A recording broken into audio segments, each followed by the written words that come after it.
This film is purely fictional. Please do not imitate it. Your like and subscribe are the motivation for me to update. Chapter 505, Occupy the Misty City. As the Flame Seal Knights release their full combat power, on the front battlefield of the Misty City, the Noble Coalition forces are facing more than 20 meteor and above level knights. Knights with high strength levels have a lot of room to play in the melee.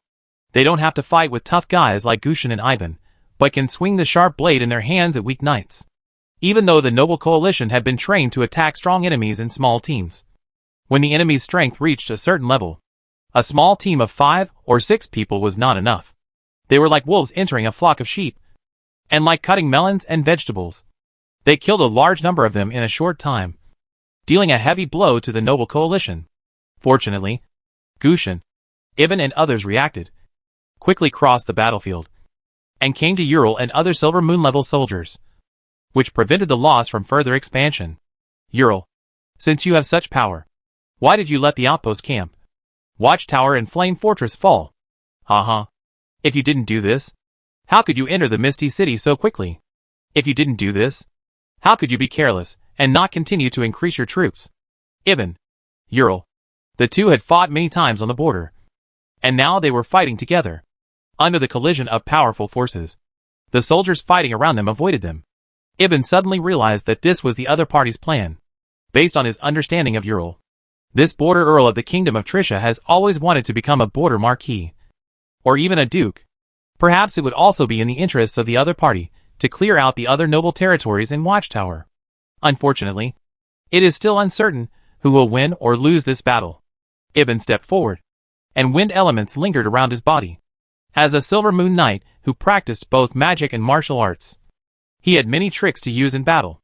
Look! That dragon is back. Ural was moved by the words. He looked up at the sky and saw Carlos's huge figure reappearing above the main battlefield. Carlos couldn't launch a large-scale attack in the sky. He could only control the flames to form a rope of flames to bind the flame knights covered with patterns and let the coalition attack. In front of its flame control ability, those gold-level flame knights also had no power to resist and were quickly killed by it. The Dragon Eagle Knights in the air and the remaining birdmen who claimed to be gods gave up the griffins and wanted to unite to besiege Carlos. But they were burned by a ball of flames that the latter spewed out without hesitation and fell from the air. How could it be? Teacher and Catherine didn't trap the dragon? Where is Ronan? For a moment, Ural, who had great confidence in victory, became confused. There is a saying that goes, the more you worry about something, the more likely it will happen. Soon, a figure came into the air. It was Ronan, who came using the wind shadow technique. At his speed, it would only take a few minutes to get from the west gate to the north gate of the Misty City. His mental power swept across the battlefield, and with his eyesight, he roughly understood the situation here. The losses were quite heavy. My lord, how are you? After Riedel defeated his opponent, Wiener, who had the strength of the sun level by using the flame seal, came to Roning and asked with concern. Just as Roning was first concerned about the situation at the west gate, Riedel was first concerned about Roning's safety. Riedel knew from Roning's messy hair and dusty cheeks and clothes that the opponent's trap must have caused great trouble to the latter. Those people have been annihilated by Carlos and I. He saw Garrett being besieged by 3 Silver Moon Knights. The other side was already losing ground. If no one helped, he would be in danger of being killed at any time. However, it was not known whether the 3 besiegers were in a playful mood or had other concerns. They did not kill him, but instead seemed to want to capture him alive. Ronan's mind raced. If he did not help and let Garrett be besieged until he was killed, would King Bruno have no son? So, who would have the right to inherit the huge Alduin kingdom? Bruno's brothers, Princess Sharon's son, or his wife Blanche? Anyway, everyone had a legitimate reason to fight for the right of inheritance. Marquis Ronan, please help His Highness. The resonant voice penetrated the battlefield, interrupting Ronan's thoughts. He couldn't help but look over. He knew the person who was speaking. He had seen him in the Golden Feather Palace before. The other person had a scar on his face. He was Garrett's personal guard. His name seemed to be Gammon. The shout he made with his fighting spirit gave his opponent a chance to attack. The sharp blade cut his neck, bringing out a string of blood in his life. However, the sound of the shout using fighting spirit spread all around, and many people knew that Ronan was back. Rydar, you go help Garrett. It would be inappropriate for Ronan to stand by and watch. He glanced at Gimmon, who was lying on the ground, and sent out a fire flash, directly killing the gold-level flame seal knight on the opposite side. It can be regarded as revenge for this loyal knight. Kill! The flames burning on the flowing flame sword ignited the suppressed momentum. As Ronan, Rydar, and the two prideful Sun Knights once again joined the battlefield, the balance of the battle instantly changed from leaning towards the Misty City to leaning towards the Noble Coalition. Haha, you failed, Ural. Ivan and the others were confident, and they no longer had the energy to escape during the battle, and they fought at full speed. Ronan did not go to find Ural, he only focused on the Flame Seal Knight and the Birdman Knight in the air, and captured a few Dragon Eagles, and let Carlos control them. After losing the 3 Sun-level generals Aruba, Catherine and Wiener, it was only a matter of time to deal with the rest. And as the noble army of the East Gate and the West Gate came to the North Gate from the city to support, the Misty City team here was surrounded by 3 parties. After a short fight, those who were not killed in the battle dropped their weapons and knelt on the ground to surrender. We won! We won! After the fierce battle, the knights of the Noble Coalition were covered in blood, but they all had excited expressions on their faces. The Misty City was conquered by them. This place, which has always been called the shame of the kingdom, was actually taken back by them. This is an unprecedented glory, something they can brag about for the rest of their lives. But some people are happy, and some are very depressed. First, the Knights of Hayu Bay, their lord, Viscount Willis, died in the battle. Ronan thought of Willis, who wanted to marry his granddaughter to Breton before the battle began. And he couldn't help but sigh for a moment. If he was just seriously injured, he could still be saved with Elrin. But unfortunately, he was injured too early. When Ronan rushed to the battlefield, the other party had already died. In addition to Hayu Bay, Shuangfengling, Kushan and others had both the joy of victory and the sadness of losing their generals. In this battle, their Meteor Knights and Golden Knights suffered heavy casualties, although they could replenish new blood after the war. Those who died in the battle were all capable generals, who had been under their command for many years, and they could not just find someone to replace them. Of course, the most sad and disappointed one is His Highness Garrett. First of all, he was in a very bad state under the attack of the 3 people. There were countless scars on his golden armor, and several wounds on his body. If it weren't for Rydar, who killed the 3 Silver Moon Knights, Garrett felt that he would follow in Willis's footsteps. In addition to his own embarrassment, the knights who followed Garrett, such as Yuger, German, Mika, Dino, etc., were all killed in the battle. Especially Yuger, who was the only Silver Moon Knight under his command. The most important thing is the psychological blow that this battle has dealt to Garrett. Seeing everyone surrounding Ronan, grateful for his rescue, while he could only lie aside and lick his wounds. This contrast deepened his resentment. Just at this moment, the loud cry of a griffin came from the sky in the distance. Everyone turned around and looked over, and it turned out to be a team of Royal Griffin Knights flying from the direction of Red Pine Castle. It's Brawl. Ivan was the leader of the Royal Griffin Knights, and Brawl was the deputy leader. The two were very familiar with each other. It's a pity that he came too late. Otherwise, he would have had a chance to participate in such a fierce battle. Garrett's face suddenly turned extremely pale. Brawl's arrival meant that his father's order had arrived. Although the victory over the Mist City was won, it was not the one-sided victory that Garrett had expected. Moreover, the huge losses in this war were ultimately due to his recklessness and his failure to understand the details of the Mist City. He wanted to take credit for this victory in front of Bruno, but it was probably not enough. Chapter 506 Duke's Outlook. With Count Ural captured, the Flame Seal Knights and others were all killed by Ronan. The Battle of Misty City ended with the victory of the Noble Coalition of Alduin's side. The remaining things are to blockade the city, occupy Count Ural's castle, and control the remaining guards and resistance forces in the city. These things can be handled by the various knights. Ronan and others only need to pay attention and do not need to participate in person. They are more concerned about Brawl's arrival.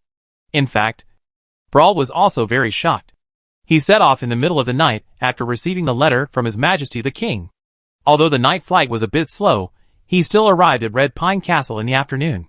What shocked him was that the Noble Coalition had already begun to attack the Misty City.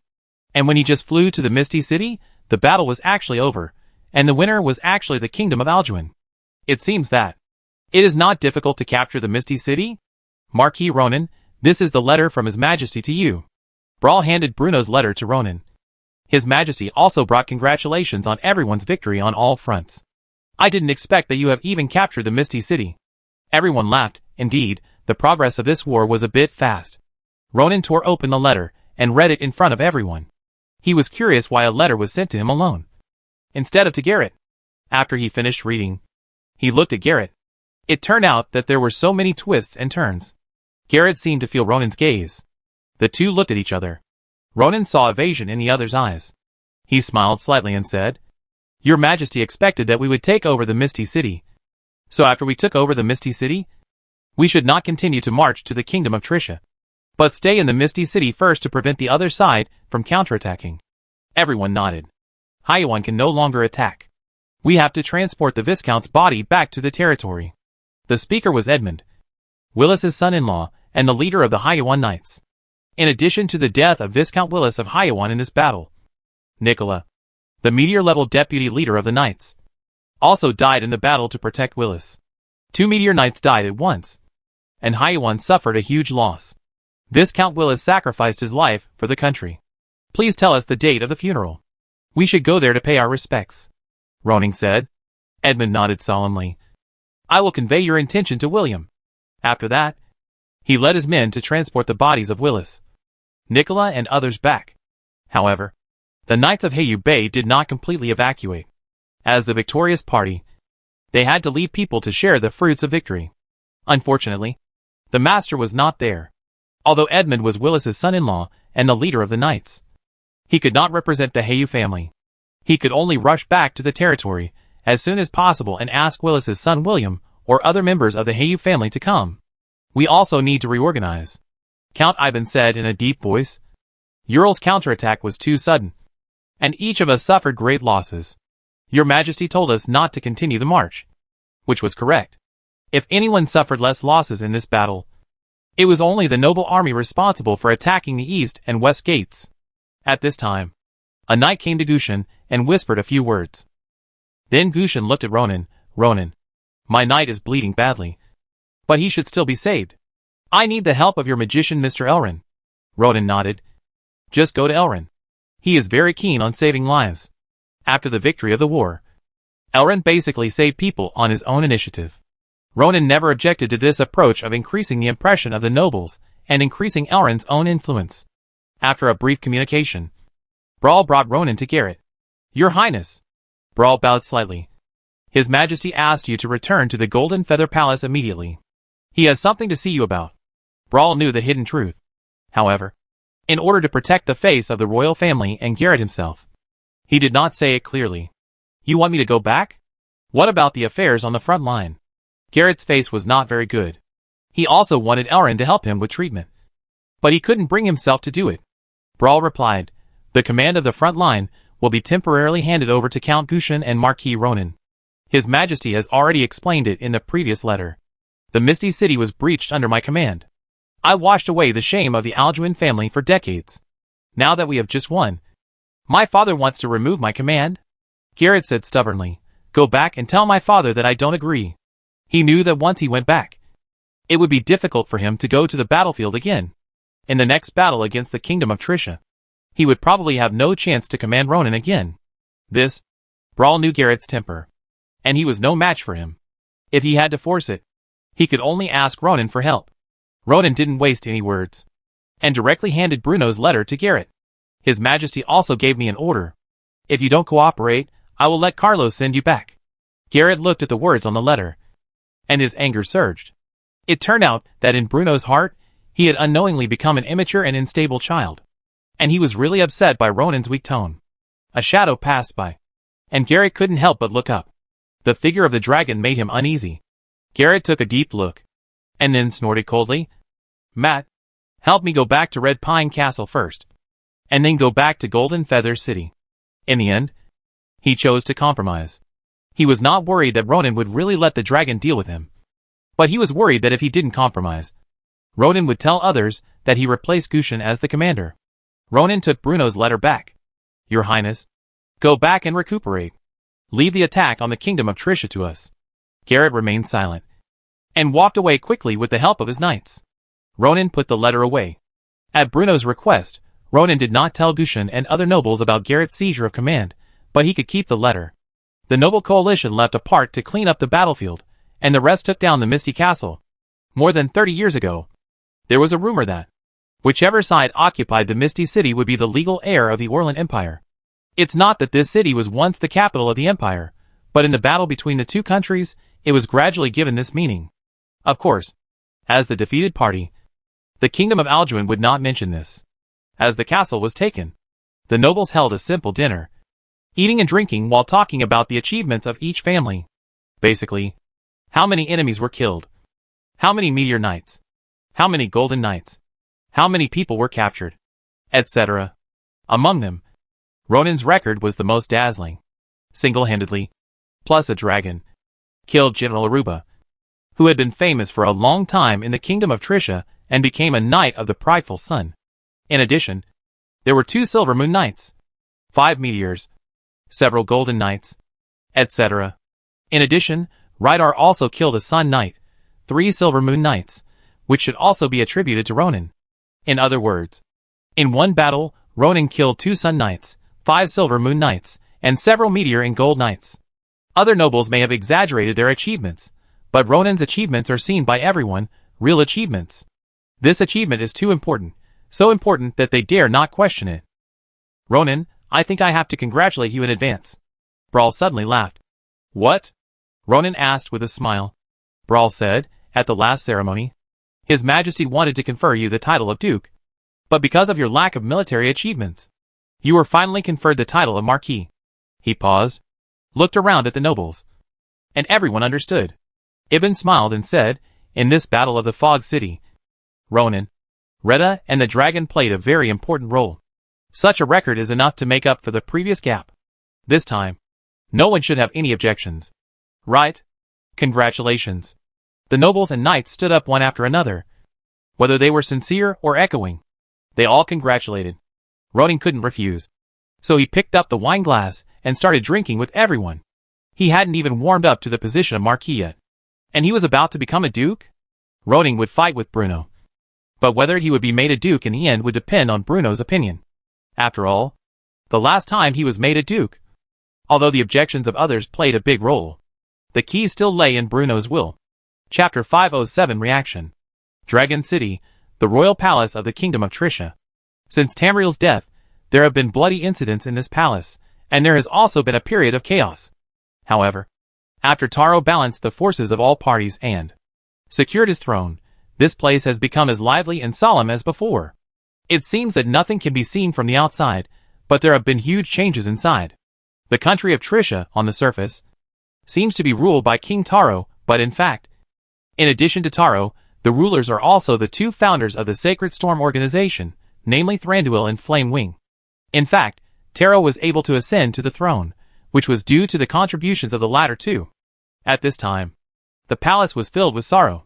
Yen-Yi, who was as tall as a mountain, and the beautiful Thranduil, looked very unhappy after listening to Taro's report.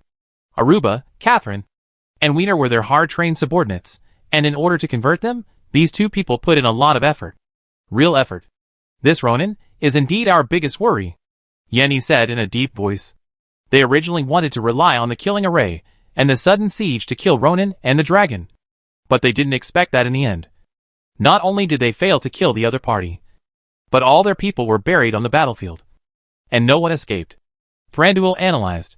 The killing array presided over by Aruba and Catherine made it difficult for even the Sun Knight to escape. It can be seen that Ronan's strength should have reached the late Sun level. And it is even possible that he has stepped into the legendary level. Legendary level? Taro couldn't help but sigh. The 2 countries have been fighting for so many years. If one side had a legendary level, it would have ruled the Orlant continent long ago. Fortunately, he now has the powerful knight Yen-Yi on his side, and the other party promised to support him to become the ruler of this continent. Even if Ronan is powerful, he still has confidence. Fortunately, the 2 of us did not go to the front line this time. Otherwise, there is a high probability that we would die there. The 2 looked at each other and sighed.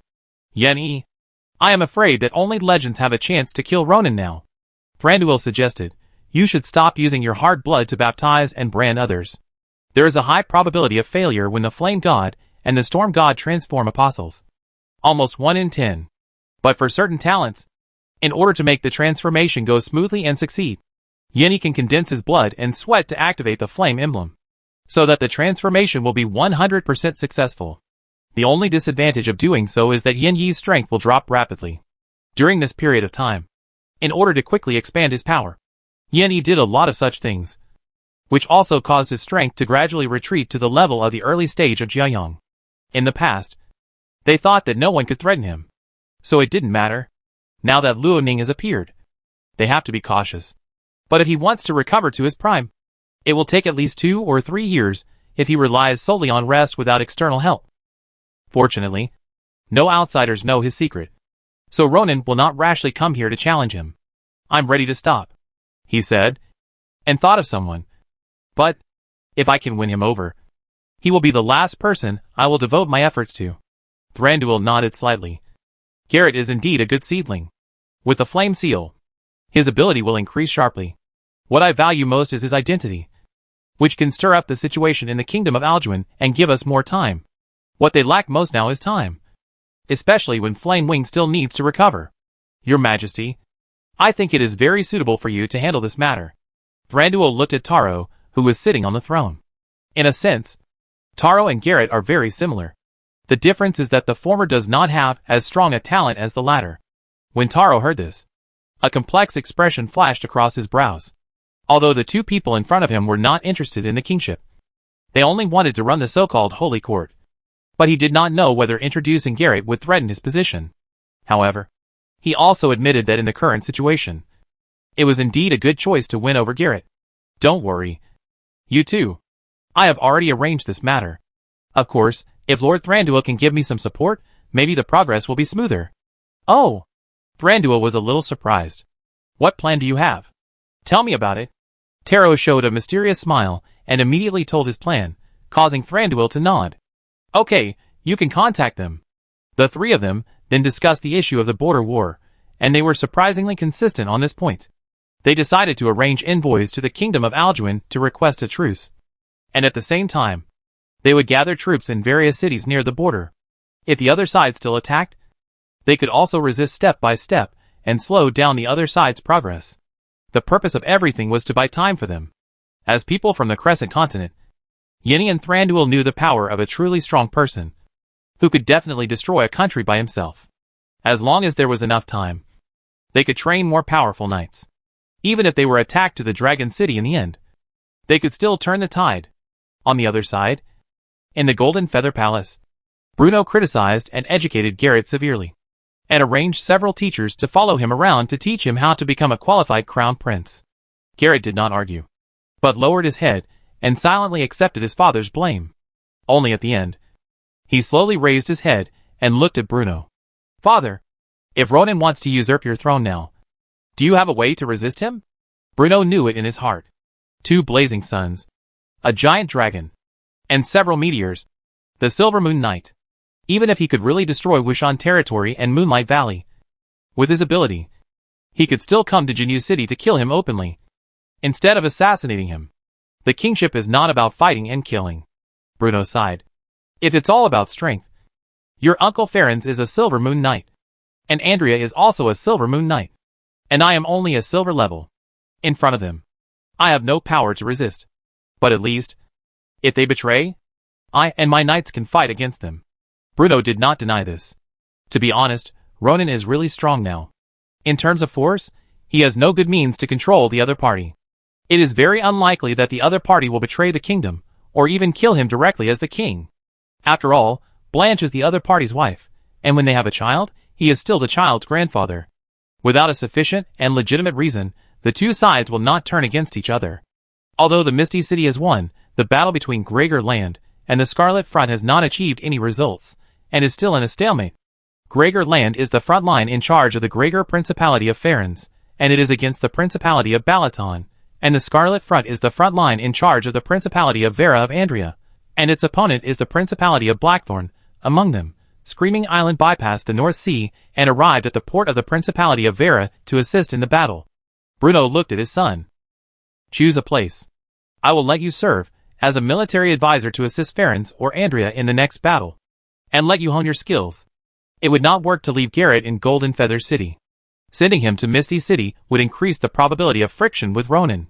It would be very appropriate to arrange him to these two fronts. Garrett took a deep breath, stood up and said, "Thank you, Father, for your arrangement. In that case, I will go to Farron's." Chapter 5083 Big Cities. Although the Misty City was occupied by the Noble Coalition, Bruno did not designate who would manage it, so for a period of time, the city fell into chaos. The nobles divided the territory. Most of them were engaged in the trade of serfs, and looting property and materials. Although it was not appropriate in Ronan's opinion, but in the current social context, the actions of the Noble Coalition were reasonable. For them, war means merit, and also wealth. If you don't rob, someone else will rob. Ronan also has his own territory in the Misty City, which is quite large, and has several richer blocks. This was all agreed upon by the nobles. He just restrained his subordinates, not only not letting them kick down the doors of the residents of the Misty City, and rob them of their wealth like robbers, but also arranged people to appease people and maintain order. Although this is a bit eccentric and unsociable. With Ronan's current strength, what's wrong with being a little unsociable? He didn't say no to the behavior of those nobles. As for the reward for the soldiers after the victory, Retta, McKen and others had already formulated a plan, and they just needed to distribute the rewards according to the plan. Gold coins, armor, weapons, fields, houses, etc. Ronan has a lot of resources. However, there is one thing that Ronan cannot avoid and must do, which is to check whether there are any aliens among these people. At the same time, those chambers of commerce, families, etc., that have close relations with the enemy country need to be detained and treated specially. In the deep night, Ronan reviewed the war and found out where he could do better. The most important thing to do is intelligence work. If he knew in advance that there were so many aliens hiding in the Misty City, he would have made corresponding preparations. In view of this, Ronan decided to let Sophia contact Harmon, and let him build an intelligence network in several cities south of Misty City while collecting big intelligence, so as to pass on internal intelligence when attacking the city next time. In addition to the lack of intelligence, he had a new understanding of Carlos's role. Dragons have advantages, such as leading the charge. A fire breath can burn the top of the city into a sea of fire, and without strong defense, the army can almost break into the city. However, dragons also have disadvantages. That is, when they are besieged, their huge size makes them easy targets for attack. Ronan did ask Carlos if he could shrink his body to make it more flexible. Unfortunately, he had to wait until Carlos became a legendary creature before he could grow or shrink, and even speak. However, considering that Carlos needed too much energy and spirit to improve, it would take more than 1 or 2 years for him to become a legend. During the period of handling the affairs of Misty City, Viscount Willis's funeral was held in Black Jade Bay, and Ronan was also invited to attend. Although this family, which owned the Black Jade mine and had huge wealth, no longer had Willis in charge. His son was a Golden Knight, which was still quite impressive. Besides, with Willis's son-in-law, Edmund of Meteor Knight, there, outsiders would not easily target this family. Of course, the situation is definitely not as good as when Willis and Nicola were there. So during the funeral, the new head of the family, William Hayu, found Ronan and revealed his idea of marrying with the Wushan family. It seems that before attacking the Misty City, Willis found Ronan and wanted to introduce his granddaughter to Breton. It was not a sudden idea, but he should have discussed it with his son long ago. Otherwise William would not have such a plan. In fact, this is easy to understand.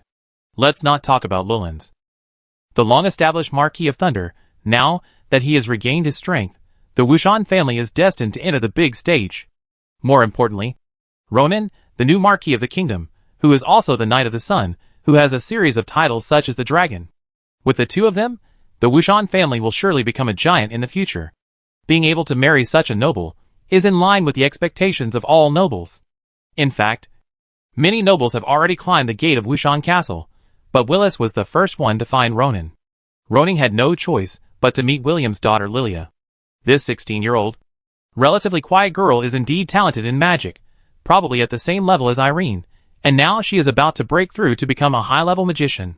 Speaking of which, Breton is also 16 years old, and now he is already a high-level knight, and his talent is also outstanding. From this point of view, Lilia and Breton are quite a match. Moreover, William proposed to give part of the operating rights of the Black Jade mine as a dowry. The conditions offered are very good, and there is a high probability that it will succeed. However, for such matters, it is more appropriate for Rollins, Wiggins and Diane to make the decision. Roning would at most express his own ideas, but it was obviously not appropriate for him to make the decision. So, William decided to wait for this matter, and he took Lilith to visit Wushan Castle.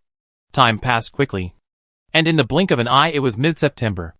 The envoy of the Kingdom of Trisha came to the Misty City, bringing several carts of money, treasures, and extraordinary items in exchange for a truce. This was in line with Bruno's decision. So Gushan, as the commander, accepted the supplies sent by the other party, and agreed to the request for a 3-month truce. However, Gushan rejected the other party's idea of redeeming Count Ural, Viscount Placido, and other powerful knights without hesitation. After all, the war has just begun, and a truce is in line with the requirements of both sides. However, if these people are released, it may cause trouble in the future.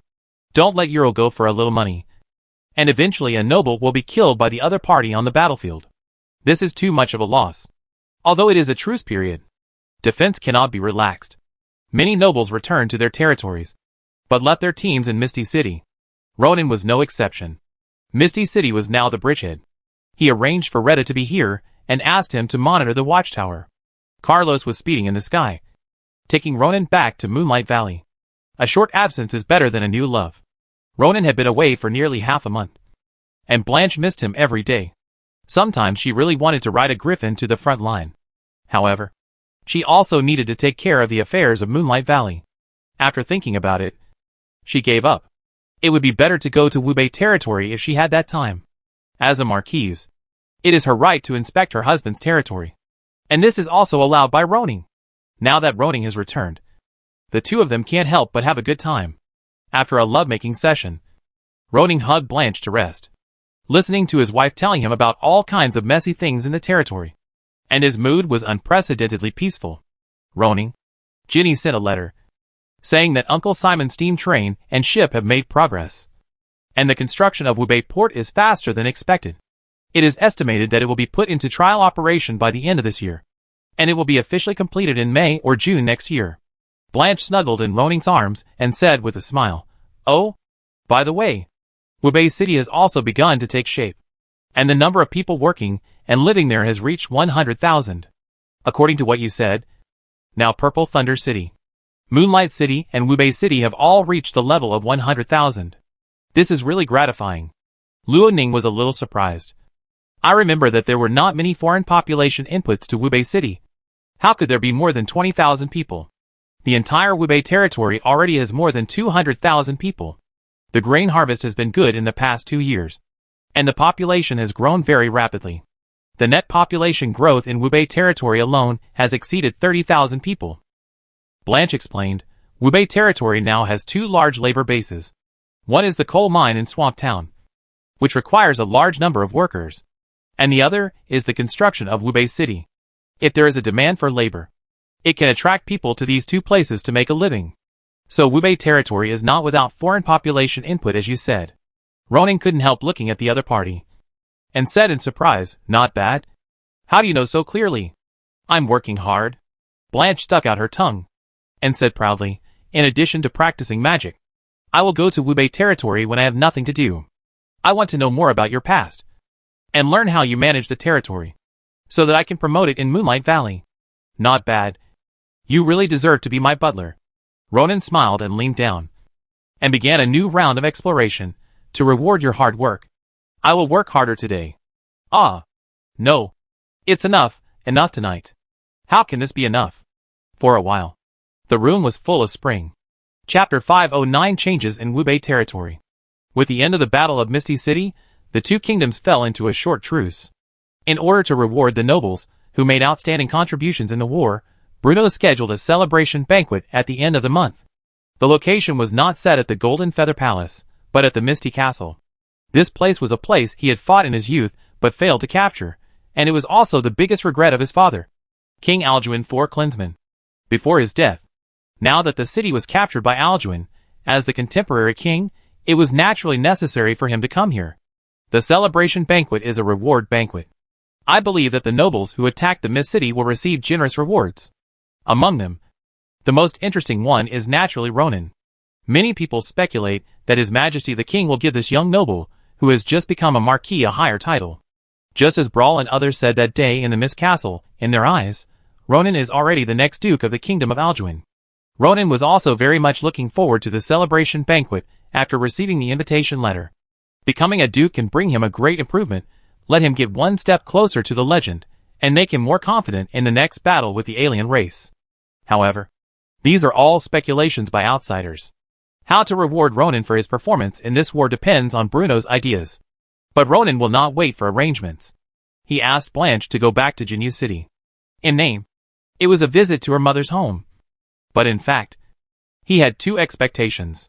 First, of course, he wanted to become a duke. Second, he hoped to include the area from Watchtower to Moonlight Valley within his territory and make it part of the dukedom. Although it was a bit like taking credit for oneself and easily arousing fear and disgust from others, Ronan did not want to do nothing and completely obey the arrangement of fate. Besides, he didn't just want it without giving anything in return. At least in the next war, the Kingdom of Alduin could gain huge benefits. Moreover, Bruno could also put forward his ideas, and the two sides could discuss it. Ronan asked Carlos to send Blanche to the Golden Feather Palace, and he returned to Wubei territory with the help of the Wind Shadow technique. More than half of the 971st year of the imperial calendar had passed. During this period, Wubei territory had undergone earth-shaking changes in many aspects. The first thing that the people in the territory felt was that there were more and more people in the territory.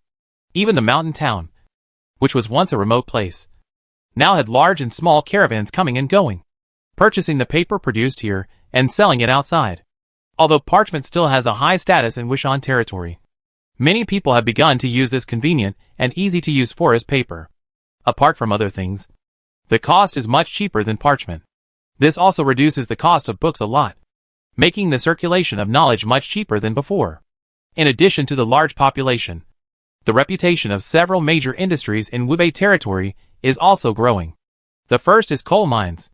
While attracting workers to come and dig coal, many people have also seen coal mines as a special resource. Like the nearby horse ranching city, Viscount Marvin discovered such a mine in the territory. He also came to Swamp Town to learn mining technology. The second is the promotion of looms. With the introduction of the new flax loom by the craftsman Dean, the flax produced by Wubei territory is no longer enough to support the consumption of textiles in the territory. Therefore, it is necessary to constantly buy flax from the outside world for processing, which has also led to the current Sanfang town becoming more and more like a textile factory. New industries mean a large number of employment opportunities. In the past 2 years, the food in Wubei territory has become more abundant, and the people have more ways to make money. Even though Ronin is often not in the territory, the people are all grateful to this busy lord for bringing them an unexpected life. In addition to the above two changes, Wubei territory also has its own academy. Wubei Academy is divided into 3 campuses. The main campus teaches basic knowledge such as language and mathematics, and is open to all students of appropriate age. The other 2 campuses are open to knights and magicians respectively. The Magician campus is located in the Mysterious Valley, with a teleportation array. As the dean, the great magician Belala has been eager to move his laboratory into the cave in order to study the teleportation array in the valley, and the array that binds Carlos. Finally, the new city of Wubei was built. Ronin didn't know much about city planning, but it didn't prevent people with this knowledge from joining the construction of the new city. Now Wubei City has taken shape, especially the castle of Wubei Fortress. Although 1/3 of it has not been completed, it looks very good in terms of scale and momentum. Ronin is not very interested in building a castle, but Wilson, Chahar and others have repeatedly said that this is the center of the territory and the starting point. Without a decent castle, it is really a loss of status. Sir, these are letters from Purple Thunder Territory and Rapids Island. The male servant Garen bowed and handed Ronin a few letters. Now Garen no longer looked as young and simple as before, and he was wearing a fine linen shirt that was expensive. But even so, he was still cautious in front of Ronin. Ronin raised his eyebrows. Whenever Makin and Karada had urgent matters, they would use griffins to deliver letters. Why is writing letters popular now? He opened them and saw that both of them introduced the various developments of the territory at the beginning, and the formation of the knights, which were all secondary information. The reason they wrote the letter was mainly to request to join the war. They also wanted to participate in such a valuable war against Misty Castle. It was a pity that Ronan only brought the Knights of Moonlight Valley, excluding Rapids Island and Purple Thunder territory, as two people who wanted to make merit. They naturally wanted to fight. Ronan couldn't help laughing. He didn't expect that the two people wrote the letter for this. This made him feel troubled. The existence of Rapids Island was originally used by him to target Screaming Island. But now, the Fleming family has stopped making trouble, and it is not easy for him to cause trouble to them. He can't pretend to be a pirate and rob. Right? The Purple Thunder territory is to defend against the actions of the Principality of Vera. But Andrea, like Melon, did not continue to create any organization like the Black Gold Brotherhood. And McKen was a bit idle there. Next time we go to war with the Kingdom of Trisha, we can transfer McKen over. Ronan looked at the map. Well, let Wilson take people to the Purple Thunder territory to investigate, and see if a road to the coast can be opened through the north of the Purple Thunder territory, and a pier can be built to connect the Purple Thunder territory with the Rapids Island. The Screaming Island is the Scarlet Frontier under the responsibility of the Principality of Vera, which is south of the East China Sea. That is to say, Ronan's ship can go along the coastline and circle the Principality of Vera. When the steel ship is successfully manufactured in the future, it will be a deterrent. Gallon, tell Wilson my idea, let him organize people to survey, and apply to Chahar for the missing funds. Okay, sir. After Gallon left, Omer, the official in charge of the population of the territory, sent the latest population statistics of Wubei territory. When Omer handed over the thick document, Ronan's familiar words appeared in front of him. Attack the city. Achievement achieved. Attribute points plus 8,000, energy essence plus 16,000. Blanche said that Wubei City has gathered more than 100,000 people. Now it seems to be true. Let's talk about the manpower situation in Wubei City, Ronan said, as he motioned Bella to pour a cup of tea for Omer. Simon had already completed the transformation of the steam locomotive and the laying of a section of test track. Next, he would start a large-scale railway construction project. Ronan needed a large number of high-quality laborers who were willing to endure hardships, had strong hands-on skills, and could understand the arrangements. Chapter 510 let steam power spread across the continent and the ocean. Those who can participate in the construction of Wubei territory are basically people with a certain level of labor. Selecting suitable people from them and forming a railway construction team is Omai's next main task. After sending Omai away, Ronan checked the achievement panel. The next level of the achievement of conquering cities and territories requires 5 large cities, with a population of more than 100,000, rewarding 15,000 attribute points and 30,000 energy essences. In addition to Wubei City, Moonlight City and Purple Thunder City, Ronan has no qualifications for a population of more than 100,000 in 1 or 2 years. However, if Bruno gives Watchtower to Ronan in this reward, then this border city with a population of more than 80,000 will be the next big city in his territory. That way there will be 4. Ronan looked at the Misty City on the map. It would be even better if we could take this city as well.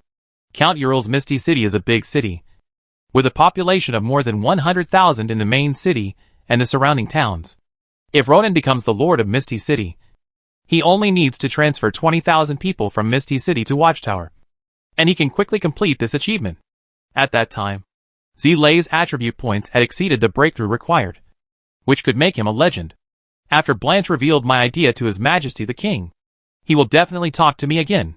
Maybe I can also bring up the Misty City. After handling government affairs, Luo Ning came to Wubei Port.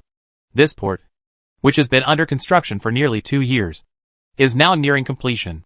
The wooden pier extends into the sea, and there are ships from nowhere moored around it, ranging from sloops to large sailing ships. Ronan asked around.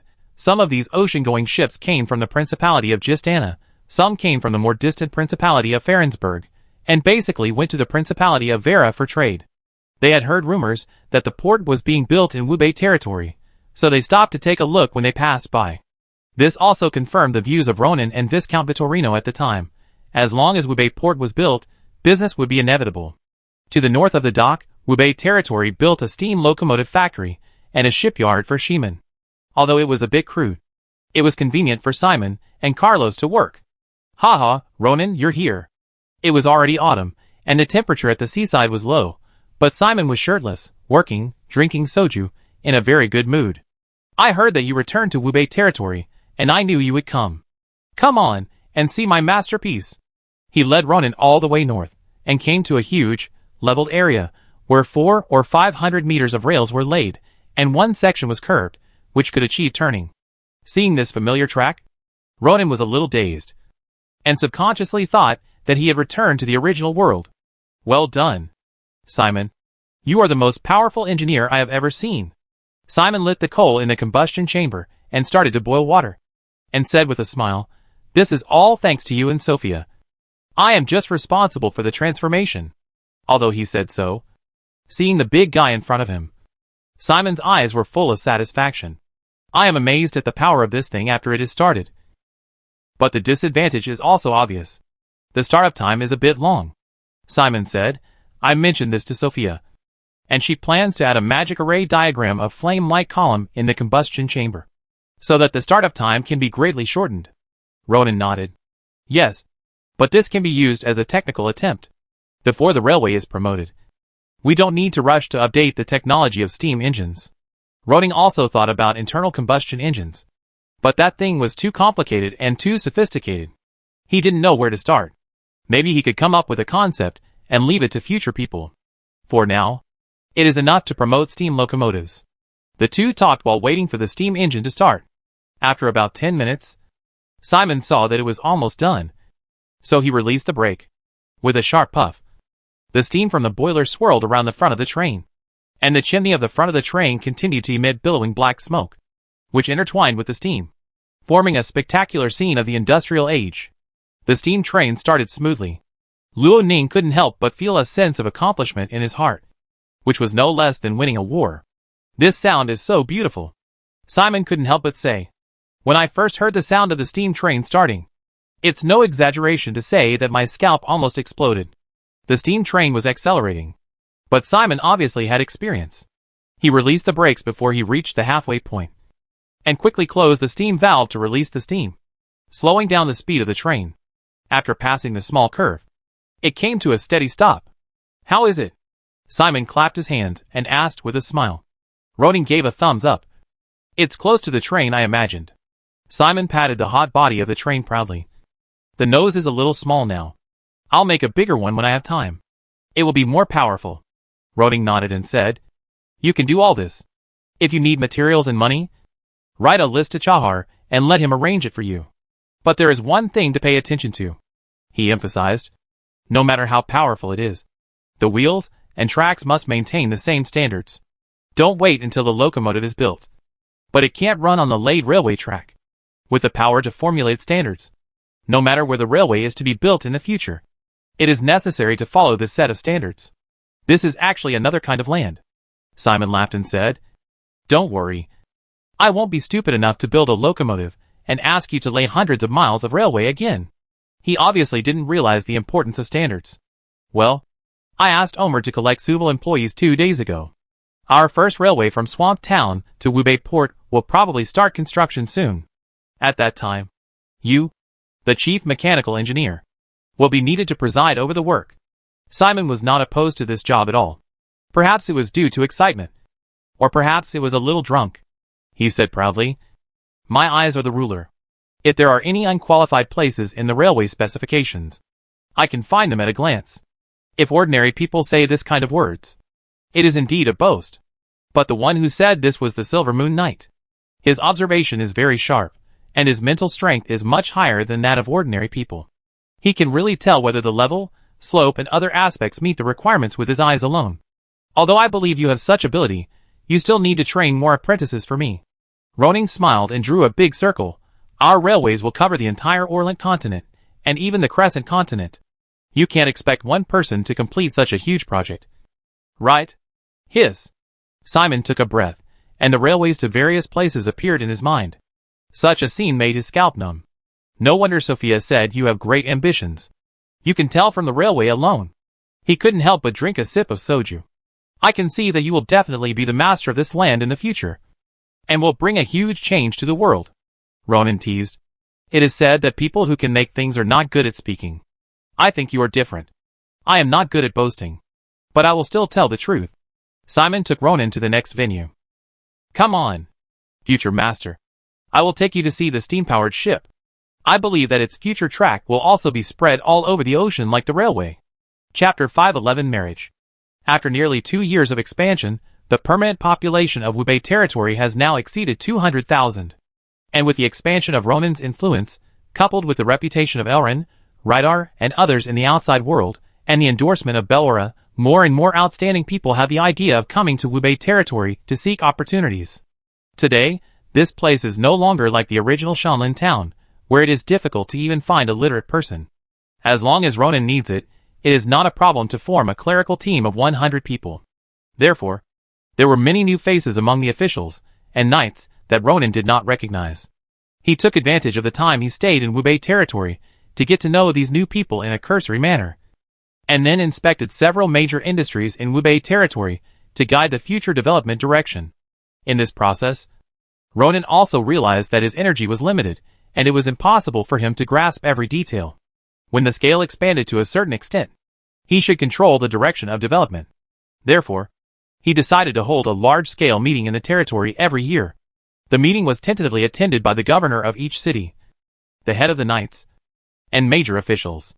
It was not only to report the operation of the territory, but also to facilitate the formulation and dissemination of new policies. After staying in Wubei territory for a few days, Ronan returned to Moonlight Castle.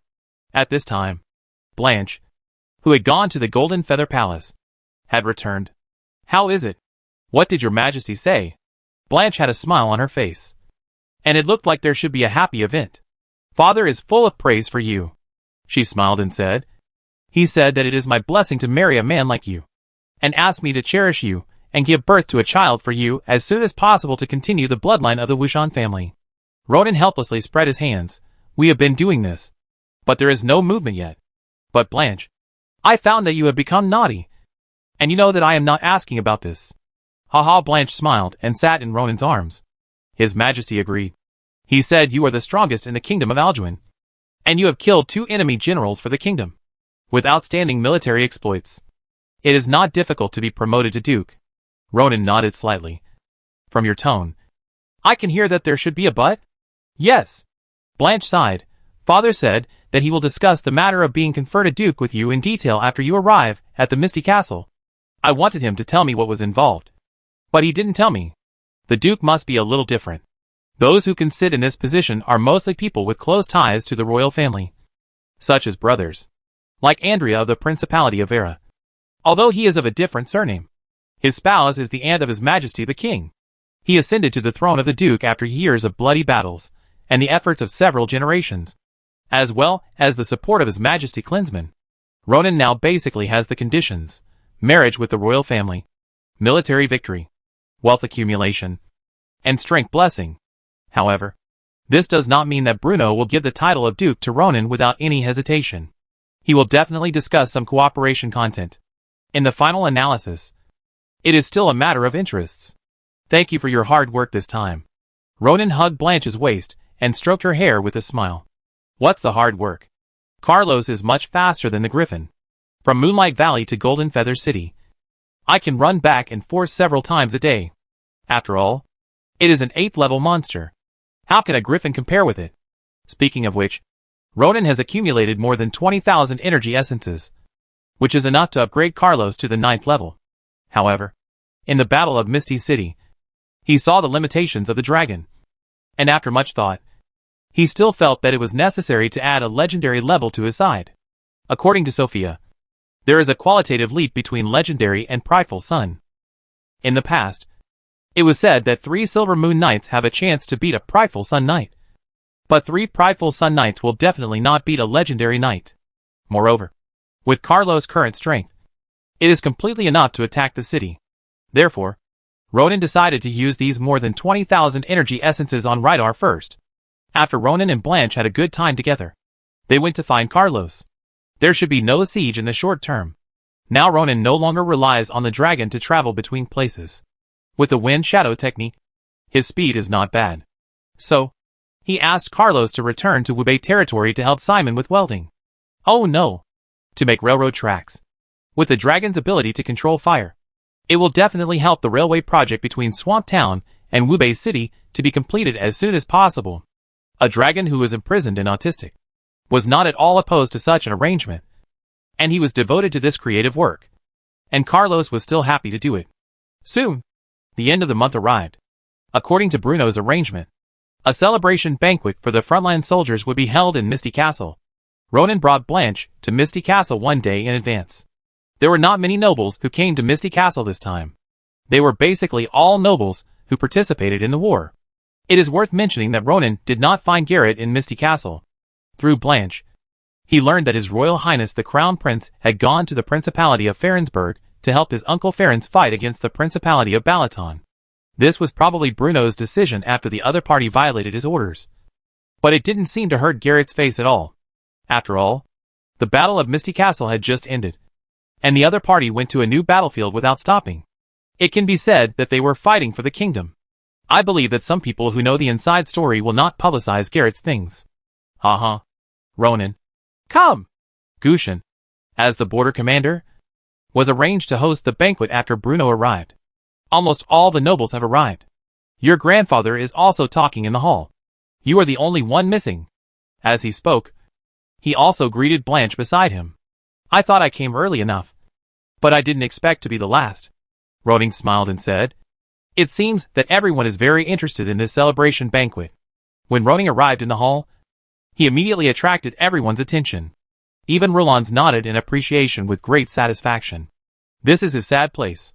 If he hadn't come here to witness his grandson's glorious moment, he would still be reluctant to come to this place.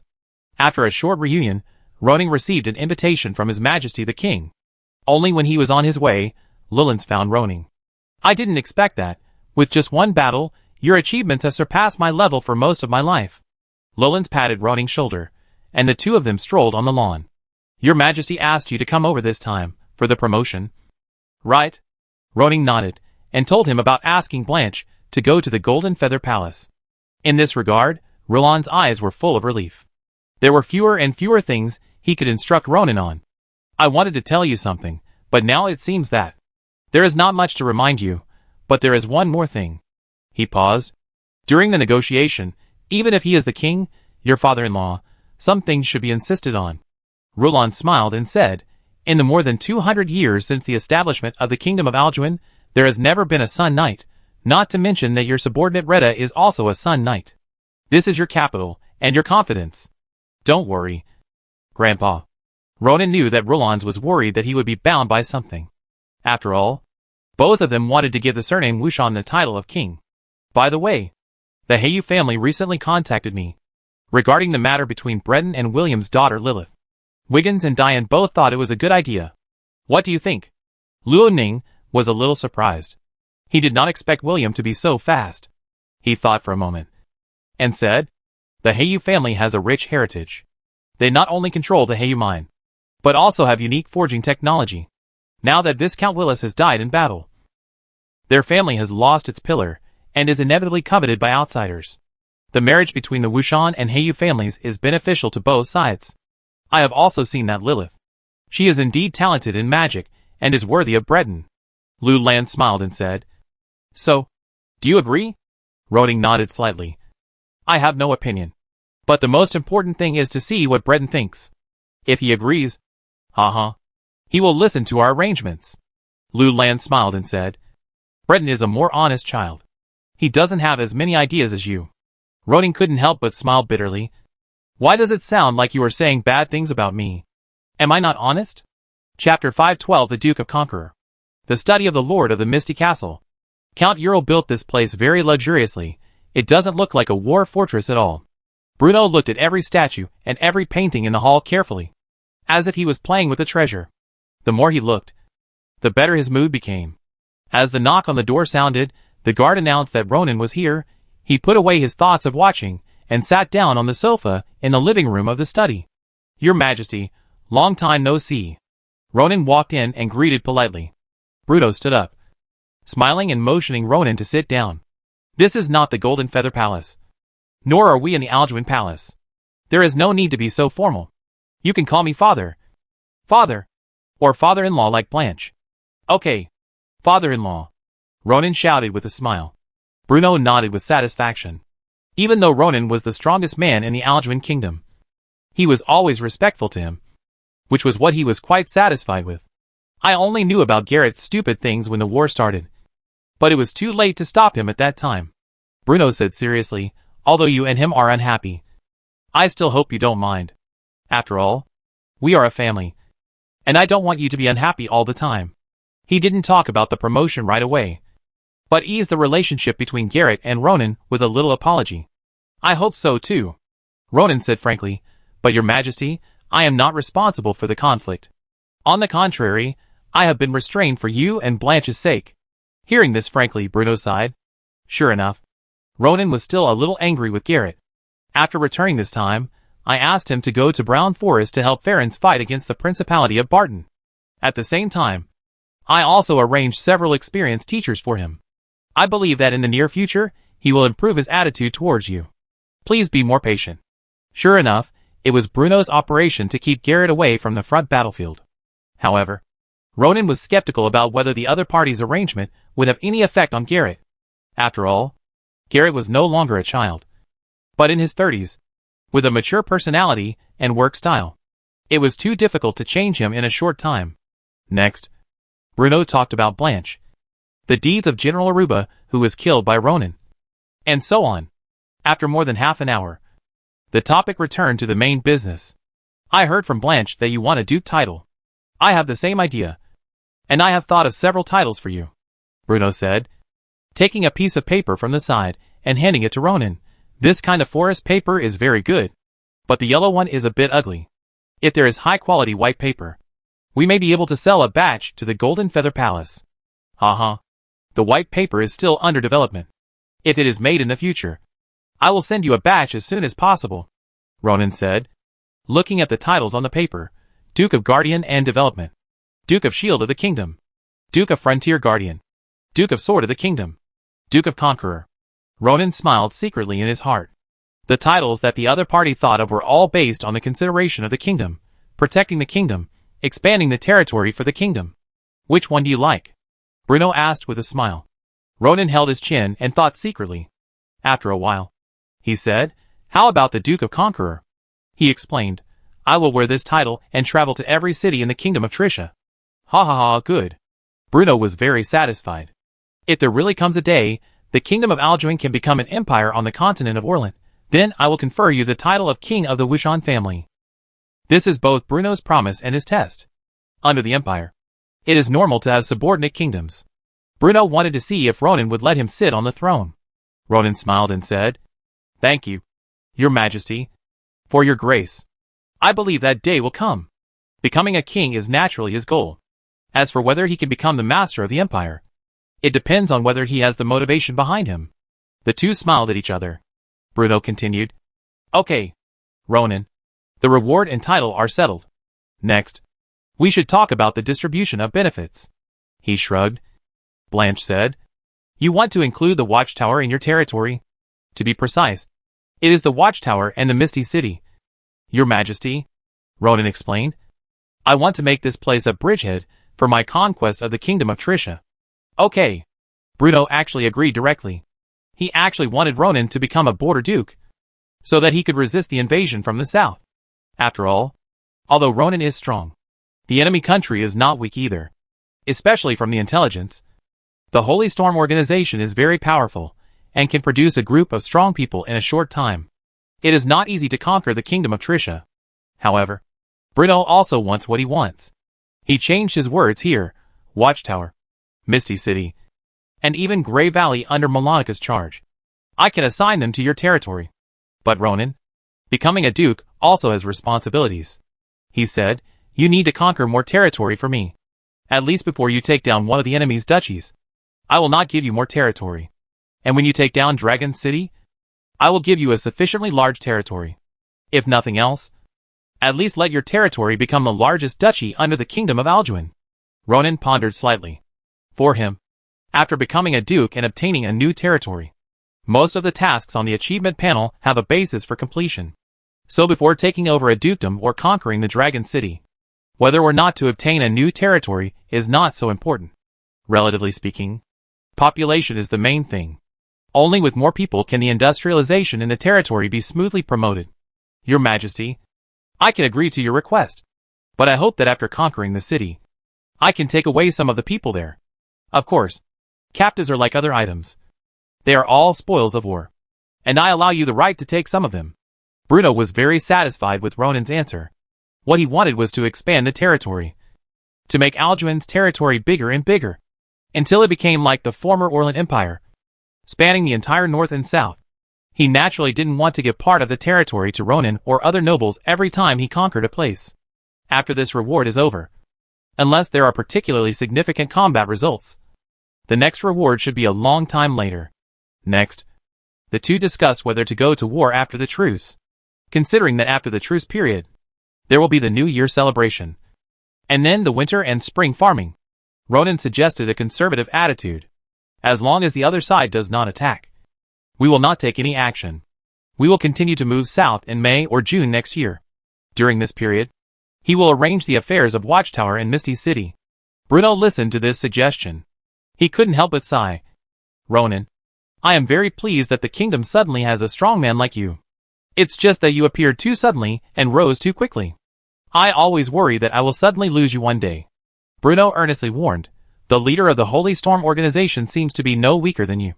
You should be more careful. Ronan took a deep look at the other party.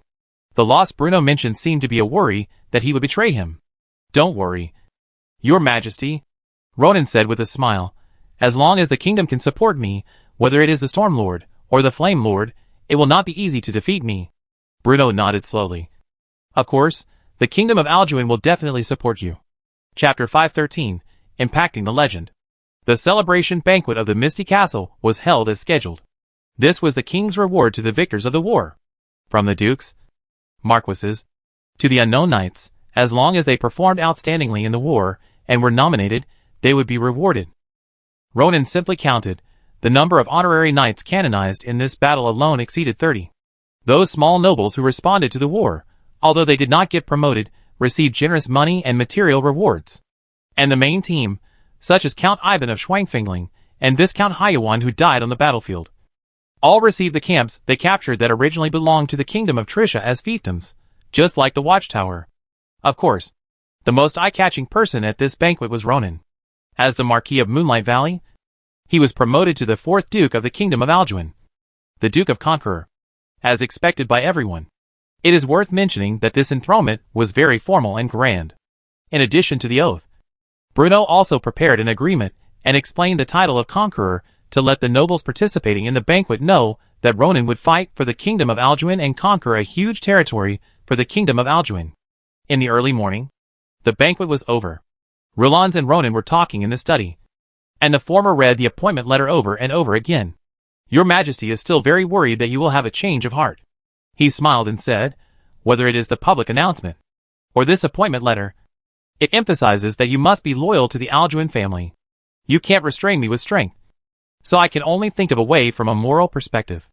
Ronan took the 2 cups of hot water brought by Blanche and handed one to Rollans. This is a drink prepared by Elrond, called Wake Up Dew, although it has no special effects, but this bittersweet taste is very good. Rollans took the cup, took a sip, and nodded constantly. It's much better than the spiced drinks I usually drink. If you have more, send me some later. Blanche smiled and said, there are quite a few in Moonlight City. After I go back, I'll have someone send them to you. Thank you very much. After Blanche went down, Rollans coughed and whispered, some things are not good to say in front of Blanche. You two should have a baby soon. I heard that the greater the difference in strength, the smaller the probability of having a child. There is such a thing? Luaning was slightly surprised. He had never heard of it. Rollans straightened his body, stroked his beard. I also heard it from others. He changed the subject. Now you are a duke. What are your long-term plans? Luo Ning pondered for a moment. After becoming a duke, his daily sign-in reward was 5 times the original, and he could get 695 attribute points and 575 energy essence every month. After completing the duke level achievement of famous all over the world, the next level required Luo Ning to become a king. Your Majesty has promised me that after destroying the kingdom of Trisha, he will allow me to establish my own country. This is my next goal. Llewellyn's eyes shone. Although he was not very interested in the promotion of the title, he would be very happy to see his grandson become the ruler of a country one day. How can I help you? Llewellyn asked, although I don't want to participate in the Battle of Misty City. I will fight in the expedition to Trisha later. Since your Majesty has appointed you as the general of the expedition and the commander of the front line, you can mobilize me and my team. I plan to transfer McKin to the front line. But in this way, the defense force of Zile territory will lack top combat effectiveness. So I want you to help me keep an eye on that side. Do you still want to deal with Andrea? When mentioning this name, Llewellyn's face flashed coldly. It's a pity. There is no chance. He is afraid of your power, and does not provoke you any more. Although I look kind, I also bear grudges. I still remember what he did to me in Screaming Island and Farensburg, as well as what he did to you and the Wushon family. Although there is no reason or opportunity now, I believe there will be in the future. Even if there is no reason or opportunity, we can create opportunities. Bruno only emphasized Ronan's loyalty to Alduin, but he did not stipulate that Ronan could not have conflicts or contradictions with other nobles. When he was still a baron, he was assassinated by the Skull and Bone Society. Later, he experienced several dangerous situations in the Colosseum and the Screaming Sea, although the person directly involved was Count Orson. The cooperation between the other party and the Principality of Vera was obvious to all. Luo Ning would not pursue it for the time being, but it did not mean that he would forget those things and write off the grudges with the other party. Okay, I will help you take care of the Purple Thunder territory. It happens that Black Pine Mountain is quite close to there. This place, which has been occupied by the Black Gold Brotherhood for many years, should also be developed. Llewellyn stood up. I will not disturb your rest. If there is anything or any arrangements, please send someone to Wushon Castle to find me at any time. Although you are a duke now, Wushon Castle will always be your home. Come home whenever you are free. I will. Grandpa. Luo Ning stood up to see him off. After a while, Blanche walked in and said with a smile, my impression of Grandpa has always been like his title, thunderous and violent. I think he is a bad-tempered and violent person. But in fact, he gives people a very kind feeling. He is like this to those close to him. And he has changed a lot. Thinking back to the time they spent together in the past few years, this old man helped him a lot. And he was very grateful in his heart. Okay, Blanche, we will be busy for a while. And I need your help. Ronan changed the subject. Blanche smiled and saluted Ronan. You said, my respected Duke of Conqueror, your order is the guiding light for me, and the direction for me to move forward. Ronan stepped forward and pinched her little face. She was getting more and more naughty. Next, I need to complete the detailed population registration of Misty City and Watchtower as quickly as possible. He walked to the desk. Now he is the Lord of Misty Castle. But judging from the information collected from Count Ural, a lot of information is missing. No problem, I can complete these with my people. Ronan nodded, and then said, just arrange for others to do it, you don't have to work too hard. After this is done, see how many people are needed to reach 100,000 in Watchtower, and I will transfer more people from Misty City. Blanche blinked, somewhat curious. Why do we need to gather 100,000 people in Watchtower? Ronan smiled mysteriously, patted the other's head. This is the ladder to power. Blanche didn't understand, but it didn't stop her from thinking that this matter was very profound. In addition to these two things, Ronan also needs to redistribute the land of Watchtower and Mist City. The nobles, knights, and freemen who lived on this land before, except Placido, all became captives. The land of the captives, naturally, all belonged to Ronan. From the time he became the Lord of Mist City, the land no longer had private property, and all had to be distributed by him, and then new planting techniques and new taxation plans were implemented. Of course, the most important thing was the first two things. Ronan couldn't help but glance at the attribute panel. He already had 18,868 attribute points, and was 5,764 points away from breaking through to become a legend. As long as he turned Watchtower and Misty City into large cities, with a population of over 100,000, his Conquer the City achievement would be completed. At that time, not only would he be able to break through to become a legend, but even Retta would be able to be promoted with him. Legend is just around the corner. Chapter 514 Heart of the Plain. The title of the Duke of Conqueror swept across the entire kingdom of Alduin like a hurricane. The name of Ronan Wushan once again made all the nobles amazed and awed.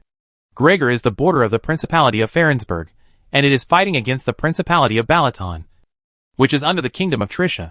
Although the battle here also started at the same time as the Battle of Misty City, it was obviously not as fierce as the Battle of Misty City. To be more precise, the battle here is a bit like playing house.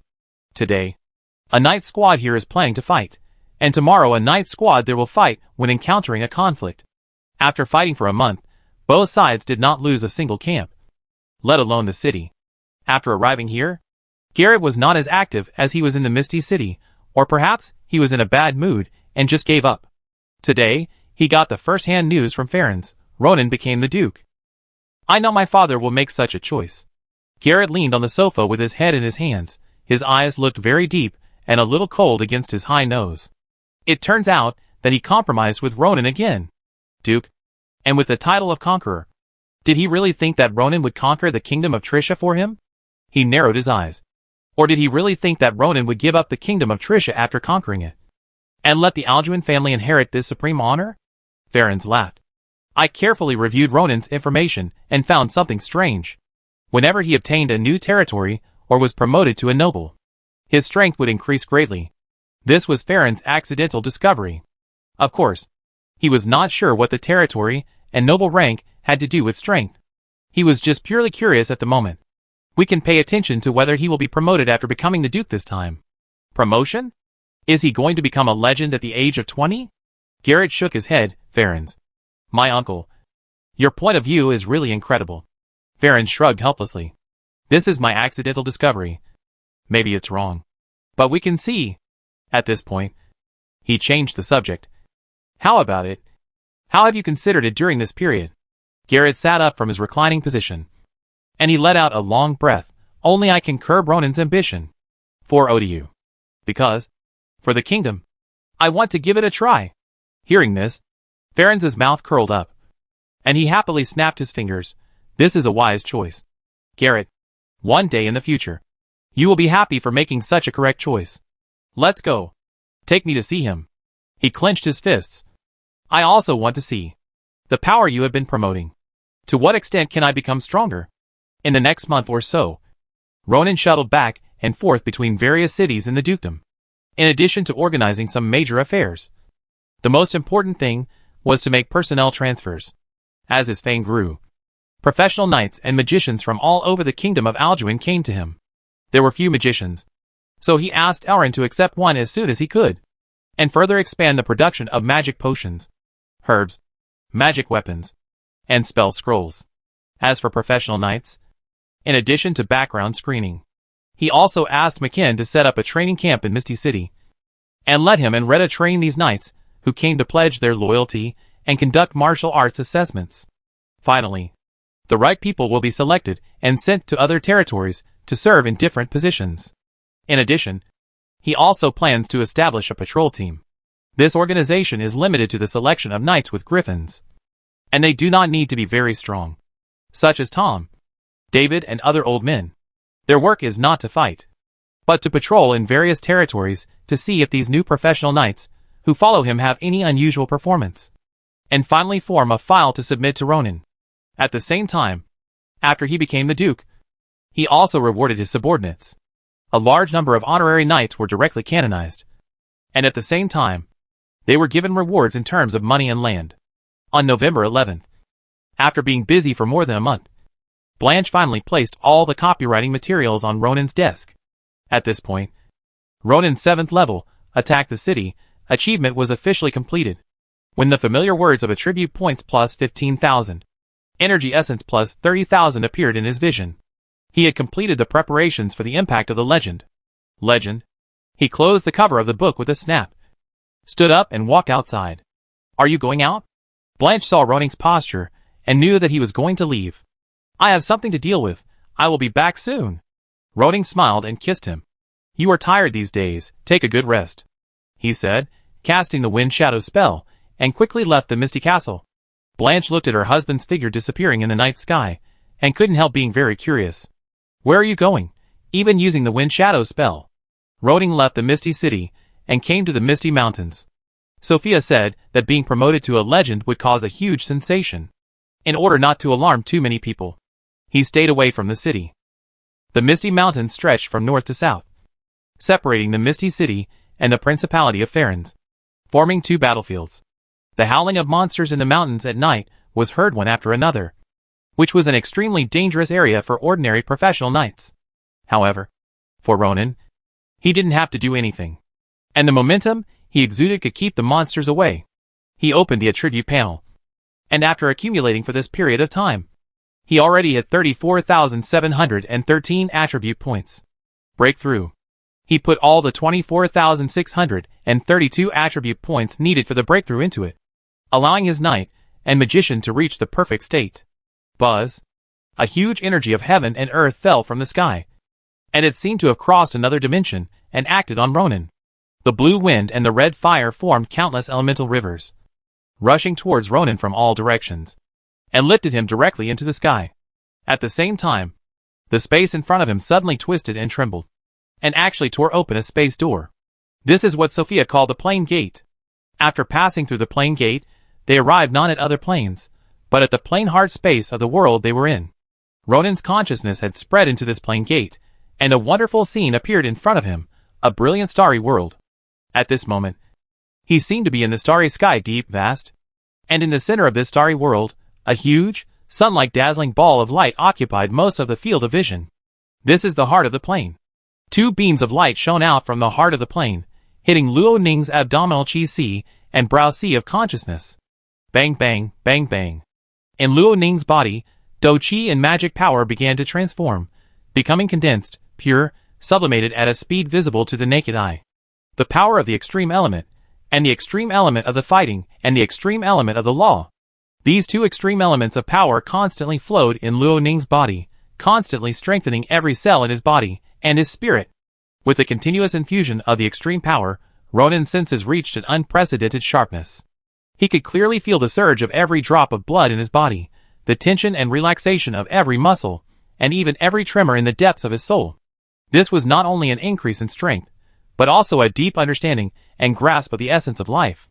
This strengthening lasted for a long time, until the brilliance projected by the heart of the plane dissipated and gradually stopped. It was at this time that Ronan's heart and the heart of the plane had a subtle resonance, leaving a faint mark on his heart. This is the seal of the plane. It marks that Ronan has become a legend, and can get rid of the constraints of the power of heaven and earth to a certain extent. Now he can fly in the air even without using the wings of wind or wind shadow. Flying has become an instinct. The plane door slowly closed, but the elemental storm outside did not stop. Ronan closed his eyes and concentrated, allowing this vast power to continue to cleanse his body and mind. After an unknown amount of time, when the last elemental power was completely absorbed by Ronan, he slowly opened his eyes. At this moment, his eyes seemed to contain stars, deep and bright. He exhaled lightly, and the breath was accompanied by a faint elemental fluctuation, as if even the air was trembling. Is this the power of legend? Luo Ning whispered to himself, with both shock and expectation in his tone. He felt the almost endless power in his body, as if the elements of the entire world were under his control. He slowly raised his hand, and under the mobilization of his mind, all the surrounding fire elements gathered towards his palm. Ronan waved his hand casually, and the instantaneous second-level fireball hit the mountain below, which was comparable to the sixth-level magic. This was only a second-level magic. If it was an instantaneous sixth-level magic, wouldn't it be almost as powerful as the roar of the flame god? Moreover, this was a continuous roar of the flame god. Not only that, Ronan took a step forward, and a sonic boom sounded directly in the night sky. With a punch, without using fighting spirit and fighting skills, relying purely on speed, he could blow out the air and twist the trees in front. If this air punch hits ordinary armor, it will make the armor dent and collapse the knight's chest. This is the power of legend. Compared with Jiyang, it is more than one level stronger. Whoosh, whoosh, whoosh. When Ronan tried his own strength, several sounds of breaking through the air came one after another. It turned out that Sophia, Rydar, and McKen appeared here. Ronan, it's really you. Sophia's beautiful face showed an unprecedented shock expression. You broke through the legend? Ronan was helpless. He had deliberately stayed away from the Misty City to prevent alarming these people. But he didn't expect that the vibration of the breakthrough would spread so far. Let's talk about it somewhere else. Chapter 515 Powerful Destructive Power. Under the leadership of Ronan, the group moved away from the mountain range ravaged by the elemental storm, and stopped at a secluded place. Ronan, have you really become a legend? Sophia asked repeatedly, and her shock and disbelief were obvious. At the beginning, she and Simon and others decided to follow Ronan. In addition to the latter's willingness to deal with the sacred storm, they also saw Ronan's potential. The latter also admitted that he was sure to become a legend within 10 years. This is their reliance for returning to the Crescent Moon continent. Luo Ning nodded, and the power of the two elements of water and fire appeared on his hands. Legends are indeed extraordinary. He sighed. In the past, mobilizing the elements of heaven and earth required a certain amount of energy, and also required the use of magic power. But now, I feel that the elemental power around me has become very docile, as if it is always listening to my command. As he said, he removed the wind and fire elements, and replaced them with earth elements, water elements, thunder elements, and so on. Once you become a legend, you can explore other magic attributes, and create various spell scrolls and magic circles. Of course, when designing magic of other attributes, you need to consume mental power and magic power, which is not as easy as using inherent elemental attributes. Seeing this scene, Sophia confirmed the fact that Ronan became a legend. Even though she is a genius in the City of Dawn, and the top among the young people, she still feels inferior in front of Ronan. Of course, she knows that Ronan's breakthrough is so fast, and there must be some unknown secrets. But everyone has secrets. And for her, no matter how Ronan breaks through, as long as he becomes stronger, it will be beneficial to her, Orland, and even the Crescent Moon continent. After all, when the human alliance fights against the demons, it will never be dissatisfied with having more strong people on its side. Rydar and McKinn were also amazed and happy for Ronan. As followers summoned by Ronan, they witnessed their master's step-by-step growth along the way, and their hearts were full of pride and admiration. Did you break through both professions this time? Sophia asked the second question she was concerned about. She had told Ronan before that if a knight and a magician both reached the same level of glory and broke through at the same time, the baptism of heaven and earth they received would be stronger than if a single profession broke through to become a legend. They were both just entering the legendary realm. One had a single profession breakthrough, and the other had a dual profession breakthrough. The former would be much lower than the latter in all dimensions. Ronan nodded. It is indeed a dual profession breakthrough. Sophia's eyes lit up. Then, how about we test your strength? After saying this, Reel and McKinn were also somewhat tempted. In their previous lives, they had seen legends. Take Rydar for example, his teacher was even a sage. But it was rare to have the chance to fight against a legend in person. Ronan readily agreed. He also wanted to see how strong he was. Come on! He flashed, appearing 100 meters away.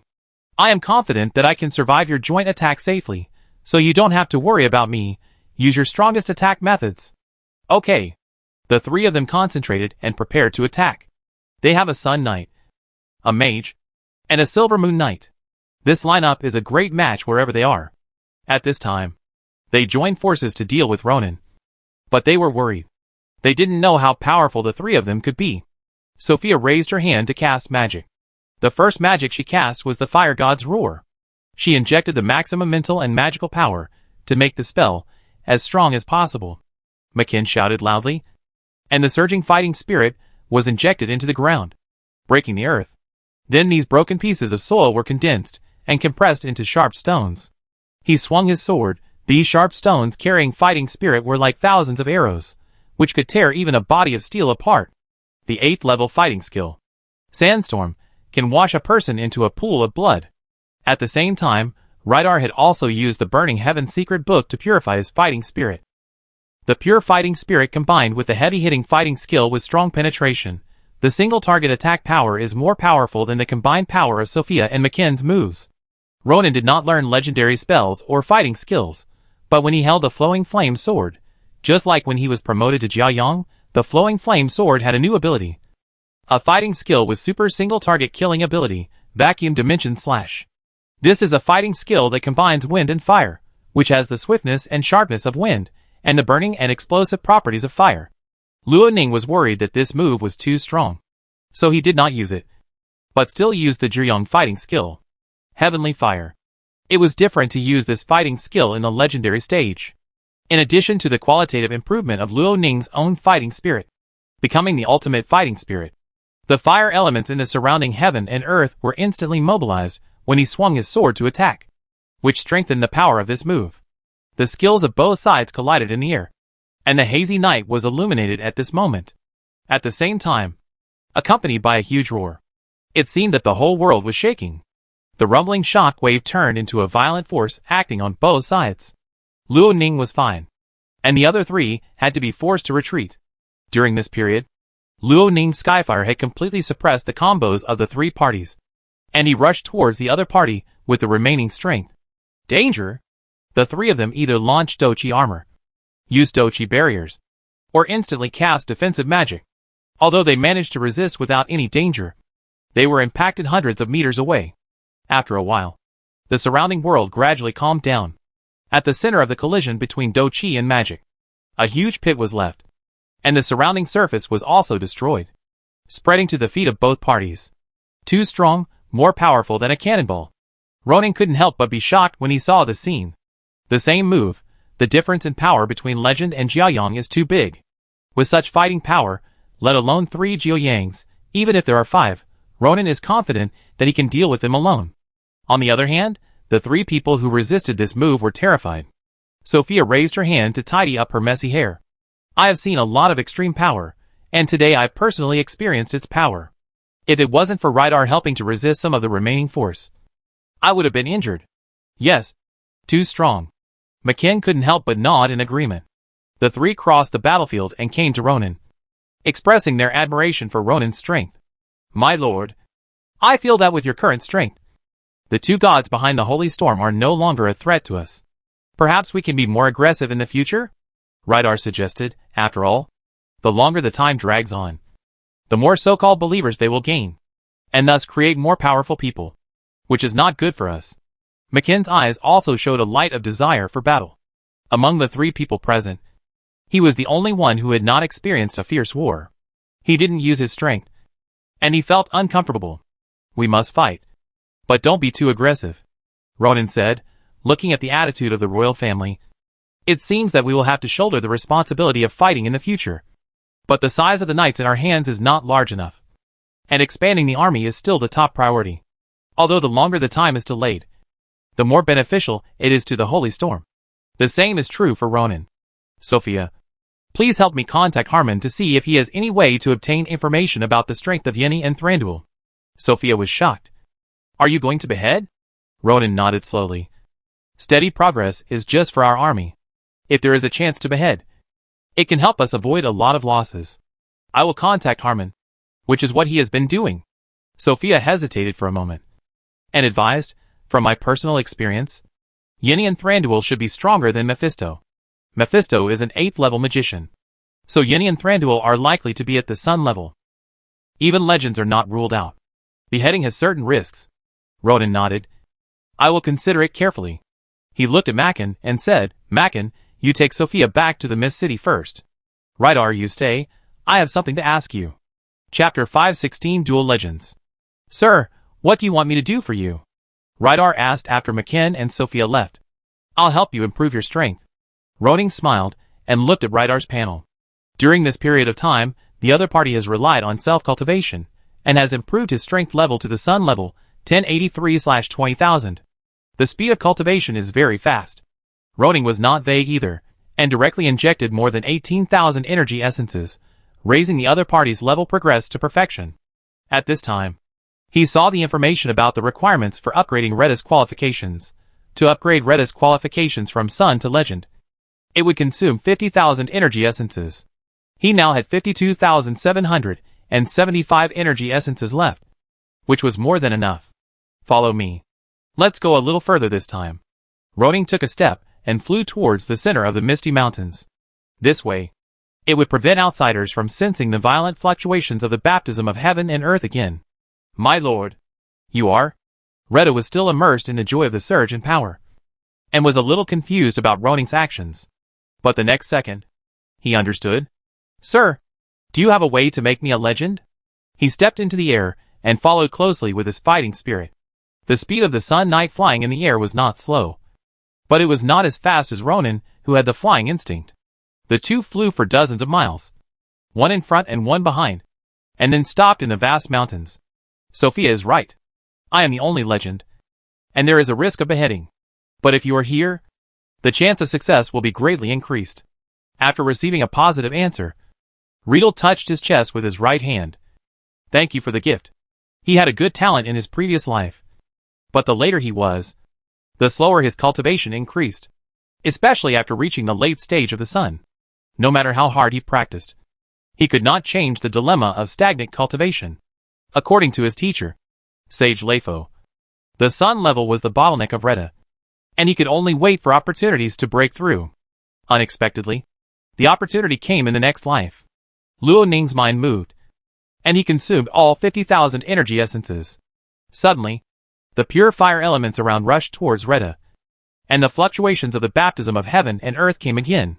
However, perhaps because only those who broke through could see it, Luo Ning did not see the door of the plane and the heart of the plane. Rydar absorbed the elemental energy, accepting the baptism of heaven and earth, and his aura rose steadily. While Luo Ningjing was waiting, he looked at his attribute panel.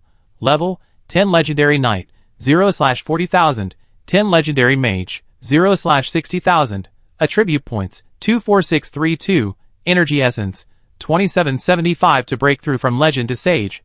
Ronin needs a full 100,000 Attribute Points, excluding the existing more than 20,000. He still needs more than 75,000. Without considering the achievement tasks, relying on the accumulation of monthly sign-ins, Ronin needs almost 10 years to complete the accumulation and breakthrough. Compared to ordinary people, this speed is definitely very fast. Of course, if the achievement task is completed, this time will be greatly shortened, based on the current achievement tasks. As long as I become the king, kill the legend, the population of the territory reaches 1 million. And at the same time, I have 2 large cities with a population of more than 100,000. I can get 110,000 attribute points. In other words, he only needs to complete these levels of achievements to break through and become a sage.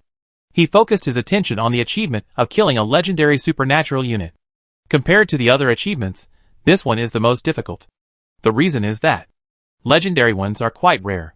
At least there are no such people in the 2 kingdoms, and Ronin believes that there are no monsters of this level in the several major monster mountains. Ronin couldn't help but think secretly, I hope there is a legend between Yini and Thranduil. He put away his thoughts, slowly closed his eyes, and felt his body condition. He has a dual-polar body. Even if he loses a limb, he can gradually recover by his own strength. Needless to say, his body is very strong. Ronin is concerned about the golden chain that appears under his skin. According to Sophia's introduction, this thing is called soul binding chain, which not only binds people's souls, but also protects people's souls in a sense. With the soul binding chain, even Mephisto, or even the Shadow Lord, cannot easily transform the legend into a witch soul knight. The way of cultivation for a legendary warrior is to use will, fighting essence, and law essence to erode and devour the soul binding chains, transform the power of the chains of heaven and earth into their own, and strengthen their own soul will. When the soul binding chains are completely devoured, heaven and earth will bring down the second baptism, ignite the fire of the soul, and promote the extraordinary from legend to sage. Because Luo Ning has 2 kinds of essence, his soul binding chains are stronger than those of ordinary legends, which means that his sage will also be stronger than normal sages. This is the same as being 1 step ahead, and being ahead at every step. He felt the magic of the soul binding chain, and then invested all of his 24,000 attribute points in the knight's progress. Ronin clearly felt that the soul binding chain was a little dimmer than before, and he could also feel that his soul power had grown a bit. Amazing. My magician progress has not improved. My mental power has not increased. But the range I can perceive has become larger. After becoming a legend, Ronin's mental power coverage has expanded to 100 miles. And now his sensing range should be around 120 miles.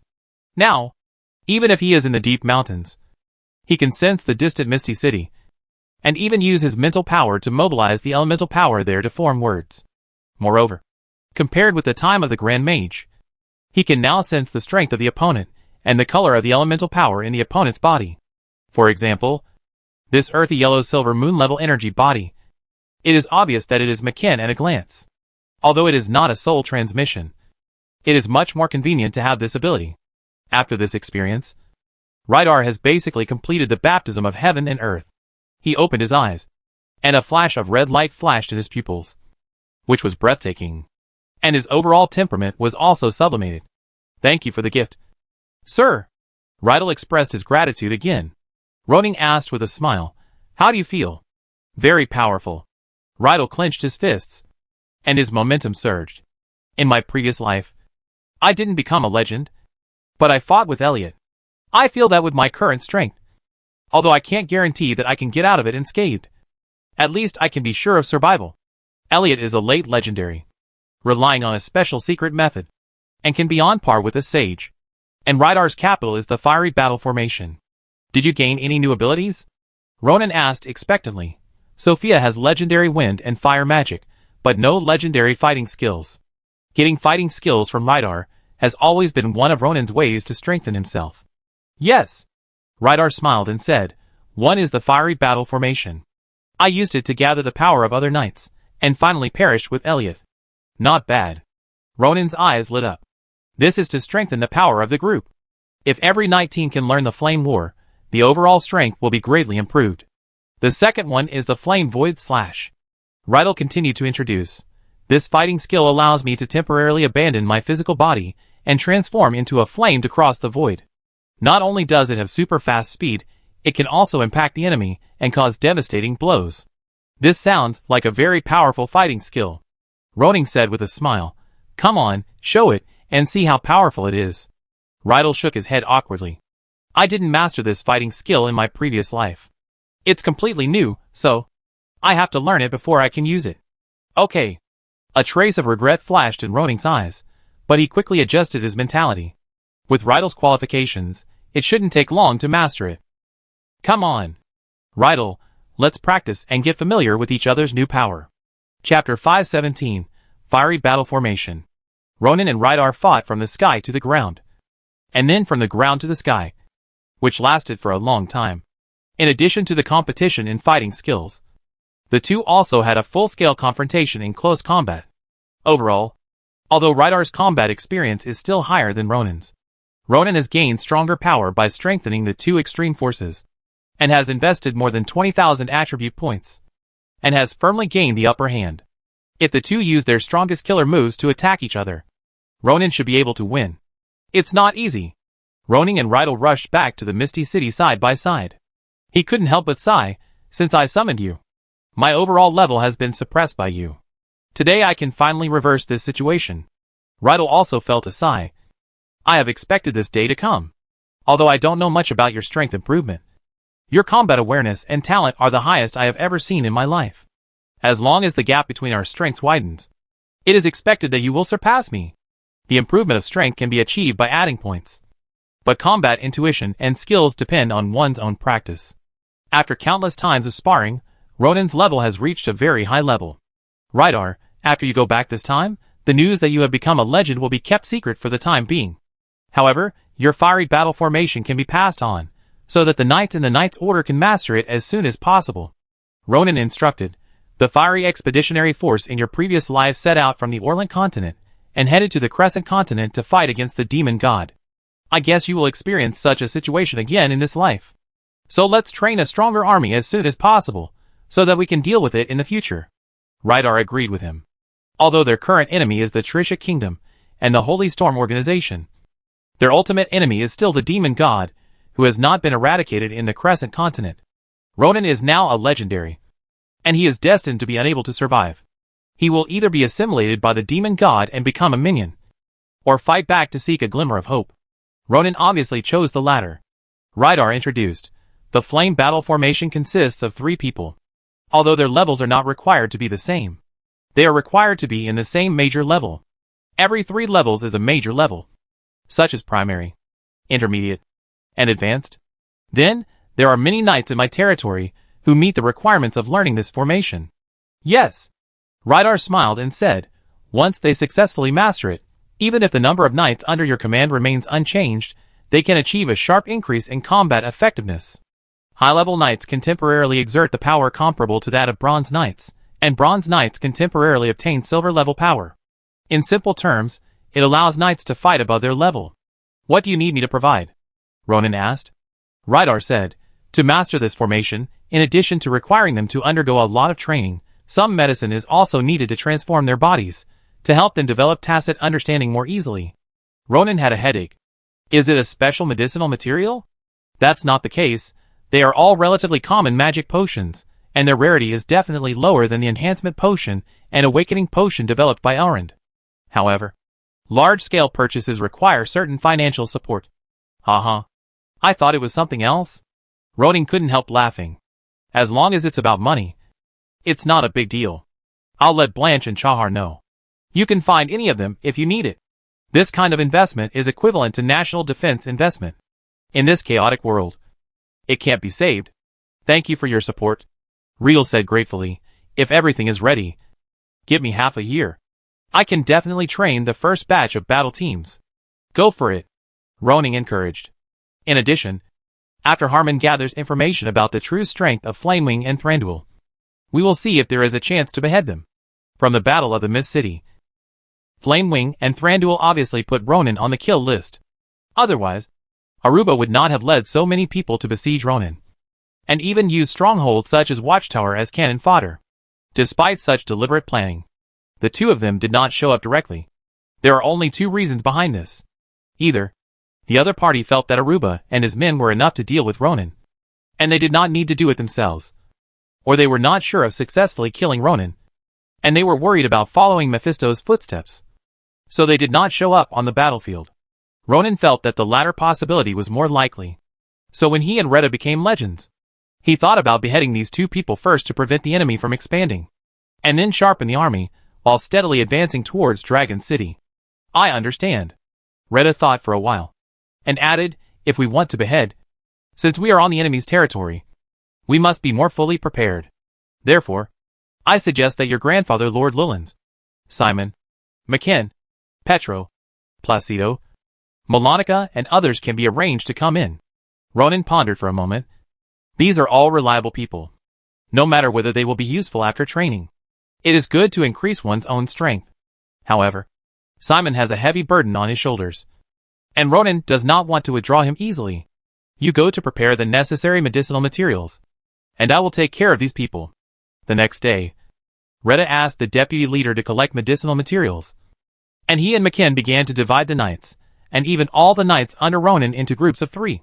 Preparing for practicing the formation, Ronan first went to Watchtower, and asked Placido to go to Misty City for training, and then went to Wushan Castle, and told Rollans about this matter. The latter had mentioned before that he wanted to go to the battlefield to kill the enemy, and to conquer a piece of land for the future kingdom of Wushan family. Naturally, he supported Ronan very much in this matter, and agreed without any hesitation. In fact, if possible, he even wanted Ronan to spread the flame battle formation among the Wushan knights. In this regard, Ronan also readily agreed. Finally, he went to Wubei territory to see what Simon meant. Although this guy was a Silver Moon Knight, he was now immersed in the industrialization blueprint drawn by Ronan, and was not very interested in fighting. Moreover, in the past 2 months, he had already started to prepare for the construction of the railway. If he left now, it would undoubtedly put all the mobilized personnel and construction schedule on hold, wasting time. Therefore, Ronan did not force Simon to come for training. Once people get busy, they feel that time passes very quickly. Look, in the blink of an eye, it was December 15th, and the deadline for the truce had arrived. The Kingdom of Trisha did not send anyone to continue the truce, and there was no sign of a large-scale attack on the Misty City.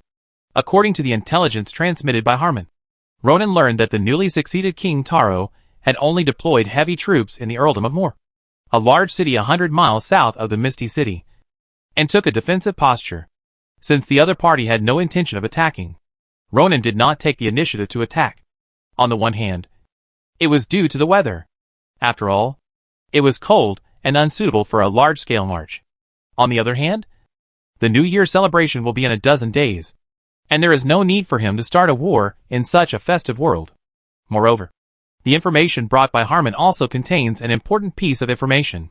The founder of the Holy Storm, the flame god envoy Yin Yi, had shown his divine power in order to attract more believers a while ago. His strength is suspected to be legendary. At the same time, the strength of the storm god envoy Thranduil is not low. This information is both good and bad for Ronan. The good thing is that he has found the target he wants to kill to complete the achievement of the King of Slaughter. The bad thing is that the decapitation plan may need to be temporarily suppressed. When the other party has a legend, it is a bit risky to carry out a decapitation operation in the other party's base camp. The end of the year. In previous years, the weather in Jinyu City was still sunny during the annual celebration. But this year it was overcast. A luxury convoy slowly drove into Jinyu Palace. The tall and strong knight at the head looked up and looked at the sky. A little stunned. It's snowing. Garrett looked up, and his forehead was exposed by his parted hair. There was a faint golden mark there. Chapter 518 Garrett's Plan. In the hall of Ajuin, Bruno, who had finished handling today's government affairs, met Garrett, who had returned from the battlefield of Gregorian Highland. I heard from Farron's that, in the war that just ended, you led the brave knights and captured the enemy commander, Count Ahrens? Garrett bowed slightly. Yes, father, in this battle we captured a total of 6 enemy professional knights of Meteor and above, all of whom were taken back to Golden Feather City by me, to accept your trial. Bruno was very pleased and in a very good mood. In the last 2 wars, we captured many important figures of the other side. Now they are all imprisoned, waiting for the ransom letter from King Tyro of Trisha. Unfortunately, the young king does not seem to care about these losers. No information has been conveyed until now. Count Ural of Misty City is in a high position in Trisha. It stands to reason that if such a person is captured, the other side should send someone to negotiate. I just don't know what happened. It has been 2 months, and the other side has remained silent. As the victorious party, the Kingdom of Ajuin naturally would not lower its status to ask for ransom. Since Ural's group could not be killed casually, they had been imprisoned. Garrett smiled coldly. I think that Taro must have regarded these people as abandoned pawns. If possible, I would like to persuade these prisoners to see if anyone is willing to give up their loyalty and serve me. It should be difficult. Bruno stood up and walked down from the throne slowly. These people are all based in the Kingdom of Trisha. It is unlikely that they will give up everything and be loyal to us. Moreover, although Taro has just ascended the throne and is still young, he will not do such a thing as not caring about the capture of the border Ural. If Taro really doesn't care about the lives of Ural and others, then he, as a king, will surely be despised and alienated by his followers. This is more beneficial to the Kingdom of Alduin. I'm still willing to give it a try. Garrett insisted on his own idea. We have formed the trend of unifying this continent. If they can see the situation clearly, they can make the right choice. After we take down Trisha, are they still afraid that they can't get their things back? As he said this, he bowed slightly. Father, please approve me to do this. Bruno's eyes flashed with relief. Compared with before, Garrett is now much more humble. I feel that you have changed. Garrett, you seem to be much calmer now than before. It seems that the teacher I arranged for you is effective. Garrett smiled and said, the teachers are really good. I learned a lot from them. However, due to the difficult conditions in the battlefield camps recently, and the running back and forth made them very tired, they wanted to spend the New Year celebration in Farensburg, so I agreed that they did not come back with me. Well, they are all ordinary people. They have to rush back again after 2 days. It is really hard for them. It is rare that you can understand their hard work. Bruno came to the other party, raised his hand, and patted the other party's shoulder. You go and negotiate with the prisoners. Father supports you. It happened that in the Battle of Misty City, Uter and several confidants around Garrett were killed in the battle. If a few of these prisoners are willing to switch to his command, it will just make up for his lack of manpower. Thank you for your support. Father! Garrett bowed, his mouth slightly raised, his smile slightly mocking. Bruno never thought that the teachers he arranged for Garrett did not stay in Farensburg and did not come back, but died under the latter's sword, and slept forever in Gregorian. For Garrett, he had long been tired of those old men who surrounded him and nagging every day, and it was painful to see them one more time. As for winning over the nobles of the Kingdom of Trisha, to be honest, Alones and others who were taken back to Golden Feather City by him have become his followers, and Count Ural and his subordinates. I believe that when he reveals his identity, they will also join him. Okay, it's almost time for the dinner, come with me. Bruno said as he walked. These 2 days are the annual celebrations. Relax well, don't let your nerves be tense. Oh, by the way, I heard that you have broken through to the Knight of the Sun not long ago. Garrett followed closely behind. Yes, father. Although my relationship with Ronan is not very good, I have to say that the enhancement potion made by Wubbling is very useful to me. With its help, I successfully broke through the bottleneck and became a proud son. Haha. This is a happy event for our Aduin family. Bruno was very happy. He had seen Ronan at the proud son level before. Although he was happy, he still hoped that there would be a proud son in his family. Now he has come true. We are cooperating more closely with Ronan now. Many magicians have joined his territory recently. The output of potions must have increased a lot. I will contact him when I have the chance to sell more potions to us. In response, Garrett shook his head. That kind of potion is no longer useful for the proud son level. It's useless to you. You can use it to reward others. Bruno smiled and said, who still dislikes the follower's strength being too high? That's right. Garrett pondered for a while, with a flash of hesitation in his eyes, but finally spoke. Father, if we are able to deal with Ronan and his followers in the future, should we still maintain the relationship between us and the Wuxian family? Bruno did not answer immediately, but glanced at Garrett, then turned his head and looked forward. Does Ronan threaten the royal power? To be fair, the answer is yes. It is impossible for a young Sun Knight to have no ambition. Bruno knows this. He also wants to restrict Ronan, but unfortunately, he can't do it now. So, through the communication in the Misty Castle, he has stabilized the relationship between the two sides. At least for a long time in the future, Ronan will fight for him and for the kingdom. As for the relationship between the two families in the future, let's take it one step at a time. Now his son has also become a Knight of the Sun. As time goes by, there will definitely be a second and third son in the vast kingdom. A dukedom cannot compare with a kingdom in terms of foundation. However, Bruno did not speak out his true thoughts. He understood his son's character. If Garrett knew that his father was also wary of Ronan, he might still bring the targeting to the table, which would be detrimental to the current situation. This time in the Misty Castle, I talked with Ronan for a long time. I can see that he is a person who values favor and face. So, as long as we do him a favor, he will not betray the kingdom as you think. Bruno paused, walked forward. Garrett, put away your thoughts. Our next goal is to destroy Trisha and become the king of this continent. Before that, it is meaningless to be entangled in vigilance and internal fighting. Garrett looked at his father's back. His eyes flashed with reluctance and determination. I understand. He took a deep breath, walked up, and added in his heart, I have given you the opportunity. Father, you can only blame yourself for not seizing it. After a luxurious dinner, Garrett left the Golden Feather Palace. He rode on a golden griffin and flew to Oxhorn Bay in the snowy night, and entered the prison where the prisoners from Misty City were held. As important prisoners, there were professional and powerful knights guarding here, and they were also given special shackles. Even the Silver Moon Knights would be restricted and unable to escape. Count Ural, we haven't seen each other for a long time. The magic lamps illuminated the dark cell. Garrett had a faint smile on his face, looking at the Silver Moon Knight in front of him, who was wearing heavy torture instruments and had difficulty even moving. Haha, the Honorable Crown Prince actually came to this dirty cell in person? Ural sneered and sat on the ground opposite. The Honorable Noble, his hair was disheveled at the moment, looking miserable. If it were any other time, I would want to vomit even by smelling the smell here. Garrett walked forward, knelt down in front of Count Ural. But I came here with the greatest goodwill today. I want to talk to you. Chapter 519 Good News. When Ronan was still the Baron of Shanlin Town, he decided to hold a martial arts competition at the end of each year. Now, many years have passed.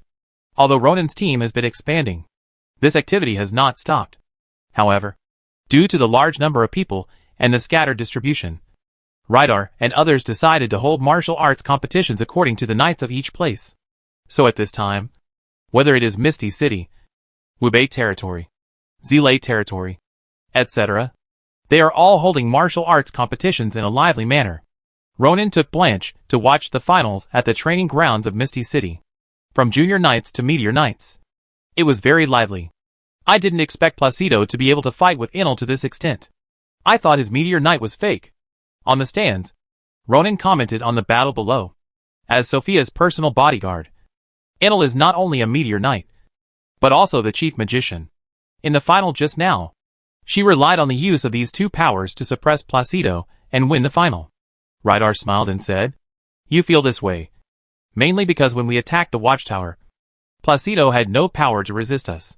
Blanche chuckled and said, "So, it's not that he is weak, but that you are too strong?" Rydar nodded gently.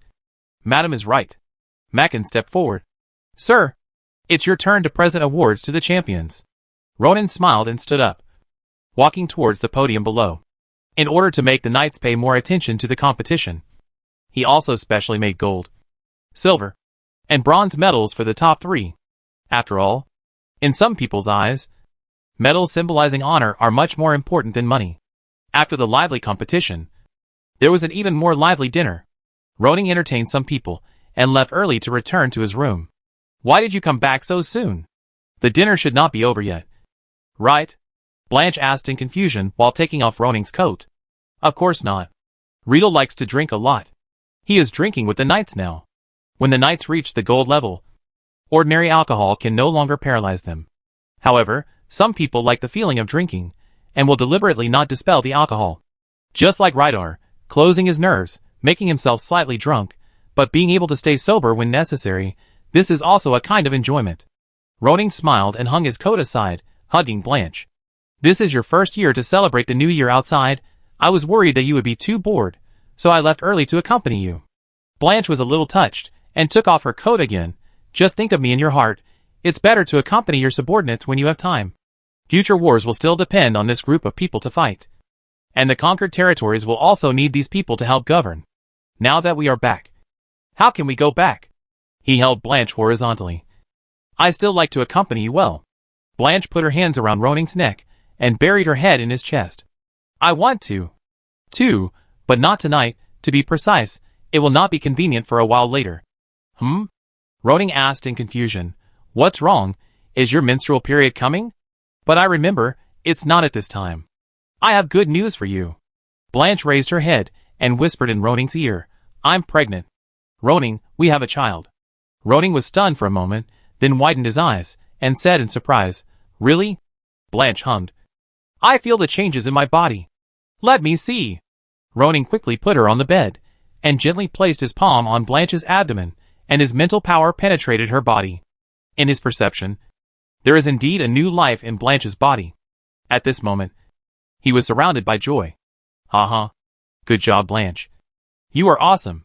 He kissed her cheek fiercely, and stroked her belly with his palm. "There is no fetal heartbeat yet, and the pregnancy time should be less than a month." He calculated the time, which should have happened more than 10 days ago.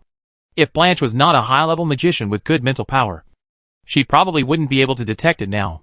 Ronan grabbed the other's hand and said gently, "Although you are a high-level magician, don't worry about it next. Arrange all the affairs in the territory, and give birth to the little life peacefully." "I know." Blanche nodded, with a happy smile on her face. "But my physical and mental state is very good now, and it's no problem to handle some things. After all, he is a transcendent, and he won't be so fragile." Well, Ronan stroked his chin. "Although it seems that the enemy has no intention of attacking now. But Misty City is the front line after all. There is a risk of war at any time. You can't stay here." He stood up and thought for a while. "Go back to Wubei territory. That's our rear base, with Belwara, Simon, Elrin and Carlos there. It's very safe. Especially Elrin.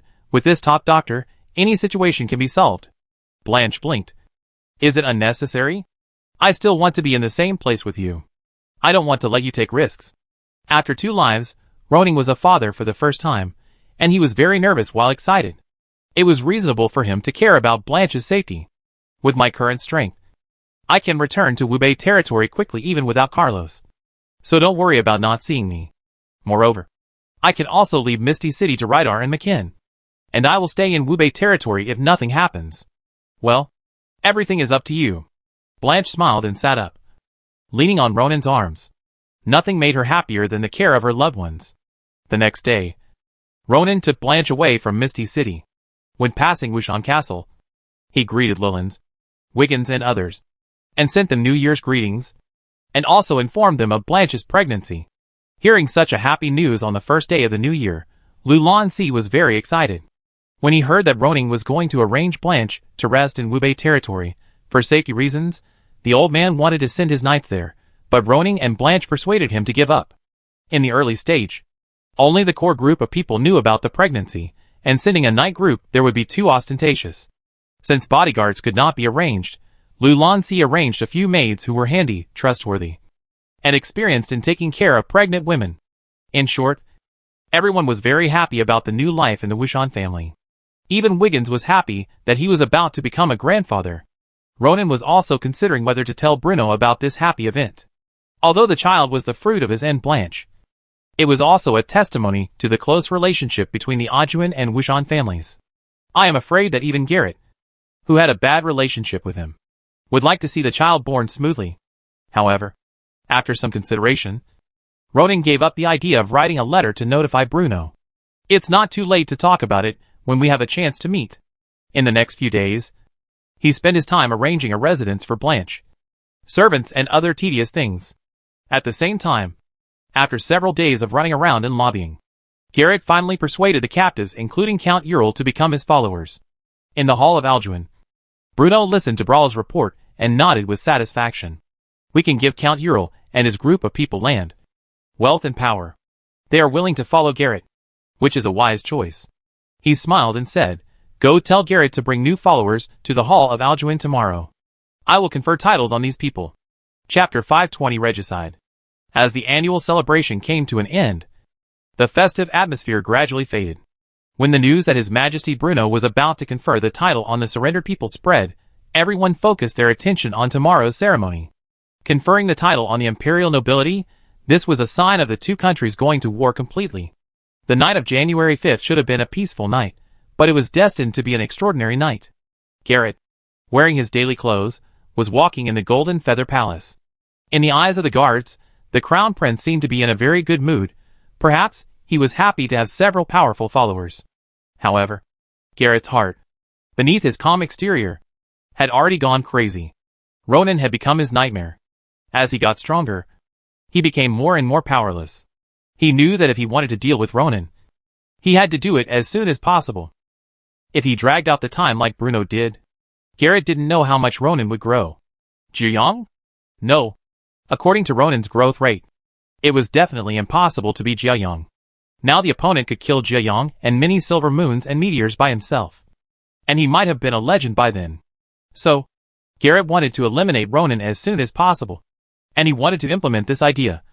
But his father Bruno became an obstacle. Garrett walked forward slowly. And in front of him was the king's bedroom. He remembered that afternoon.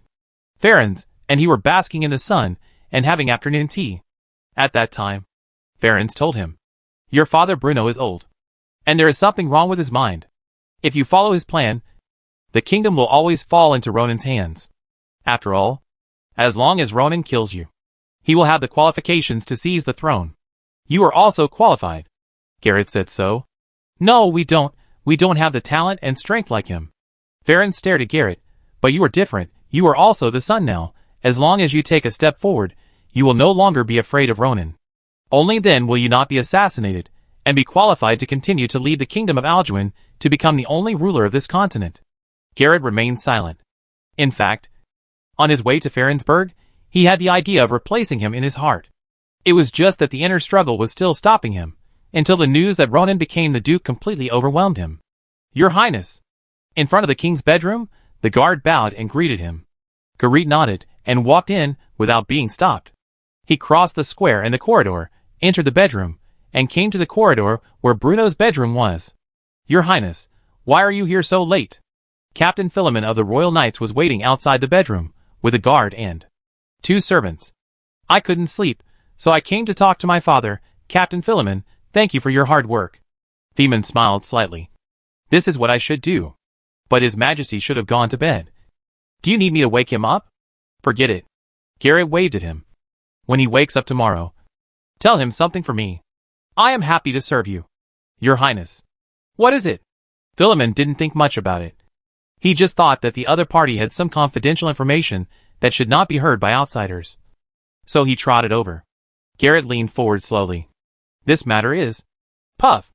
A short blade pierced Philemon's throat directly, in front of the Sun Knight, who was deliberately murdering him. Philemon, who was unprepared, had no time to react even though he had the strength of the peak of the gold level. He didn't even scream before he was wiped out by the thunder and lightning. When the other guards saw this, their pupils shrank violently, and their brains seemed to be broken. They neither resisted nor screamed, as if they were frozen.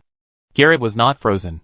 His body was shaking, but he was able to keep his movements intact with his strong control. He dodged, and purple lightning flashed across the corridor, covering all the guards and servants, and extinguishing their lives. Looking at the body slowly falling to the ground, Garrett's eyes were red. His expression was ferocious, and he seemed very excited. He took a deep breath, slowly opened the door, and walked in. Bruno was a silver knight after all, and his hearing was very good, even though the bed was far from the corridor. The sound of falling to the ground still woke him up. He sat up and asked, "Philemon, what's wrong?" Just then, Garrett pushed the door open. "Oh, it's you, Garrett. What's the urgent matter that brings you here so late?"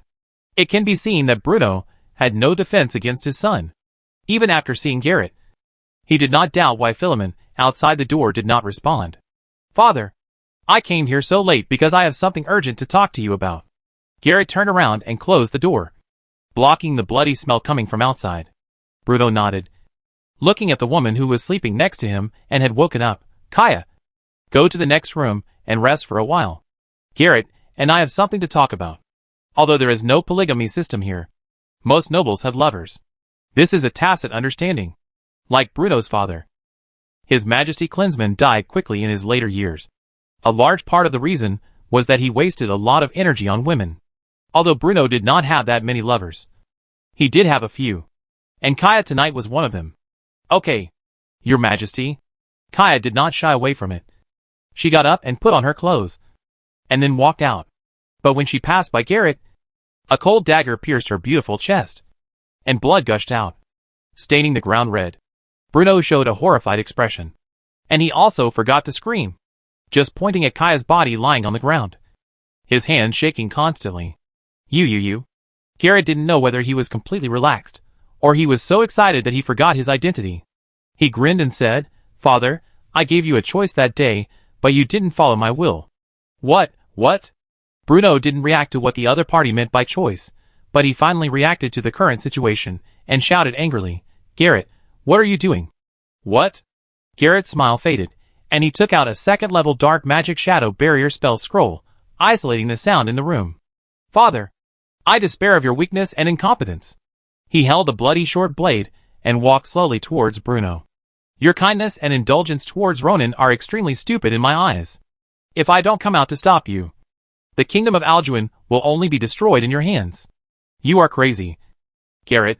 "I am your father," Bruno roared, his eyes full of anger and confusion.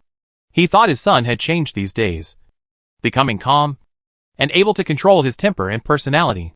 He didn't expect that the other party would become even crazier than before, and even stretched out the butcher knife to him. "I know you are my father."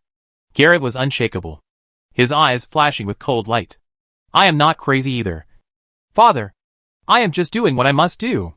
His voice was low and firm, paranoid and crazy. "The rise of Ronan can no longer be stopped. But you are still hesitating and letting him grow stronger. I can't let the kingdom of Alduin fall into his hands." Bruno stood up from the bed trembling, and took out the long sword hanging beside him.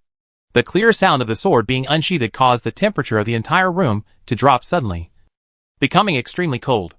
"Garrett, if you put down the blade now, I still acknowledge that you are my son, and the first heir of the kingdom of Alduin." Bruno's voice was trembling. The son whom he had high hopes for actually wanted to kill him. "You are betraying your family and your country." "Don't be stupid, Garrett." "Betrayal?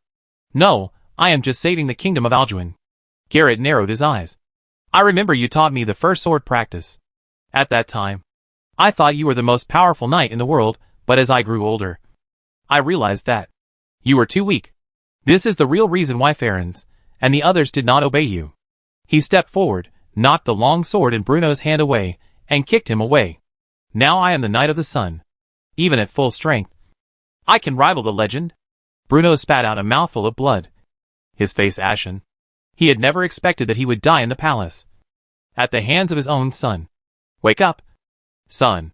Your anger towards Ronan and your paranoia have driven you crazy and made you lose yourself." "I'm sorry, Father! Garrett walked aside and picked up Bruno's sword. Your death will be my first step to save Alduin. His hands trembled slightly. But he still thrust the sword into Bruno's chest without hesitation. Blood gushed out, staining Bruno's pajamas red, and causing the life of the king, who was less than 60 years old, to quickly fade away. Garrett looked down at his father. His eyes were extremely cold. I have to do this. Bruno's vision became increasingly blurred. He slowly raised his hand, not knowing whether he wanted to hold something or something. But in the end, it fell to the ground powerlessly. You will ruin the entire country. Garrett responded, this is better than you doing nothing and handing the country over to others. Bruno's vision went completely dark.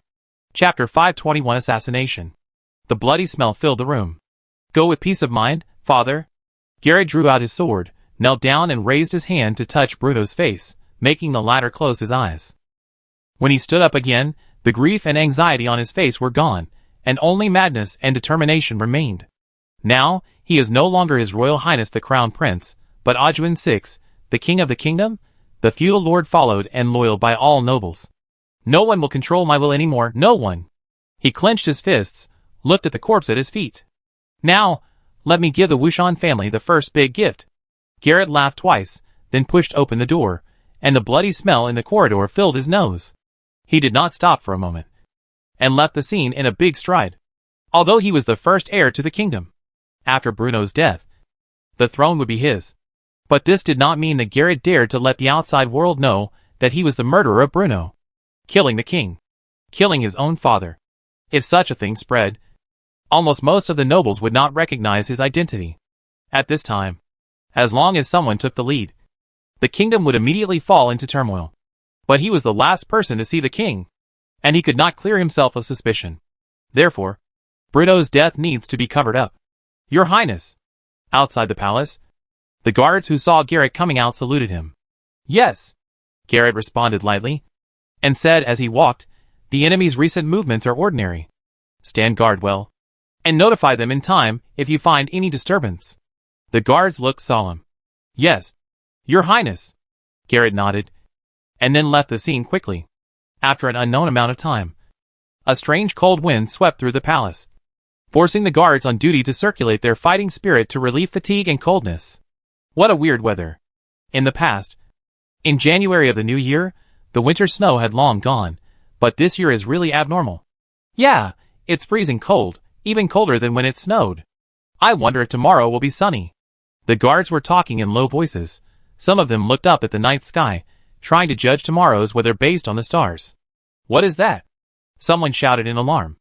Everyone looked over, and saw a huge black shadow appearing above them at some point. If you didn't look carefully, you would have thought it was a dark cloud.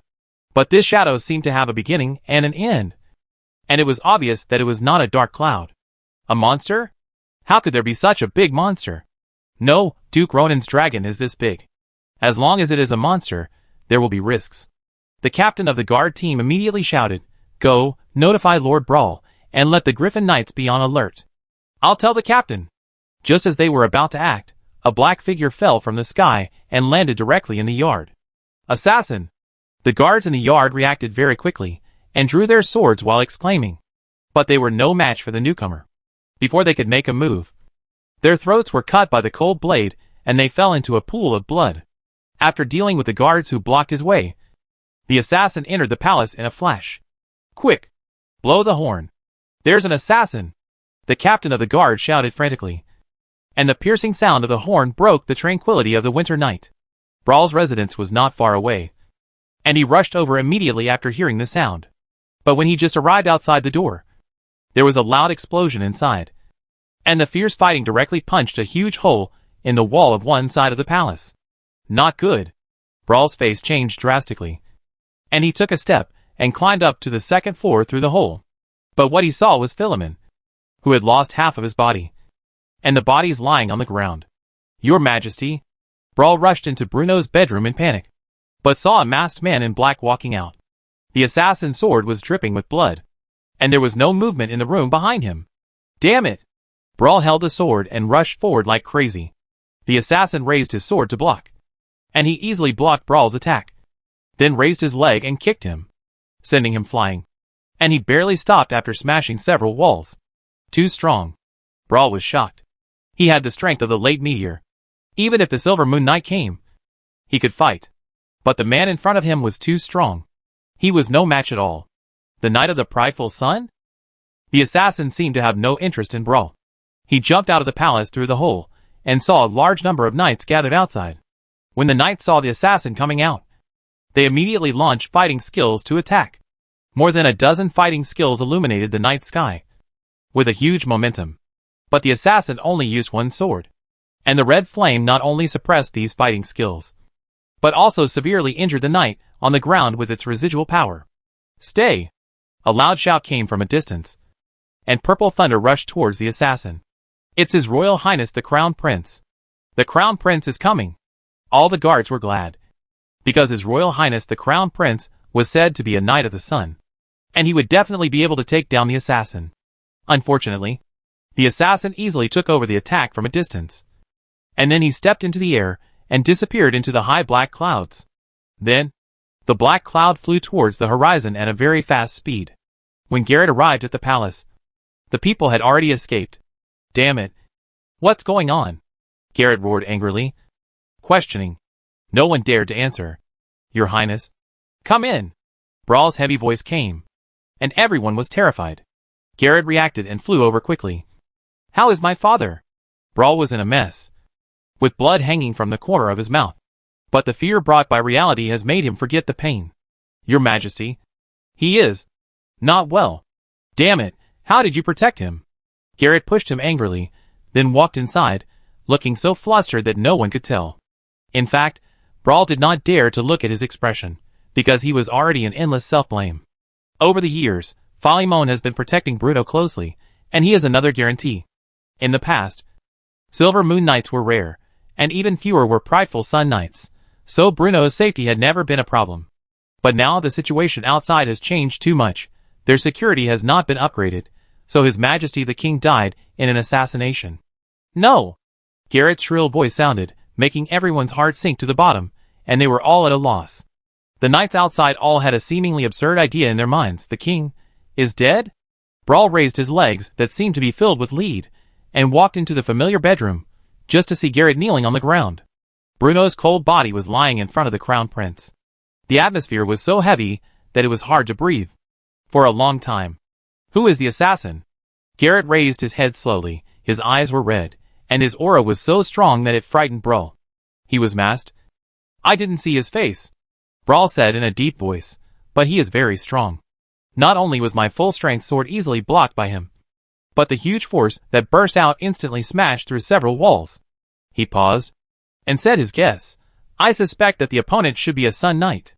"Sun Knight?" Garrett stood up, clenched his fists, and gritted his teeth and said a name, "Ronan." "Ronan?"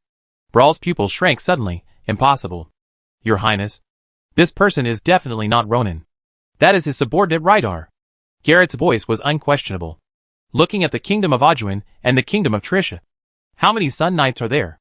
And the huge black shadow in the sky just now.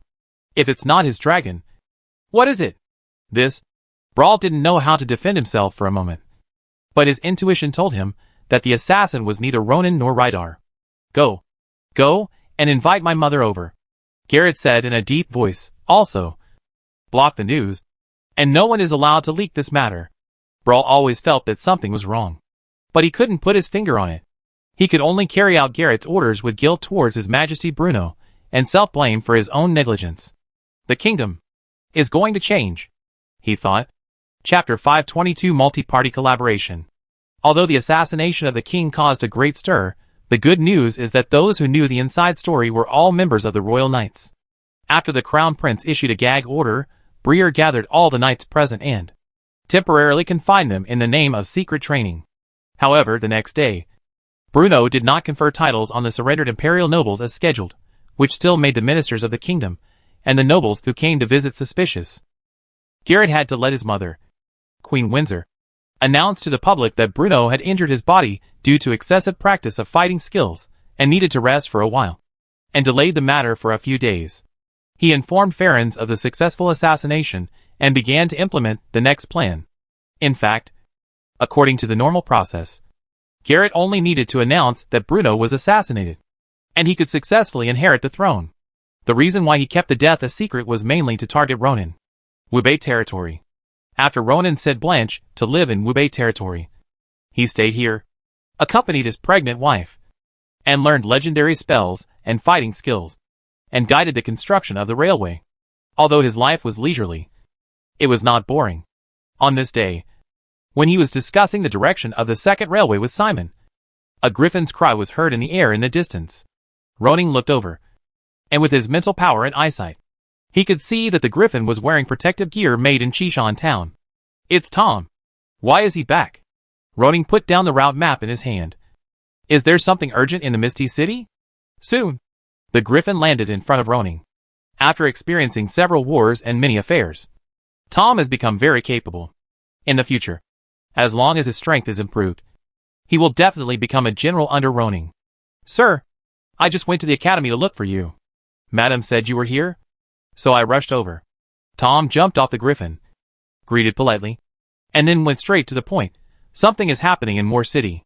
Ronan frowned and asked in disbelief, don't tell them to take the initiative to attack? It has only been less than 7 days since the new year, and the festive atmosphere has not completely dissipated. It is also facing the important season of spring plowing. Would the defeated party take the initiative to attack? Yes, sir, Tom said in a deep voice.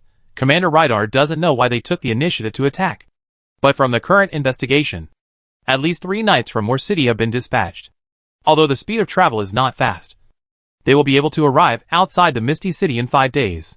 There are only 3 knights, and the Misty City does not need the support of other nobles. It can deal with it with its own team. I'm afraid that there is a character like Aruba hidden in these 3 knights. Now Misty City is Ronan's territory. If the battlefield is set here, it will undoubtedly cause damage to his territory, people and property. If he accidentally loses Misty City, then he, the newly promoted Duke, will lose all his face, and it will even affect the current endless number of defectors. Ronan thought for a while and said, Simon, the survey of the second route will be handed over to you. Although I haven't told my grandfather yet, there is absolutely no problem in building a railway through Wushan territory. Okay, Duke, you are busy. Simon put away the route map he recently surveyed to Swamp Town. I can't help you on the front line, but you can rest assured to leave this huge project of the railway to me. Ronan nodded and said to Tom, I'll give you a day off to visit your mother in Sanfon Town. Thank you, sir, Tom said gratefully. Ronan nodded and flew towards the Magic Academy. He wanted to inform Blanche first, so that she wouldn't worry. You don't need magic to fly now, Tom exclaimed. Simon laughed. You are ignorant. Ronan is a legend now. Flying is instinctive, so there is no need for magic. Ah? Tom's eyes widened. When did this happen? I didn't know about it. Simon was stunned. He thought everyone knew about this, but he didn't expect it to be kept secret. You know now, kid. He patted Tom's shoulder. Remember to keep it a secret. Don't tell anyone. Tom was a little stunned. A legend? A person he had rarely heard of now appeared in front of him. Ronan told Blanche about this matter. Although the latter was reluctant to let Ronan go to the Misty City, she did not stop him at all. A rising principality has many affairs that Ronan needs to deal with, not to mention the border war. Blanche's only hope is probably that her husband is safe. Ronan sent someone to bring a message to Elrin, and then flew to the Misty City. At the same time, Wushan Castle. Roulans looked at the letter sent back by Carolina, the liaison officer he arranged in Jinyu City, and fell into deep thought. Your Majesty hurt yourself while practicing fighting skills? 1,000 questions flashed through his mind. Although knights did suffer internal injuries due to mistakes when practicing fighting skills, according to his understanding of Bruno, His Majesty the King had given up practicing, and had not spent any effort on practicing for a long time. Now he is injured and needs to rest. What is going on? My lord, Baron Albert is outside to see you. Roulans put down the letter in his hand. Let him in. Soon. The Minister of State Affairs of Wushan, who had the courage to break into the Golden Feather Palace alone, walked in quickly. Good day, sir. He saluted and said, I brought some bad news. Roulans frowned. Ordinary news would not alarm him. What's the matter? Albert said. The news from Baron Kabir is that many unidentified knights have appeared in the border area between Black Pine Mountain and the Principality of Vera recently, especially in the 2 days after the New Year's Day. Black Pine Mountain is a recaptured territory, and now it is managed by Wigan's son-in-law, Baron Kabir. A gleam of light flashed in Lalance's eyes. The Black Gold Brotherhood had been completely wiped out in the last war. Could it be that they were going to make a comeback? Andrea. Since Ronan became Jiayang, the border of Wushan territory has ushered in a peace that has never been seen in more than 30 years. This is the deterrent power brought by the super strong. Now Ronan is in his heyday. Will the Vera Principality suddenly support an inferior organization to send heads? Lalance lowered his head and saw the letter paper placed aside. His heart skipped a beat. Not really. He stood up suddenly and paced around the room. Albert didn't dare to speak. From the Marquis's expression, he could tell that something big must have happened. Go, inform Kabir, and ask him to mobilize the Knights of Black Python Castle to cooperate with Knight Petro of Purple Thunder territory to strengthen the border defense in the near future. Oh, by the way, write to Baron Toru and Viscount Vittorino at the same time, asking them to strengthen the defense of Port Dennis. Albert was stunned for a moment. He could understand the order to strengthen the defense of Black Pine Mountain and Purple Thunder territory. But what did the situation on the southeastern border have to do with the Pointed Corner city in the southwest? What enemies were there? Thinking of this, an identity suddenly emerged in Albert's mind. The Fleming family. Yes, sir. Albert did not dare to delay, and went to handle it immediately.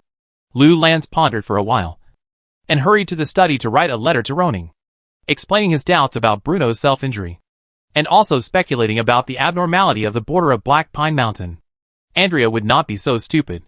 Unless he was certain, he would not support any organization and waste his national strength in vain. Fortunately, Roning is in Wubei territory recently. This place is surrounded by the sea on 3 sides, and is behind Wushan territory. It is very safe. Lu Lanz was not very worried about Roning's safety. He was just a little unsure about the future situation. What happened in the capital? Chapter 523, Message. When Lulanz's letter was delivered to Wubei territory by the messenger bird, Ronan and Tom had already left Wubei territory for Misty City. Although Elrond was devoted to the production of magic potions, and did not know much about politics, he still found key information from Lulanz's unspoken letter. Someone wanted to take advantage of the king's trouble to deal with Ronan. It's a pity that the letter came a day late. Elrond did not dare to slack off, and immediately asked someone to find David, and asked him to take the letter and ride the griffin to Misty City immediately. Governor, I need to report something to you. Cromie walked quickly into Elrond's office. This lady who followed Ragna and Ronan is not only a mother, but also the sheriff of Wubei territory. Recently, because Blanche is pregnant, Ronan arranged for her and Missy to accompany Blanche. It's Cromie, what's the matter? The kingdom has arranged 3 Griffin Knights to come, and the lady is meeting them. Elrond stood up suddenly. It was about Blanche. He had to pay attention to it. Moreover, he had just learned that His Majesty was injured, and now the kingdom's Griffin Knights were coming. Could it be that His Majesty Bruno was not in good condition? Did Brawl come? He asked. No, 2 of them were Missy's former companions. One of them was a new member of the Royal Griffin Knights, and Brawl did not come. Elrond noticed something wrong. Why didn't these 3 people come to the Swamp Castle first, but went directly to the Magic Academy? This means that the other party knew where Blanche was, from which it can be inferred that Ubi has spies from the kingdom. But this is not surprising. Wubei territory not only accepted the civilians sent by Bruno, but also had various people come to seek refuge, and the Extraordinary Academy also had students from all over the country. Among so many people, it is not strange that there are some royal spies. And although Blanche is a princess, she is now a duchess, and the owner of the territory. It seems reasonable that these 3 Griffin Knights went directly to visit the duchess, and did not come to him. The governor. Let's go and take a look. The more Elrond thought about it, the more he felt something was wrong, and he immediately got on the griffin and flew towards the academy. At this time, Blanche was accompanied by Missy, and rigged to meet the distinguished guests from her mother's family. She knew Uno and Lauren. Brawl took Missy, and the 2 of them to Wushan Castle to meet Ronan. Blanche was very happy to see her former companions, and chatted with them for a few words, and then asked about their purpose. Duchess, this is a letter from your mother, Queen Windsor, to you. I hope you will leave immediately after reading the letter, and go to the Golden Feather Palace with us. Oh! Blanche took the letter in surprise, unfolded it, and saw that it was indeed her mother Windsor's handwriting, which she was very familiar with. It was just the content of the letter that changed her expression. How could it be possible? The Golden Feather Palace is so well defended. How could my father be seriously injured by an assassin? The letter said that Bruno was seriously injured and dying. He hoped to see his children before he died. He pointed out that the one he wanted to see the most was his youngest daughter Blanche. Over the years, although Bruno could not be said to have taken care of Blanche meticulously, he at least considered her in all aspects, even though she had a bad reputation and affected the reputation of the royal family.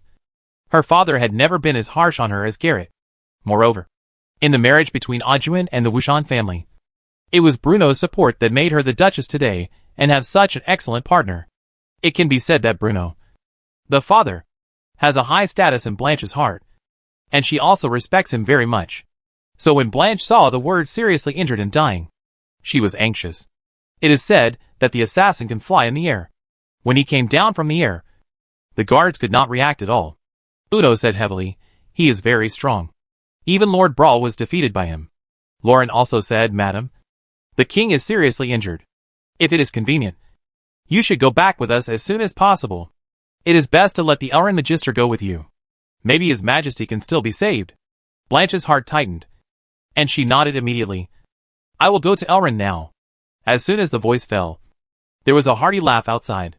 "Madam, I'm here." Elrin jumped off the griffin, walked quickly into the living room, and bowed slightly to Blanche. "I heard that the distinguished guest from the capital was visiting.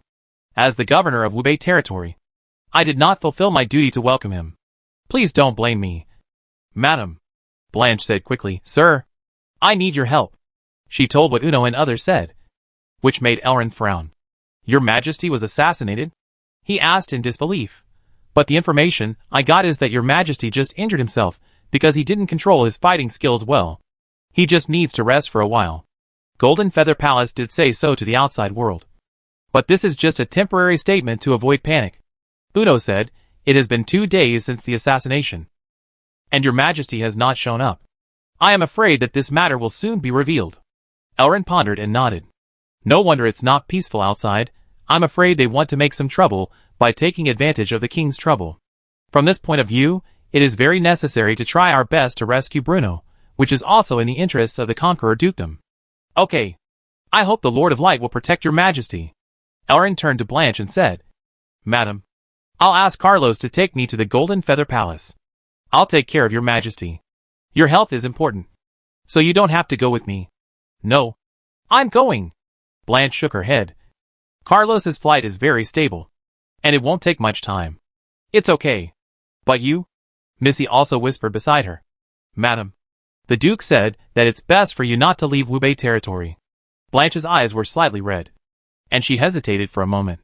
But then she said, "But that's my father. I can't just pretend I didn't hear anything. If I can't save him, I might be able to see him for the last time. So I won't regret it for the rest of my life." Missy and Elrin wanted to say something, but they didn't know how to say it.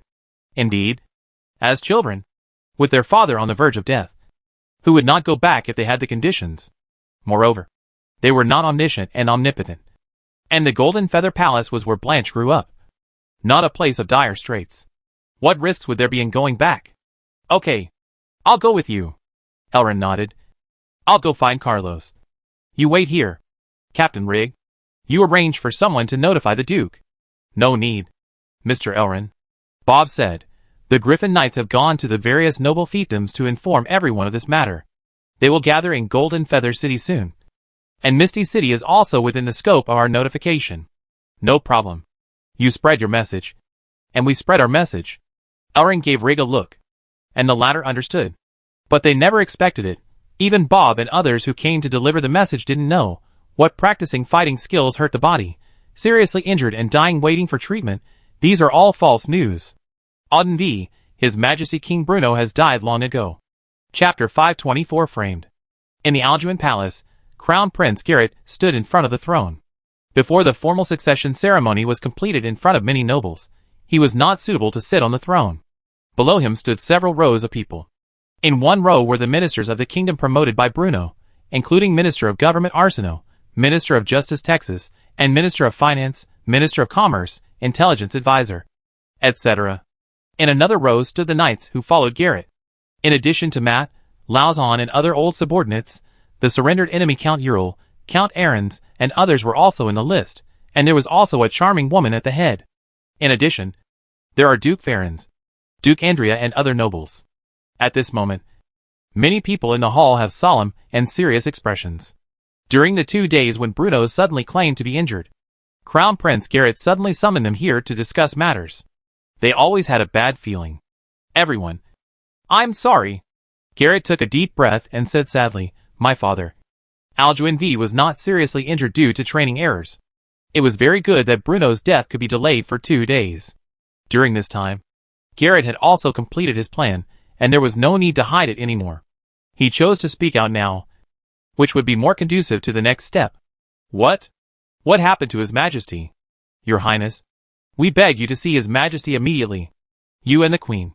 Why did you lie to us? Garrett's words were like a stone that caused 1,000 waves. Ministers and nobles asked all kinds of questions, and they wanted to know what happened to Bruno. Garrett looked sad. I'm sorry, everyone. My father was assassinated by a Sun-level assassin on the night of the 5th. My father was not lucky enough to survive. The hall of Alduin was silent. Garrett paused, and continued, my father died at the hands of an assassin. Huh? This sentence immediately caused an uproar in the hall. Some people who knew the inside story were fine. But those ministers and nobles who did not know the truth were all shocked and angry. They could not believe that Alduin V, who had spent the New Year celebration with them a few days ago, suddenly died, and died at the hands of an assassin. Who is the assassin? We want to avenge His Majesty. A noble shouted angrily. Yes. We must find the murderer and make him pay. Another minister echoed. Revenge. Although Bruno was looked down upon by Ferens, Andrea and others, he held a very high position in the hearts of many nobles and ministers. During the reign of this king, he secured a lot of benefits for ministers and minor nobles, and to a certain extent avoided the fate of being exploited by the top nobles. Count Arsino, the Minister of State Affairs, said in a deep voice, Your Highness, what is going on? Why did you and the Queen hide the truth from us before? But now you suddenly tell us? To be honest, several ministers close to Bruno knew Garrett's virtues. Before, with Bruno around, they didn't need to face it directly.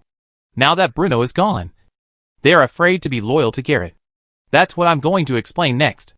Garrett raised his hand, signaling everyone to be quiet. Because of the assassin's special identity, I have to delay the arrangement for 2 days, he said, looking at Brawl below. Brawl, tell me what happened that night. Brawl nodded and told the story of that night. However, when he arrived, he had already entered the bedroom, and the missing part was supplemented by 2 knights of the Royal Knights, who were responsible for the night guard. After a long story, 2 key pieces of information were revealed. 1. The assassin was very powerful, and it was definitely a knight of the Jiayang level. 2. The assassin landed from the sky, and there was a huge dark cloud floating in the sky at night. Arsino, Luther and other ministers looked at each other. As Bruno's trusted ministers, they still had political awareness. Moreover, because they were trusted ministers, they also knew about the dispute between Garrett and Ronan. The 2 pieces of information revealed now were obviously pointing to Ronan. There was sorrow in their eyes. But as ordinary extraordinary people, they did not dare to say anything when facing Garrett, who had a bad temper. At this time, Ferens, who had always been standing at the head of the nobles, stood up. Although my eldest brother is ordinary in strength, he is impeccable in governing this country. Garrett, tell me, who assassinated him? Ferens looked directly at the crown prince, and his eyes seemed to want to cut the assassin into pieces. Yes, Your Highness. Andrea followed and said, You just said that his identity is special. So you already know his identity, right? Garrett smiled in his heart. So far, everything has gone according to their plan. He took a deep breath and said slowly, with a hint of heaviness in his voice, Yes, I already know the identity of the assassin. The atmosphere in the hall became more tense, and everyone held their breath, waiting for Garrett's next words. It's Ronan. Garrett finally said the name, with a hint of revenge in his voice. As soon as these words came out, the whole hall exploded again. Ronan, the son-in-law of His Majesty the King, the guardian knight of the kingdom, the conqueror duke who was just canonized by His Majesty Bruno, could actually be the murderer who assassinated the king? This is simply unbelievable. Impossible. How could Ronan do such a thing? A noble couldn't help but question loudly. Although he was not familiar with Ronan, he was a Sun Knight, a rising duke, which was enough to make many people respect him in their hearts. Yes, Your Majesty has always valued Ronan very much. And Duke Ronan has also made great contributions to the kingdom. How could he betray? Another minister also echoed. Hee. How could a small duke's position satisfy the appetite of a Sun Knight? Farron sneered. I think Ronan is clearly imitating the former Emperor Orlin and wants to become the only king of this continent. Your Majesty's existence naturally hinders him. A 20-year-old son. He has no ambition. Who would believe it if he said it out? For a while, the hall was divided into three parties. One party questioned, one party supported, and the other party was silent. The argument lasted for a long time. And finally Garrett raised his hand, signaling everyone to be quiet again. Everyone has heard what Brawl and the two knights said just now. So I want to ask you, looking at the kingdom of Alduin and the kingdom of Tricia, how many Sun Knights are there? The hall fell silent again. Sun Knights are rare, and they can be counted on one hand. Take the kingdom of Alduin for example. There are only Ronan and Garrett now, plus the Grand Mage Belwara, who does not care about worldly affairs. Garrett continued, this assassin is not only a prideful Sun-class assassin, but also has a huge flying monster mount. Although the night makes it difficult for the knights to see the appearance of the monsters in the sky. How many flying monsters are there? He sneered. So, if the assassin is not Ronan, who else could it be? The party that was questioning just now joined the silent party. Arsino exhaled. Then Your Highness, how are you going to deal with this matter? Facing two prideful Sun-class warriors, and 7 or 8 powerful knights above the meteor level. Even if the kingdom's nobles unite, they will pay a heavy price. Moreover, the nobles are not monolithic, and some do not want to face the Duke of Conqueror and the Marquis of Thunder. A complex emotion flashed in Orsino's eyes. The kingdom of Alduin, which had been stable and peaceful for more than 20 years, might be about to break out into a civil war. This was completely inconsistent with the route of His Majesty Bruno, who was determined to conquer Tricia. I have already taken some action. Garrett sneered. Maybe there will be results soon. He had just finished saying this when the sound of a dragon's roar came from outside. Here we come, Garrett said solemnly. Everyone's heart trembled. The appearance of the dragon symbolized the arrival of Ronan. In the sky, Carlos was flying fast. It was very fast. It had left Bob and the other 3 Griffin Knights behind the moment it left UBI territory. Now, less than an hour had passed, and it had arrived above the capital. Blanche looked at the outline of the Golden Feather Palace in the distance, and was very anxious. I hope my father is still alive. She prayed in her heart, and begged, please ask Elrin to do his best to treat him later. Don't worry, ma'am. I carry an antidote, and the ability of the powerful healing technique is also very impressive. As long as His Majesty is still alive, I will definitely be able to save him. Chapter 525, Gradually Arrogant. Carlos' wings drew strong air currents in the air, and landed steadily on the square in front of the Alduin Palace. Blanche jumped off the dragon's back, and walked quickly towards the palace, followed by Elrond. The night guards of the palace saw this scene, and did not stop them. At this time, Garrett and his men had already walked out of the Alduin Palace. The woman standing beside Count Earl carefully looked at the dragon crawling on the square, with a gleam of desire in her eyes. This is what Mephisto is looking for. The offspring of a legendary creature. Fully grown. A powerful creature comparable to the sage. Yes, sir. Although this dragon is only level 8 at present. It caused us a lot of trouble in the Battle of Misty City. It's only level 8. Compared with the legendary dragon, it's too far away. Thranduil said secretly, if there is a way to enslave it, it will be a very powerful host. At this time, Garrett led everyone down the stairs. Blanche, you're back. In the past, Blanche always had an evasive look in her eyes when facing Garrett. But now, as a duchess, she can no longer be timid in front of outsiders. Garrett, my brother, tell me, how is our father? Garrett shook his head. Unfortunately, our father has died under the sword of the assassin. No, impossible. Blanche's face turned pale. She couldn't believe the news. Garrett's eyes were sinister, and his tone began to be angry. The identity of the assassin has been found out. It's your husband, Ronan. If Blanche could still react to the previous sentence, the latter sentence would have stunned her. This is impossible. She took a step back in shock, but her tone was extremely firm. Garrett sneered in his heart. He knew that his sister was simple-minded and cared more about her father, so she would definitely come after hearing the news. He emphasized, the knights and guards saw it. This is an irrefutable fact. Impossible. Ronan has been with me recently. It's impossible for him to come. You are slandering. For a Sun Knight with a dragon. How long does it take to get from Wobbling to Jinyu City? Can you guarantee that Ronan is always in front of you? Elrin glanced at Garrett and the lineup behind him, and he saw a familiar figure. Count Ural and Farron's Andrea. We've fallen into a trap. He didn't want to argue anymore, and directly pulled Blanche's arm. Madam, let's go! The power of light burst out. Elrin instantly cast the flash spell, Aurora Shadow, and the whole person ran towards Carlos at a very fast speed. Carlos, come here. Carlos originally wanted to take a nap, but the human conversation had awakened him. After seeing Elrin make such a move, it knew that it had to take Blanche away from this dangerous place first. The fierce roar alarmed the entire Golden Feather Palace, all the birds, beasts, and even human knights were all trembling. The huge pressure forced most people to be unable to move. However, not everyone present was an ordinary person. Don't let them leave, Garrett shouted loudly. Whoosh, whoosh, whoosh. Several figures rushed out from behind them, directly blocking the way of Elrond and Blanche. At the same time, Thranduil cast the Wind Shadow spell and came to the sky. Big Bug, don't show off in front of me. She opened a spell scroll in her hand. Endless wind elements gushed out from it and turned into a majestic chain between heaven and earth.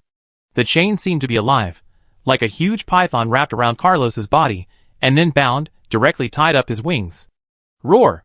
Carlos felt a huge pressure. He exerted force suddenly, broke the chain, and then opened his huge mouth, and a huge ice arrow condensed and bombarded Thranduil. The great mage instantly sent out 6 or 7 walls of size. The ice arrows pierced through the walls of size one after another, but were finally shattered, and turned into ice crystals falling from the sky. Windmaster, go! A dozen figures flew up, with wings growing on their backs, and in an instant they formed a trap again, and bound Carlos in it. Thranduil's mouth curled up slightly. In order to capture this dragon, they had planned for a long time, and the first thing to do was to separate Ronan and Carlos. So there was a movement in Moor City. After Ronan was led away, the subsequent plan began. At present, everything seems to be going well. More than a dozen wind users combined their strength into one, turning it into sharp arrows of light that bombarded Carlos's scales. At the same time, Thranduil attacked again, and the broken wind element chain condensed and quickly wrapped around Carlos, wrapping him up from head to toe like a dumpling. Where are you going to run? Thranduil sneered. Remove the killing array, and lock up this dragon for me. More than a dozen wind users dispersed the array, flying quickly in the air, exchanging the special chains in their hands at a very fast speed, and tied up Carlos. Thranduil's hand showed 4 huge black nails that shot down from the sky, and nailed them hard on Carlos' tail and wings. Everyone was stunned. The dragon that they thought was basically impossible to deal with was actually subdued by this lady, and this group of winged people in an instant. The most uncomfortable one was Elrond, who wanted to take Blanche away from here with Carlos as his biggest reliance, but he didn't expect it to be like this. Still want to escape? Garrett sneered. Without the dragon, none of you can leave the Golden Feather Palace today. What do you want? Elrond questioned. The crown prince of a country, the future heir to the kingdom, not only associates with the enemy country and the alien race, but also attacks the Duchess of the kingdom for no reason. You are making an enemy of the entire kingdom. Aliens? This is just Ronan's one-sided statement. Garrett sneered. Now they are loyal to me. They are my followers, and they will unify the entire Orlant for me. He slowly drew out his long sword and pointed it at Elrond. I know you. The light magician of Wubei territory. The one who makes enhancement potions and awakening potions. If you are willing to follow me, I can spare your life. Ha ha. Elrond sneered. Do you think it is possible for me to serve a man who lies all the time and associates with demons and aliens? And he looked around at the nobles present. In my opinion, you seem more likely to be the murderer of His Majesty Bruno. What do you think? Many people's eyes flickered. But in this environment, no one dared to speak nonsense. Humph! A thunderbolt burst out from the tip of Garrett's sword and bombarded Elrond's body. Although blocked by the latter's light shield, the impact still knocked Elrond away, and he fell to the ground. Today I will kill you, a loyal servant of Ronan, to comfort the heroic spirit of my father. Blanche stood in front of Garrett. If you want to kill me first. Do you think I dare not? Garrett narrowed his eyes, flashing with murderous intent. In this situation, his arrogance, which had been suppressed by Ronan, had already boiled over, and he felt that everything was under his control. Whoever dares to say no to him, his sword will take off the other's head. I am not as merciful to my enemies as my father. She is your sister, Your Highness. Finally, someone couldn't stand it anymore. Texas came out and said respectfully, as the Minister of Justice of the Kingdom, I have to remind you that there is no direct evidence to prove that Duke Ronan is the murderer. This is just your guess. Oh, you want to exonerate Ronan, the murderer who killed His Majesty? No. I am just telling you my advice in accordance with the laws of the kingdom. Whether you are the crown prince or the future king, this is my duty. You are right, Texas. I will remember your advice. Remember it. Texas bowed slightly, and then stood back. I admire your courage, but I do not support your approach, Arsino whispered. Texas smiled bitterly. He knew that after the new king took the throne, his position as the Minister of Justice would probably be lost. But seeing the crown prince disregarding the law and messing around in public, as the Minister of Justice, he could not help but say nothing. Garrett put away his sword. Lauzon, Cubby, you take 3 knight teams and take the Duchess and the Light Mage into custody. Yes, Your Highness. Everyone saw that they were going to lock up Blanche and Elrond as hostages. Therens and Andrea looked at each other and smiled at each other. The crown prince is really bold, daring to do anything, and doing it in public. Your Highness, what are you going to do next? Therens asked. Are you going to gather troops and directly attack Wushan territory and Moonlight Valley? Andrea even said, I have long known that the Wushan family has a rebellious heart, and the Principality of Vera is always ready to serve the crown prince. Merlin walked out with a smile. The Screaming Island is always ready to serve Your Highness. The 2 principalities and the overlord of the Screaming Sea expressed their opinions one after another, which made many nobles come out one after another, clamoring to deal with the Wushan family. But some people remained silent. Garrett looked at the support he had received, and his heart was filled with pride. This was the effect he wanted. No hurry, he smiled and said. Since our Minister of Justice said this was just my guess, let Ronan confront us first. Of course, if he doesn't dare to come to Jinyu City, it can only mean that he is guilty, and is the murderer who murdered His Majesty. At that time, I will use the power of the whole country to first wipe out the traitor Wushan family, and then march into the kingdom of Trisha to fulfill my father's will. If Ronan chooses to come, he is destined to fall into their traps and snares. But if Ronan doesn't come, then as Garrett said, he will definitely be accused of murdering the king, betraying the country, and being ungrateful. Garrett can use this excuse to mobilize all the nobles and jointly strangle the Wushan family. At that time, Ronan will face the encirclement of 2 countries and the entire Orient continent. Even if there are people like Texas, they dare not jump out to question and oppose. Chapter 526, The Army Crossing the Border. Outside the Golden Feather Palace, Arsino and other ministers of the kingdom came out, looking up at the setting sun, and the red clouds that dyed the horizon red.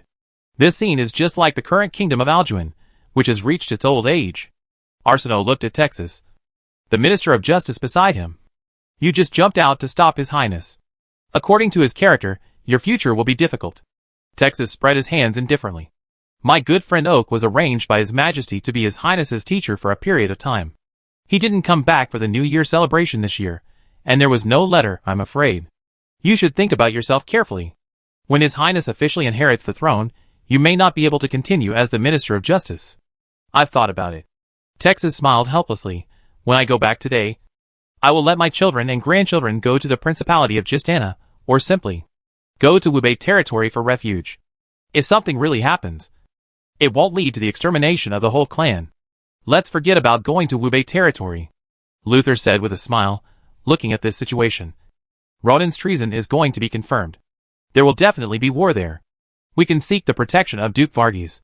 Forget it. Texas laughed and scolded. If I remember correctly, your daughter Missy is with Ronan. Why? You want to write a letter to ask her to come back now? This is the arrangement of His Majesty. Luther said, "The Cox family will always obey the arrangement of His Majesty." Okay. Arsenault sighed. Don't be too anxious. Let's see how Ronan reacts first. Anyone with a discerning eye can tell that this is a trap. I wonder if he will come. If he dares to come, I really admire him. When they left the Golden Feather Palace and returned to their respective manors, they found out that the Golden Feather City and Yeoju Bay were all spreading the news that Ronan had killed His Majesty Bruno. There was an uproar. Obviously, Garrett spread the news first, and his purpose was probably to destroy Ronan's reputation and force the entire country to regard him as an enemy. It's just that in this society, no matter how the people below discuss or how excited they are, as long as the people above don't make a decision, the impact of public opinion is not as great as imagined. Except for those who have already followed Garrett. Most of the nobles are probably still on the sidelines. After all, they have seen how powerful Ronan is. If Ronan is at a disadvantage in this incident, I'm afraid many people will follow the trend and respond to the Crown Prince and join the army to attack the Wuxian family. On the contrary, if Ronan shows enough strength in this turmoil, the onlookers will wait and see for a while. When a Sun Knight goes crazy, the castles of ordinary nobles are completely unable to resist. Compared to dividing the Wuxian family, they will consider whether there is a risk of being shot at. Ronan has arrived at the Misty City. He and Rydell came to the border of the kingdom together. As his mental power covered the mountains and forests below, Ronan had clearly sensed the situation of the enemy hidden by the trees. There are tens of thousands of people below. Excluding ordinary people, the number of extraordinary people is indeed the organization of 3 knight groups. Judging from the energy fluctuations on their bodies, there should be 1 Silver Moon Knight and 7 Meteor Knights. The overall quality is okay. Rydell glanced down. Although his current magician level has reached the level of a wizard, his mental power cannot be released, and he does not have the perception-type magic of fire attribute, so he cannot clearly grasp the situation below. Sir, with our strength, we are enough to sweep the 3 knights below. Do you want to start right away? Even if the other side are all Flame Seal Knights, who can burst out a higher level of strength, they are still no match for the 2 legends. Apart from anything else, Ronan casts a level 9 magic destruction storm, which is enough to tear the knights below apart. Yes, but I am very curious about their purpose. They don't seem to be eager to attack. Ronan looked up at the sky. It was still 2 or 3 hours before dark. It was impossible to set up camp at this time for a normal march. But the group of people below had stopped and prepared to spend the night in the forest. Moreover, so many people in Aruba were killed by Ronan earlier, and with this level of team, they want to attack Misty City? It's a bit strange indeed. Rydell frowned slightly. Perhaps they are waiting for other teams in Moor City? Or are there other support? Reinforcements? Looking around, Moor City is the only city with a certain scale on the enemy's front line. Where will the enemy's reinforcements come from? Could it be that they are waiting for a noble of the kingdom of Alduin to rebel behind Misty City, and then attack from both sides? Go and capture their leader and ask him and you'll know, Ronan said, as he flew straight to the woods below. It's not that he is too arrogant. It's that he and Retta are strong enough to let them do whatever they want in front of the 3 knights. At this time, the leaders of the 3 knights in Moor City were gathered in a big tent, drinking hot wine. Although it tasted good, they were complaining. I don't know what the higher-ups are doing. They actually let us use this little force to provoke the Mist City. If Ronan brings people out, won't we all die in the wilderness? Yes, General Aruba died at Ronan's hands. With our level, he probably doesn't need to take action. He can just arrange a few knights under his command to deal with us. I feel that after His Majesty Taro ascended the throne, many orders seem to be nonsense, and there is no wisdom at all from the previous king. Although the 3 of them are leaders, they are still honorary knights. In the past, they would definitely want to expand their influence and climb to the upper level through merit and war. But they were not stupid. Facing an enemy that they could not defeat, they would complain and hesitate. But just as the 3 of them were talking, a terrible force descended from the sky, and the strong winded broad directly blew the sturdy tent apart, and lifted it up, exposing the 3 of them completely. The 3 of them were horrified, and while shielding themselves from the strong wind with their hands, they struggled to observe their surroundings. At this moment, under the strong wind, the whole camp was in chaos. After a while, the strong wind gradually dissipated, and the 3 of them recovered, but they were still frightened. But when they saw 2 figures slowly descending from the sky, A sense of terror and horror enveloped their hearts again. You? Who are you? Sanborn's voice trembled slightly. He was a Silver Moon Knight, and also had the ability to fly. But the two people in front of him were completely different from the flying of Silver Moon and Jiayang. He could not see any fluctuations of fighting spirit and magic from the two people. What kind of ability is this? This is the Conqueror Duke Ronan. Rydar introduced, although you have many people. I advise you not to act rashly. Otherwise, there will be consequences you can't imagine. Sanborn's forehead was sweating. After fighting for so many years, he had never met the opponent's commander. The Lord came to the enemy's position alone. But he had to believe in Rydar's warning. These two people are dangerous. Everyone, don't get close, stay away from here. Sanborn ordered loudly. The knights who were originally gathering here were a little overwhelmed for a moment. Didn't you hear the commander's order? Why are you still standing there? The other two captains shouted loudly. What a joke, they were only 7 or 8 steps away from the two Pride Knights. If they were not careful, they would die on the spot. These guys really have no sense of vision. Ronan glanced at the three people's brows. There was no fire mark, and there was no abnormal energy fluctuation on their bodies. You are very sensible.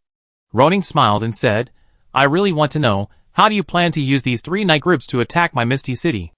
No. Don't get me wrong.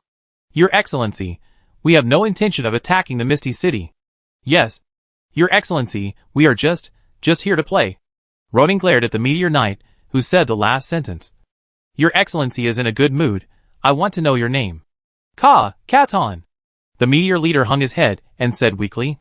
In his heart, he was also cursing at himself for being stupid. Bringing 3 knights out to play, how could he say such an idiotic thing?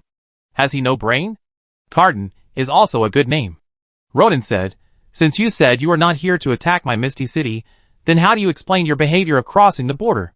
Chapter 527 Speeding. Sanborn and the other 2 captains looked at each other. They knew that the 2 men in front of them were not bluffing, and any concealment or lies could bring disaster in an instant. So Sanborn took a deep breath, trying to make his voice sound steady. My Lord Duke, we actually don't know the specific battle plan. We just received an order, required to cross the border to set up camp, and then wait for the next instructions. Oh! Wait for instructions. Ronan raised his eyebrows slightly. His eyes were sharp. Then do you think, with your limited force, can you survive after crossing the border? This? Sanborn was speechless. They also resisted such a senseless order, but military orders were like mountains, and they had to obey. Go ahead.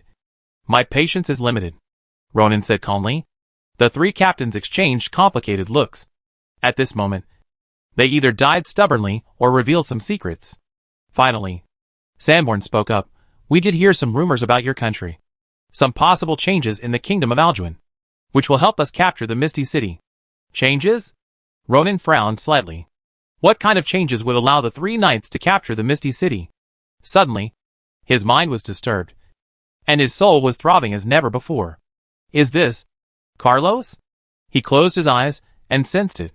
Although this place was very far from Wubei territory, he could sense that Carlos did not seem to be in Wubei territory now. Is this direction the Howling Sea, or the Misty City? What is it doing there? Ronan called out, asking Carlos to come over immediately. After a while, the other party's position did not seem to change. Buzz! Ronan's aura suddenly exploded, and a strong sense of suffocation instantly enveloped the 3 people in front of him. He dodged and grabbed Sanborn's neck. Tell me, what will happen to the kingdom of Alduin? Sanborn felt that he was enveloped by the breath of death, and his whole body was cold. He was a Silver Moon Knight, a person who was invincible. But in front of Ronan, he could not think of resisting. Too strong.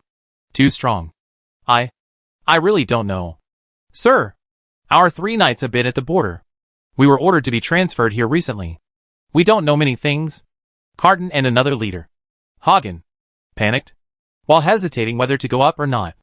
They were knocked to the ground by Rydar. Their bones seemed to be broken, and they could not move. Promoted to legend, there is a qualitative difference between him and Jiayang, just like a meteor in gold. Ronan's fingers became stronger and stronger. The opponent's face began to turn purple. Sanborn, who couldn't speak, could only shake his head, with a glimmer of hope in his eyes. Ronan flicked lightly. The opponent smashed into the forest next to him like a cannonball, breaking countless trees, before finally stopping.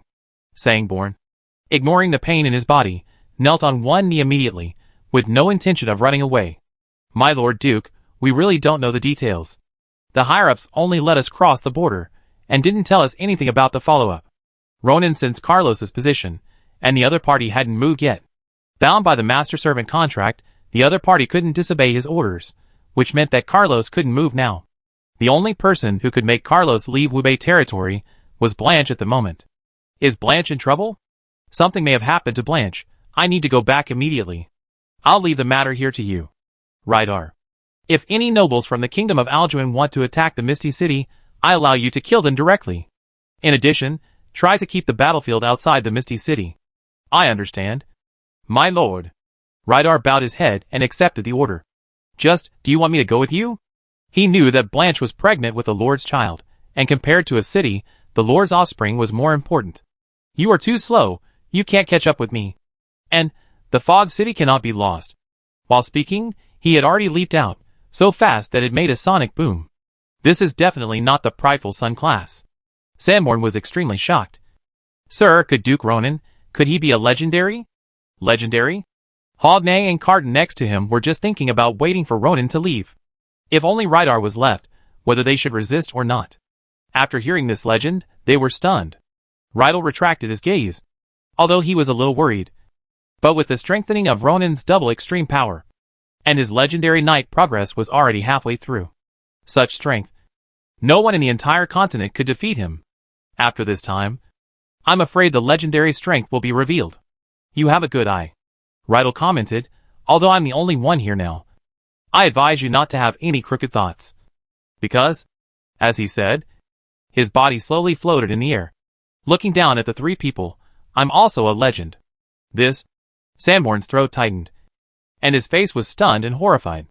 Hagen and Carden were sweating profusely, their bodies trembling uncontrollably. They had just wanted to attack Retta.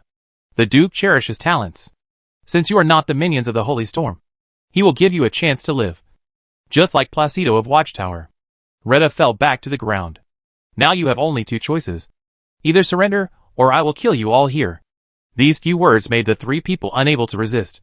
We surrender, Sanborn said bitterly. Very good. Rydar looked at the sky. Set up camp here today, take your troops tomorrow morning and stay 10 miles outside the Misty City. He wanted to use this group of people to directly counterattack the Moor City. But considering that the situation on Ronan's side was still uncertain, and it was unknown whether there were any nobles who would attack the Misty City, this plan was put on hold for the time being. At this time, Ronan, with the blessing of the wind shadow technique, had exceeded the speed of sound, and the sound of sonic booms was endless. In the blink of an eye, he came from the border to the sky above the Misty City. He originally wanted to go directly to Wubei territory to check on Blanche. But he didn't expect to see David flying from the north. Ronan's figure appeared in front of David's griffin, followed by a sonic boom. The huge momentum made the griffin scream in panic, and almost fell down. My lord. David recovered from his shock. What are you doing in Misty City? My lord. This is the letter that Governor Elrond asked me to bring to you. It was sent to you from Wushan Castle. Ronan took it, quickly glanced at it, and his face suddenly became gloomy. The content of the letter was early intelligence. At that time, it said that Bruno had a problem with his training and needed to rest. But based on this news, and combined with the unusual situation outside Black Pine Mountain, Rulans deduced that His Majesty might have a serious problem. Your Majesty. Ronan frowned. Could there be a coup? He asked David, where was the lady when you left? In Wubei territory. But when I got the letter, Cromie said that 3 Griffin Knights came to the capital to visit the lady. Ronan shook his body, and a bad feeling came over him. Suddenly, he understood why the other party let Sanborn and others cross the border but stayed there. The purpose was to attract his attention and make him leave Wubei territory. Then they tricked Blanche to Jinyu Palace and took her as a hostage. As for the unusual movements outside Black Pine Mountain, it was probably because Andrea thought that Wushan territory was going to be in trouble this time and prepared in advance. All this was obviously not Bruno's style. Ronan had reason to believe that Bruno should have been deprived of power. And this style of behavior was very consistent with Garrett. Okay. Let's play it this way. Right? Ronan clenched his fists, and the letter in his hand was wrinkled. All along, Ronan gave Bruno face. and always followed the rules of the game of the aristocracy in this society, and did not shout out the slogan of kings, princes, generals and ministers are all of the same kind. He did not expect that in the end someone else would overturn the table first. At this moment, a low cry came from the sky in the distance, and the griffin under David heard it and responded, "My lord, there is a griffin coming over there." Ronan looked over, and with his eyesight, he could clearly distinguish the emblem on the other party's armor. This is a griffin from the royal family. Chapter 528 Deployment. Ronan and David intercepted the flying griffin knight in the air. After some questioning, they learned that the other party came here to deliver a letter to Ronan. In addition to delivering the letter to him in Misty City, the royal griffin knights dispatched many griffin knights to deliver letters to various nobles, including Kushan, Ivan, Hayub Bey, etc., which are close to the border. Ronan took the letter. The content of the letter was that His Majesty Bruno was assassinated and was on the verge of death, and asked Ronan and other nobles to arrive at Jinyu City before the 10th of the month to discuss important matters. Although it was said that Bruno was dying, in Ronan's opinion, he was sure that a coup had occurred and that the king was probably gone. It was obvious that he was being set up to go to the Golden Feather Palace. He also had reason to suspect that the contents of the letter sent by the Griffin Knight to Ibn Kushan and others might be different from his. After all, Sanborn said that the nobles of Aljuin and the city of Moor might attack the Mist Castle from both inside and outside. Thinking about it carefully, only Kushan of Red Pine Castle and Earl Ibn of Twin Peaks had the ability to do so. These two are knights who have stepped half a foot into the scorching sun, and they have many powerful generals under their command. It seems necessary to leave Redal in the Misty City. "Sir, since the letter has been delivered, I will return now," said the Griffin Knight who delivered the letter. Ronan asked, "Are you Brawl's subordinate?" "Yes, Duke. Did Brawl ask you to deliver this letter? In addition, how is he now?" Bruno trusts Brawl very much, and usually many things are handed over to the latter. If a palace coup occurred, Ronan really wanted to know what role Brawl played in it. Lord Brawl was seriously injured while protecting His Majesty, and is now recuperating. The affairs of the Griffin Knights are temporarily presided over by His Royal Highness the Crown Prince, and it is His Royal Highness's arrangement to send letters to various places. Ronan nodded slowly. It seemed that Brawl had been deprived of power. He then asked some more questions, and although the other party answered truthfully, he was not clear about the specific things in the Golden Feather Palace. "Okay, you can go back." Ronan was thinking quietly in the air. Garrett arranged this series of actions smoothly, and the timing was very accurate. However, according to Ronan's understanding of the other party, this arrogant, conceited and intolerant crown prince should not be able to plan and arrange so many things. He may have received support and guidance from someone, just like a reckless man who only knows how to fight suddenly has a dog-headed military advisor. It seems that the other party's action this time is to directly divide Wushan territory and Moonlight Valley, and completely crush the Wushan family. "David, you go back to Wubei territory now, and ask Captain Rig to strengthen the territory's vigilance. Perhaps someone will invade our port. If there is any difficulty, let him ask Simon for help," Ronan said, taking out a piece of paper from the space ring, controlling the pen with his mental power to write quickly on it. "Give this letter to Grand Mage Belala. In the last naval battle, the main credit for the victory of Rapids Island was Carlos. This time Carlos is gone. If the Count of Screaming Island wants to attack Rapids Island again, it is obviously not enough to rely on Karada alone. So Ronan wanted to ask Belwara to help protect the Rapids Island. He believed that with the attraction of several level 7 dragon scales, the other party would definitely be willing to help. After Ronan did all this, he flew north again at the fastest speed. However, he did not go directly to Jinyu City, but went to Wushan Fort first. At this time, Lu Lance had also received a message from the capital.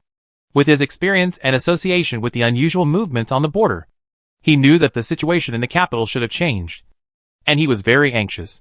He had just boarded the Griffin and was about to go to Wubei territory to find Ronan, but he did not expect that Ronan had already arrived at Wushan Fort first. "Did you receive the news?" Lulans took Ronan to the study and immediately said, "This time, Jinyu City is obviously a trap." "I'll go, you can't go," Ronan said helplessly. "I have to go. Carlos and Blanche are already in Jinyu City." Bang! Lulan slammed the table, eyes wide open.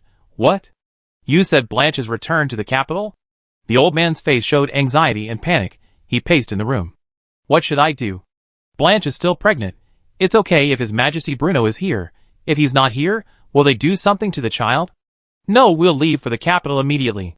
Ronan was of course worried about his wife and children, but there were still some things to be explained. After all, this was not just his business.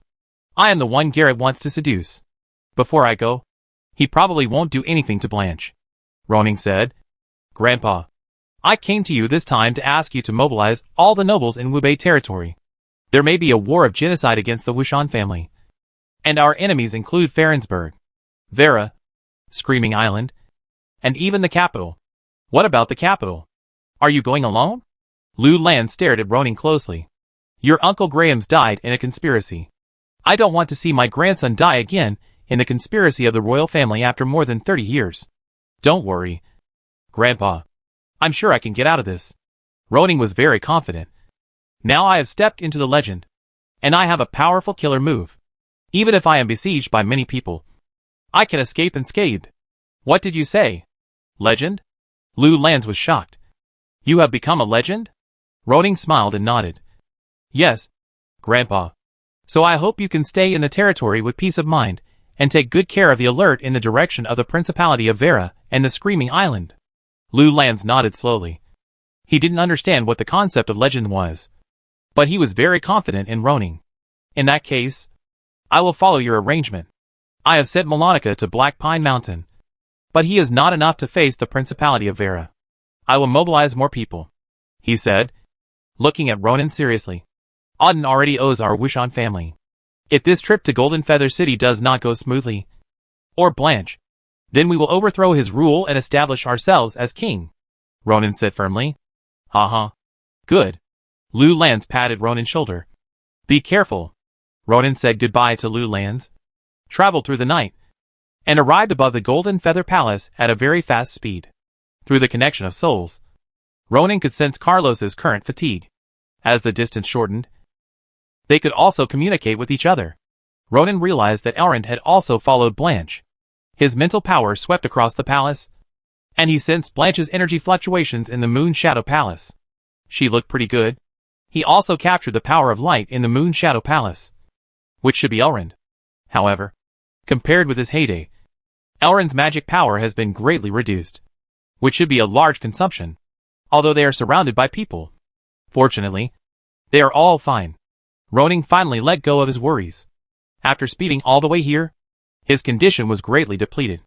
In order to deal with the fierce conflict that was about to come, he needed to recover. Ronan also took this opportunity to get the latest information about the capital. Chapter 529, Counterattack in Public Opinion. The Wushan family manor in the suburbs of Jinyu City. Carolina paced anxiously in the room. She had written a letter overnight about the death of King Bruno, and the rumors in Jinyu City that Ronan was the murderer, and sent it to Wushan Castle. Her intuition told her that a storm against the Wushan family was about to come. She was glad that she had not been targeted yet, while she was deeply worried about the turmoil that would follow. As someone whose ancestors had been loyal to the Wushan family for 3 generations, her family, and her children, all lived in Wushan City. If the Wushan family was gone, the fate of her family members would surely be very miserable. The nobles outside were not as kind to the conquered land and people as Ronan was. Carolina. The sudden sound in the room made her tremble all over. She turned her head in fear to look at the source of the sound, but found that Ronan had been sitting there for some time. You? Duke, why are you here? Carolina hurriedly approached and said anxiously, Sorry. Sir, it's not that I don't welcome you, but the king is in great danger now. You'd better leave as soon as possible. I know. But I want to know more about the king's condition? Ronan asked. I heard that he was seriously injured by an assassin and was on the verge of death. After finding Blanche and Elrond, he also tried to find Bruno, but he didn't find him. My lord, your news is out of date. His Majesty Bruno is not dying, but is already dead. Ronan sighed after hearing this. Although he had long guessed that Bruno was in danger, he still felt very sorry when he heard the exact news. Recalling his many contacts with Bruno, the impression he left on him was mostly positive, although the other party was an ordinary professional knight. As a king, Bruno was absolutely competent. Ronan remembered the conversation between the two sides in the Misty Castle. At that time, Bruno was ambitious to unify the Orlan continent, and the other party probably never expected that the god of death would come to him so soon. What a pity, Ronan sighed. Carolina said solemnly, Sir, now is not the time to mourn for his majesty. You may not know that His Royal Highness the Crown Prince has already determined that you are the assassin who assassinated his majesty. And this matter has spread in the capital, Nyoju Bay, and other places. Ronan nodded slowly. Garrett has always regarded him as an enemy. After Bruno's death, he will definitely unite with many forces to deal with him. This move of diverting trouble is bound to happen. Without Bruno's restraint, Garrett's behavior is really reckless. Do you know who supports Garrett now? Ronan asked. Based on my understanding of him, he can't do such a meticulous thing. The Knights of Viscount Luther Cox told me privately that Viscounts of Farensburg, Screaming Island, Principality of Vera, and Horn Bay support the Crown Prince's statement. Most of the others are silent. Only Minister of Justice Texas publicly questioned it. Texas? A serious figure with the appearance of an old man appeared in Ronan's mind. He remembered the name. Moreover, interestingly, this matter was revealed by Finance Minister Viscount Luther. That is to say, there are currently 3 ministers who do not agree with Garrett's approach. This is only on the surface. There may be more people who disagree in private. It seems that Garrett is not very popular. Sir, there is another very important thing. Carolina reported. Crown Prince Garrett has reached a cooperation with the alien race. Your dragon was trapped by a dozen winged people, and your wife and Elrin Mage were also imprisoned in the Golden Feather Palace. Ronan nodded. He had learned about this from Carlos. Garrett, who had cooperated with the aliens, had already found his way to death. Of course, Ronan even suspected that the other party had even joined the Holy Storm organization. Otherwise, he would not be so crazy. Carolina, I need you to help me do something. Sir, you said. As long as I can do it, I will do my best. Ronan came to the desk, picked up a pen and paper, and wrote down some things about Garrett and him. The above content mainly includes 3 parts. 1. An overview of Garrett's cooperation with the Wuhuan clan, which led to the tragic death of more than 200,000 innocent people in Moonlight Valley. 2. An overview of Garrett's violation and false transmission of the orders of His Majesty King Bruno, replacing Earl Gushan as the commander of the Battle of Misty City, and also an overview of his command errors, which led to the death of many knights such as Viscount Willis of Heiyu Bay. 3. A brief account of Garrett's cooperation with the aliens, murdering his own father, dragging the kingdom into the abyss, and slandering the Duke of Conqueror. Find someone to copy as much of the content on the paper as possible.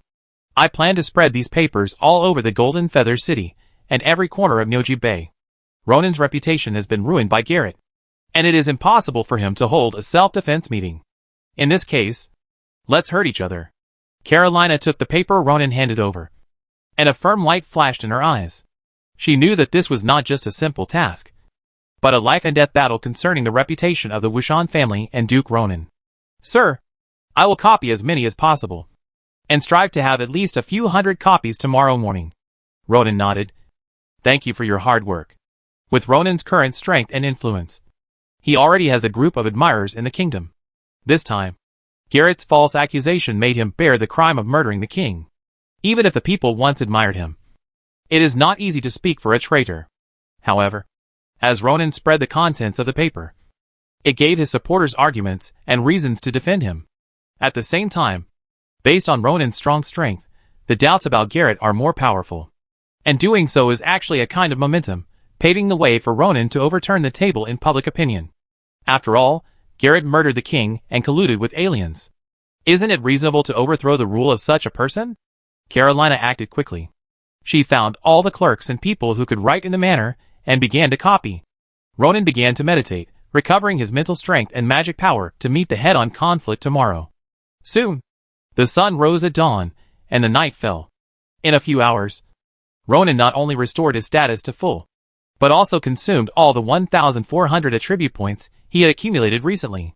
The progress of Legendary Knight 26032/40,000 is that Ronan is now at his strongest strength. Even if Thranduil and others are present, he is not afraid.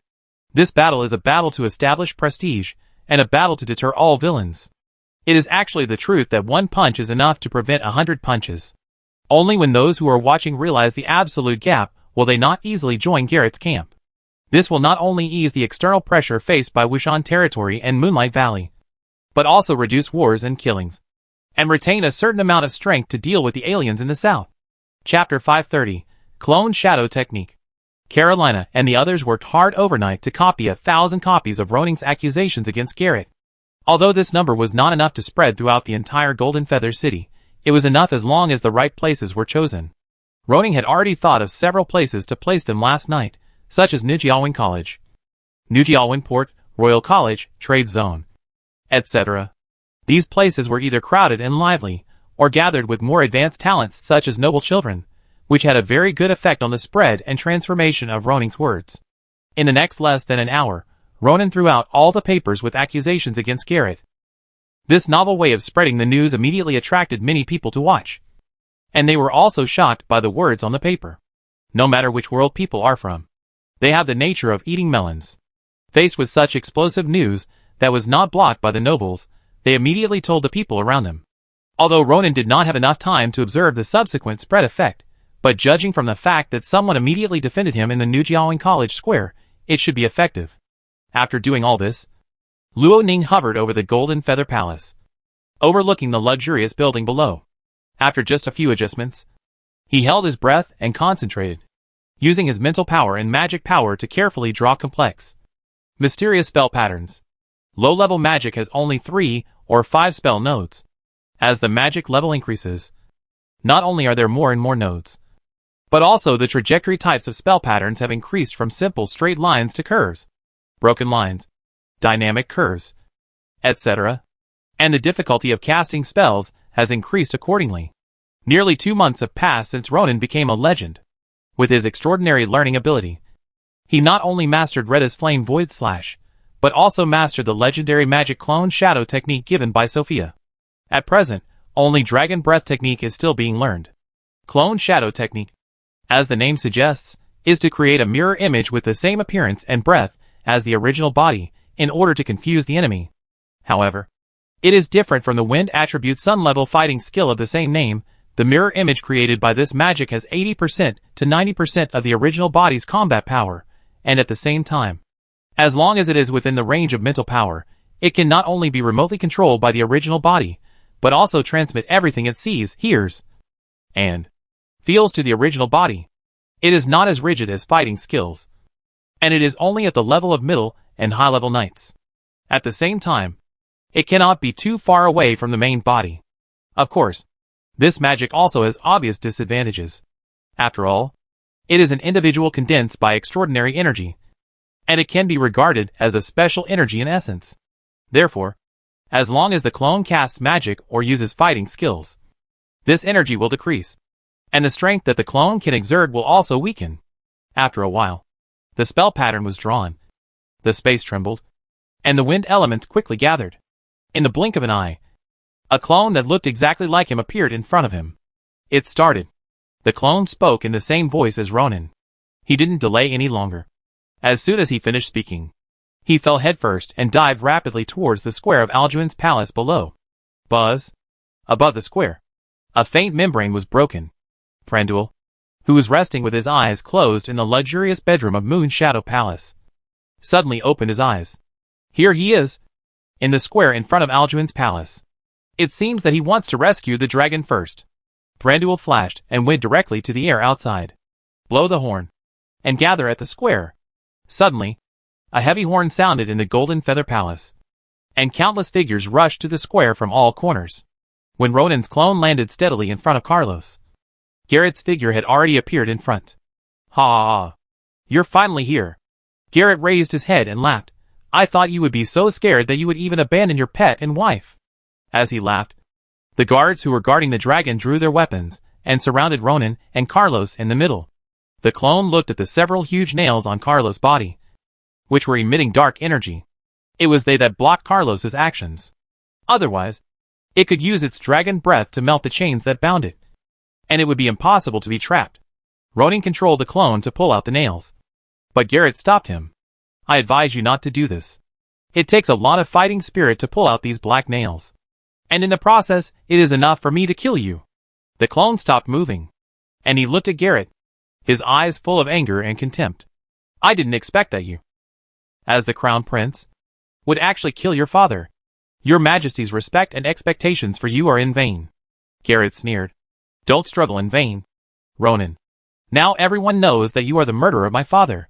And I, the only crown prince of the kingdom of Alduin and the future king, will kill you here to commemorate my father's heroic spirit.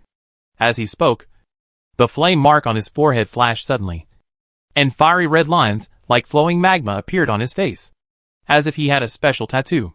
To tell you the truth, I am not only a Sun Knight now, but after activating the flame seal, my fighting power is even stronger than the legendary knight.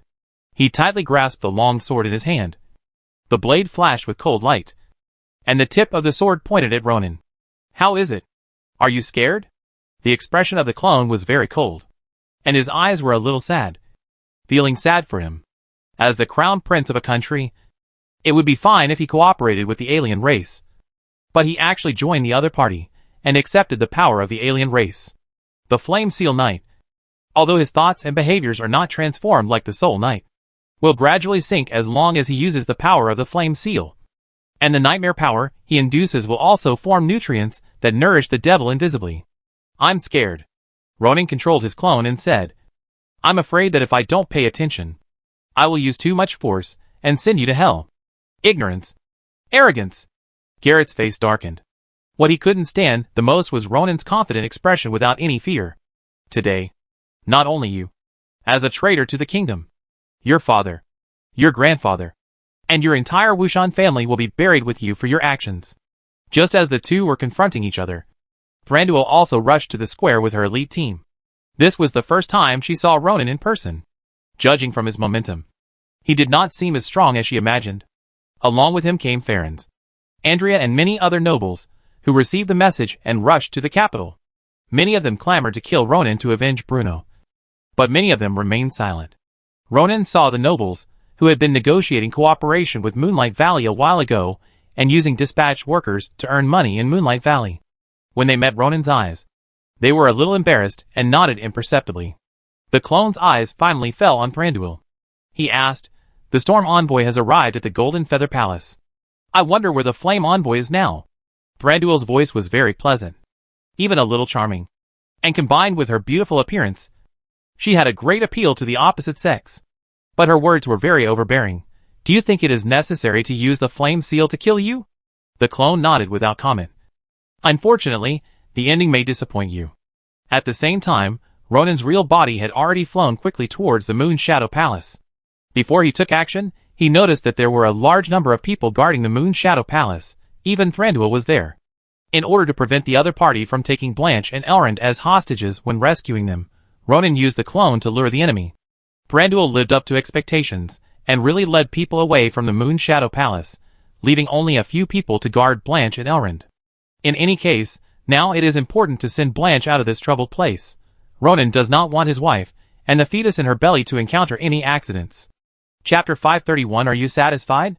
In Moon Shadow Palace, Blanche and Elrond were imprisoned in the hall. They all had their hands tied, and their feet were heavy shackles, like serious criminals. Although these things were made of iron, ordinary silver, the Golden Knight had the ability to break them apart, but they were enough to restrain the two magicians. What's more, for the sake of safety, Thranduil also pierced 2 black nails into Elrond's legs, interfering with his magic power and preventing him from casting magic. In addition, there were 5-man teams led by 2 Golden Knights guarding the door and the surroundings, and the 2 of them could not find a chance to escape. Thranduil led his men away with a huge noise, and both knew that Ronan had come. Although Blanche was moved, her anxiety and worry were all written on her face. In addition, the death of her father Bruno was a blow to her. At this time, she looked very haggard and weak.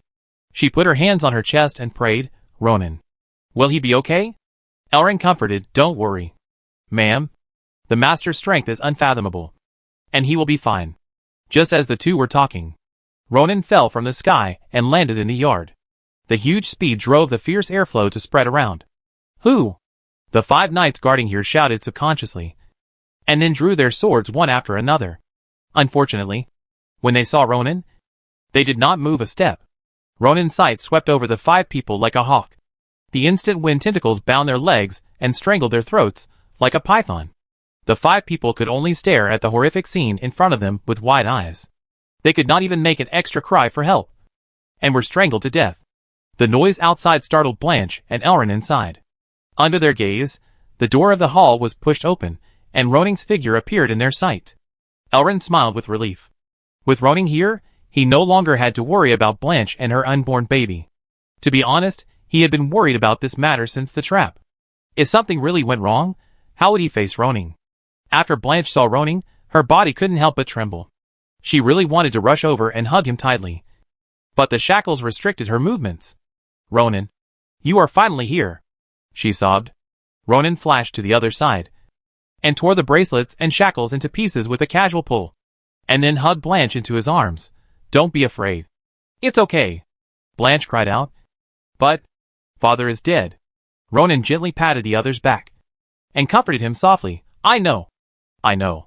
Your Majesty will not die in such an unclear way. Leave this matter to me. But you must be strong. For yourself, for me, and for our children." Blanche raised her head with tears in her eyes, looking at Roning's firm and warm eyes. And the fear and anxiety in her heart gradually dissipated a little. "Okay. What should we do now?" She knew that as long as he was there, everything would be fine. Roning released Blanche, then came to Elrond and freed him from the restraints. "My lord, it's my fault this time. I didn't expect the situation in the Golden Feather Palace, which made the lady take risks. It's not your fault. I didn't expect Garrett to be so crazy as to kill his own father." He glanced at Blanche, who was obviously depressed after hearing this, and said no more. "The battle outside is not over yet. You treat your injuries, and I will take you away from the Golden Feather Palace first." "Okay." Elrond immediately cast a powerful healing spell to treat his injuries. At the same time, he used healing and cheering spells on Blanche to improve her depressed and sleepy state. "Let's go!"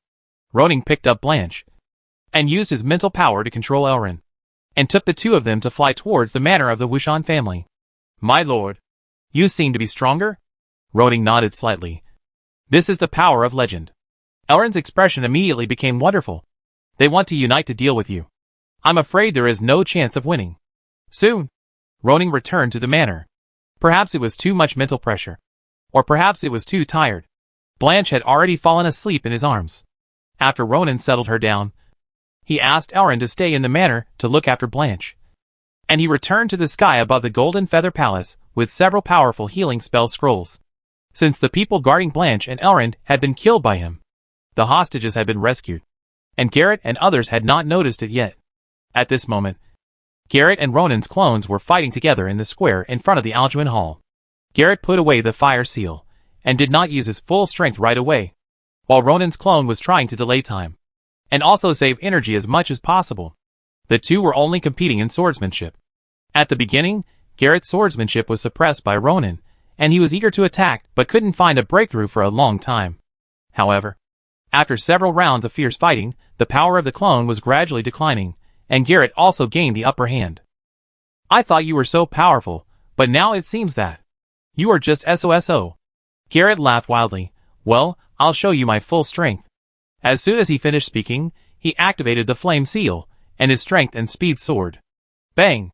The clone was blown away by the power of the next sword, and hit the surrounding buildings heavily, causing them to collapse. Garrett laughed loudly, releasing all the resentment, anger and hatred that had accumulated since he met Ronan. This feeling of being proud is so good. Thranduil, Ural, and Farron's also had smiles on their faces. Ronan killed Mephisto, and defeated the joint attack of Aruba and others, making her and Yenny think he was a strong enemy. Now it seems that they were too cautious. Some nobles also changed their faces, feeling sorry for this newly rising star of the kingdom. They also knew that the Wushan family was probably finished, after the crown prince, who did not play by the rules, inherited the throne. He would definitely not give up on flattening the Wushan territory because of Ronan's death. I am afraid that only Carlos was in pain and laughed at Garrett in his heart. This guy fought for a long time. What would he feel when he found out that it was just a clone? Come on. Didn't you use a move to block the joint attack of me? Farron's. And Andrea? Garrett decided to save face. Use that move. Let me see if you can block my attack. After saying that, thunder began to condense on his long sword, and the compressed thunder power was extremely violent, just like his state of mind. Luo Ning's clone stood up from the ruins. He didn't have the flowing flame sword in his hand, so he couldn't use the burning heaven flame. But with all the remaining extraordinary energy, he could still use Retta's secret skill. The burning heaven flame. Boom. All the energy of the clone was burning, and the whole person was emitting a dazzling light. All the fighting spirit condensed on the long sword and rushed into the air to transform into a huge red cloud. Cut! The long sword fell, and the huge sword shadow in the red cloud also bombarded Garrett. You didn't even use your strongest move. Are you looking down on me? Garrett sneered. Roaring lightning raged out, colliding with the burning sky flame. Amid the violent roar and shock wave, his figure rushed out forcefully, and the sharp sword in his hand pierced the heart of the clone that had not yet dissipated. It's over with Ronan. Garrett's expression was very satisfied. Your death will allow me to ascend the throne of Emperor Orland faster. The lightning on the sword was destroying the structure of the clone. As it dissipated, the corner of the clone's mouth curled up. It's over. The truth may be cruel. Hissing accompanied by a sharp hissing sound. The Ronin clone that was pierced by Garrett burst into a burst of green light, and then dissipated in the air. Garrett's eyes widened. He just wanted to destroy Ronin's heart. But he didn't destroy his body. What's going on? Thranduil's face also changed. Ronin was not a witch knight. Even if he was torn to pieces, there should be flesh and blood left. How come there was nothing on the ground? Suddenly, she looked up at the sky in surprise, and her pupils shrank violently. A figure slowly descended from the sky and finally stood in front of Garrett. No. Impossible. Garrett looked incredulous. He had just stabbed Ronin. But how come there was no injury on his body? Ronin's face was full of sneers and teasing. You defeated my clone. Garrett, are you satisfied? Chapter 532 Frustration. How could you? Garrett's voice trembled. The scene before him completely overturned his cognition. He had clearly seen Ronin being penetrated by his thunder and turned into nothingness, but the other party fell from the sky like a ghost, intact? He had indeed heard of the clone technique, but he had never heard of any clone technique that could fight him for so many rounds without dissipating. Ronin chuckled, his eyes were full of amusement. Garrett, I used to think that although you were conceited, arrogant and petty, you at least had a bottom line, and knew how to maintain the face and honor of the Alduin royal family. Now it seems that I thought too well of you. Your Majesty has ruled the kingdom for so many years, balancing the forces of all parties, allowing the kingdom to avoid war and move towards prosperity. But you, for your own selfishness and desires, not only gave up your human identity, but also joined the alien race, and even pointed the sword at your father, taking his life. Shut up. Traitor who betrayed the king. Shut up. Garrett was anxious, and the thunder fighting spirit stimulated the activity of his body, increasing his movement speed to the maximum. The sword fiercely slashed at Ronin. The latter not only did not dodge, but also did not use his weapon. Ronin slowly raised his hand, and the extreme power covered his palm, forming a powerful protective air shield. With a loud clang, Garrett's sword slashed on Ronin's palm. Although the protective air shield trembled, it did not collapse. Ronin clenched his palm, firmly grasped the sword, and then kicked the opponent away. People like you who murdered your father, betrayed your country, slaughtered loyal knights, and became the running dog of the demon god, are not worthy of being the crown prince of the kingdom of Alduin. Nor are they worthy of inheriting the throne. Ronin's voice echoed throughout the square, but people's minds were still on the previous blow. Garrett himself is a knight of the sun, and he dares to claim to be invincible under the legend when the flame seal is activated. But such a powerful Garrett can't even take a blow from Ronin. What level is Ronin? He has become stronger again. Ferens didn't want to believe it. He had noticed before that whenever Ronin's title or territory expanded, this person would suddenly become stronger. Now it seems that it is just as he expected. This time Ronin became the Duke of Conqueror, and obtained the Watchtower, Misty City and other territories, and his strength has increased again. Ferens didn't understand the logic, and he didn't have time to figure out the current situation. What should we do? Andrea asked nervously. He was in his 70s or 80s, and he hadn't been in danger for a long time. Today was one of them. It's okay. With Thranduil here, we still have hope. Compared to their nervousness, the other nobles and officials present were in high spirits. Ronin dared to say such words. Does that mean he wants to depose Garrett and fight for the throne? They were very curious whether Ronin would claim the throne as a king with a different surname, or would he support his wife or future offspring to become king and govern the country as regent. Ronin, What do you mean by this sentence? Being loyal to the Alduin family is the responsibility and obligation of our vassals.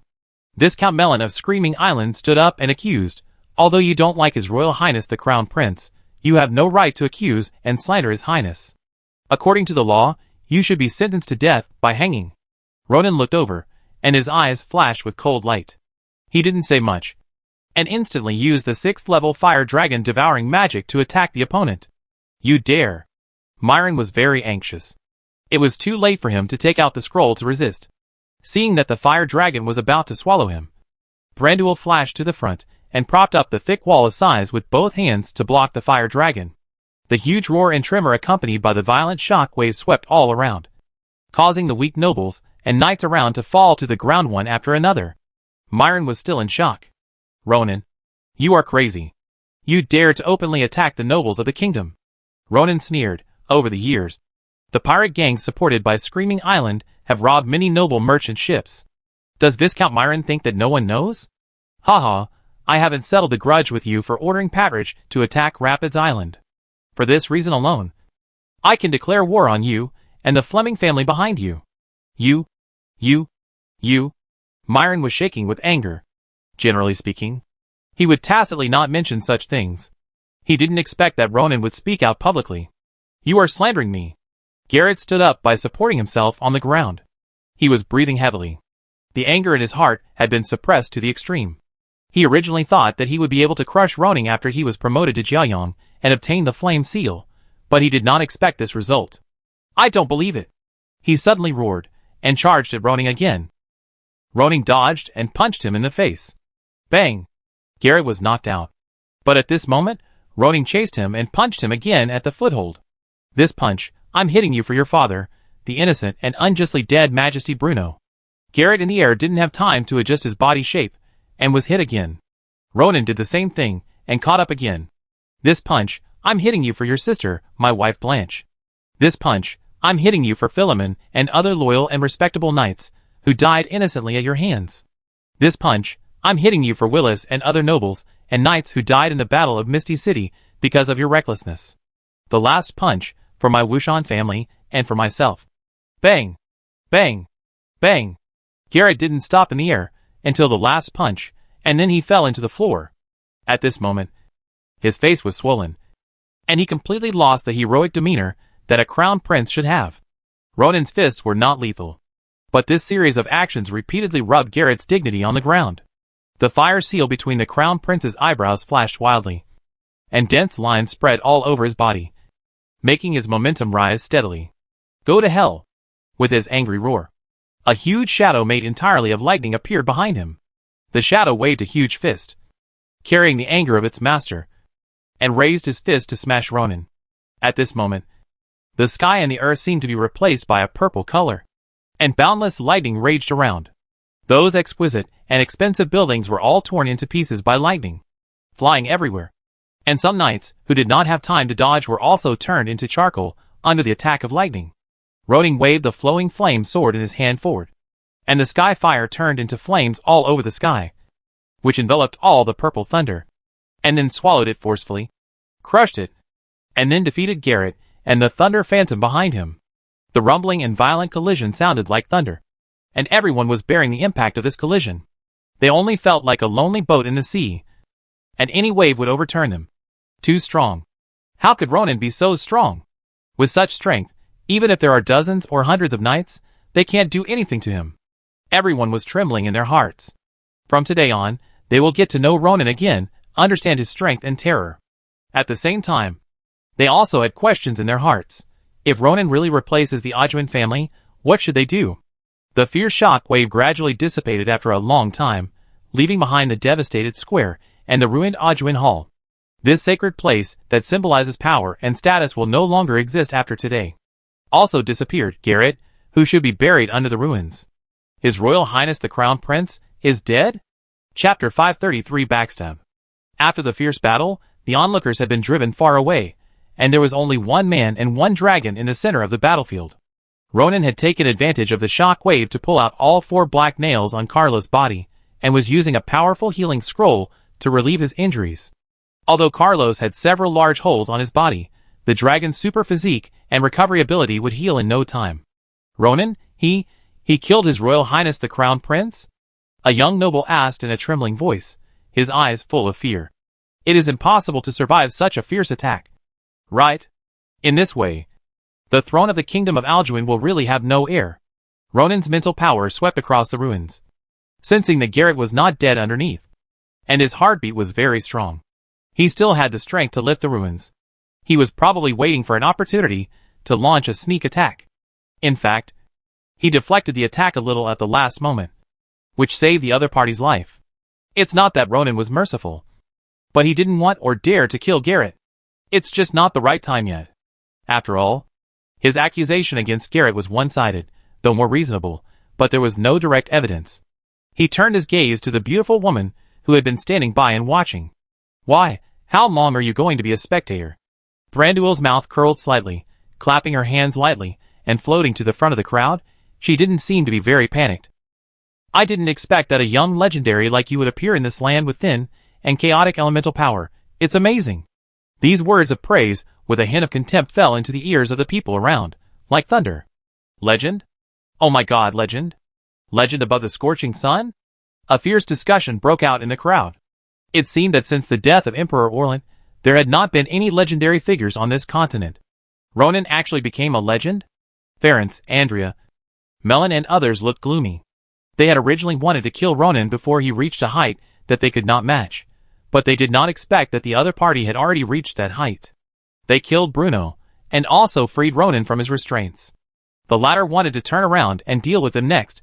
How could they resist? A faint regret surged in their hearts. If they could do it again, they might not kill Bruno. After all, rather than being in fear day and night, it is better to maintain superficial harmony. But there is no regret medicine in this world. Ronan ignored the other party's praise.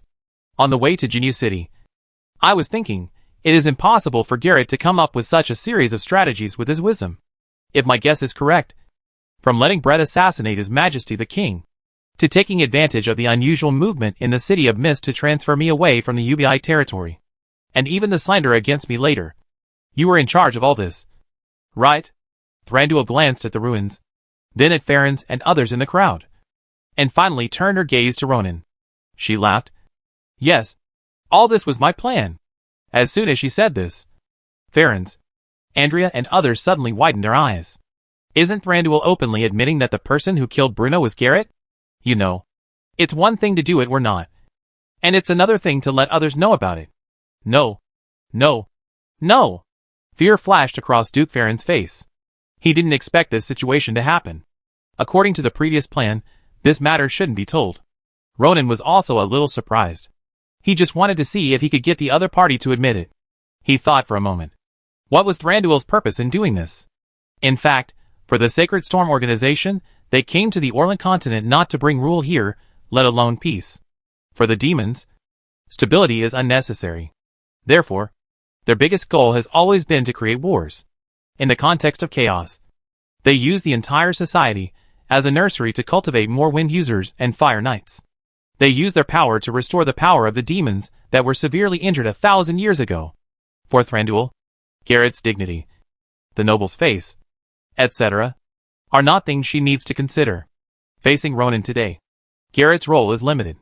It is better to tie them all to his chariot, and not give the other party any chance to reconcile or ease the relationship. What's more, she, a great mage, was also at a disadvantage when facing a legendary level. If these nobles reconciled, wouldn't she be a public enemy? Bang! The broken walls were broken open by a purple lightning beam, and Garrett jumped out of the ruins. He first glared at Thranduil, but soon turned his hateful gaze to Ronan. For him, patricide was no longer a big deal. His dignity and psychology were crushed to nothing by Ronan's punch after punch. For Garrett now, he desires stronger power, and even more so, he desires to kill the man in front of him, who is always calm and indifferent. Stop talking nonsense.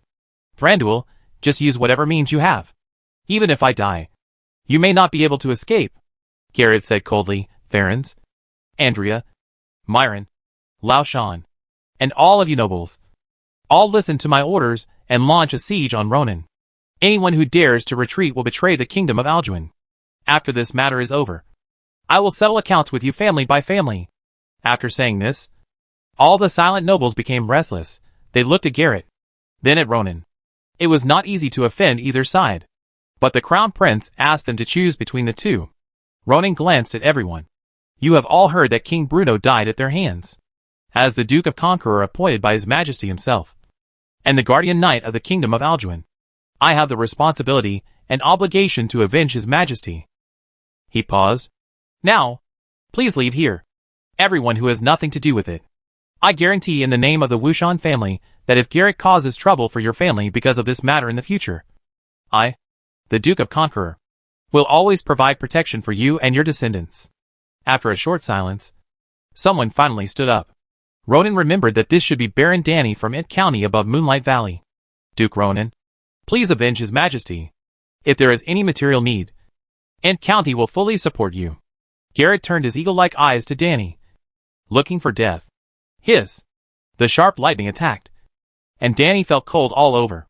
If he was hit, he would definitely die without a burial place. But at this moment, a figure as steady as a mountain and reliable appeared in front of him, just raised his palm, and took the lightning. Thank you." Ronan glanced at him. "Let's go, leave the Golden Feather Palace, tell the world the truth here." "Okay." Danny didn't dare to stay any longer, and ran out of the palace. With his imitation, soon there was a second, and a third. Garrett, Farrens and others wanted to stop them, but they were all intercepted by Ronan. In the distance, Brawl, the deputy leader of the Royal Griffin Knights, finally escaped from the custody. He looked at Ronan, who was surrounded by dozens of people including Thranduil alone, and couldn't help but feel respect in his heart. "I need to do something for you, and for His Majesty the King." Chapter 534. No one can escape. The Crown Prince's killing of the king would have caused civil unrest and controversy, and would have led to doubts about the legitimacy of the throne. Originally, if Garrett could have weakened the charge of patricide, or blamed it on assassination by the enemy country, he might have been able to inherit the throne with the support of nobles such as Farrens and Andrea. But he chose Ronan as the target of the frame-up, and the arrogance he showed in the process offended many ministers and nobles. In addition, the murder of his father was exposed, and he had colluded with foreign races. Many people disliked the Crown Prince. Of course, due to the constraints of the law, they were used to the aristocracy of the aristocratic society, and did not dare to rise up. However, if someone took the lead at this time, they could still support him secretly. The nobles and knights who ran away from the Golden Feather Palace, whether they admitted it or not, basically had the same idea. The Alduin Palace had been destroyed, which in a sense also symbolized the decline of the royal family. Ronan took Carlos to face Thranduil and dozens of other extraordinary people, and he was not too panicked. The battle was about to start. "Ronan, do you know what I hate most about you?" the embarrassed Garrett roared in a low voice. He did not wait for Ronan to answer, and continued with gritted teeth. "What I hate most is that you always have a relaxed and indifferent attitude on your face, as if everything is under your control. Is that so?" Ronan sneered. "I think it may be that your nerves are too sensitive and fragile, so you feel that anyone who is better than you is targeting you. Ha ha ha. Lauzhan, go to Moon Shadow Palace and bring Blanche and Elrond. Come here." He looked at Ronan proudly. "I want to seeing your wife and followers die in front of you. Will you still be so calm?" Thranduil frowned slightly. Garrett had lost his mind, and he still thought Blanche was still imprisoned at this time. Ronan reminded in a low voice, "How about you guess? When my clone was fighting with you, was my real body watching the battle in the sky? Or went somewhere else?" Garrett glared at him. Anger rushed to his chest, and he couldn't help coughing violently. He had carefully planned so many geniuses to trick Blanche and Elrond here, but he didn't expect that in the end. Nothing was done, and they were rescued. "I should have killed them directly." Ronan took a deep breath. His eyes turned cold, stubborn. He burst out at the fastest speed, and appeared beside Garrett in a flash, raising his hand and slashing with a sword. Although Garrett blocked with his sword, Ronan pressed his sword with unreserved strength and slashed on his shoulder, and blood immediately stained his clothes red. Ronan followed up with another punch, smacking Garrett away. In fact, if he wanted to, he could take the other person's life at any time. "Win envoy, form a formation." Thranduil shouted softly, and more than a dozen wind envoys under her spread their wings, and flew around to surround Ronan, trying to replicate the trap formation that Aruba and others had formed in the Misty City, and trap Ronan in it. Although there were 7 or 8 Meteor-class Wind Envoys among these Wind Envoys, and 2 or 3 Silver Moon-class Wind Envoys with activated flame seals and wings, Ronan had the experience of the last time, so how could he suffer a loss? You are too slow. Before the formation was formed, the flowing flame sword had already wiped across the neck of one of the Wind Envoys, and Ronan jumped out of the encirclement at a very fast speed, and rushed towards Thranduil. Seeing this, the latter used the Wind Shadow technique to retreat violently, while opening the spell scroll, and the green chain gushed out from the scroll and bound Ronan. Master, be careful. This is not an ordinary magic. I was trapped by this trick yesterday, Carlos reminded in time. Ronan concentrated and raised his sword, Vacuum Dimension Slash. The sharp sword light cut through the air, and collided head-on with the green chain with the power of tearing through space. The latter wanted to entangle the Vacuum Dimension Slash, but it was destroyed at the moment of contact, and it shattered into light spots and dissipated. The Vacuum Dimension Slash seemed to be unhindered, and slashed directly towards Thranduil's slender waist. Not good. Thranduil's face changed drastically. She originally thought that Ronan only mastered the legendary level of the Shadow Clone technique, and did not master other killer moves. In this way, they might be able to deal with it together. Vacuum Dimension Slash, a legendary secret technique related to wind and space attributes. How could you master it so quickly? Her knowledge is comparable to Sophia, but she is only a great magician after all, and she has no time to resist after using the spell scroll. Puff! The sharp light penetrated into Thranduil's body, and then cut it open violently. Ah! Thranduil screamed in agony, and his whole body was split in two from the waist, and blood was spilled into the sky. This, Ference and others were horrified. God knows, they had placed their hopes of fighting against Ronan on Thranduil, but they never thought that after just one encounter, the other party was directly cut in two by Ronan. Run! Staying here any longer was simply courting death. Ference and Andrea burst into fighting spirit, and fled in two directions respectively. Want to escape? It's not that easy. Ronan sneered, his figure shuttled through the battlefield like a ghost, and instantly closed the distance with Andrea. Heavy blast. He punched out, and the sun-level fighting skill carried a powerful penetrating force, and smashed into the opponent. Ronan, no! Andrea roared, exploding all his fighting spirit, forming a thick armor on his body surface, and at the same time a giant bear rushed out, trying to resist Ronan's attack. Bang! The two fighting skills collided with a violent sound, and a heavy blow directly penetrated the giant bear, dragging a long flame tail, piercing Andrea's armor, and piercing his chest. More than 30 years ago, I plotted to kill my uncle. The Wushan family will take revenge. Ronan's figure flashed, and he rushed towards Ference again. Seeing Andrea's body slowly falling in a pool of blood, Ference felt cold all over. He thought Ronan didn't dare to kill everyone. After all, the other party had been restrained from beginning to end. But when they really fought, the other party killed Andrea in an instant. This is the Duke. And Ronan didn't even blink. No. I can't die. I don't want to die yet. Ference's back trembled violently. And then a pair of wings tore through his clothes, spread out, and he turned into a big bird and rushed into the sky. So you've also fallen. Ronan originally wanted to kill him directly, but changed his mind when he saw the wings. He caught up with Ference like a meteor, and then slapped him on the back, slamming him from the air to the ground, and smashing him into the ruins. Kill! Those wind users seemed to be fearless, and rushed towards Ronan. Ronan did not hesitate at all, relying on his absolute speed and quick sword, he cleared them one by one. But when he was killing, Ronan found that Thranduil, who was cut in two, was not dead. The Stormheart necklace in her hand saved her life. This thing is a bit similar to Mephisto's Witch Soul Orb. Both are creations of the Great Sage level, and have extraordinary abilities. At this moment, Thranduil was using the Stormheart to drive this group of people to become dead soldiers, using their lives to delay time. Ronan, I underestimated you. Thranduil's pale face was full of anger. Although she was not dead, half of her body was gone, and it would take a long time to recover. But next time, it won't be like this. A ray of light flashed, and Thranduil's figure disappeared on the spot. Ronan frowned. Space teleportation magic? He slashed out with a sword, killing all the enemies in front of him. And then his mental power spread out like lightning, covering 100 miles in an instant. Then, he suddenly opened his eyes. and he sensed that there was an obvious space fluctuation more than 80 miles away in the southwest. Carlos, the rest of the people are in your hands. Ronan soared into the sky. Especially Garrett and Farron's. Don't let them run away. Although Carlos was injured, Garrett and Farron's were more seriously injured, and Carlos was fully capable of dealing with them. Don't worry, Master. More than 80 miles away, Thranduil, who was very weak, was teleported here. This Ronan is too strong. Even the Flame Wing in his prime would hardly be his opponent. She looked towards the direction of the Golden Feather Palace with some fear. How can he grow so fast? Without Ronan, the entire Orlant would be theirs. Now the situation has completely changed. Although most of the body is gone, it can be slowly repaired under the healing power of the Heart of the Storm.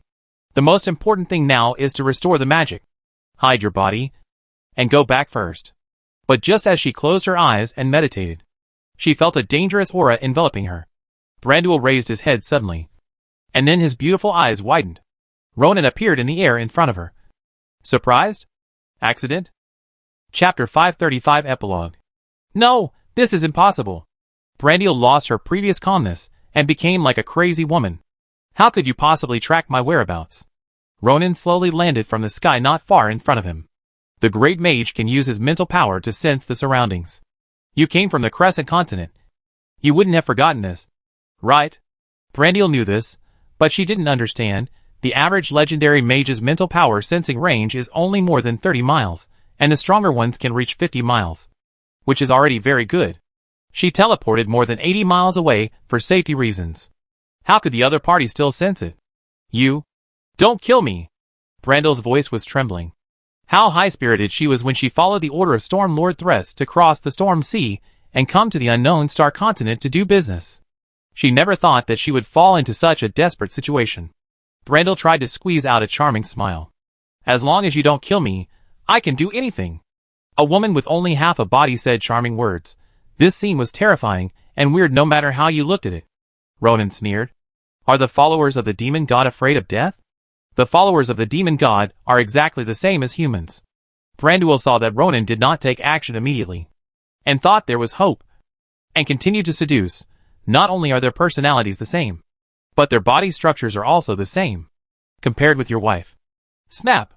Ronan slapped him in the face, and took the Heart of Storm in his hand. Don't be disgusting, Thranduil. If you commit suicide, I will still recognize you as a person. Ronan sensed it. The internal structure of the Heart of Storm was complicated. The deeper he went, the more it seemed that there was an invisible barrier blocking his perception. Is this a random teleport? Or a fixed-point teleport? Thranduil was confused, and then he said angrily, Give me back the Heart of the Storm. This thing can not only control the wind, but also has multiple abilities such as teleportation and healing, which is equivalent to Thranduil's life artifact. The surrounding wind elements suddenly gathered towards her, and Thranduil actually wanted to snatch it. Unfortunately, Ronan had no mercy, and pierced the opponent's heart with a sword, and under the stirring of fighting spirit, took away the opponent's life. When Thranduil died, the Heart of Storm in Ronan's hand seemed to have lost its soul, and some spiritual connection was broken. He could also more easily peek into the mystery. This small disc, the size of a pocket watch, was engraved with a mysterious magic circle, which was somewhat similar to the fishing teleportation array in the Mysterious Valley, but more complicated. Ronan tried to inject magic power to activate the teleportation array, and sensed from the feedback that this was not a random teleportation, nor a fixed-point teleportation, but a fixed-direction teleportation.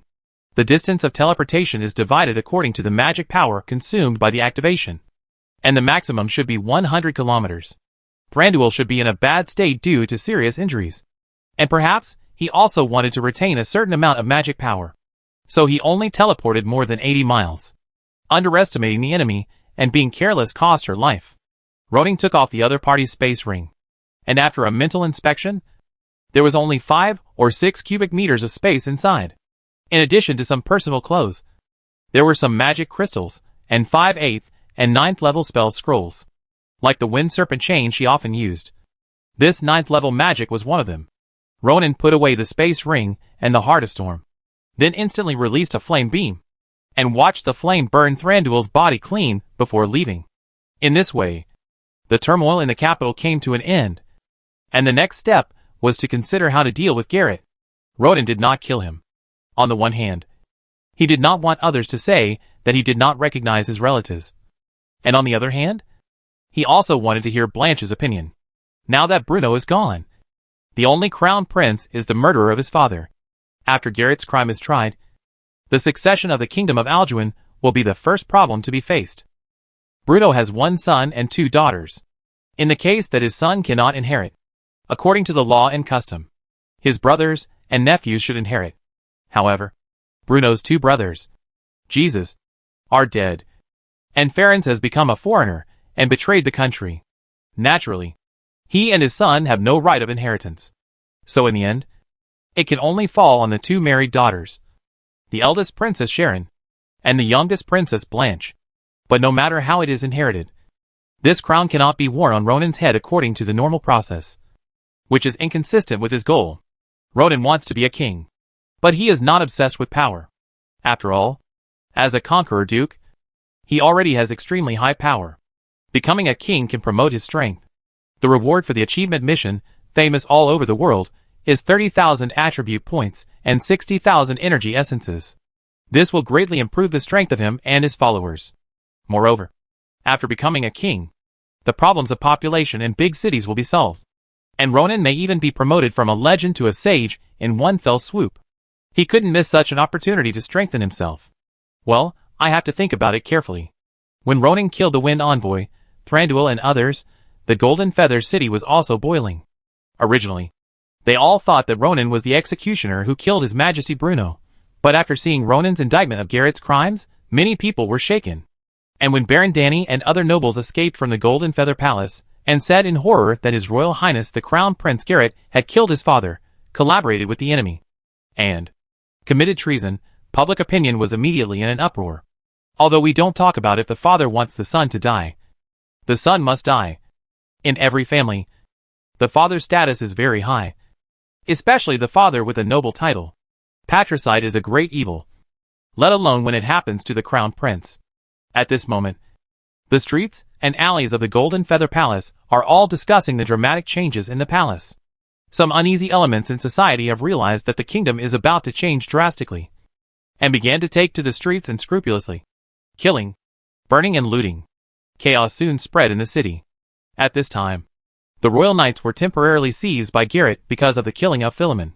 When Garrett was captured and his men were killed by Ronan, the people under these two organizations seemed to be headless flies, not knowing what to do. After leaving the Golden Feather Palace, Brawl, the deputy leader of the Griffin Knights, first went to the Royal Supernatural Academy. He chose this place because he was a passionate and relatively pure student. This deputy leader was well known, so when he stood on the podium, he immediately attracted a lot of students. Suddenly, many people asked Brawl to verify the real information.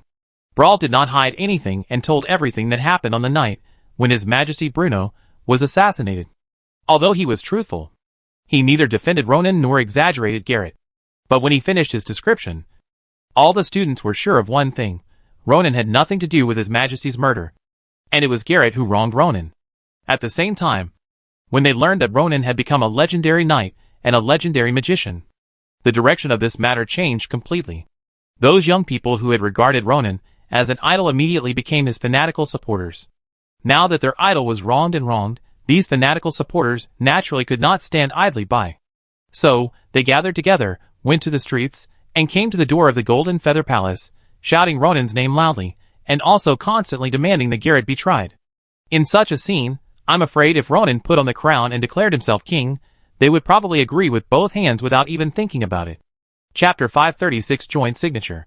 When Ronan returned to the Golden Feather Palace Square, Carlos had already dealt with the remaining madmen, and controlled the flames to build 2 cages, and imprison Garrett and Ferenc respectively. These 2 people were already seriously injured by Ronan, and then Carlos retaliated twice, and now they were lying there like dogs that had lost their homes. Ronan, what do you want? Ferenc immediately began to seek hope for his own survival when he saw Ronan coming back. The scene where the other party killed Andrea without hesitation was too shocking to him. Ronan walked over and squatted beside him. He used his mental power to control Ferenc to turn over. He saw a black wing tattoo on his back. This thing was the proof of accepting the Heart of Storm and transforming into a Wind Envoy. When you became an alien, and conspired with Garrett and Thranduil to kill his majesty. You should know what the consequences would be if you failed.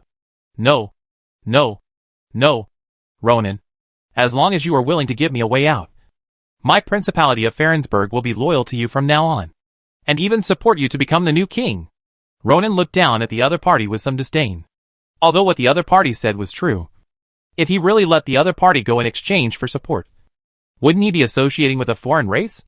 Moreover, Ronan wanted to become king and bring changes to this society, and some old orders needed to be broken.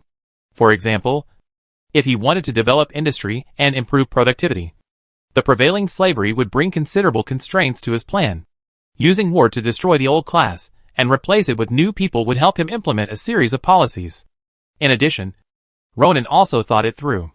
Conferring titles, granting land, etc. are all possible, but they need to be restricted. For example, he wants to take back the nobles' right to levy taxes, the nobles' right to enforce their own laws in their own territories, the nobles' right to recruit soldiers, and limit the number of knights owned by the nobles. These reforms cannot be carried out without bloodshed. Whenever there are major reforms in the history of Xia, the promoters will not have a good end. However, Luo Ning is not worried. This is the extraordinary world. He also felt it in this incident. In the face of absolute strength, many things will become much simpler. Even if the reform is difficult, his life will not be in danger. Of course, Ronan will still adopt the strategy of boiling a frog in warm water, and will not achieve it overnight. He must first make his own territory well, and have enough talents who are determined to implement his will, so that he can better implement it. The sound of rapid horse hooves came from a distance, and a group of people swarmed in, and at the same time, a griffin landed in the sky. Duke Varghese looked at the collapsed Alduin Hall below on the back of the griffin, and the destroyed square, with mixed feelings in his heart. He received a message from Garrett, saying that Ronan had killed His Majesty Bruno. So he rushed over as fast as he could, but he didn't expect to see the scene. Varghese jumped off the griffin, looked at the trapped Garrett and Farens, and finally frowned at Ronan. What is going on? He asked. Ronan? His Majesty is dead? Varghese naturally didn't believe that Ronan would do such a thing as killing Bruno, which was not in line with the latter's personality and style of doing things. Ronan nodded, looked at Garrett, who was lying on the ground pretending to be dead, and then recounted the whole story. Varghese fell into a long period of shock and grief. Bruno's death was already a dramatic change for the kingdom of Alduin, and Garrett turned out to be the murderer of his father, which undoubtedly made the kingdom worse. Apart from anything else, who will be the king next? Or will the kingdom of Alduin split directly, and each noble will seek asylum on their own, or become king on their own? He finally turned his eyes to Ronan. What are you going to do next? Now Ronan and Varghese are the only ones left of the 4 dukes of the kingdom of Alduin. If we talk about leaders, the 2 of them are more suitable. Duke Varghese has withdrawn from the center of power for many years because of family affairs. Moreover, his grandson is still learning magic from Baron in Wubei, and Varghese does not want to argue with Ronan. Ronan thought for a while and said, I plan to invite the king's nobles or representatives to the Golden Feather Palace as the Duke of Conqueror to try Crown Prince Garrett for patricide and treason.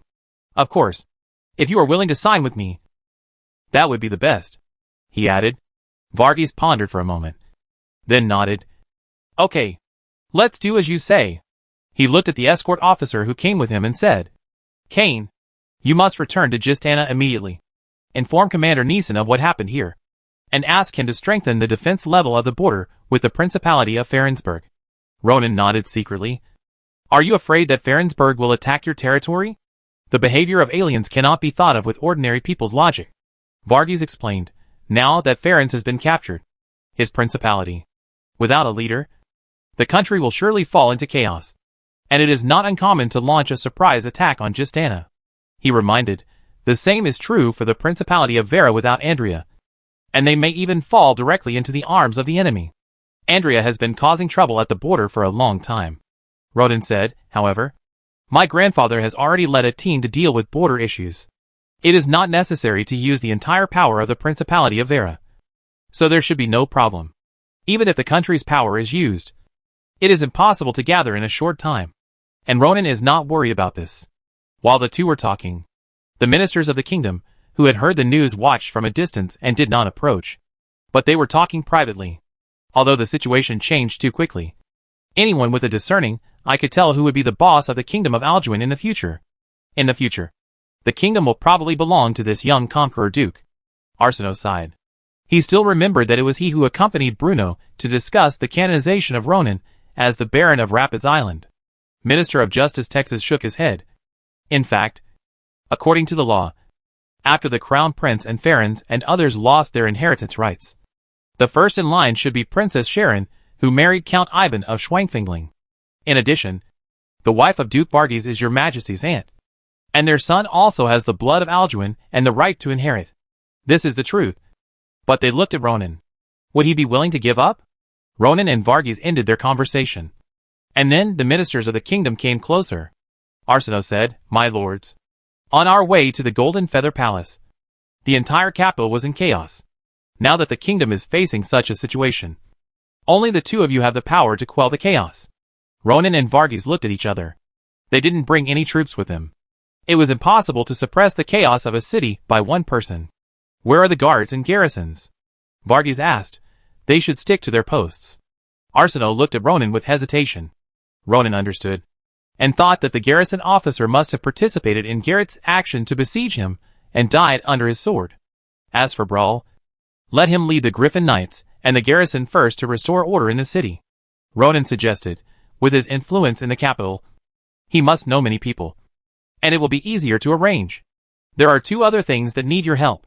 Arsinoe and other ministers nodded, indicating that they were listening.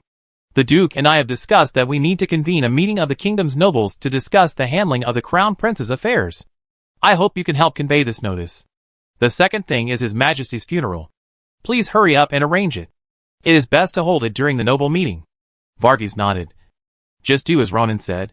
I will go to pay tribute to His Majesty first. Arsinoe and others bowed in response. They saw that Duke Varghese obviously had no intention of letting his only surviving son, Paradru, get involved in the throne. So now, only Princess Sharon of Schwangfingling was left. In fact, Count Ivan of Schwangfingling was in distress at the moment. He had read the letter sent to him by Ligerik countless times, but he still couldn't make up his mind. Should we attack the Mist City? Chapter 537 Choice. When Ivan was studying at the Royal Knights Academy in his early years, he showed a very good talent for cultivation, which caught Bruno's eye. After more than 10 years of hard work, he emerged as the leader of the Griffin Knights, and fell in love with the eldest Princess Sharon, and was lucky enough to marry Blanche as a border earl. To some extent, Bruno's methods of treating Ivan and Ronan were somewhat similar, both using their daughters to marry a powerful and reliable nobleman in exchange for the stability of the kingdom. Although Ivan was heartbroken about Bruno's death, he was faced with new dilemmas and choices when facing this letter.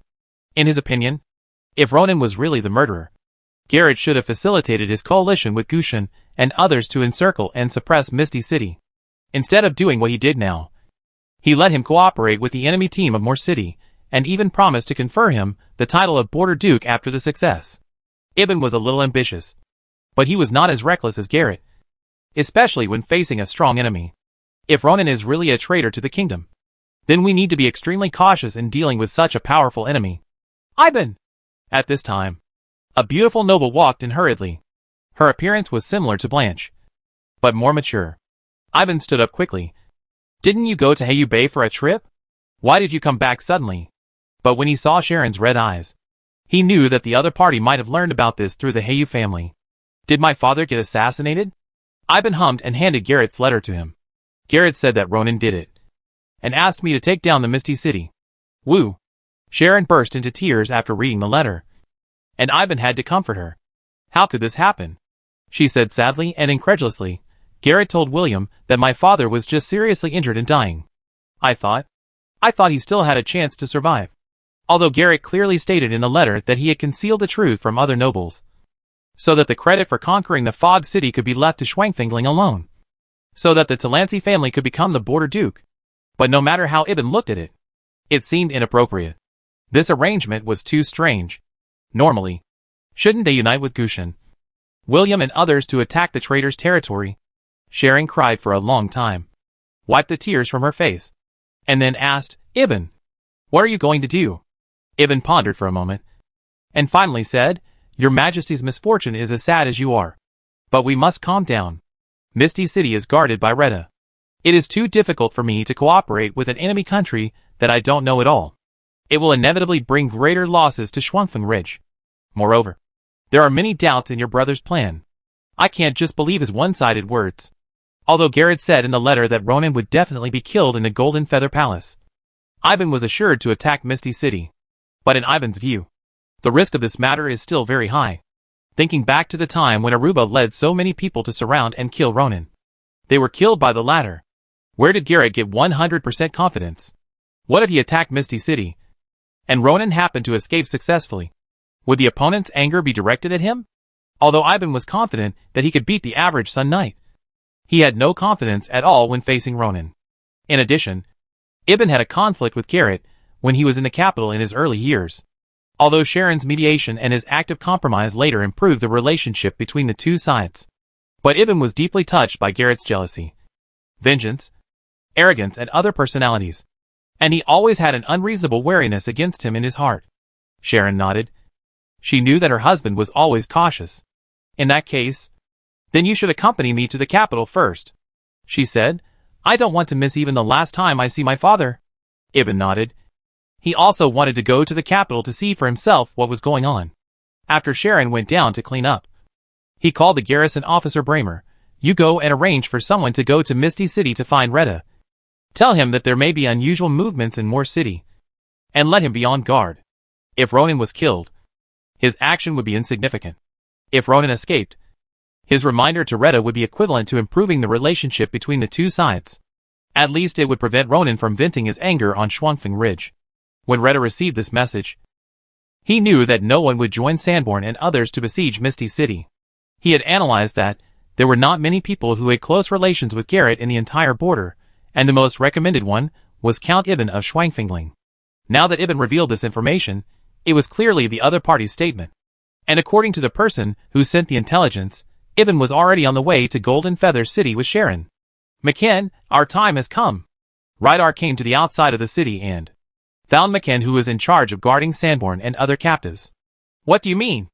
Rydar said, Miss City is temporarily safe, and we should also take action to build a larger territory for the adults.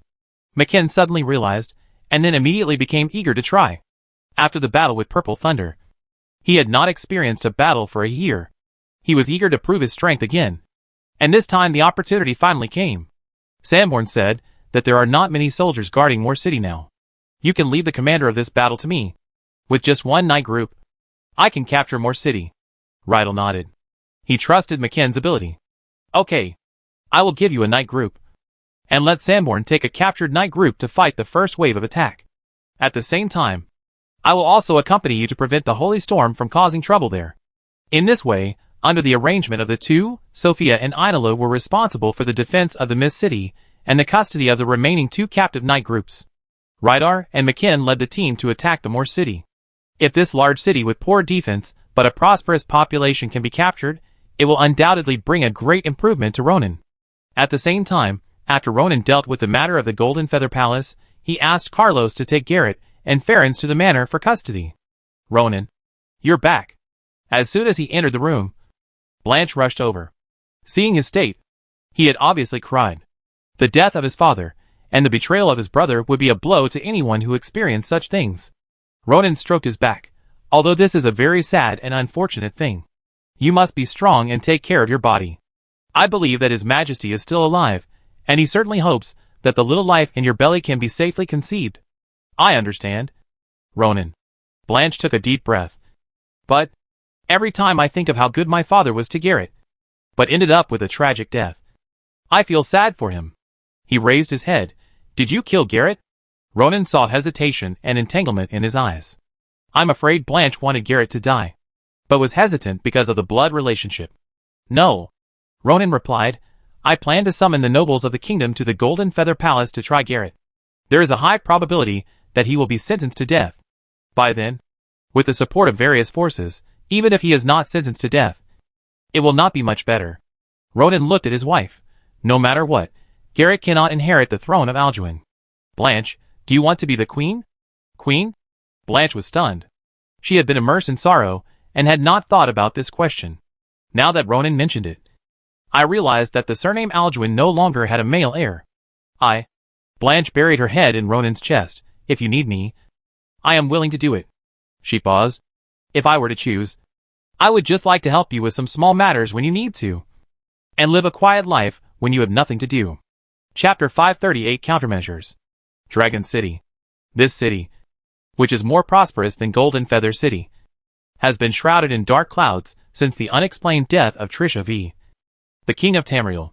In the palace, although His Majesty Taro sits on the throne, and although he can make many decisions on his own, once the interests of the kingdom conflict with the Holy Storm organization, he can only give priority to the interests of the latter. To a certain extent, the royal power has been weakened. Lord God, the information from the kingdom of Alduin has been sent back. Taro came to the training courtyard of Yeni. Although it was still a bit cold in January, the temperature here was much higher than outside.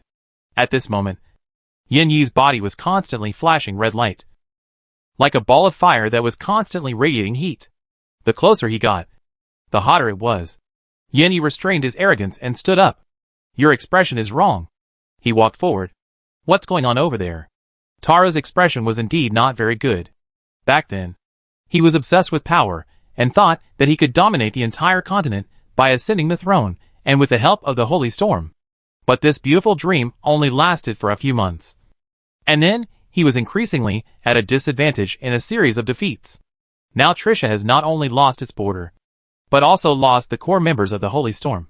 Thinking of these things, he was worried about the future, and was also very dissatisfied with Yen Yi and others. Taro said in a deep voice that Ronan is said to be a legendary knight. He not only captured Garrett and Farron's alive, but also killed Ural, Athlon and others. Even Thranduil could not escape back. Hearing this, Yin Yi's expression was solemn and ugly. Although the three of them were not close friends, they were from the same organization after all, and they came to a new continent to develop, which was a bit like being fellow villagers. When Mephisto died, he was sad but not too sad. After all, the latter did not listen to his arrangements. But Thranduil was different. Her death made Yen Yi feel sad. Isn't this Ronan a sun level? How come he suddenly became a legend? Yen Yi asked angrily. His aura formed a cold storm that repelled Taro. How did you get your intelligence? Why can't you grasp such important information? Taro stood up in embarrassment. The strength of this Ronan has always been a mystery. Who knows his true level? He thought of a series of failures, and his dissatisfaction was beyond words. Besides, you are the ones who led the battle of Misty City and this action. Instead of venting your anger on me, Lord God's messenger, you might as well think about what we should do next. Whoosh! Yin Yi flashed and came directly in front of Taro, and strangled the opponent's throat with his right hand and lifted him up. Why, you dare to talk to me like this now? You think that now that Thranduil is dead, you can challenge me? Taro's face flushed, and he wanted to say something, but his throat was strangled, and he couldn't say it. Yen Yi pulled the other party in front of him, and said almost to his face, I tell you, in the face of absolute strength, all your thoughts are useless. I can destroy your father, and I can destroy you. After that, he let go of his hand, and threw the other party to the ground. Don't forget, I am also a legend. Taro sat on the ground and panted heavily, looking at the other party's figure with some fear. He only knew that the other party's strength was stronger than Thranduil, but he didn't know that the other party was a legend. Then why didn't you go with Thranduil this time? Taro asked. If you were there, Thranduil and the others would never die. Yen Yi snorted coldly, and didn't explain too much. Actually, he did not go there. He was mainly recovering his strength. As mentioned before, all professional knights can be transformed into Flame Seal Knights. But the transformation process requires a painful baptism like burning body. And the success rate is only 1 in 10. For key people, if they can cooperate with Yen Yi's blood essence to transform, it will definitely succeed. But the price will make Yen Yi unable to exert his peak combat power for a period of time. This time, in order to ensure that Garrett can be 100% successfully transformed into a Flame Seal Knight, Yen Yi took out his blood essence again. His strength was greatly damaged, and he was in a weak state. Therefore, he did not follow Thranduil to Golden Feather City. He thought that the latter, with the spell scroll and so many people under his command, could successfully kill Ronan. But he did not expect the final result to be like this. If he had known earlier, he should have advised Thranduil not to act too hastily. But after all, It was Ronan who ruined their plan. If it were not for this man, they would not only not have lost the battle in the City of Mist, but they would have even captured Red Pine Castle and entered the kingdom of Alduin. If you don't want the kingdom to perish in your hands, think carefully about what to do now. Yennefer is not a smart person. In the past, Thranduil planned and Taro assisted in the execution. Now that Thranduil is dead, Taro has to take over. Taro looked at him and said, "We must reevaluate Ronan's strength and make a more cautious plan. He has become a legend, which means that as long as there is no one to compete with him on the front battlefield, we will never be able to stop him and will always be at a disadvantage." Yennefer frowned. He understood that Taro's words made sense, but it was unlikely for him to go to the front line now. Mephisto and Thranduil are both dead. If he dies again, the mission entrusted by the Lords will be a complete failure. In the future, when his soul returns to the embrace of the demon god, he may be tortured by the demon god. He doesn't want this. A series of actions have caused a lot of loss of our high-level combat power. I need to replenish it, which takes time. Yennefer found an excuse. To be on the safe side, I no longer guarantee that the transformation will be 100% successful. So I need you to provide me with enough knights. The kingdom of Alduin is now without a king and a crown prince, and there is no one to inherit the throne. I estimate that they may fall into chaos, which gives us a lot of time. Taro took a deep breath, sorted out his thoughts, and then said slowly, "If they still attack, before you officially go to war, I will let the border cities resist in steps to slow down the opponent's capture speed as much as possible. In addition, Andria is dead, and Farron's has been captured. These two principalities will inevitably be purged and annexed. I will contact their descendants. The kingdom of Trisha will give them equal honor, provided that they need to prove their worth and make the kingdom of Alduin chaotic." Yennefer pondered slightly. Although some of Taro's actions made him unhappy, the latter's mind was still relatively flexible. He said reluctantly, "Then do as you say." At the same time, he emphasized, "Don't forget. Send me professional knights. The more the better." Taro's mouth curled up slightly. Without Thranduil, his power was much less restricted. For him, although Ronan is strong, if he can make good use of the flame wings, let these two legends fight, and preferably die together. Then he can not only gain the power of the flame seal for nothing, but also have a group of flame seal knights. The kingdom of Alduin lost Ronan, and lacked a group of strong men such as Farron's, Andria, and Garrett. Trisha's strength is still above the opponent. Time is long, although no one knows how things will develop in the end. But Taro is optimistic about it. Golden Feather City, with Brawl in control of the Griffin Knights and the Royal Knights. The chaos in and around Golden Feather City was bloodily suppressed. The troublemakers were either killed in the street, or locked up in prison and beaten half to death. At the same time, griffins and noble convoys came in an endless stream, all rushing to the Golden Feather Palace. Most of those who came this time were the king's direct vassals, and those who were loyal to other lords, such as Calby, Marvin and others were not invited. Rollans was originally inspecting the situation at the border. When he heard that Roning had done such a shocking thing, he immediately rode a griffin to the manor in Golden Feather City. "Roning, do you want to be king?" Rollans asked Roning as soon as he saw him. "If you want, just tell Grandpa, and I will help you move around." Roning laughed. "Then you help me move around." Chapter 539 Crazy. After Ronan and Rollans made a joke to each other, then sat down and seriously discussed the situation they would face next. Although there is no such saying in this world as a country cannot be without a king for a day, there is such a consensus. Although the kingdom of Alduin no longer has a king and a male heir, but choosing a new king will probably be the most important thing next. Generally speaking, this matter is also easier to handle. After all, Bruno has a daughter, and the eldest daughter can inherit the throne. But now there is Roning, a legendary strongman rarely seen in hundreds of years. The key is that the other party is the husband of Bruno's youngest daughter, and the key person to capture the crown prince. This makes many people consider whether they will offend Roning if they choose the eldest princess Sharon. Many people are more concerned about what Roning's attitude is. Lou Lancy knows that Roning wants to be king, but he also knows that it is not appropriate to push Roning up at this time. Although Garrett killed his father and betrayal was a foregone conclusion, this incident finally made Roning the king and the biggest beneficiary, and he was inevitably suspected behind the scenes. But if the kingdom of Alduin is handed over to Sharon, if the kingdom established by Ronan wants to develop further in the future, there will inevitably be conflicts, and he may still be called an ambitious person and a traitor. Fortunately, it is better to take this opportunity to solve this hidden danger. The two talked for a while. Lulancy smiled and said, "Necessary movement is still necessary, even if it is not to push you to the top. At least it will avoid directly pushing the eldest Princess Sharon to the top. Then I will trouble you, Grandpa, for this matter." Ronan agreed and asked, "What is the situation on the border? It may not be good for Melonica alone. Maybe I should transfer McKin back." In addition to Andrea, the Principality of Vera also has the Silver Moon Knight. Melonica is only a meteor level. Although he has mastered the secret technique of fire dance and lightning slash created by Lulancy, he can threaten the Silver Moon Knight, but that is only a one-on-one situation. There are only some harassment teams coming to the border, which does not pose a big threat. At this point, Lulance's mouth curled up. Andrea was killed by his grandson, which made him very, very happy. The hatred that he had suppressed for decades was finally repaid. With Andrea dead, the Principality of Vera will inevitably fall into civil strife.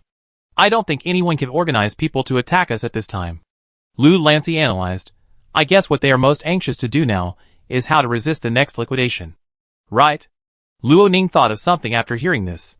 It is true that Farrens and Andrea colluded with foreign races and betrayed the king. However, the Fleming family of Screaming Island only followed the crown prince. There is no evidence to prove that they participated in the assassination of His Majesty. The punishment should not be enough to take back the territory and noble title. A cold light flashed in Luoning's eyes. This family had assassinated him before, and they had made moves on him many times after he became the Baron of Rapids Island. Now they would not let go of the opportunity. I think that the Screaming Sea should not have a hegemon, but all noble ships should be allowed to pass freely. Lulance laughed. I understand. This should be a small matter. After all, the nobles on both sides of the Screaming Sea are more or less dissatisfied with the Fleming family. Melon is a noble, but he is also a pure businessman. Since his father, Count Alfonso, handed the Fleming family to Melon to manage, he has been willing to use any means to expand the business and make more money. This can be seen from his methods against Ronan. Now that he has given the nobles such a big handle, no one will let it go. While the two were talking, Carolina knocked on the door and walked in. Marquis, Duke, Count Ivan of Schwangfingling and his wife, Princess Sharon, are here to visit. Ronan was a little surprised, but soon understood. Garrett and Farrens are both imprisoned here. They should be here for this matter. Rulans nodded. Then you come to meet them. It's time for me to go and do my own things. Soon, Ivan and his wife were welcomed into the hall. Ronan, what's going on? Ivan asked directly. Sharon also stared at Ronan. Her eyes were red, similar to Blanche's, and she obviously cried a lot in the past 2 days. When she set out, she knew that Bruno was dead, and she was already very sad. When she arrived in Genu City, she heard that her brother was the real murderer. This huge blow made Sharon faint. Ronan, I want to see Garrett now, is that okay? Of course. Ronan had no reason to refuse the meeting between the brother and sister. Although Garrett is imprisoned here, he is guarded by me, Breer Valguise, and the guards of the kingdom's ministers. He paused when he said this. It's just that his current condition is not very good. You have to be mentally prepared. What's wrong with him? Ibn asked. Ronan shook his head. Let's go and see. The three of them walked towards the backyard together. At this time, Garrett had been tied up with special chains, and in order to prevent accidents, he was also imprisoned in a cage made by Heyu. In addition to Carlos, there were also guards such as Varghese on the outside. Ronan made this arrangement mainly to prevent others from saying that he abused prisoners and enemies. Before the three of them arrived, they heard Garrett's crazy roar from afar. After approaching and seeing the situation clearly, Ibn was horrified, and Sharon bit his lips, clenched his fists, and his body couldn't help shaking. At this time, Garrett's hair was disheveled. His clothes were torn into rags.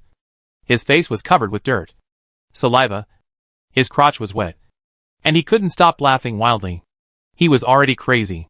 At this moment, Sharon collapsed. She thought countless times in her mind how to question her brother, scolding him for being so cruel and crazy. After seeing this scene, she didn't know where to start. Ibn looked at Ronan, meaning that he wanted the latter to explain. He's crazy, Ronan explained. I asked Aaron to treat him.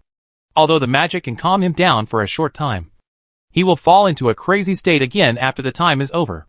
I think maybe this failure was too much of a blow to him. In order to kill Ronan, Garrett killed his father with his own hands and joined the alien race. But even so, he still failed in the end.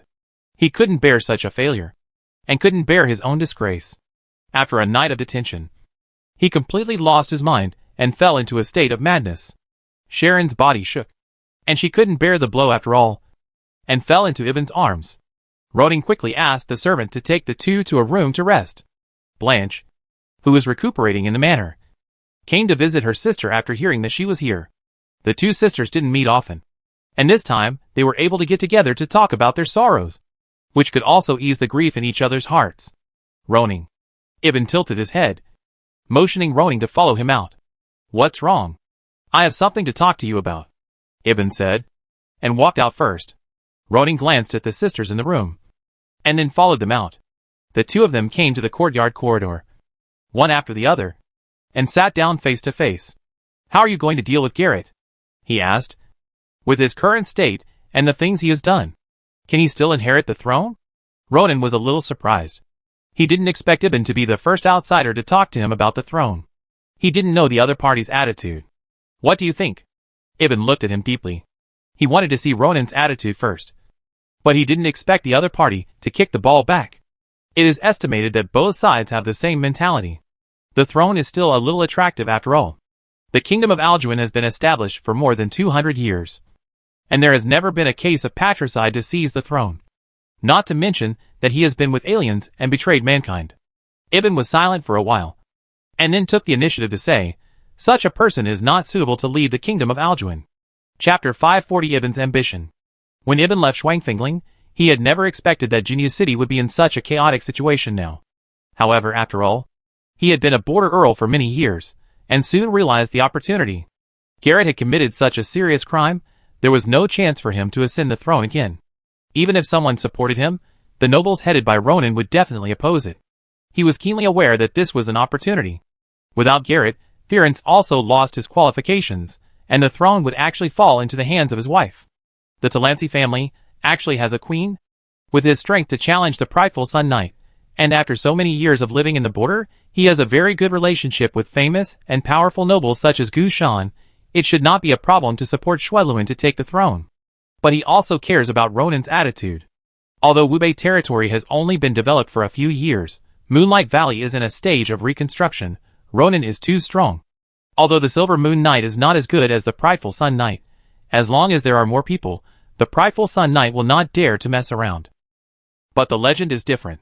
Ronan was surrounded this time, but annihilating the opponent was secondary. The key point was that he was unscathed, and he didn't use his full strength at all. Such a person should not be offended easily. If he is pushed to the limit, and the other party assassinates him, he will not be able to bear it at all. To fight for the throne, you must first have a stable life. Therefore, he wanted to see Ronan's attitude. If the other party directly said that he wanted to take the throne of the king, there was no room for negotiation. Then he would retreat to the second best, and seek greater benefits for the Delancey family. Apart from other things, the dukedom and the territory are the minimum. Right? Of course. If Ronan had no intention of letting Blanche fight for the throne, Sharon would accept it with a smile. But no matter what, abolishing Garrett's inheritance rights is the first step. Ronan nodded slightly. From my personal point of view, I agree with you. However, the specific situation will be judged by Texas and other kingdom legal personnel and nobles. He said, Arsenal and others have already set a date. The 19th and 20th are the funeral of His Majesty. And then, there will be a noble meeting. We can discuss it at the meeting. Ibn smiled. He knew that although Ronan's statement was cautious, he supported his point of view, and many nobles would probably do the same. This first step was taken smoothly. If Garrett is punished and has no right to accept the throne, the same is true for Ferenc, then according to the laws of the kingdom, the right to inherit the throne will fall into the hands of my wife Sharon. At this point, he changed the subject. It's just that in these years, there has never been a case of a daughter inheriting the throne, so this part of the law is not perfect. Sharon can, her sister, your wife Blanche also has the right to inherit. Ronan smiled. This is a novel statement. Just say what you want to say directly. Ivan said bluntly. Ronan, I said so much, mainly to make you understand. Although Garrett and I have lived together on the border for many years, there is no hatred between you and me, nor is there a competitive relationship." He paused and continued, "If you need the throne, then Sharon and I will automatically give way and support you. Of course, as a supporter, I hope that the Delancey family can replace the current position of Farensburg and become a great noble like Wushan and Justana." Ivan said it very directly. He can support Blanche to take the throne. But after that, Ivan will become a duke, and his territory will be the current duchy of Farensburg. This guy is ambitious. If Ronan was not too strong, he would definitely support Sharon to become the new king. However, it is also undeniable that he gave up his ambition for the throne immediately after seeing the potential risks. He is also very courageous. However, Ronan did not want a new duke to appear, and he did not want him to have such a large fiefdom. It was mentioned before that he could infect his subordinates as nobles, but the rights of nobles needed to be restricted. Not like now. I asked Blanche. She is not interested in the throne. Ronan shook his head. She just wants a quiet life. Ivan's heart was pounding, but he soon realized. What do you think? Although His Majesty Bruno has passed away, as the knight who protected the kingdom and the Duke of Conqueror, I will still resolutely implement his will. Ronan stood up and said with a smile, "For details, let's wait until the day of the noble meeting. I will put forward my opinions." After that, he nodded and returned to the room. Ivan frowned, secretly thinking about what Ronan would think. As time went by, more and more nobles came to Jinyu City. After paying their respects to His Majesty's ice coffin, they came to the manor of the Wushan family to visit Garrett.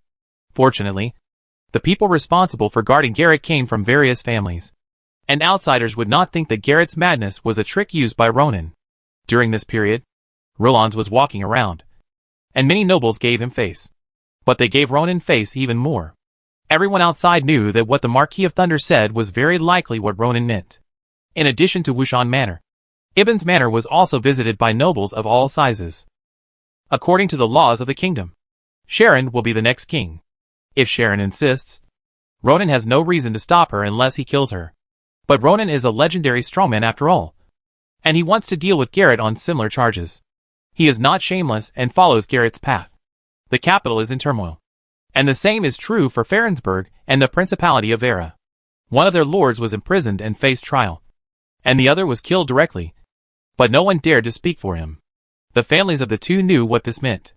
They had only one choice: either accept the cleansing and punishment, become lowly slaves, or even be killed directly, or surrender to the enemy and seek asylum. At this time, His Majesty Taro's envoys gave them a better choice to surrender to the enemy, while transferring family members and property. They organized troops to attack the Principality of Justana, Wushan territory, and Zilay territory. Soon, His Majesty Bruno's funeral was held as scheduled. Unlike Jesus' funeral last time, this funeral was solemn and sad, covering the entire Golden Feather City. Flags were hanging low in all parts of the Golden Feather Palace, and every inch of air was filled with remembrance of Alduin V. Bruno was in office for 24 years, saving the country from defeat more than 30 years ago, maintaining the balance between all parties, and bringing good development to the kingdom of Alduin. Princess Sharon read the eulogy, and the nobles, wearing dark dresses and with solemn faces, paid their last respects to the deceased Majesty Bruno. After 2 days of funeral, the second thing that everyone paid attention to was the nobles' meeting. The Hall of Alduin was destroyed, and it is impossible to repair it in a short time. The meeting was held in the banquet hall of the palace. Due to the full notification, almost all the direct vassals of the kingdom were present, and there were at least 200 people in the banquet hall. Of course, at least half of them were honorary nobles, and they did not have actual territories. However, their power cannot be ignored because of this. They do not want territories, not because the king does not confer titles, but because they do not want to. For example, the honorary Earl of Gushan in Red Pine Castle. As long as he is willing, will the king not give him a fief? It can only be said that everyone has different ambitions and preferences. The bell of the noble assembly rang melodiously, echoing in every corner of the banquet hall, as if to kick off the upcoming power game. Sharon took Iban's hand and slowly walked into the hall. As Bruno's eldest daughter, although she has already married, her status is very high in the current environment. The host of this noble assembly is also Princess Sharon. After them, Blanche also entered the hall holding Ronan's hand. Compared with Sharon's luxury and maturity, the little princess has a gentle temperament and is a little immature. But everyone knows that although Blanche is young, she is about to become a mother. Everyone. Sharon's voice echoed in the hall, clear and powerful. Today we gather here, not only to commemorate His Majesty Bruno, but also for the future of the kingdom. Although His Majesty has passed away, we must not let his kingdom perish with him. Her voice was a little sad and hoarse. And the first thing is to judge the executioner who killed His Majesty, the former crown prince. My brother, Garrett. She sat down as if she had no strength to say this. Next, please ask Arsenault, Brawl, Ronan and others to tell what happened that day. Chapter 541 Trial.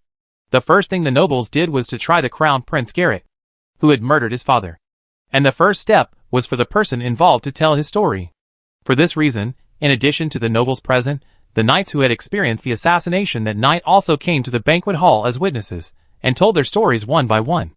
It was obvious that, in this statement, Ronan had no suspicion, especially the statement of Brawl, the first person on the scene, which revealed Garrett's conspiracy.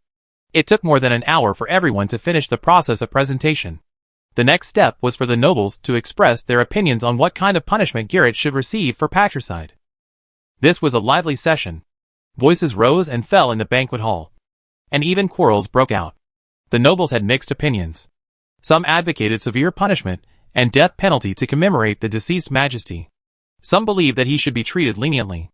After all, Garrett was the only male blood of the majesty, and should not be given up easily. Some suggested that they should find a woman to give birth to a child with Garrett, and then execute Garrett and let his child inherit the throne. This would be a win-win situation. Speaking of this, Garrett has many women, but he is in his 30s and still has no children. It is indeed a bit strange. Ronan couldn't help wondering, would the other party be infertile? Everyone. Roulon stood up. His voice was very loud, and the hall fell silent as soon as he appeared. The Marquis of Thunder has been famous for a long time, and even the nobles in the remote areas of the kingdom have heard of it. The kingdom of Alduin has been established for so many years, and no one has ever committed such an unforgivable crime like the crown prince. He not only abandoned his father and his motherland, but also abandoned his identity as a human race. The key is that such a person also possesses powerful strength, comparable to the first person under the legend. If we let him go easily, if he escapes our surveillance, who will die under his sword like Philemon? Lou Lanz gave his suggestion, so I think he should be sentenced to death. The whole audience fell into a brief silence. But soon, the nobles who supported the death penalty spoke out, responding to Lou Lanz's opinion. Some of those who were still wavering, after seeing the kingdom's marquis, especially the old nobleman who was Grandpa Roning, expressed his opinion, gradually made a decision. Death penalty. Death penalty. Death penalty. The voices in the hall gradually became unified. Next, the kingdom's high nobles also expressed their opinions. Facilii, I second. Arsenault, I second. I abstain. Gushin sighed. He and Garrett had worked together for many years, and had some friendship. It was difficult for him to agree to execute the other party. But he also knew that Garrett's crime was too serious, and it was impossible to give him a light sentence. So he had to abstain. Count Ivan raised his hand. He wanted to second the motion, but after looking at Sharon, he changed his words and said, I oppose it. Such a statement was a little surprising. But people looked at the couple and thought that Ivan made such a statement for the sake of marital harmony. After all, the other party was still Sharon's brother. Now, only two dukes, Varghese and Ronan, were left. Varghese raised his hand. My daughter Dana and grandson died at the hands of the aliens in Moonlight Valley. I hate aliens very much. So I agree. Everyone turned their eyes to Ronan. If this person also agrees, Garrett will probably not be able to escape the death penalty. I just don't know. Will Ronan oppose it like Ivan because of Blanche's existence? Blanche glanced at Ronan, who did ask for her opinion. This experience made her hate Garrett, but Sharon's persuasion made her waver. So in the end, she decided to leave it all to Ronan, and she would support him no matter what he chose to do. Ronan raised his hand. Like Gushin, Ivan and many other nobles, I also oppose the death penalty. As soon as these words came out, there was a chaotic conversation in the banquet hall. Many people were surprised by such a statement. After all, in their opinion, Lillian's attitude should be the same as Roning's. Why are the two people's statements inconsistent? Especially those nobles who had communicated with Lillian. Their faces were full of surprise and confusion. Your Excellency the Duke, please allow me to ask, what is your reason for opposition? A noble stood up and asked, what Garrett did is not only to control the entire country, but also to target you. He even almost killed the pregnant Duchess. Such a person does not deserve your forgiveness. Yes, Your Excellency the Duke. Many people spoke up for Roning. Ibn's mood fluctuated when he saw this scene. Unconsciously, Roning had influenced many people. After all, this is not a pure aristocratic world. Extraordinary power is enough to influence many things. This aristocratic meeting should have been a fight for the right to speak among various forces. But in fact, many people seem to have made a choice in their hearts. Roning stood up and explained, I don't intend to forgive Garrett's crime. I just hope that he can kneel in front of His Majesty's grave and repent. It's a pity that he is crazy now, and can't even hear people's words clearly. He paused. My proposal is to impose life imprisonment on Garrett. Deprive him of all political rights and noble status. Abolish his cultivation. And make his crimes public, so that everyone in the country will know. At the same time, we need to seek famous doctors to cure his madness. When he recovers, he will repent in front of His Majesty's grave. Then we will judge him when he is sober. Ronan looked around and said, killing a madman is worthless. Only by making him repent can the dead rest in peace, and the living be comforted. The nobles looked at each other, and the discussion gradually subsided. Ronan's proposal not only embodied the severe condemnation of Garrett's crimes, but also retained a trace of human brilliance. Moreover, he did not mean that Garrett would not be punished, but that the punishment would be placed when the latter was sober. If Garrett is not conscious, he will be imprisoned forever. He can't do anything when he is crazy. If Garrett is conscious, we can just hold a meeting and make a decision. Gu Shan stood up and applauded. He said admiringly, I am not good at speaking, and I can't say these words. But what you said is exactly what I want to say. I support your proposal. Your Excellency the Duke's proposal not only demonstrates the persistence of justice, but also reflects the respect for life. I support it. Varghese also nodded. Indeed, letting a person who has lost his mind suffer the punishment of death may not really calm our anger and grief. And letting him face his crime after sobering up is a more profound punishment. Ibn also stood up and applauded. Compared with his opposition, Ronan's argument was more convincing. He had to admit that he was not as good as the other party. Lolans also stood up and applauded with a smile. The reason why he was the first to jump out and express his opinion was actually to lay a good foundation for Ronan. Whether the latter directly agreed with the death penalty or had other ideas, it was easy to say. Ronan smiled and accepted the praise from all parties. He could see that his handling had made everyone unify their positions. This is the right to speak. As long as this decision is supported, then his statement will be the key to many subsequent decisions. He is not the king, but his orders are no different from those of the kingdom. In this way, all the nobles in the banquet hall applauded and supported Ronan's statement, and Garrett's fate was settled. However, this noble meeting did not end here, but the highlight was the following. Next, let's talk about who should lead the kingdom of Alduin. Chapter 542 shelved. As Sharon's voice fell, the banquet hall was filled with heated discussions again. Some people said that Sharon should be the new king, leading the kingdom of Alduin to continue. After all, it was the law, but some people raised objections. Now facing powerful enemies, like the kingdom of Trisha and the alien race, a powerful person should be allowed to ascend the throne, so that a great empire can be created. Although Earl Ivan was strong, he was far inferior to Ronan. So this group of people suggested that Blanche should take over the throne of the king, and Ronan should be the regent, leading the nobles to conquer the four directions. As the parties involved, Sharon and Blanche did not express their opinions. They were not very interested in the king, but they supported whether their men could be regents. They gave the right to choose to Ibn and Ronan, but they did not express their opinions. Ibn listened to the discussions around him. In recent days, he has visited many nobles, fighting for Sharon and himself. In order to gain supporters, the Talansi family paid a lot. On the other hand, Ronan did not move around, even if Rollans took over. It was said that he did not pay much. Ibn did this not because he really wanted to fight for the throne. He still had the same attitude as before. As long as Ronan wanted to fight, he would let him. and use this to gain as much benefit as possible for the Delancey family. Anyway, it was a fight based on the laws of the kingdom, and Ronan would not vent his anger on them. The quarrel lasted for a long time, but gradually, there was a third voice at this moment. His Majesty had just passed away, and the enemies were eyeing them covetously. The nobles of the kingdom of Alduin had to prioritize solving the external enemies and internal chaos, rather than discussing who would succeed the king. As soon as Ronan heard it, he knew that this voice was spread by Rollans, who let the people who supported the Wushan family throw it out at the noble meeting. However, this voice was soon questioned. Without a king, who would unify different opinions? Without the highest decision-maker, who would settle the differences? After a while, the elderly Duke Varghese rubbed his eyebrows, slapped the table, and the sound of bangs stopped the chaotic voices. It's not a good idea for everyone to quarrel like this. Anyway, we either support Sharon or Blanche. I think we should let them express their opinions, he said, as if he thought that the two of them relied on Ibn and Ronan, and said, or let Ibn and Ronan speak for your wife. Varghese wanted to support Ronan, but Rollans hadn't expressed his opinion yet. In addition to Ronan's unique statement during the trial of Garrett just now, he decided to listen to their opinions first. Sharon nodded to Ibn, who stood up and bowed. Thank you all for your support for Sharon.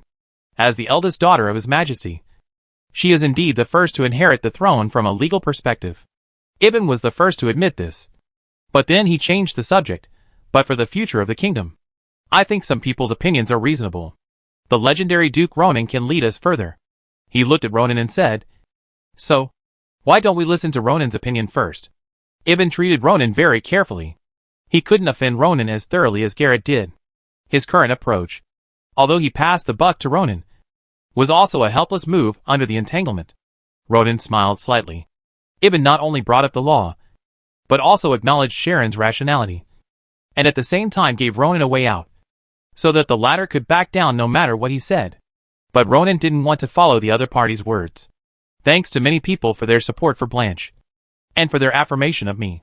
But whether it is Blanche or me, we are not interested in the throne of the kingdom of Alduin. As soon as this was said, many people were immediately surprised. Even Ibn was a little stunned.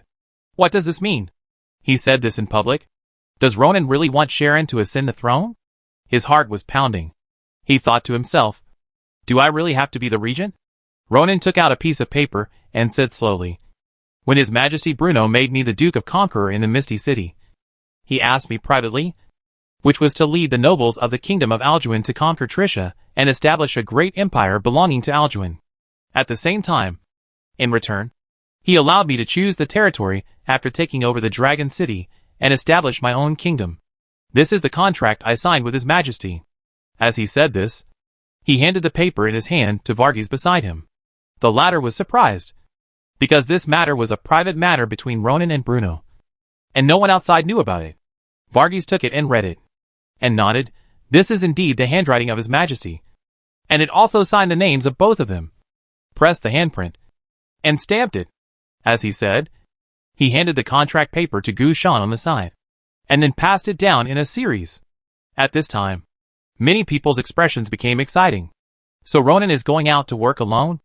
Ibn took the contract, looked at the familiar handwriting on it, and always felt that the paper was a bit prickly. It is not difficult to see from this contract that Ronan wants to become the king himself. In other words, he is interested in the throne. When Bruno was there, the other party was able to obey Bruno's orders for many reasons. But if Bruno is replaced by Sharon, will the other party still obey orders? Moreover, if the other party becomes the king at that time, what will be the relationship between his country and Alduin? In Ibn's view, Ronan will never be resigned to the position of king, let alone hand over all the conquered enemy territories to Sharon. The conflict between the two sides is completely foreseeable. At that time, with Ronan's prestige of leading the nobles to fight, plus his strength, he and Sharon will definitely not be able to compete. His mind flashed like lightning, and he said solemnly, Your Majesty's last wish is to destroy the Trisha kingdom and establish a new empire on the Orient continent. I think some nobles are right just now. Before fulfilling His Majesty's last wish, it is not appropriate for us to discuss who will ascend the throne here. Ronan was a little surprised. He and Rollans were originally going to bring up the topic, but they didn't expect that Ibn would get there first. After saying this, Ibn passed the contract to the next person. I think we should inherit the will of the previous king and nominate Ronan as the noble commander. Let him lead us to flatten the kingdom of Trisha and eliminate all enemies. Then we can choose the most suitable person to succeed the king based on military exploits, prestige, ability, and many other factors. He paused and said, perhaps he should be called the Great Emperor at that time? Everyone couldn't help but be surprised by Ibn's statement. Military exploits, prestige, ability. Which of these three standards is not tailor-made for Ronan? Who can compare with the commander of the noble coalition? The strongest man? Ibn's statement is tantamount to directly withdrawing from the fight for the throne. And withdrawing very decently. Ronan couldn't help but look up to him. Ibn was able to resist the temptation of power in such a short time, and at the same time make a decision quickly. This person is indeed a character. If the difference in strength between the two was not so great, there would probably be a fierce battle between them. Chapter 543 War Council and 6 Ministries. Ibn's initiative easily suppressed the previous arguments. After all, as the strong contenders for the throne, they have already advocated postponing the discussion of who will be the king. There is no point for others to insist. So, the topic of the crowd shifted from the throne to the noble commander. In this regard, although Ronan did not refuse, he had his own ideas. Since everyone supports me so much, and the late kings will also meant for me to lead the nobles, then I will not refuse the position of commander. Ronan stood up and bowed to the nobles in the hall. At this time, warm applause rang out in the banquet hall. Ibn took a deep breath and clapped with a smile. Whether these people really supported him or were afraid of his strength, the final effect was the same. Ronan waited for a long time, but the applause was still thunderous. He had no choice but to raise his hands and make a downward gesture, which stopped the applause. Although everyone trusts me, in addition to military operations, the internal stability and development of such a large kingdom are equally important. This sentence immediately attracted everyone's attention. They were very curious about what Ronan was going to say. After all, every word he said now could be an opportunity and could change the situation. Ronan paused and said what he thought. So I propose that before the new king takes the throne, 2 departments be established. One is the War Council responsible for military operations, and the other is the 6 ministries responsible for the stability and development of the kingdom. Weakening the power of the nobles is what Ronan has always wanted to do. Although he is not the king at the moment, he can test the waters first. After discovering the problems, it can serve as a reference when he establishes his own kingdom later. After all, he was not clear about many things. His words undoubtedly made everyone's eyes light up. There is no doubt that this War Council and the institution named 6 Ministries by Ronan are both power organs. The nobles cannot compete for the throne, but they can get closer to these 2 power organs. Ibn asked intently, Duke Ronan, please tell me your thoughts in detail. Ronan nodded. He was about to continue, but he saw a knight strode in from outside the banquet hall and ran to Varghese with a hunched back and whispered a few words. Varghese frowned, looked at Ronan, then looked at the nobles, and said solemnly, my knight told me that Farron's son Mosgregor has led his army to the border of Justana. It seems that the Principality of Farrensburg has betrayed Alduin and surrendered to Teresa. As soon as these words came out, the discussion in the hall became heated. Some people were scolding Gregor's traitorous family. Some were clamoring to execute Farrens, and some were demanding to send troops directly to the Principality of Farrensburg to kill all these traitors. Amid the noise, Carolina actually came in. She brought news about the Principality of Vera. Rulon sighed. The Principality of Vera has also followed the footsteps of Farrensburg. Ronan, I will leave the capital early and go to the border.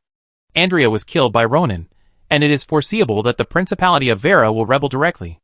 As for the Principality of Farrensburg, Farrens is not dead after all, and his son Moss did not even talk about it, and directly led troops to attack Justana, which is really urgent. Fortunately, Varghese had arranged defense work a while ago, so he was not caught off guard. The war has begun, Ronan said in a deep voice.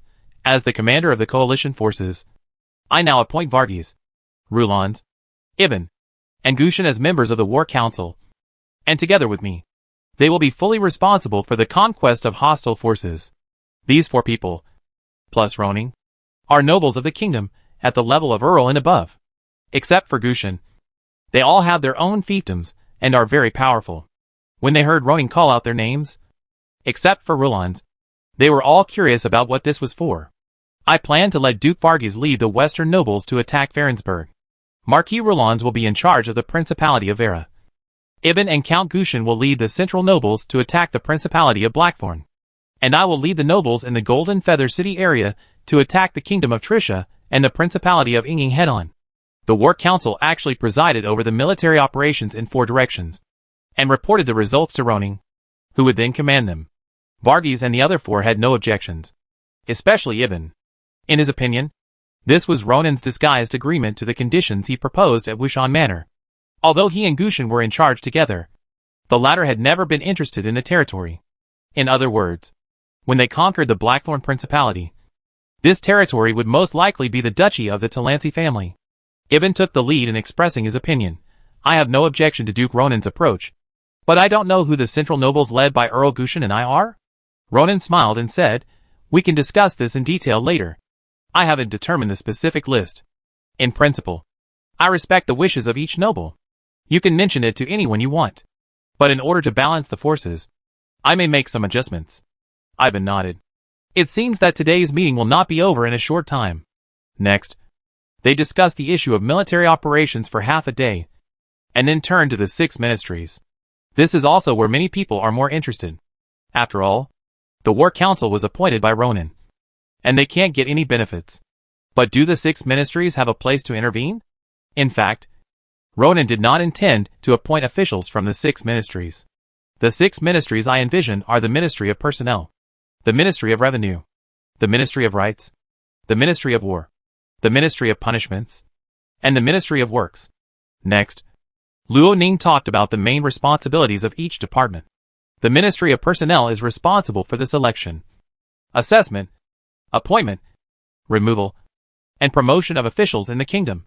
The Ministry of Revenue is responsible for the kingdom's finances, taxes, household registration, land, grain, and other economic affairs.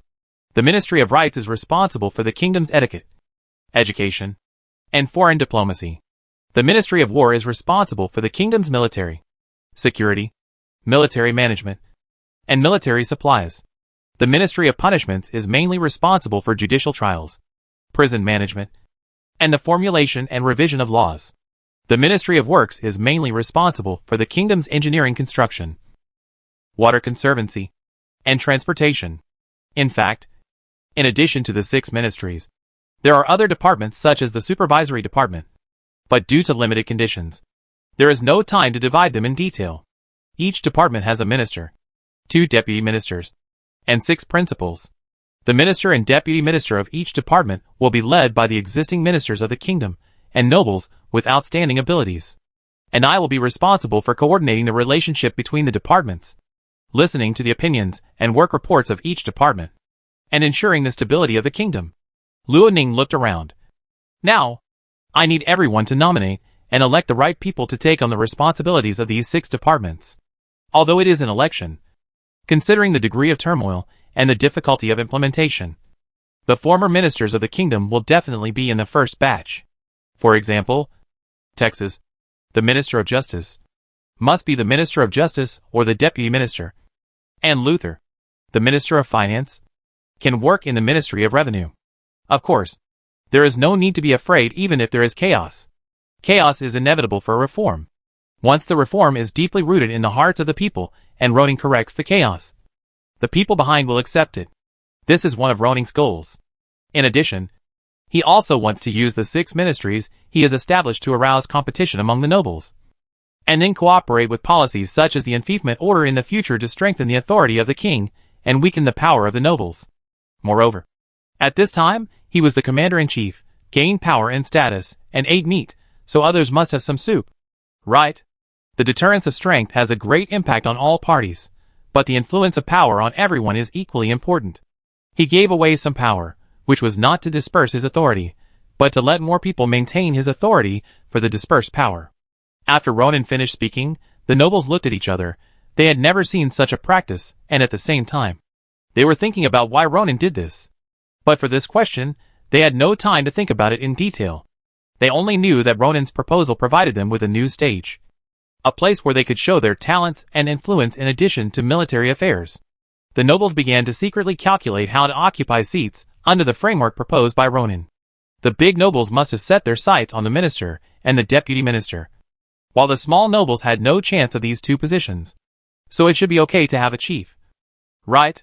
After listening to Varghese, although he was full of doubts in many places, he still nodded in agreement with such a division.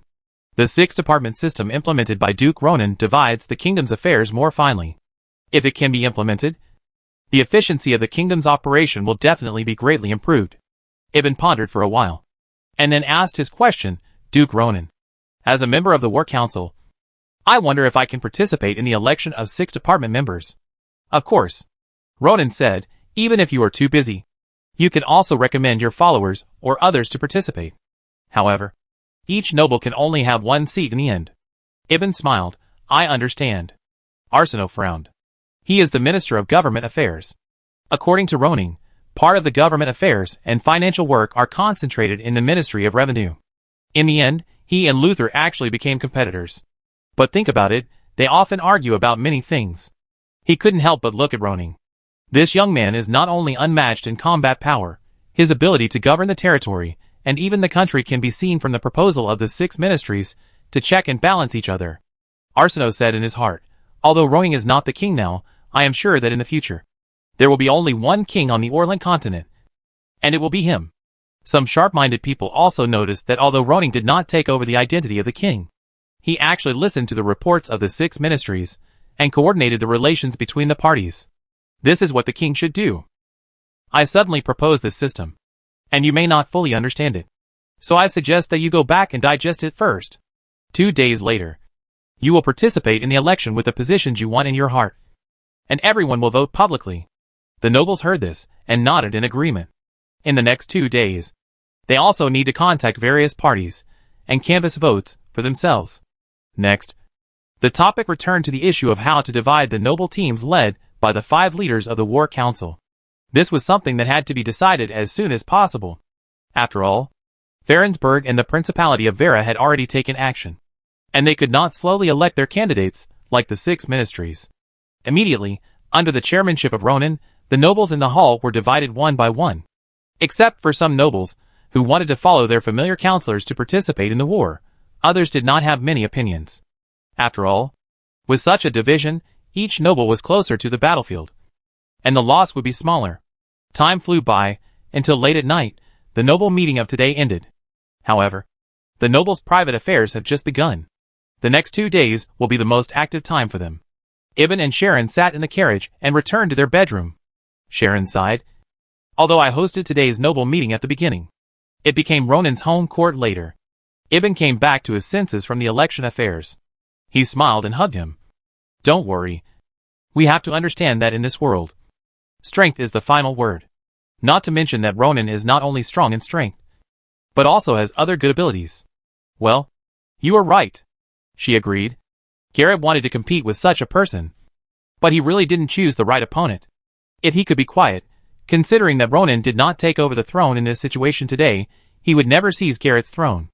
Yes, it's a pity that Garrett's personality is too extreme. Ivan sighed. Fortunately, he still has a life in the end.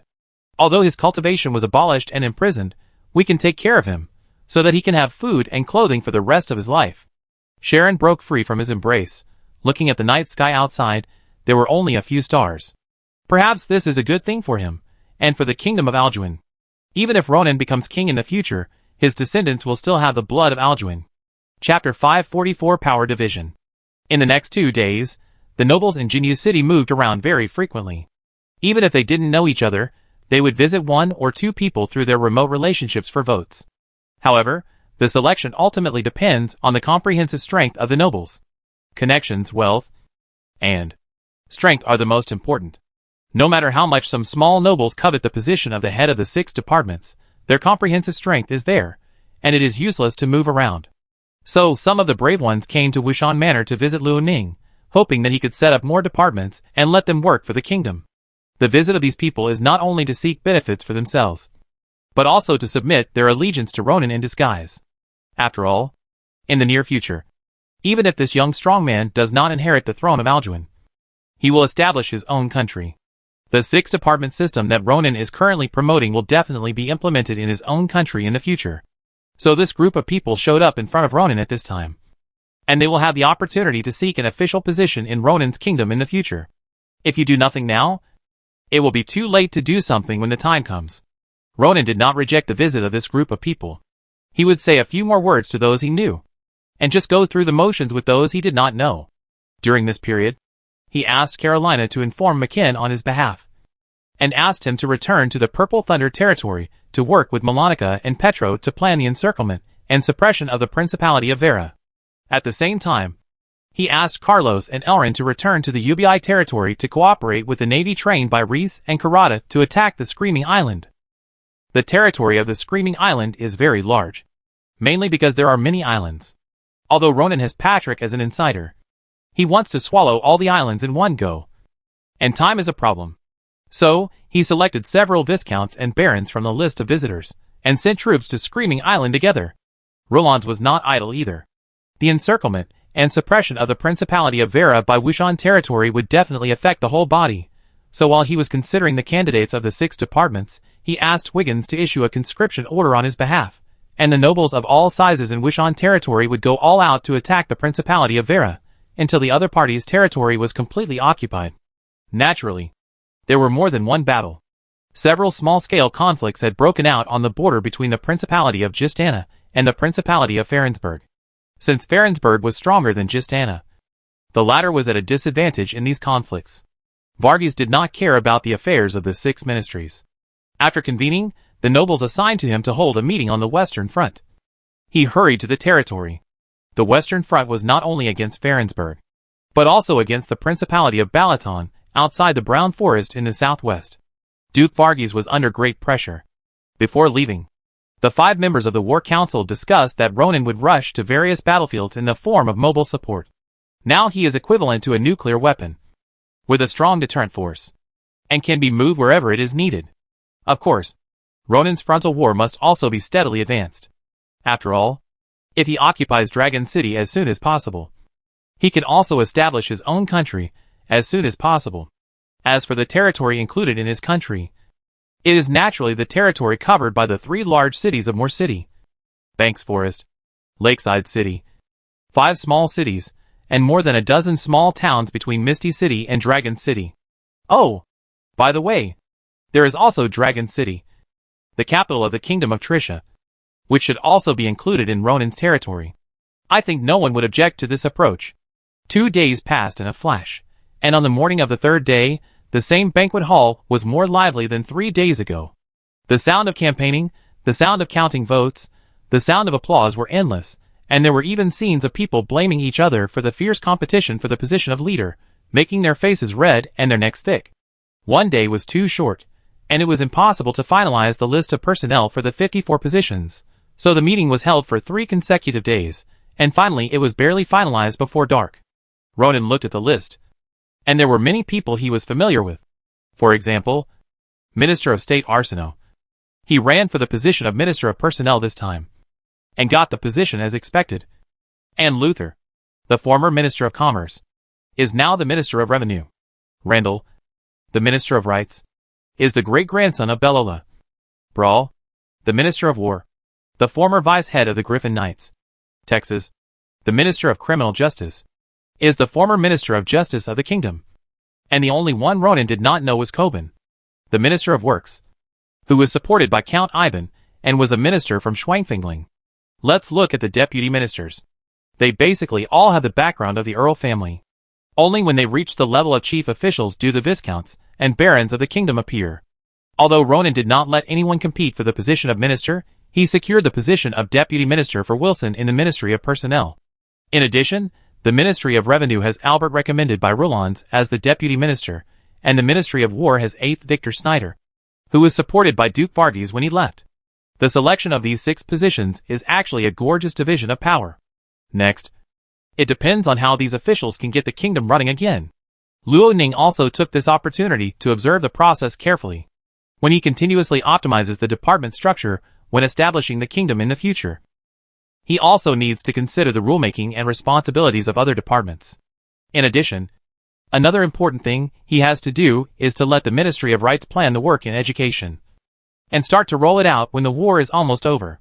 After all, he doesn't want to select talents entirely by recommendation from nobles, and then have public speeches and elections.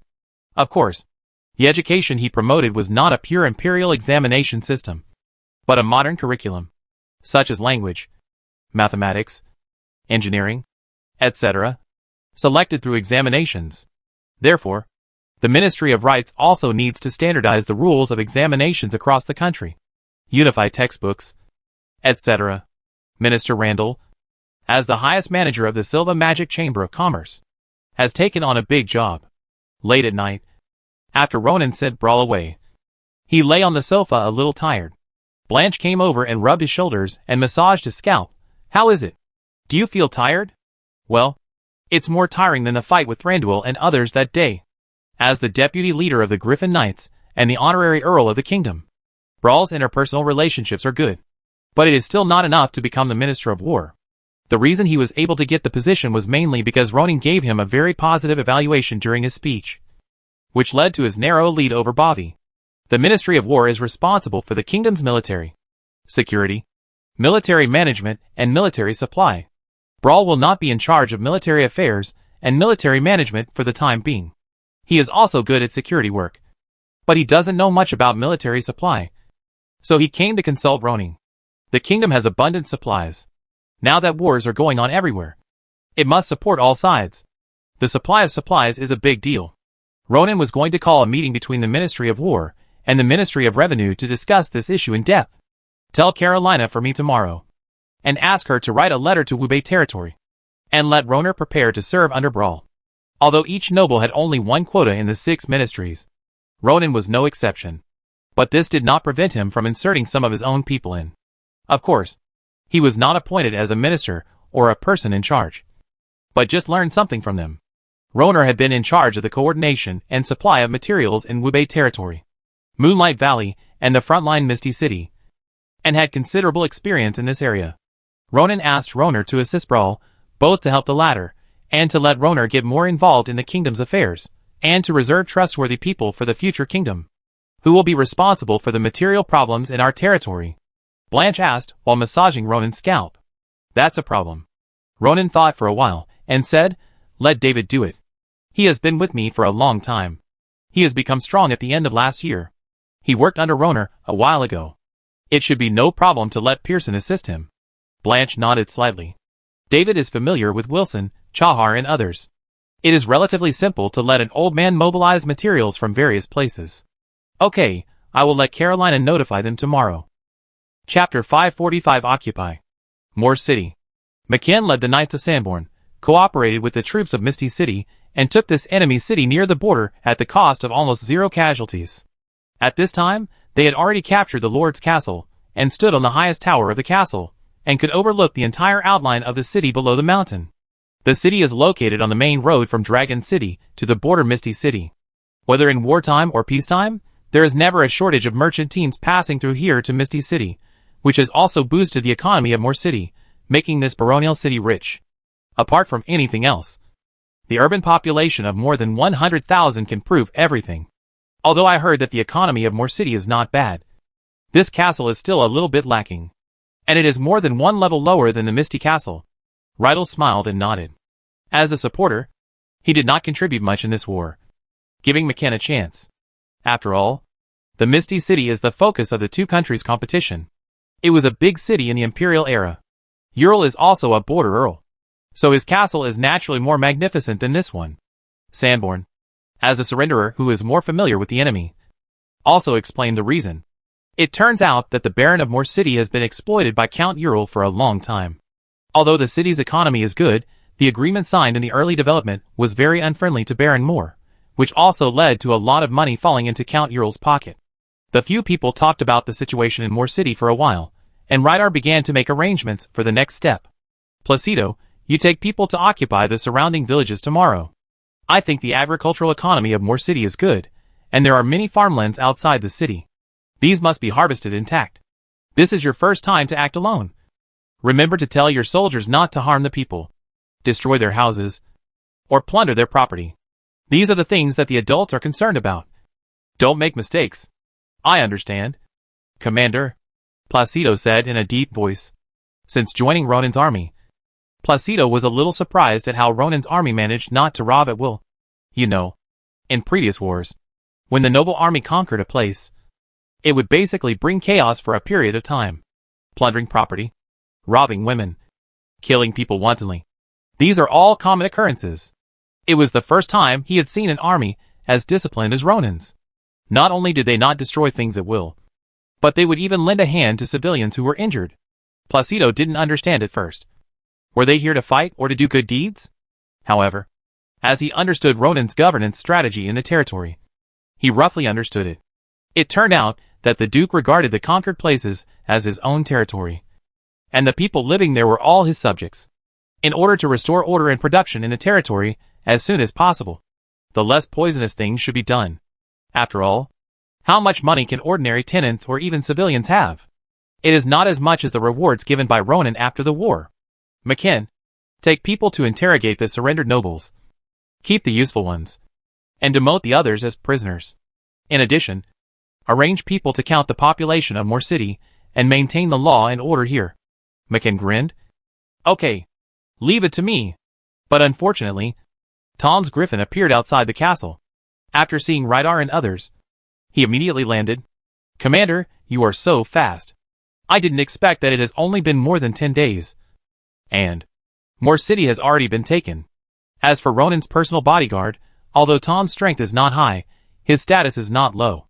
Retta smiled and said, Moore City has little defense, and it won't take much effort to take it down. You came here suddenly this time. Is it because the Duke has something to tell you? Yes. He wrote out the letter that Carolina sent to the Wubei territory from his arms. Commander, the Duke asked McKen to return to the Purple Thunder territory, cooperate with Petro and Malonica and others in the Wushan territory, to attack the Principality of Vera. McKen, who was about to go on a mission, had a bright look in his eyes, and said with some surprise, Are we going to war with the Principality of Vera? Tom nodded. Yes, Duke Andrea betrayed the kingdom, and conspired with Garrett to murder the Duke, his wife, and Elrond, and was eventually killed by the Duke. Retta raised his eyebrows.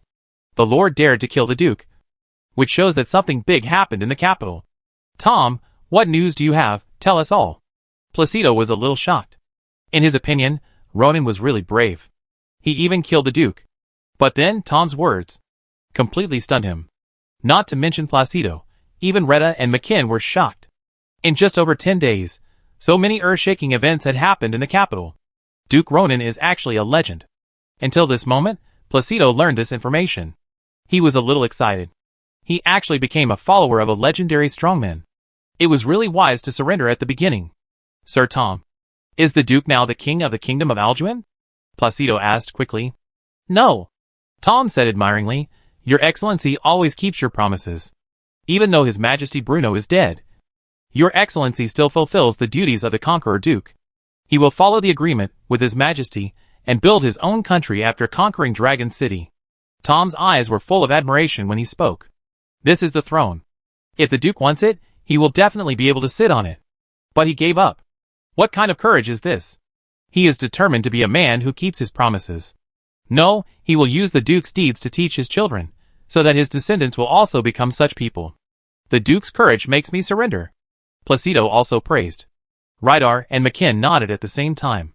Since the Lord insists on fulfilling his promise, then we, as followers, must also work hard to take down the Dragon City as soon as possible. Rydar's words refreshed everyone. McKen, you've always said that you have too much energy but nowhere to use it. Now the Lord has transferred you back to the Purple Thunder territory. You will probably be in charge of the Eastern Front in the future. Don't let the Lord down. McKen nodded solemnly. Don't worry, Commander. I won't let the Lord down, he said, rubbing his hands. I've been looking forward to going to war with the Principality of Vera for a long time. Finally, I can show my strength. Retta also laughed. I will steadily advance southward. Then we'll see whether I will take down the Dragon City first, or you will take down the castle of Duke Andrea first. After saying this, McKen's enthusiasm increased by 30%. Conquer a city, don't lose a city. The time for attacking a city is far less than the time it takes to deal with a series of affairs after conquering the city. After all, it also involves the rest of the soldiers, the selection of city government officials, the arrangement of government affairs, the expansion of the army, the management of public security, etc. Rydar conquered the city of Moor today. If he wants to continue to march south, it should be a matter of 1 or 2 months at the earliest. Chapter 546 The End of Screaming Island. Screaming Island, this is where the Fleming family rose. As the grandson of Count Alfonso, when his grandfather disappeared and his father died in the Golden Feather Palace, Facundo naturally took over the family affairs. What should I do? He paced back and forth in the castle hall, anxious like an ant on a hot pot. Although he did not go to the Golden Feather City, he knew a lot of things. This noble meeting not only tried Crown Prince Garrett, but also tried Ferens, the Vera family and the Fleming family. As expected, the Fleming family has been stripped of their noble titles and fiefdoms. As expected, war will soon come to Screaming Island. Ronan! He couldn't help but think of the bullying of Ronan by Sally, Cross, and Harrington in the Golden Feather Palace a few years ago. At that time, they just thought Ronan was a little strong, but not to the point where they couldn't deal with him. But it has only been a few years, and the opponent has become a monster that they can't reach or match. Now, let alone picking up the sword to attack Ronan. He doesn't even have the courage to stand in front of him. Legend, this is an existence that makes him, and even the whole family tremble. Sally has died in Moonlight Valley. Cross and Harrington will soon follow in Sally's footsteps. Could it be that the fates of the four of us are really so similar? Once upon a time, their fathers or grandfathers, that is, the rulers of Screaming Island, Moonlight Valley, the Principality of Ferensburg and the Principality of Vera, still wanted to unite to weaken Bruno's authority. I didn't expect that now one by one, they would go to hell. What should I do? Ferensburg and the Principality of Vera have contact with the Kingdom of Tricia, and they can seek refuge from the enemy at this time. But his Screaming Island can be said to be in the heart of the Kingdom of Alduin. Except for the waterway that goes east around the Screaming Sea, and then south, the other directions are all inhabited by the nobles of the kingdom. The Kingdom of Tricia will not travel thousands of miles across the sea to support the Fleming family. Huh? A strong wind blew into the hall with a strong smell of the sea. When Facundo didn't know what to do, a white-haired old man appeared in front of him. Although this man is old, he is full of energy, especially when he landed. He even folded his huge wings on his back. It is obvious that he is the remnant of Thranduil. The Wind Knight is not like the Soul Knight. It will not die because of Thranduil's death. Melon has been looking for opportunities for breakthroughs in recent years, but he has never found any results. He thought that his talent had reached the top, and he would never make any progress in his life. However, he did not expect to meet Thranduil more than a year ago. The ability of the Heart of Storm not only gave him the ability to fly freely, but also increased his possibility of breakthrough. Not long ago, he had the honor of becoming a mage. He originally thought he was coming back to celebrate, but he didn't expect that an old man would come to send off a young man. Grandpa. Facundo was stunned for a moment. Then he was overjoyed. You are finally back. He couldn't help but run to the other side, excitedly telling him about the family's experience, especially emphasizing that his father, Myron, was killed by Ronan. Unfortunately, his grandfather, Alfonso, who broke through to become a mage, was not Ronan's opponent. I know everything about your father. Now there is only one way for us. Child, pack up and follow me. Leave? Facundo took 2 steps back in astonishment, his face pale. He couldn't accept such a result. But when he carefully thought about what his grandfather Alfonso had just said, he had to admit that this was the only way out. Screaming Island is located in the heart of the kingdom. Now that it has been convicted, it is possible that nobles from all directions will come to encircle and suppress it. Even though the Fleming family is known as the overlord of the Screaming Sea, it still cannot stop him. Where are we going? He asked, with a tremor in his voice. If we leave, our family will have nothing. A flash of anger flashed in Alfonso's eyes, and when he looked at Facundo, there was a little more pity. As long as we are alive, there is still hope, he said firmly. King Taro of Tricia has promised me that he is willing to give me land similar to Screaming Island as my territory. As long as we are alive, we will be able to develop sooner or later. Facundo nodded, although he was full of reluctance, but he understood that this was for the survival of his family and himself. He began to instruct the servants to pack up and prepare to leave the Screaming Island where they had once been glorious. As night fell, Facundo and Count Alfonso led the elites of the family to board several speedboats. They took advantage of the night and quietly left the screaming island and disappeared on the vast ocean. However, they left in a hurry and did not have time to cover up carefully. At the port of Screaming Island, a man who looked like a sailor pulled the black sailor hat on his head. "We must tell the Viscount about this matter immediately." Rapids Island. Elrin came here under the escort of Carlos, and conveyed Ronan's order to the young governor in front of him. After learning Ronan's order, Karada couldn't help laughing excitedly. Finally, the Rapids Island also ushered in their own war. Since following Ronan, he heard that McKin, Rydell and others have been fighting. But the Rapids Island has been developing. In the past 2 years, he relied on the industry of Rapids Island and Ronan's reputation to attract many professional knights with ordinary identities, but certain strength from Neogeo Bay to join.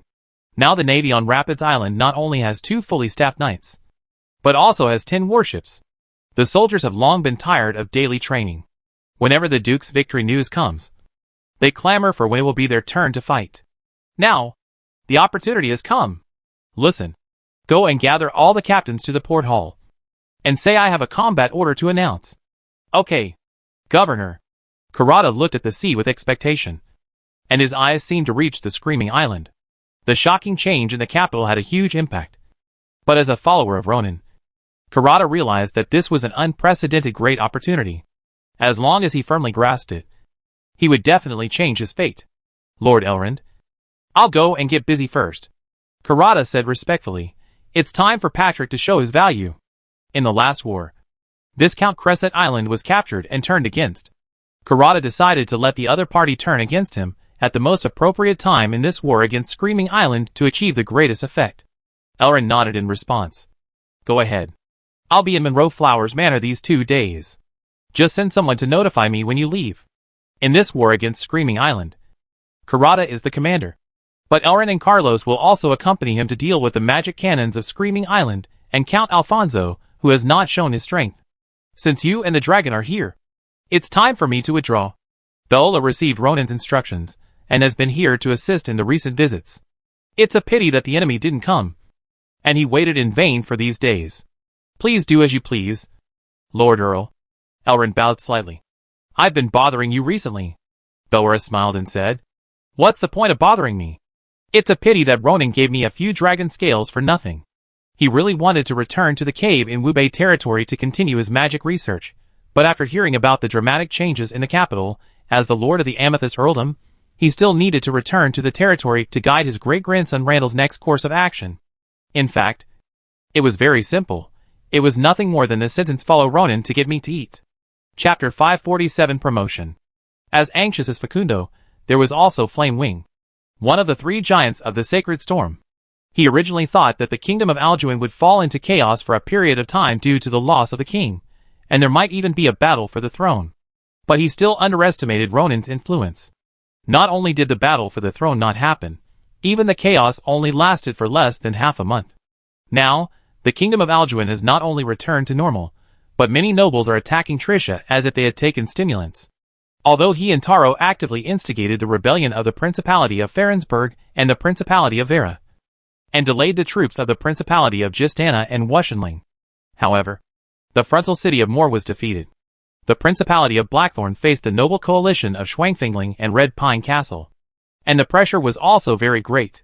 If I had known earlier, Thranduil and I should have developed in secret for a longer time, and not been in a hurry to occupy the Principality of Molten Fire. Developing in secret, and growing to a certain extent before taking action. The situation should be better than it is now. The only thing to blame is that the intelligence they obtained at that time was that there were not even a few sun level on this continent, which made Yen Yi and others confident. Now that his right-hand man and left-hand man are dead, it is impossible for him to sail across the storm sea back to the Crescent Continent to get help. The situation is extremely difficult. Moor City. After returning to Wubei City, Ronan heard from Tom that Retta and McKin had taken the city, and immediately rushed here without stopping. He closed the population register in his hand, and the long-lost prompt text appeared in front of him. Prosperous population achievement achieved. Attribute points plus 30,000. Energy essence plus 60,000. The population of Moor City and its surrounding towns is more than 160,000. Plus Misty City and Watchtower are all large cities, with a population of more than 100,000. Now the number of people in Ronan's territory has exceeded the 1 million mark, meeting the last level of the Prosperous Population achievement. Ronan glanced at the achievement panel and found one less achievement task to complete. Now, only the 3 achievement tasks of Fame, King of Slaughter, and Conquering the City can provide him with additional attribute points. But it is obvious that these 3 tasks are almost coming to an end. Ronan opened the attribute panel. After nearly 3 months of accumulation, plus this achievement reward, his attribute points and energy essence have accumulated to 30,825 and 64,650 points respectively. He consumed all the attribute points and raised his strength to a new level. Level 10 Legendary Knight, 40,000/40,000. 10 Legendary Mage, 16857/60,000. Ronan felt the surging power in his body, and also realized that the soul-binding chains on his soul had been devoured by more than half. Now my Knight cultivation has reached the peak of legend, and my Magician cultivation is still short of more than 40,000 attribute points. He glanced at the achievement panel. If he could capture a large city with a population of more than 100,000, he would be able to complete the Attack the City achievement and gain 20,000 attribute points. But this is not enough. Next, he would either hunt legends or become a king to quickly make up for the missing parts, cross the legend, and become a sage. After thinking about his own affairs, Ronan began to distribute energy and spirit. Rydar has now become a legend, one of the only 3 legends on Orland. With his special secret skills, he should be able to compete with Yenny, so he doesn't need to add points for the time being. Carlos said that at its current level of the late 8th level, it is enough to be used as the vanguard of the siege, considering that it will take more than 100,000 energy essences to upgrade it to a legend. Ronan can only give up for the time being. So this time, the energy essence is more suitable to be invested in McKin and Elrin. Ronan considered that McKin was in charge of the Eastern Front, so he decided to prioritize McKin's strength to the Sun level, and then invest the extra energy in Elrin. However, the accumulated energy essence this time is more than 60,000 points. According to Ronan's numerical speculation, it should be more than enough to upgrade Elrin and McKin to level 9. Rydar. Sir, you say? The frontal battle is left to you. In addition to our own team, the nobles on this list will also join the frontal coalition. You will be in charge of all the command and mobilization, Ronan said, handing the list agreed upon that day in the Golden Feather Palace to Rydar. How to fight? Where to fight? I can leave these to you to decide, but my request is still the same as before. Try not to hurt innocent people, and have the mentality of easy governance after taking over. Of course, those guys who resist stubbornly should be ruthless. Riedel took the list and took a quick look. There are more than 30 nobles on it, and there should be many teams involved. My lord, I plan to stay in Moor City until the end of March, and then I will lead the team to flatten several small cities around, and then consider going south. Ronan nodded. Don't rush to March. You must advance steadily. You can't leave 1 foot ahead, and the city that was captured behind will be in chaos. Although I am eager to attack Dragon City, there is no problem in waiting for 2 or 3 years. Rydar said he understood.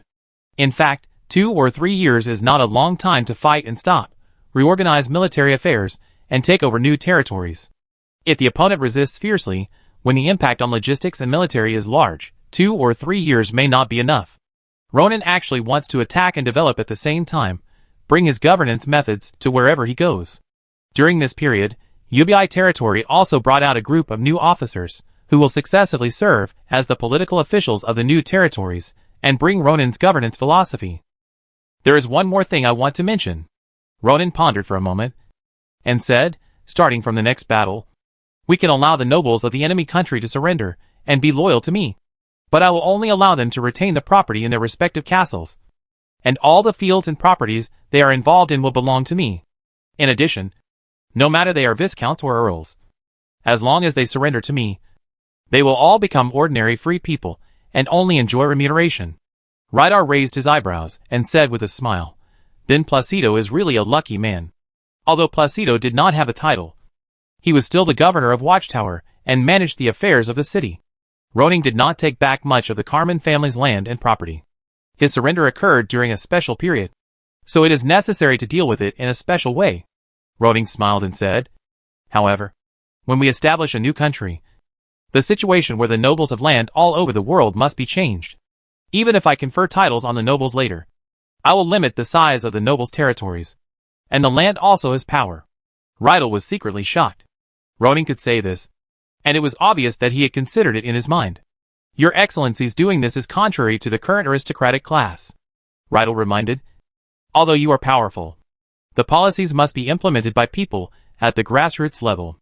If the majority of people are dissatisfied, the implementation effect may not be good. No matter how strong Ronan is, people's hearts are always unpredictable. And there are always people who are hypocritical. Ronan smiled and said, I didn't expect you to see this level. I always thought you didn't like politics. Haha. After all, I was also a high-ranking noble in my previous life. Ronan nodded slowly. You are right. But we have enough time. Reform. Give it a longer time. And push it forward little by little. This is the same as boiling a frog in warm water. Chapter 548 Naval Battle. Ronan did not pay much attention to the war on the front line. He believed that unless Yen came in person with the legendary knight Rydell, it would not be a problem to capture the city. There was no rival among the enemies. With Rydell alone, no matter how many knights there were or how strong the city walls were, they could not stop him. There was no other way. The upper limit of the military power of the Orient continent was here. Unlike the Crescent continent, the number of human and alien warriors was basically the same. In fact, if Rydell contributed more, the speed of capture would inevitably increase. But the role of the knights and soldiers below would be limited. Without experiencing real fighting, the effect of the fiery battle formation could not be honed. And it would still be at a disadvantage when it came to the battlefield of the Crescent continent in the future. After Luo Ning handed over the matter, he went to the Eastern Front and consumed more than 29,000 energy essences to raise McKinn's strength level to the Sun level 19,000/20,000. McKinn originally only had gold qualifications, and Luo Ning used a total of 14,000 energy essences to raise his qualifications to the Sun level. The amount consumed was not too much. Now, with the strength of the late stage of McKinn's prideful son, it is enough to crush anyone in the Principality of Vera. On the Eastern Front, there are 4 people, including him, Ruland, Malonica, and Petro. Obviously, there is no problem in the top combat power. As for the size of the army, with the participation of the nobles of Wushan territory and the kingdom, the Marquis territory is not weaker than the Principality of Vera. It is only a matter of time to occupy the entire territory and destroy all the enemy's resistance. In the Howling Sea, a merchant ship broke through the waves. This is the ship that Count Alfonso and his grandson Facundo fled from the Howling Island. At this moment, Alfonso was leaning on the mast, looking out at the sea. Ever since he knew his son Myron died at Ronan's hands, the sadness of seeing his son die has never faded from his face. Grandpa, what are you looking at? Facundo came out with dark circles under his eyes. The mental pressure and the discomfort caused by sailing made him not rest well. We will be able to cross this sea before dusk and leave the Screaming Sea. We will be safe. The Screaming Sea was originally the Screaming Sea of the Fleming family. But unfortunately the Rapids Island in the northwest was like a nail, piercing the order of this ocean. Although the sea was very wide, as if it was endless, he was still a little worried that he would be intercepted. Don't worry, Grandpa. The sea is so big, and Ronan only has a pair of eyes. How could he find us? What's more, we are still on an ordinary merchant ship. Alfonso wanted to nod in agreement, but his eyes suddenly focused. 3 ships appeared on the sea ahead, heading towards them. At the same time, 2 ships came from the other 3 directions, clearly encircling them. Facundo was sweating profusely. His hands and feet were cold. This scene was even more obvious than when Ronan was assassinated for the first time on the Howling Sea. Anyone could tell at a glance that these ships were coming for him. He couldn't figure out, where did the other party get the news from? Grandpa, what should we do? Facundo's voice was trembling. His eyes were full of helplessness and fear. Count Alfonso held the mast tightly, and a resolute look appeared on his old face. Years of experience in wind and rain allowed him to remain calm in the face of crisis. Don't be afraid, kid. Grandpa is a magician. Unless the other side also has a magician. These warships are nothing but a matter of my magic. Huculos's figure passed through the sky, and the midday sun cast a huge shadow on the merchant ship below. Alfonso looked up suddenly, and his heart sank suddenly. It's It's Ronan's dragon. Facundo's voice was filled with tears. He's coming. He's going to kill us. Alfonso had heard that Ronan had a dragon, but he had been in the kingdom of Trisha for many years and had never seen one. Seeing it today, it was indeed very terrifying. Carlos opened his bloody mouth, and like last time, he controlled the frost power to condense into a 7 or 8 meter long ice arrow. Such a violent element fluctuation. Alfonso's face changed. Knowing that the dragon was casting a spell, he did not dare to neglect it immediately, and quickly drew the spell pattern. 7 or 8 seconds later, a huge water element condensed in the sky, forming a huge frost sickle. Water cutting technique. The huge sickle swung violently, and the surging water element turned into a very thin water blade and cut towards the sky. The length of the wave reached an astonishing 30 meters, cutting off the tall sails and masts of the ship. Boom! The magic of the man and the dragon collided in the air. Alfonso's magic was very sharp, directly cutting the ice arrow in half, and the water knife bombarded Carlos's huge body. But the remaining power was not much. Not even a trace was left on the dragon scales. On the other hand, Carlos's ice arrow, although it was cut, still exploded into countless ice fragments. These ice fragments still had a force that could not be ignored and caused a violent impact on the merchant ship below, and instantly pierced the deck. Some innocent crew members screamed and fell in a pool of blood. However, then a warm light enveloped the wounded. The Duke of Conqueror does not want to hurt innocent people. This is mercy to you. Elrond said loudly, Count Alfonso, I advise you to give up resistance. On this sea, you can't escape. Carlos lowered the altitude. His huge body pressed the people on the ship so hard that they couldn't breathe. All the crew members ran to the stern with horror on their faces, keeping the farthest distance from Alfonso and his grandson. That was a powerful healing spell just now. Right? Alfonso looked shocked, but he was also a little flustered in his heart. Although the water-cutting technique just now had a mediocre response, it was a genuine 8th level magic. If it hadn't encountered a giant dragon, any other monster would have been cut in half. What's more, the opponent not only had a dragon, but also a magician with light attributes. It seems that Ronan wants to kill them all. Although my lord is kind, he will not tolerate traitors who defect to foreign races. Elrond rode on a flying carpet, with light flashing in his hands, and the light binding technique was instantly released. Trying to capture Facundo first. Don't even think about it. Alfonso also instantly cast a frost barrier, protecting Facundo in it. He then fired several frost arrows at Elrond, who was not panicked, and held up 7 or 8 holy shields in front of him. Although he was broken by the frost arrows, they were in large numbers, and they blocked all the frost arrows. The two 8th level magicians just blasted each other. The water elements and light elements on the surrounding sea surface became extremely turbulent. Even Karada and others who were on the ship in the distance could feel the fierceness of the battle between the magicians.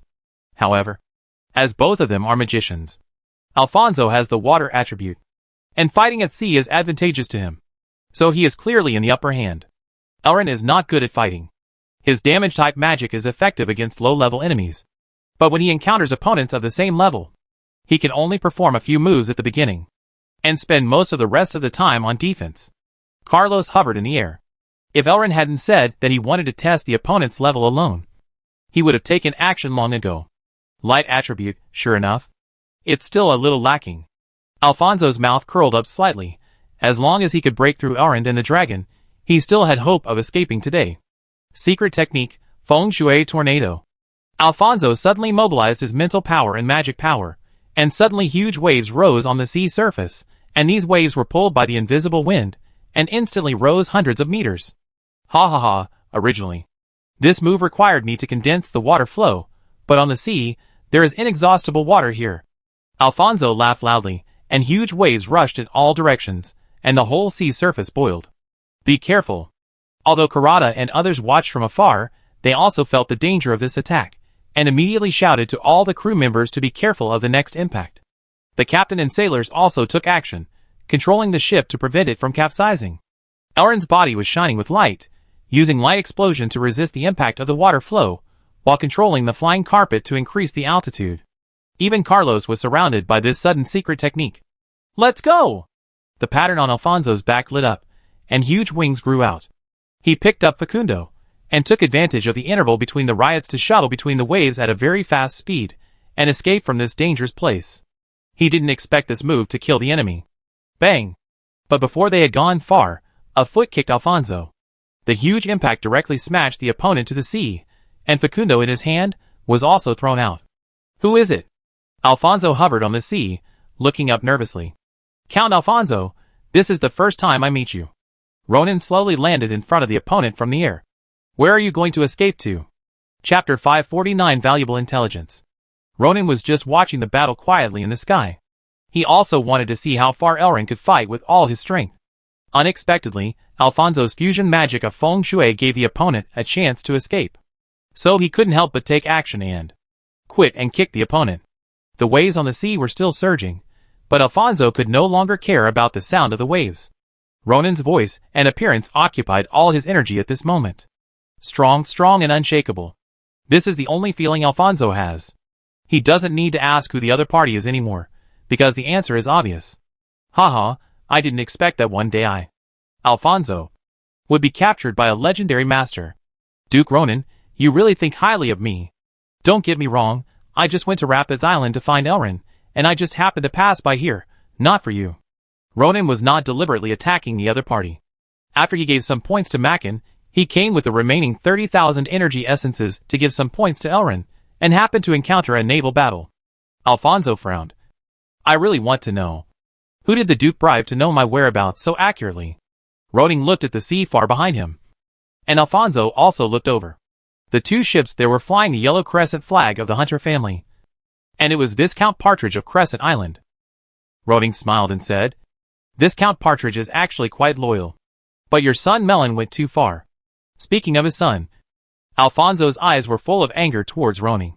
But given the disparity in strength, he had no energy to resist. No need to waste time. If you want to kill me, do it now. Grandpa. Facundo, who barely managed to avoid sinking by holding onto a piece of wood, did not want to die, but he could not find any way to survive. Ronan glanced at Facundo, who immediately lowered his head after seeing his gaze, not daring to look directly at him. It is unforgivable to join a foreign race, and you will only die. Ronan said, however, if you can bring me valuable information, I can spare Facundo's life, because your grandson is still a human being. Alfonso was stunned for a moment. Really? The sea surface gradually calmed down. Elrin flew over with some embarrassment. My lord, I didn't expect you to come. Ronan nodded slightly, and then looked at Alfonso again. Of course, I will not break my promise in front of so many followers. Facundo, a bronze knight who had lost everything, was not a threat to him, and it made no difference whether he was killed or not. Okay, Alfonso said in a deep voice. He risked his life to save his grandson and save the Fleming family from extinction. Now that he was doomed to die, he might as well give his family some hope. Alfonso thought for a moment and said in a deep voice, Branduil has set up multiple formations in the palace of Dragon City. Now the activation power is controlled by Yen Yi. Branduil is indeed good at formations. The trapping formation of Aruba and others brought him a lot of trouble. What kind of formations are these? How powerful are they? Ronan asked. He had thought about going to the base camp with Retta. Alfonso asked, Is this information valuable? The other party was worried that Ronan would find an excuse to kill Facundo after getting the information. Ronan's mouth curled up slightly, looking at Facundo struggling in the water. The Eastern Front is now besieging the Principality of Villa. I will send you to the battlefield as a soldier. If you can prove your worth, I don't mind leaving a way for the Fleming family. Facundo's pupils shrank violently. Obviously, he didn't expect that he could still survive. Ronan looked at Alfonso and said, Don't worry. Your grandson is not qualified to make me break my promise. Okay. Alfonso looked at the warships that were surrounding him. With their hearing, they could probably hear the conversation between the two. Although the formation contains multiple aspects, most of them are to prevent people who are caught and baptized from escaping. There are only two that need special attention. The first is the extreme cold strangulation formation. This is a formation that combines wind and water attributes. Even if you are a legendary level, once you enter, you will be affected by the extreme cold power inside. If you are not careful, you may even be frozen into ice. At this point, Alfonso said proudly, This formation was set up by me to assist Branduil, so don't doubt my evaluation. Alfonso nodded. The Fleming family is good at making magic cannons. As the head of the family, Alfonso must have the ability to set up formations. What about the second one? The second one is the Wind Guardian Barrier, which can withstand 2 attacks from a legendary warrior. Ronan had a clue in his mind. The second barrier was not important, but the key point was the extreme cold strangulation array. Your information is indeed valuable. Ronan commented, I also value your ability, but it's a pity that you accepted the so-called baptism of the other party and abandoned your human identity. If it weren't for this reason, Ronan really wanted to keep the other party, after all. Except Sophia. In the territory, no one could make magic cannons. As for the formation, I'm afraid Sophia is not as good as Alfonso. Alfonso shrugged. Actually, this baptism has no harm to humans. I am still me. Ronan shook his head. But when you use these wings, they will automatically emit the so-called nightmare power, which is exactly the power needed for the revival of the demon god. If there are more people like you, the day when the demon god returns to this land will not be far away. Alfonso was obviously stunned by what Ronan said. Demon god? Nightmare power? These are things that Thranduil and others did not mention. The other party only asked that those who received the baptism could serve them.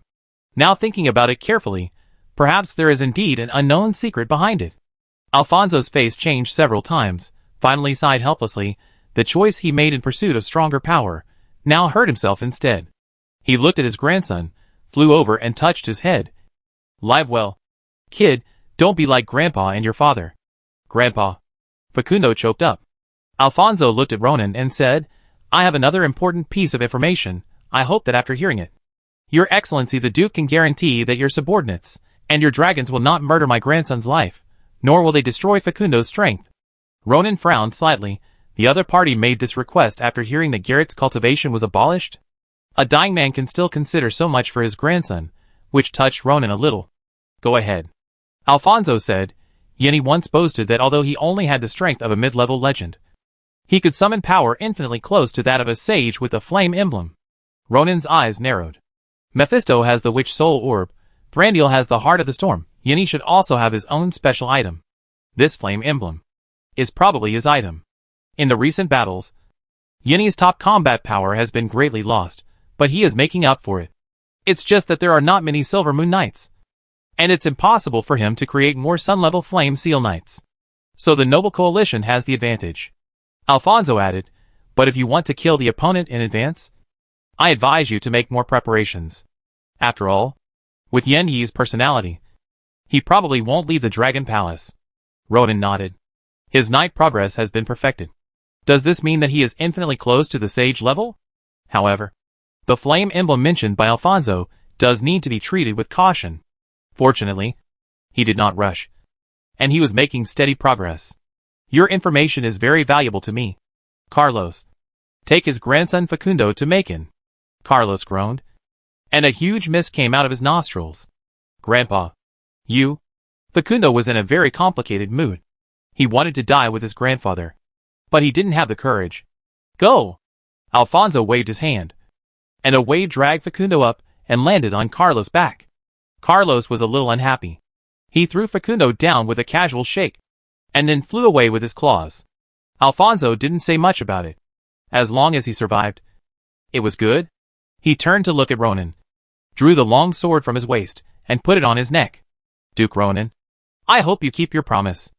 Alfonso looked at Ronan for a few seconds, and then the sharp blade cut across his neck, and the blood dyed the sea red. Ronan looked at the body lying on the sea, and it took great courage to commit suicide. There are not many nobles that Ronan admires, but Alfonso is one of them. Ronan used his mental power to bring the other's body to Karada's ship. Take it to Screaming Island for burial. Also, we can attack Screaming Island now. Karada and others were very excited. First, they finally saw Ronan's true body again. The legend made them look up to him. Second, it was for the next action. Finally, they could conquer Screaming Island. As you wish. Sir. Chapter 550 The Angel arrives. Alfonso fled with Facundo, which means that the area occupied by Screaming Island has lost its backbone, which greatly reduces the difficulty of conquering them. What's more, Ronan has the surrendered Viscount Patrick on his side, and it is possible that the enemy will surrender voluntarily before the army has fought in the places they have reached. So Ronan also told Elrond, Karada and others what he had said to Retta. The nobles of Screaming Island can surrender, But whether it is voluntary or involuntary, they will not inherit their titles, nor will they retain the fields and other properties outside the castle, although doing so would make others feel compelled to resist. Ronan did not care. "Sir, what do you want me to do?" Elrond followed Ronan respectfully into the cabin and asked impatiently. He subconsciously thought that Ronan was going to comment on his battle, but soon gave up the idea. After all, since he was summoned, Ronan never expected him to play a big role in the battle. For Ronan, Elrond's value was not in fighting, but in the convenience and wealth that the magic and knowledge he mastered brought to him. Being at a disadvantage in the battle with Alfonso, it's no big deal. Ronan smiled and said, "Time flies. The last time I improved your strength was 2 years ago." At that time, Ronan tried to improve Elrond's strength to the 8th level magician level in order to solve Lillian's illness. When Elrond heard this, his eyes suddenly lit up. "Sir, are you going to give me?" "Yeah." Ronan nodded slightly, and then without delay, called out the opponent's attribute panel, and invested all the remaining more than 30,000 energy essences in Elrond. 15,000 of these energy essences were used to improve Elrond's qualifications, and the remaining 13,000 points were used to fill his progress in the cultivation of the mage. In the end, Elrond's strength progress reached the level of the Grand Mage, 5989/30,000. Feeling the rapid growth of his mental power, Elrond was in a state of ethereal spirit. He had already surpassed the level of strength that he could achieve in his previous life, and he had experienced an unprecedented cultivation landscape. All of this was given by Ronan. "Thank you for your gift, sir," Elrond sincerely thanked. "Although you have not been mobilized and conquered like Retta and Macken in the past 2 years, you have brought sustained economic benefits to the territory with your extraordinary abilities. Making you a great magician is also a recognition of your contribution." Ronan smiled and said, "How is it, have you gained new abilities?" After their strengths were improved, Retta and Macken both gained good abilities. For example, the latter, after becoming a Sun Knight, gained the Earth Rift fighting skill. Logically, Elrond should have it too. "Yes," Elrond responded positively. "I have obtained 2 new magics, Light of Judgment and Angel's Descend." Ronan immediately became interested, especially the latter. The word angel is quite rare. He secretly guessed if it was a summoning type of magic. As Elrond explained, Ronan realized that it was not the case. First of all, Light of Judgment is a powerful attacking magic with light attributes. It can summon a fierce light to burn the enemy, and it has a very good effect on dark attributes, especially the power of Nightmare.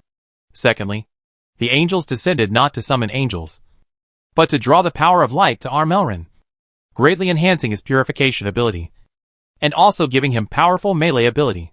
Whoosh! Ronan took the lead and flew above the sea. Elrond drew the power of light, and golden wings grew on his back. Following closely, Karada and others on the warship were a little confused. They knew that the Duke could fly. After all, he was a legend. How could Elrond fly? Just when the two were puzzled, Elrond had already attacked Ronan, and the surging power of light stirred the wind and clouds on the sea, creating huge waves. Ronan felt the magic attack. The power of the Light of Judgment was not weak, but it was still a little weaker than the 9th level offensive magic of fire and wind attributes. However, Ronan looked at Elrond, who was shrouded in golden armor.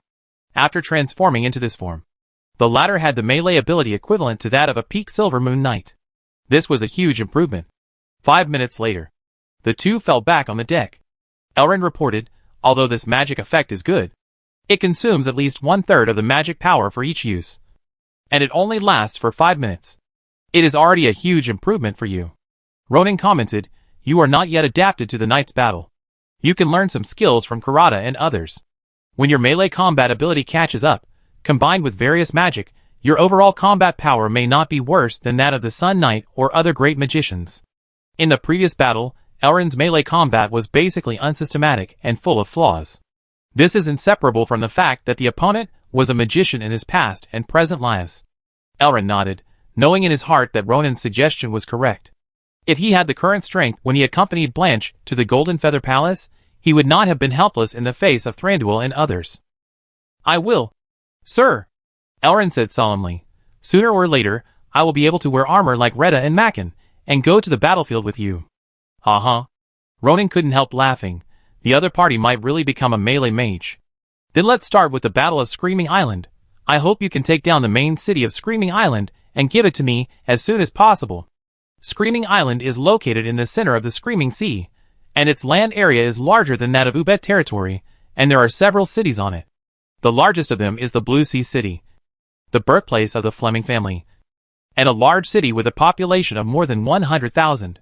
If this city is taken, Ronan will have 7 large cities in his hands: Purple Thunder City, Wubei City, Moonlight City, Watchtower, Misty City, Moor City, and Blue Sea City. In this way, the 8th level achievement of conquering cities and territories can be completed, which can bring him an income of 20,000 attribute points, bringing him one step closer to becoming a sage. Alfonso revealed to Ronan that although Yenne's own strength is not very good, he can seriously affect the balance of battle by relying on the formation and the flame emblem. However, Ronan believed that once he ignited the fire of his soul and accepted the baptism of the power of the will of heaven and earth twice, even if the opponent retreated in the formation and had the emblem to protect himself, he would not be Ronan's opponent. It is estimated that the day he became a sage would be the day when the Dragon City was breached. After improving Elrond's strength, Ronan returned to Wubei City and accompanied Blanche with peace of mind. Although Blanche's due date is in September, it is only late February now, and there is still a long time. However, Ronan's affairs have been arranged. Unless there are special circumstances, he does not need to go to the front line in person. So in the following time, he chose to stay with her and wait for the arrival of the little life. And at the same time, he would focus on scientific research. With the emergence of the steam engine, Wubei territory will be the first to enter the steam age. Now that many magicians have joined Wubei territory, the number of researchers is growing. Once Ronan's concept is guided, it will only be a matter of time to apply steam power to mining, textiles, etc. Once everyone accepts and gets used to steam power, the internal combustion engine, electricity, etc. can all be arranged. The key to all this lies in the change of ideas and cultural reform. Although Ronan can turn the tide of the war by himself, he cannot improve the technology of the entire society by his own strength. Therefore, Ronan summoned the Minister of Rights Randall, the Deputy Minister Fastly, and others to the Wubei territory to discuss and formulate data involving social, political, economic, cultural, and other fields to promote the whole society to produce progressive and revolutionary thoughts. He needs more people to realize his desire to transform the living standard. The current social structure model obviously cannot produce the talents he needs. In the past, when he was still a little baron, he could only think about these things. If he really put them into action, it would probably only bring adverse effects. Now he has stood at the top of the Orient continent. Even if these actions still have adverse factors, he is enough to suppress them. Chapter 551. The Seventh Big City. The Screaming Island, where the Lord had fled, was already in disarray. The naval forces of the Rapids Island, led by Elrond, Karada, and Rhys, encountered a small-scale resistance at the port of the Screaming Island, but they easily took down this long-famous seaport with their overwhelming momentum. The island is not small in size. There are 4 or 5 cities of all sizes on it, and there are also many towns and villages. Even if some knights surrendered when they saw that their lords were gone, and they could not resist, but if Ronan's team wanted to take over the entire island, it would still require a lot of effort. After all, there were not enough people. Fortunately, other noble armies also landed on the island, with the fleet of Gilia Island. Many towns were occupied by them, which saved Ronan the trouble of governance. He only needed to focus on several cities such as Bihai City. Of course, it was not the case that whoever occupied the land would permanently belong to him. According to the deliberation of the War Council, before the new king appeared, whoever conquered the land would temporarily own it. After the new king appeared, he would redistribute the land based on merits, influence, and other factors.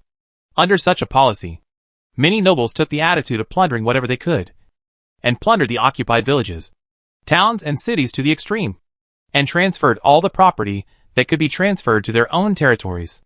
At the same time, they also increased the exploitation of the people in the territories, forcing them to work day and night, cultivate more land, flax and other crops, and strive to make the most wealth before the new king appears.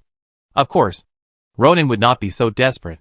In his opinion, no matter who the new king is, the city he conquered belongs to him, and the wealth and people above are also the same, and will not be redistributed later. Because of this, he did not take the attitude of plundering. looting and oppression. His requirements for Kurata and others were the same as those for Rydar. Unless they encountered resistance, he would not reach out to ordinary people, maintain order as much as possible, and restore the production of occupied cities and towns as soon as possible. As the fleeing refugees spread, Ronan also had titles such as the Kind Duke and the Merciful Army. In this way, he attracted many refugees to flee to the territory he occupied. Ronan did not interfere too much with the robbery-like behavior of other nobles. After all, these people were nobles of the kingdom of Alduin, not his vassals, although the titles of nobles vary in size. In a sense, their status is equal. Moreover, neither the War Council nor the Six Ministries gave him the right to govern the private affairs of other nobles. However, Ronan did not do nothing. He sent people to record what these nobles did. When the reforms are resisted one day in the future, these things can be dug out and used reasonably, and there will be an excuse to deal with these nobles. Of course, it would be better for these nobles to be sensible and actively obey the reforms. Before he knew it, it was already July. After 4 months of fighting, the noble coalition not only captured all the towns and villages on the Howling Island, but Elrond and others also took over the Blue Sea City, Romanos and Orkney. Although Ronan did not rob civilians and surrendered nobles, he was well fed by the wealth of the Fleming family in this war. Apart from the money, as many as 22 warships and more than 30 merchant ships were captured, although Wubei territory had steel ships, which made Ronan look down on these sailing ships. Before the popularization of steel ships, these sailing ships were still of great value. On the 6th day, Ronan was invited to the main castle of the Fleming family in the Blue Sea City. Standing on the towering magic tower, Ronan could overlook the sea far away. The Fleming family calls itself a magic family, and this magic tower is very unique. Yes, I see there are still a lot of magic research materials and notes in the tower, which are of great value. Elrond said, "My lord, I want to take these things back to the Wubei Magic Academy to enrich the teaching and research materials of the academy." "Okay." Ronan smiled and said, "This magic tower is also handed over to you." He turned around, and in addition to Kurata, Rhys, Patridge and others standing behind him, there were also clerks that Elrond had recently selected on Screaming Island. They were like new recruits, and their first task was to count the population of the Blue Sea City. "Kurata, I am going to appoint you as the Grand Governor to take charge of the political and military affairs of the Screaming Island and all the territories of the Screaming Sea that belong to the Duke of the Conqueror. Listen, you will be promoted to the Governor of the Rapids Island, to manage the affairs of the Rapids Island on behalf of Kurata." The two looked at each other, with joy in their eyes. For Kurata, he wanted to become a nobleman and get rid of his civilian status. Although he has not yet obtained the title of nobility, he already has a lot of power. Although such power is limited compared to the nobles, his identity is completely different. As for Lucen, he was originally just Kurata's deputy, and now he has become the deputy governor, which is also considered to be entering the core circle. "I am willing to serve you. Thank you for the promotion." The two of them saluted at the same time. Ronan nodded slightly. In addition, Patrick, the face of the Viscount of Crescent Island, whose name was called, became serious, and he couldn't help but straighten his body. Ronan's sense of oppression towards him was too strong. Even though he was a meteor knight, he dared to behave properly in front of him. "Duke, please give me your orders." Ronan nodded. "Although I abolished your status as Viscount of Crescent Island, your performance this time was good. I still appoint you as the Governor of Crescent Island to manage the affairs there." Although Partridge was unwilling. After all, the status of aristocracy was not easy to come by. But he knew that he had no right to refuse. Now that the Fleming family had been destroyed by Ronan, it was already very good that his hunter family could be preserved. "Thank you for your trust, sir. I will manage Crescent Island according to your will." Patrick bowed. Ronan nodded. "Although Screaming Island has been taken over by us, there are still many islands in the Screaming Sea that once belonged to the Fleming family and have not been taken back." Next, Patrick will list the islands with high value. Ronan said, "Elrond and Carlos have other things to do, and they will no longer stay on Rapid Island. The next step of the capture operation will be directly responsible by Kurata. Although he is only a gold knight now, but for me, strength is important, but not the only criterion for judging. I hope everyone will cooperate." Patrick bowed and said yes. Although Ronan did not say it explicitly, he was the only meteor knight present, so the sentence was naturally said to him. For this, Kurata was grateful and felt pressured. He became a gold knight 2 years ago, and now his strength is basically one of the best in the gold level. But meteor knight is a big hurdle, and it is not easy to challenge across levels, not to mention that the other party was once a viscount. When Kurata faced Patrick, his momentum was a little weak. So, although Ronin said that strength was not the only criterion, Kurata still felt that it was necessary to become a meteor star as soon as possible. Next, Ronin made some explanations, mainly involving the principles of getting along with other nobles on the island, and that officials such as taxation and government affairs would be transferred from Wubei territory to Screaming Island and Crescent Island to assist the governor in handling government affairs. After doing all this, Ronin took Elrond and Carlos away from Screaming Island. Kurata looked at the black dot of the Duke disappearing in the sky, his heart full of admiration and worship. Who would have thought that the opponent who had fought back and forth with him in the past has now become someone he needs to look up to? Congratulations, Governor. After Ronin left, Patrick's nervous mood was relieved, and he walked up to congratulate with a smile. I will list all the islands in the sea according to their value tonight, and submit them to you tomorrow morning. That's hard work, Kurata said politely. I hope everyone can cooperate with each other and restore the order of the Screaming Sea as soon as possible. After all, the war is far from over. The Duke's target is the Kingdom of Trisha. If we stay here for too long, it may be difficult to see our presence on the main battlefield. Patrick agrees.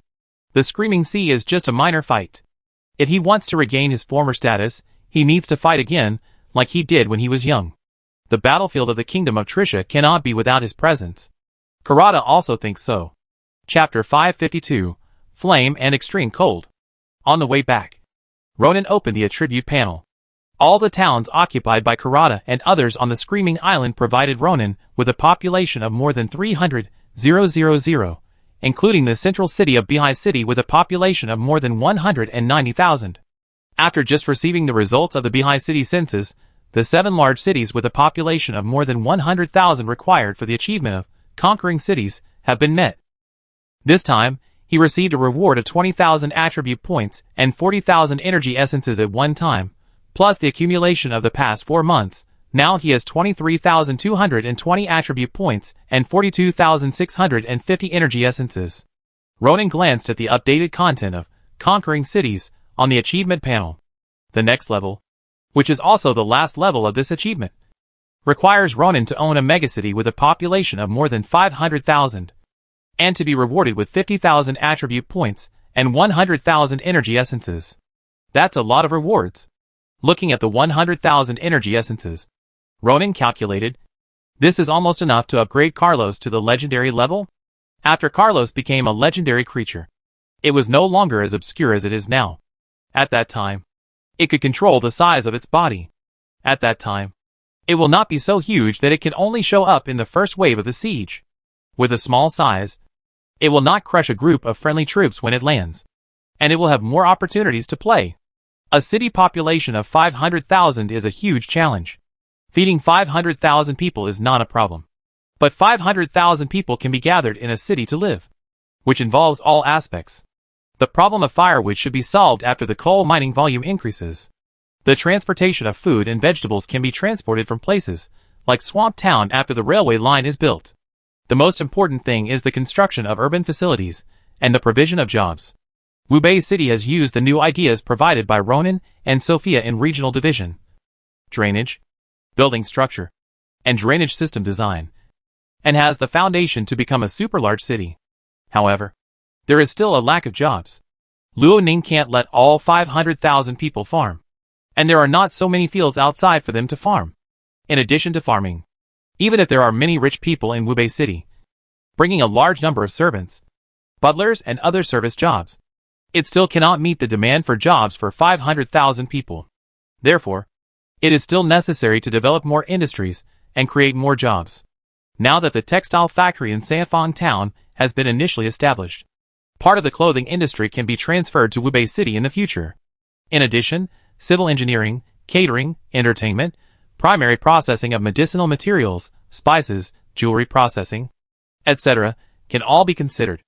Luo Ning couldn't help but think of the past on Earth, where cities of a certain size could have a population of over 1 million, not to mention provincial capitals approaching 10 million. But here, it would be difficult for him to build a city with a population of 500,000. Now that Wubei City has a population of over 100,000, it can only be built while expanding. It will probably take a lot of time to achieve this achievement. Luo Ning shifted his focus to the remaining two achievements, famous all over the world, King of Killing. Becoming a king, killing a legend, these are not things that can be achieved overnight. He consumed all his attribute points, and raised the legendary mage level to, for 0077/60,000, 19923 points away from breaking through to become a sage. According to the current monthly gain of 695 attribute points, he will become a sage in about 2.5 years. 2.5 years. This time is not long. According to the current strategy of expanding, while governing and resting, 2.5 years will probably just reach the Dragon City. Roning was not in a hurry. He could use this time to improve the soft power of the territory, and the level of technology. Carlos. Roning called out. Carlos slowed down slowly. What do you want? Master? Good. Roning smiled, and used all his energy and spirit on the dragon. In an instant, the water and fire elements in the sky formed a huge vortex, which merged into the dragon's body, like a whale sucking water. Carlos's body also expanded further. What is this? Elring was shocked by the violent noise. Combined with the changes in the dragon's size and momentum, he knew that the Lord was probably improving its strength. Dragons grow slowly. Without the protection of the dragon clan, the risk of a single dragon growing up is very high. Carlos is lucky to be able to follow the Lord, and become an 8th level, no, 9th level monster in a short period of time. After a turbulence, a huge monster appeared in the air. Carlos's trunk and tail are now 70 to 80 meters long, and his wingspan is more than 200 meters, which is more impressive than before. Roning discovered that, after this breakthrough, Carlos did not lose any dragon scales. On the contrary, the luster of its dragon scales became deeper, revealing a hint of ancient breath everywhere. Ayo! The giant dragon roared to the sky, and the sound spread like thunder in the sky, and the birds and beasts on the ground, the fish in the sea, and even the humans all trembled after hearing it. Roning looked at the other party's attribute panel. Frostfire Wings Carlos, level 9, 22775/100000, to upgrade from level 9 to the legendary level. It actually takes 100,000 energy essences, which is really a lot. Now it seems that the last gear of Siege seems to be specially prepared for it. Master, thank you for your gift, Carlos said humbly. Ronan laughed. Tell me what new abilities you have. Master, my inherited memory records 2 9th level abilities. The Flame Field and the Extreme Cold Field. After its introduction, Ronan knew the functions of these two abilities. Carlos can cast a flame field with himself as the center, covering a radius of 500 meters. As long as he is within this field, his strength will be greatly increased, and the magic power of the fire element will be stronger. At the same time, enemies in the flame domain will be suppressed, especially knights and magicians who use fire magic and fighting skills. Their magic and fighting skills will be greatly weakened. The extreme cold domain is similar to the flame domain, but it targets water attributes. This ability, Ronan was secretly shocked. This kind of range type enhancement and suppression is very rare. At least Ronan has not mastered these abilities yet. And it seems that, even if Carlos teaches him everything, Ronan may not be able to fully master the special ability of the flame domain. No wonder people say that the higher the level of a dragon, the more incredible its abilities will be. Now that Carlos has reached level 9, he has already revealed the tip of the iceberg. Master, when I master this ability, I believe that if I meet that woman again, I will definitely not be captured by her, the dragon said confidently. Ronan laughed and scolded, Can you be more confident? Branduil is just a great mage. Even if you don't use the power of the domain now, you can get rid of her restraints. Oh, really? Carlos' voice was a little embarrassed. The magic of the wind snake chains that bind you has limited effect. You can break free in an instant. In this way, the black nails that restrict your movements will not be able to penetrate your body accurately, Ronan said, looking suspiciously at the dragon scales on Carlos's body.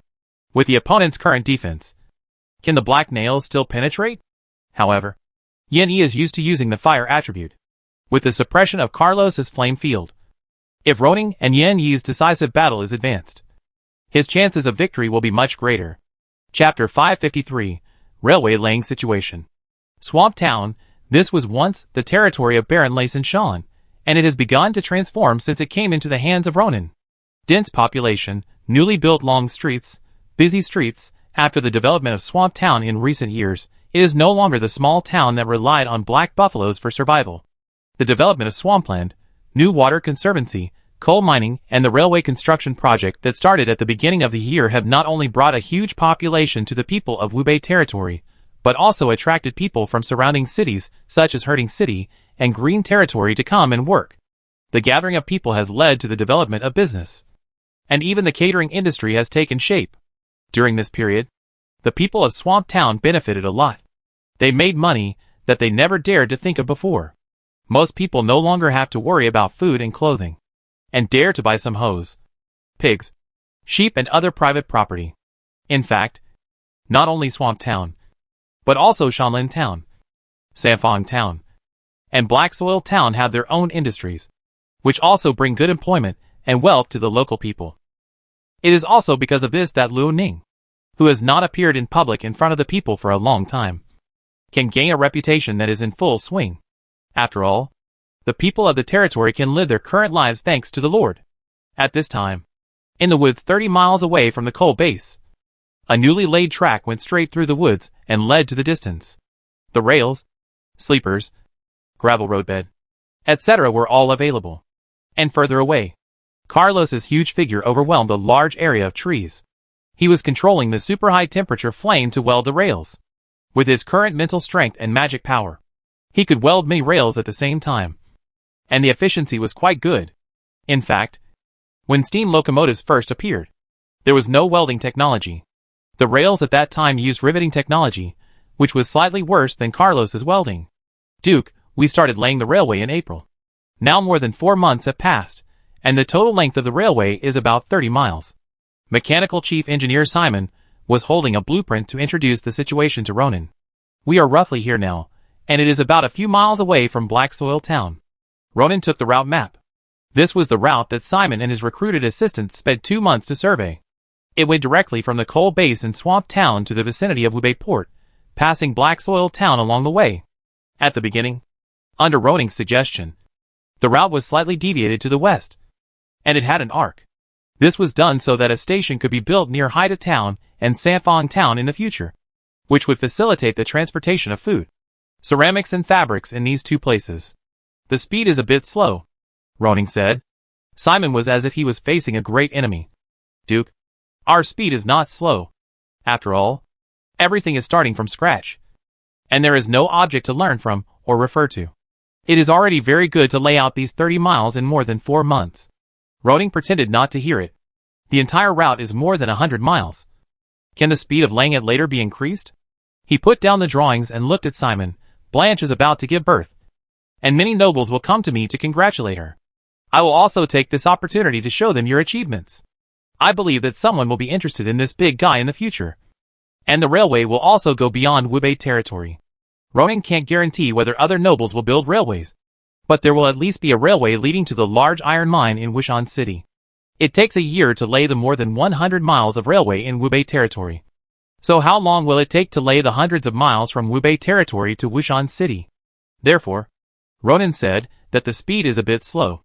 In the past 4 months, the workers have gradually become familiar with the operation process, and many details have been mastered through my hammering. I have also trained several foremen, and the laying speed should be able to increase in the future. Simon obviously has never dealt with the boss, and he said it very honestly. Okay, then we'll speed it up again, and try to complete the rest of the road before the spring plowing next year, Ronan said. Simon felt the pressure. It's not easy to operate with heavy snow in winter. I don't mind. But these workers, then increase the salary investment and provide them with working conditions. Ronan said, the snow is not a problem. Just let Carlos melt it. And the speed of infrastructure construction must be increased. But Duke, there's one thing I have to say in advance. We only have one Carlos. He can help weld the railway in wobbling. But if it is a railway line that is hundreds of miles long, he can't handle it. This sentence made Ronan frown. After a long pause, he said, we have also designed a riveting method. Let's use this method for now. In addition, slow down the speed of the steam train and control the load to reduce the vibration and impact caused by the train. I will go back to Belwara and Sophia to see if they can design a portable magic welding gun suitable for ordinary people. You can't make a big fat man in one bite. Without welding technology, the connection of the rails is indeed a problem. Although Ronan knew that thermite reaction could create extremely high temperatures to achieve the purpose of welding, he did not have the ability to make aluminum powder. As for gas welding, electric welding, etc., the reason was similar. Therefore, he could only turn his thoughts to magic power. Before finding a solution, he could only use riveting. As the two talked, the ground was shaking, and the sound of clanging came from a distance through the forest. Ronan looked over and saw a steam locomotive pulling 2 carriages, and the locomotive at the rear slowly approaching. The sound of the whistle made Ronan feel as if he had returned to Earth. This scene gave him a huge shock and a sense of accomplishment. Swish! Steam was ejected, and the train was slowly decreasing. It stopped not far from Ronan and Simon. A young man jumped down from the train. He rubbed his hands and looked excited. It was obvious that he was proud and excited to drive this big guy. The young man's name was Sidon. He was smart, intelligent, and learned new knowledge very quickly. He was selected by Simon. As a freeman, Sidon came from Wushan City, thinking of making a name for himself here. Now he has made a very good start. Trains? This is something that even nobles have never touched. And he became a driver. I am afraid that many people will envy and be jealous after knowing it. Therefore, Sidon cherishes his current job very much. He personally wipes the wheels several times after get off work. Duke, Chief Engineer Simon. Sidon trotted over, bowed first, and then reported, "This is my 3rd test run. I have not encountered any problems from the coal base to here." "Well done, Sidon," Simon praised, and said to Ronan, "We will increase the load and the number of carriages and run a few more trips in the future. We can definitely guarantee that there will be no problems." Ronan laughed. "Thank you for your hard work." He wanted to show the nobles from all over the world the heavy equipment of Wubei territory. And naturally he had to ensure that it was foolproof. If something went wrong, it would be embarrassing. Time passed quickly, and it was September 20th. Blanche had already gone into labor, a few days later than the expected date. Because of this, many nobles and retainers had already arrived in Swamp Town, waiting for the birth of a new life. Chapter 554 Roland Wushan.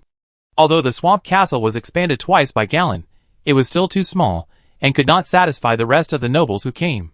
Fortunately, Ronan made preparations in advance and renovated and decorated the inn in the town, so that it was barely acceptable. In fact, he could also choose the location in Moonlight Castle, which was luxurious enough and large enough. It was a pity that the railway in Moonlight Valley had not yet been laid, so it could not be displayed. At this moment, in the room, Dane was busy with the midwives in the room, and Knight Missy, who was now Blanche's personal guard, was also accompanying them. Ronan did not go in. He waited quietly outside the room, listening to the cheering voices inside. He was nervous, anxious and worried. Giving birth is a very dangerous thing. But this is for ordinary people. Blanche is now a high-level magician. Although her physique is not as good as that of a high-level knight, it is much better than that of ordinary people. And Elrond is still waiting outside. If there is any accident, he can handle it. "Ha! This is the first time I see you so nervous. The great-grandson is about to be born, and Roland has returned to Swamp Town from the front line. He is sitting on the sofa waiting." In addition, the lame Wiggins, as Roning's father, was also present today, as well as Roning's younger brother Breton, and Lilia Hayu, who was engaged to him. Roning smiled and sat down on the sofa. After all, it's the first time. It's normal to be nervous. When your mother gave birth to your sister, I was like you, Wiggins said with a smile. Then I gave birth to you as the second child, and I felt much less nervous. Wiggins used to have a strange personality, and he was prejudiced against Roning, and even did many things that made people feel uncomfortable. But now, he no longer puts on airs as a father in front of Ronan, and behaves like a cultured and gentle person. There is no way. Ronan is a legend, the Duke of the Kingdom, and the future king. Of course, although Wiggins feels pressure, he also feels proud. "Ronan, have you named the child?" he asked. Ronan nodded and said, "Yes, it's Roland. Roland Wushan." Lu Lans raised his eyebrows. Is it a boy? Ronan nodded. Yes. He is a legendary magician. And his mental power is very strong. Although Blanche is a high-level magician, she can sense the situation in her body very clearly. So although the child has not been born yet, they both already know the gender. That is why Ronan named him a boy, hoping that Roland will be a brave and courageous prince in the future, and can carry out Ronan's reform ideas. Lowlands laughed. Not bad. Congratulations, brother. I didn't expect that I will have a nephew soon, Breton said with a smile. Ronan smiled and said, You and Lilia should also work hard, and try to make me a higher generation as soon as possible. Lilia lowered her head. Her face flushed. Breton scratched his head awkwardly and said, I have talked to Lilia. There is no rush for now. At least wait until I reach the Golden Knight. He is only 17 years old now. Although he is a Bronze Knight, it will probably take 2 or 3 years to become a Golden Knight. Even with the help of potions, it is about the same to have a family at the age of 20. When they were talking, a crying sound came from the room. Everyone was refreshed.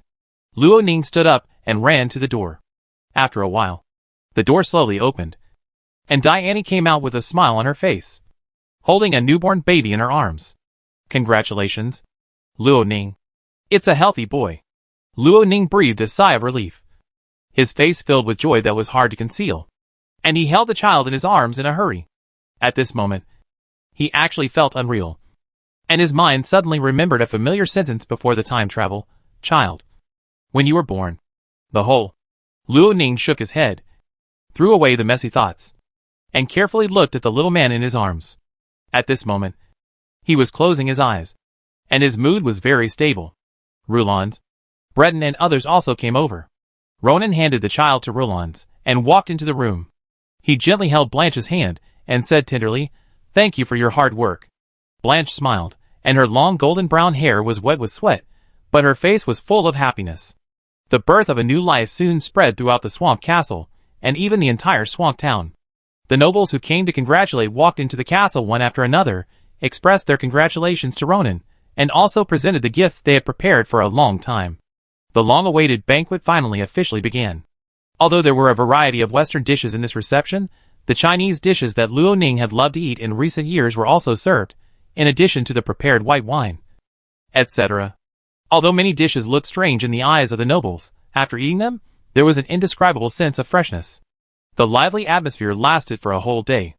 The next morning, Chahar, who was in charge of the reception, took the nobles to visit the coal base, so that they could further understand this resource. At the same time, they went back to see their respective territories, to see if they could find similar mineral veins, like Viscount Marvin. After visiting the coal base, Chahar brought everyone to the outside of the factory. What is this? Soon someone discovered a railway that went straight to the distance. Puzzled, and curious, many nobles couldn't help but come closer to check. After all, this is the territory of the Conqueror Duke, who may very well be the master of this continent in the future. Everything here is worth their careful study. And Chahar brought them here? There must be something going on. Luther squatted beside the two rails, looking at them carefully. Such a perfect connection. The rails must not be made by ordinary people. As the Minister of Finance of the Kingdom of Alduin, he was very keenly aware of the unusualness of this railway, and also smelled the smell of wealth. Sir Chahar, I wonder what this thing is used for. Yes, such a long track, it must have consumed a lot of iron, or does the Duke have any special purpose? The nobles raised their own questions one after another. They were full of curiosity about this railway. Chahar smiled. Once upon a time, he was just a small housekeeper who followed the down-and-out baron to the remote mountains. But now, he can discuss matters with these nobles, ministers of the kingdom, which he would never have dared to think of before. Everyone, Chahar said loudly, this railway is a great invention of the Conqueror Duke Ronan.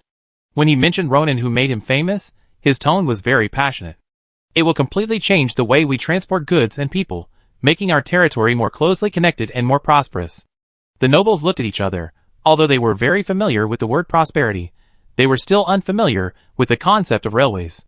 Just when they were puzzled, a huge noise came from afar. Seaton drove the steam train from afar with pride and excitement. Although the railway was not yet completed, a few miles would be enough for the purpose of display. Bang, bang, bang. 2 steam locomotives at the head and tail, and 5 carriages in the middle. each equipped with soil, wood, coal, and other materials. What is this? Oh my God! What is this? A kind of monster I have never seen before. No. It is made of steel. And it has no legs. How can a monster look like this? Everyone was horrified. Especially the visual and auditory oppression brought by the train getting closer and closer, making them so nervous that they could not breathe. The nobles retreated one after another. They had never seen such a huge thing, and they could not imagine that it could move on its own. Squeak! Accompanied by a violent friction sound. Sidon skillfully controlled the steam train and let it slowly stop in front of everyone. At this time, everyone present could see its appearance and the materials transported in the carriage. Sidon walked out of the cab, bowed to the nobles, and then began to introduce, "Dear nobles, I am Sidon, the driver of this wobbling number 1. Please allow me to solemnly introduce this train to everyone." Luo Ning stood in the air, quietly listening to the exclamations below. Knowing that the word train has been deeply rooted in people's hearts today, Luther came to the carriage and looked up at the gravel on it in shock. According to Simon's introduction, the gravel in this carriage weighed 60,000 kilograms. How many horses and manpower would be needed to transport so many things on land? But the key is that this is only one carriage of the steam train, and there are 4 more carriages like this. What's more, this is not the maximum carrying capacity of the train. As a businessman and financial expert, Luther knew that the impact of trains on transportation was almost subversive. At this moment, Ronan's image in his heart became extremely noble. Great. Amazing. He couldn't help thinking in his heart, such a person will definitely be the co-lord of the continent in the future, and will bring unprecedented changes and glory to the entire continent. Chapter 555, The Enemy at the Gates. The shock brought by the steam train lasted for a long time. The nobles who were originally planning to leave after congratulating Roland on his birth changed their plans. Although they did not understand trains, they knew the huge potential of this thing. In view of this, who would not want to have this kind of artifact in their territory? So in the next few days, the nobles consulted the Swamp Castle for relevant information to see if they could build a train in their territory and build a few railways. Such business talks were still hosted by Chahar, but Luo Ning was also present. Railway lines, for example, need to be led from top to bottom and planned in a unified manner. However, the nobles here are equivalent to small countries. If a line passes through the territory of Noble A, and one day this noble takes the wrong medicine and cuts off the rails, the impact will be very great. Before Luo Ning unified these places, he naturally had to negotiate the terms and agree on the responsibilities of both parties. If someone deliberately destroyed it, they would have to bear the corresponding consequences. Of course, Ronan did not do all this for free. Although the steam train was in his hands, other nobles did not need to worry about it. But when it came to the railways in their territories, they had to pay for it themselves. The labor costs, the costs of various materials such as steel, sleepers, and the costs of the professional technical team of Wubei territory. Together, 100,000 gold coins would definitely not be enough. In addition, after the railway was put into operation, it would also be necessary to pay Wubei territory for transportation costs, etc. So once the issue of money came up, 90% of the nobles backed off. Ronan had known this would happen, so he did not expect all the nobles to be able to join the huge project of railway construction. He focused on the nobles who had mines in their territories and had huge transportation needs. After a few days of discussion, except for Lulans who fully supported it, the other nobles were very cautious and said they would go back and think about it seriously and give a reply as soon as possible. Ronan could understand. After all, this was a big project. But he also realized that if he wanted to lay railways to various places, he needed to take the lead from top to bottom. As long as a railway was decided to pass through a noble territory, it could pass through, and the nobles there should not have the right to refuse. Fortunately, there was no rush now. First, the railway from Wubei territory to Wushan Fort and the branch lines along the way should be built. Other nobles could consider it slowly. After the lively celebration, Swamp Fort returned to its former tranquility. In addition to taking care of Roland every day, Ronan began to tinker with concrete. The high-quality clay of Westwind Hill and the limestone of Boulder City could be used together. The new building materials could also be used in the construction of Wubei City and Wubei Castle. In addition to these things, Ronan will also receive letters from other members of the War Council, such as Varghese, And when the Sun Knights appear among the enemies faced by Ibn, Ronan will be there to deal with these troubles for them. As for the front and eastern battlefields, although the Sun Knights also appear, they can rely on Rydar and Makin to deal with them. After a period of consumption, Ronan's army suffered less losses, but Varghese and Ibn suffered greater losses. Although they won in the end, they are also constantly occupying the territories that originally belonged to the Principality of Ferensburg and the Principality of Blackthorn, but they are not growing as fast as Ronan and Rulon's. In the following 2 years of war, Ronan found that, although the Trisha kingdom was still resisting in stages, there were fewer and fewer strong men on the battlefield. This strongman refers to the 8th and 9th level extraordinary men. Often after a war, the strongest fighting force on the other side is only the Golden Knight. Although the number of Golden Knights is a bit large, they can't make any waves. It seems that since Thranduil's death, the other side's ability to mass-produce strong men has sharply decreased, and it is completely unable to keep up with the consumption speed of the strong men on the 4 battlefields.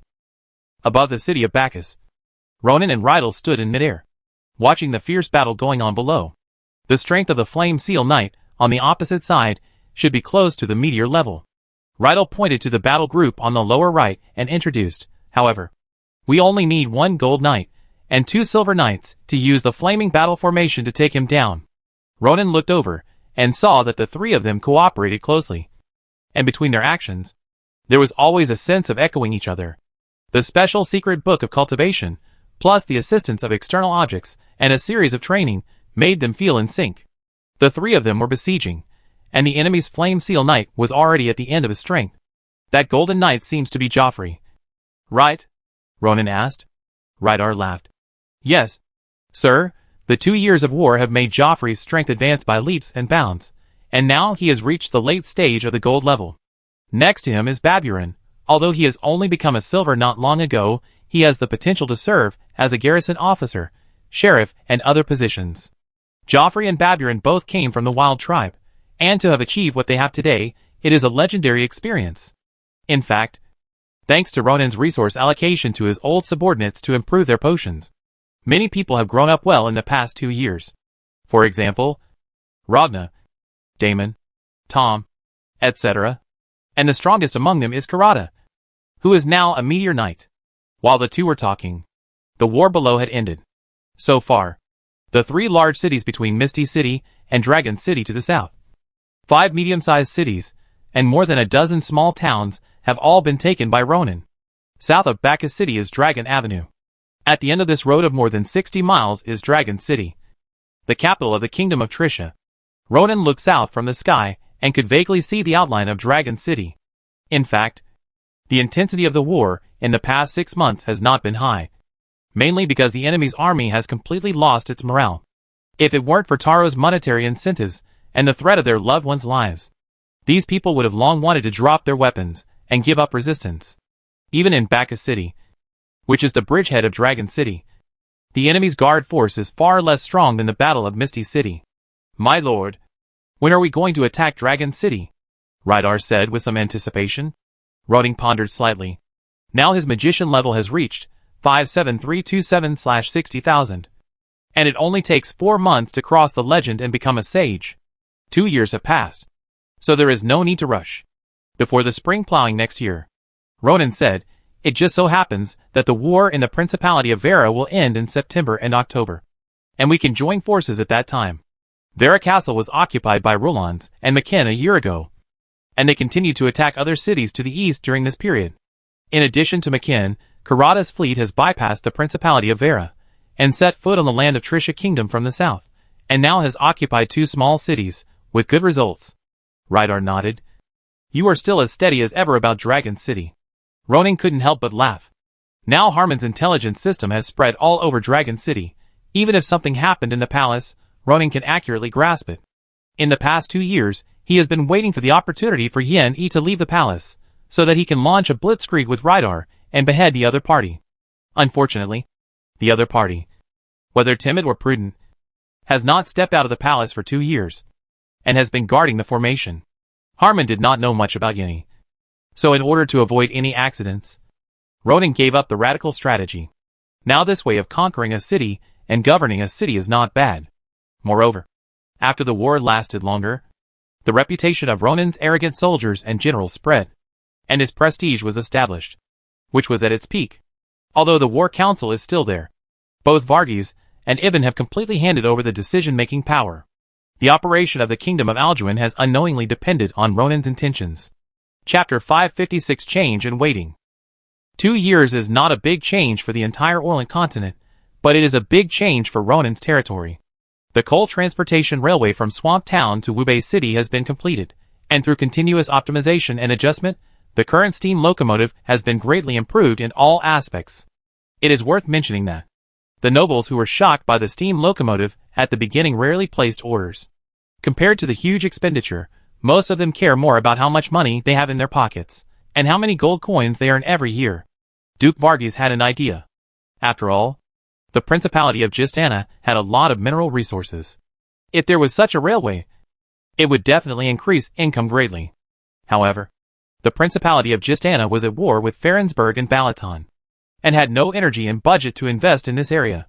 There were few orders from outside, so Ronan could only turn to his own territory and Wushan territory.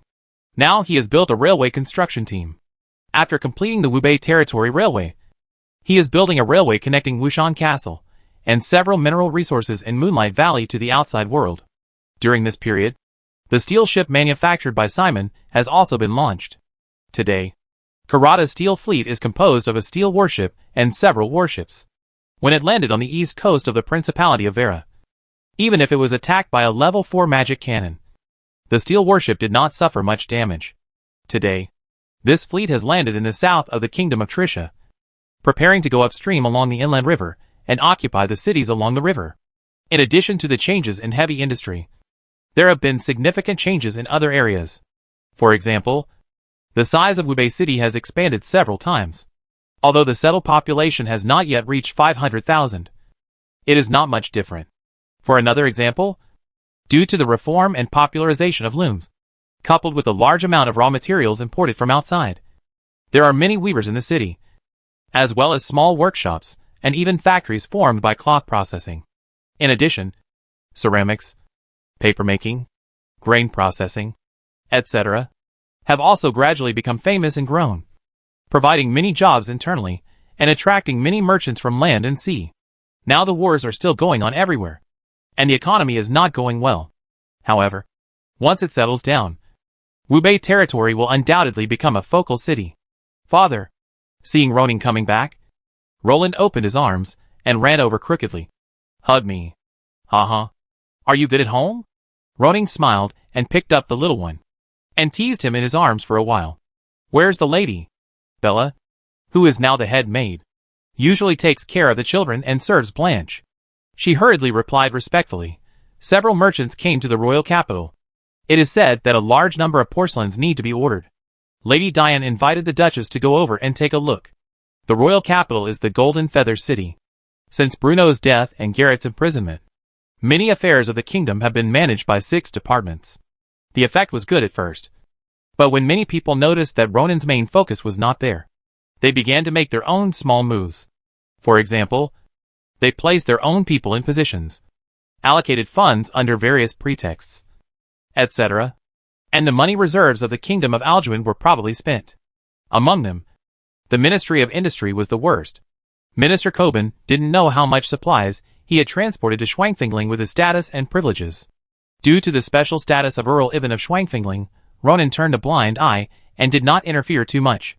It is estimated that the other party is plundering and amassing wealth for the purpose of establishing his own principality. The merchants in the capital are still rich.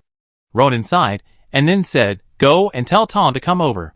The plan he and Rydar had discussed must be passed on, and the attack on Dragon City must be carried out by early April next year at the latest, and McKen must be present at that time. As for the Eastern Front, it should also be over. Okay, Master. Bella trotted down. Ronan took Roland back to the study. Although the little one was only 2 years old, he began to learn to read pictures. Ronan would also teach him some of his own insights and ideas in the subsequent teaching, and train Roland to be a qualified ruler. Under normal circumstances, Ronan could live for more than 500 years. He could not manage state affairs for so long. After a certain number of years, he could hand it over to his descendants. It is very necessary to train a qualified successor who can carry forward his ideas. Dragon City. This gradually besieged city has long lost its vitality and vigor.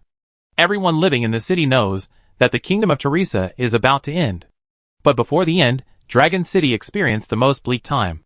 Chaotic and disorderly public security, endless oppression and exploitation, grain prices higher than gold, etc. Many people in the city are even looking forward to it, looking forward to the army of the Conqueror Duke to break through the city gate as soon as possible, overthrowing this crumbling monarchy. Teresa VI, His Majesty Tyro is now disheveled, indulging in singing and dancing banquets every day, completely lost the original vigor and vitality. He couldn't leave the palace anyway. And many nobles outside, who were not controlled, did not listen to his orders. Instead of struggling in vain, he might as well enjoy himself. Your Majesty. The knight in light armor walked into the lively ballroom and whispered, Bacchus City has been captured. And it was the team led by the legendary strongman Rydar. Taro's expression twisted briefly. And then he smashed the wine glass in his hand. Sir Dusan, I have told you many times. In the future, report this kind of thing directly to Yenny. And don't come to me. A year ago, Taro's confidant died on the battlefield when he arrived at the front line. And Dusan walked to the front of the stage. Although it is only silver level, it is very good for Taro to have a silver knight at his side now. After all, the high-level ones are all used by Yenny. But the truth is, the real Dusan is dead. And the current Dusan is pretending to be Harmon, who looks very similar. It is really unique to get intelligence close to the enemy. Now, as long as Harmon is willing, it is not a problem for him to assassinate Taro. But killing Taro will have little impact on the overall situation. Facing Taro's angry smashing of the wine glass, Dusan smiled apologetically. Lord Yen-E has been in seclusion. I can't see him. Seclusion? Seclusion again. Taro leaned back, hugged the almost half-undressed beauty in front of him. His cultivation talent is worse than mine. Relying on the flame emblem, he thinks he can cross a major realm in 1 or 2 years, like Ronin. Be careful. Your Majesty, Dusan reminded. Taro sneered. Nothing good has happened since I met them. He looked at Dusan coldly. Get lost. Don't stop me from drinking. Okay, Dusan had no choice but to retreat. When he came to the outside of the hall, he let out a depressed breath and thought to himself, this day is finally coming to an end. He looked back behind him, and the laughter and dance music inside sounded again. If Taro was still a normal human, he might have taken the step of surrendering. But as a knight of the Flame Seal, he had no other choice. A strong gust of wind blew over. Dusan was startled and looked over, but saw a tall and strong man in golden armor appear in front of him. He bowed quickly. Dusan greets you. Sir, Yenny hummed. News from the front line? Bacchus City has been captured. According to the style of Commander Retta, I guess he will rest in Bacchus City for a while, and the attack on Dragon City should be around February or March next year. Yenny nodded after listening, but the voice in the hall made him very unhappy. He punched forward, and the surging fighting spirit directly destroyed the entire hall. And there were panicked screams inside. After everything calmed down, only the meteor-level Taro walked out safely. What are you doing? He asked. Yenny snorted coldly. The decisive battle is imminent. Even if you want to die, you must die on the battlefield. If I see this kind of thing again, I will kill you. Not to mention these women. Although he could not control Taro's words and deeds, he was transformed through the flame emblem after all. And relying on the power of the emblem, he could make the other party feel psychologically extremely uneasy. Taro shuddered, and became much more sober. When he looked at Yenny again, he seemed to feel a pressure from his blood. But the unhappiness in his heart had not yet dissipated. What else can I do? There are still many things we can do. Yenny snorted coldly. I now have the strength of a late legendary. With the increase of the flame emblem, my strength is infinitely close to the late legendary. What's more, there is the formation left by Thranduil. As long as it is used properly, we may be able to turn the tables.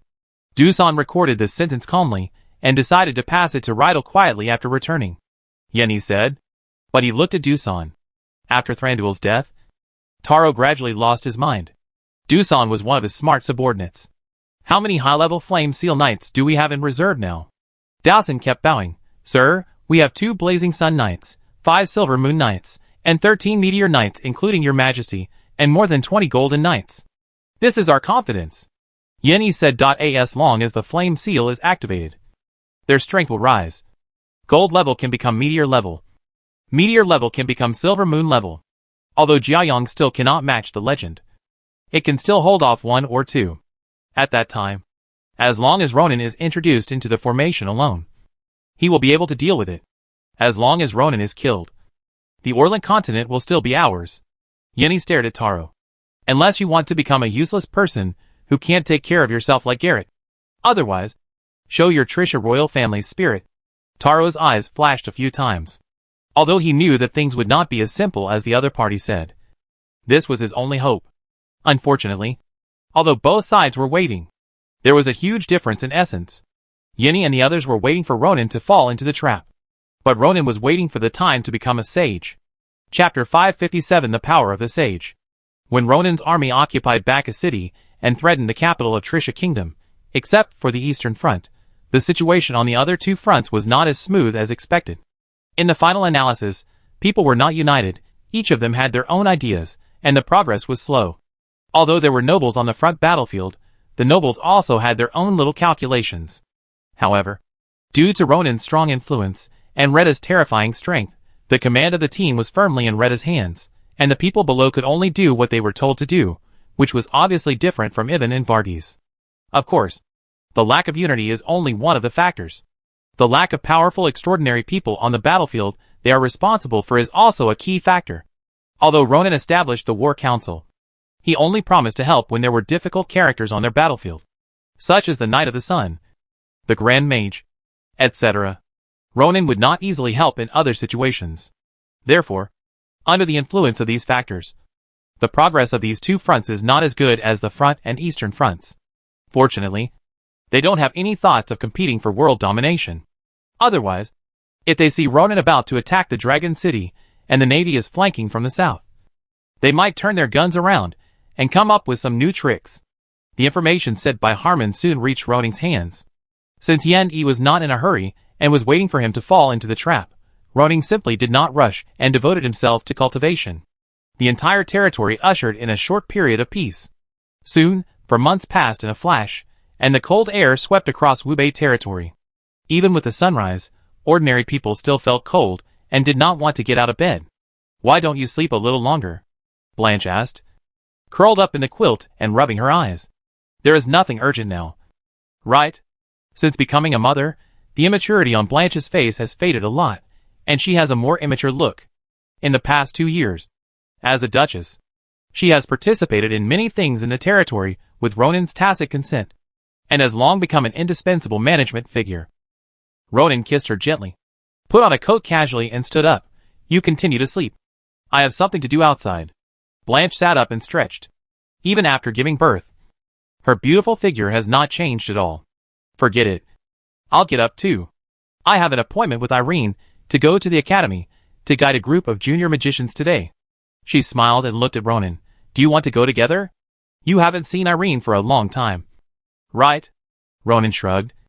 "I saw her when the Wolf Knight team of the territory was expanded a few days ago. The identities of military magician and combat magician instructor in the academy are very suitable for her. Today, Irene is already a 20-year-old lady, and her strength has reached the level of a 4th-level great magician.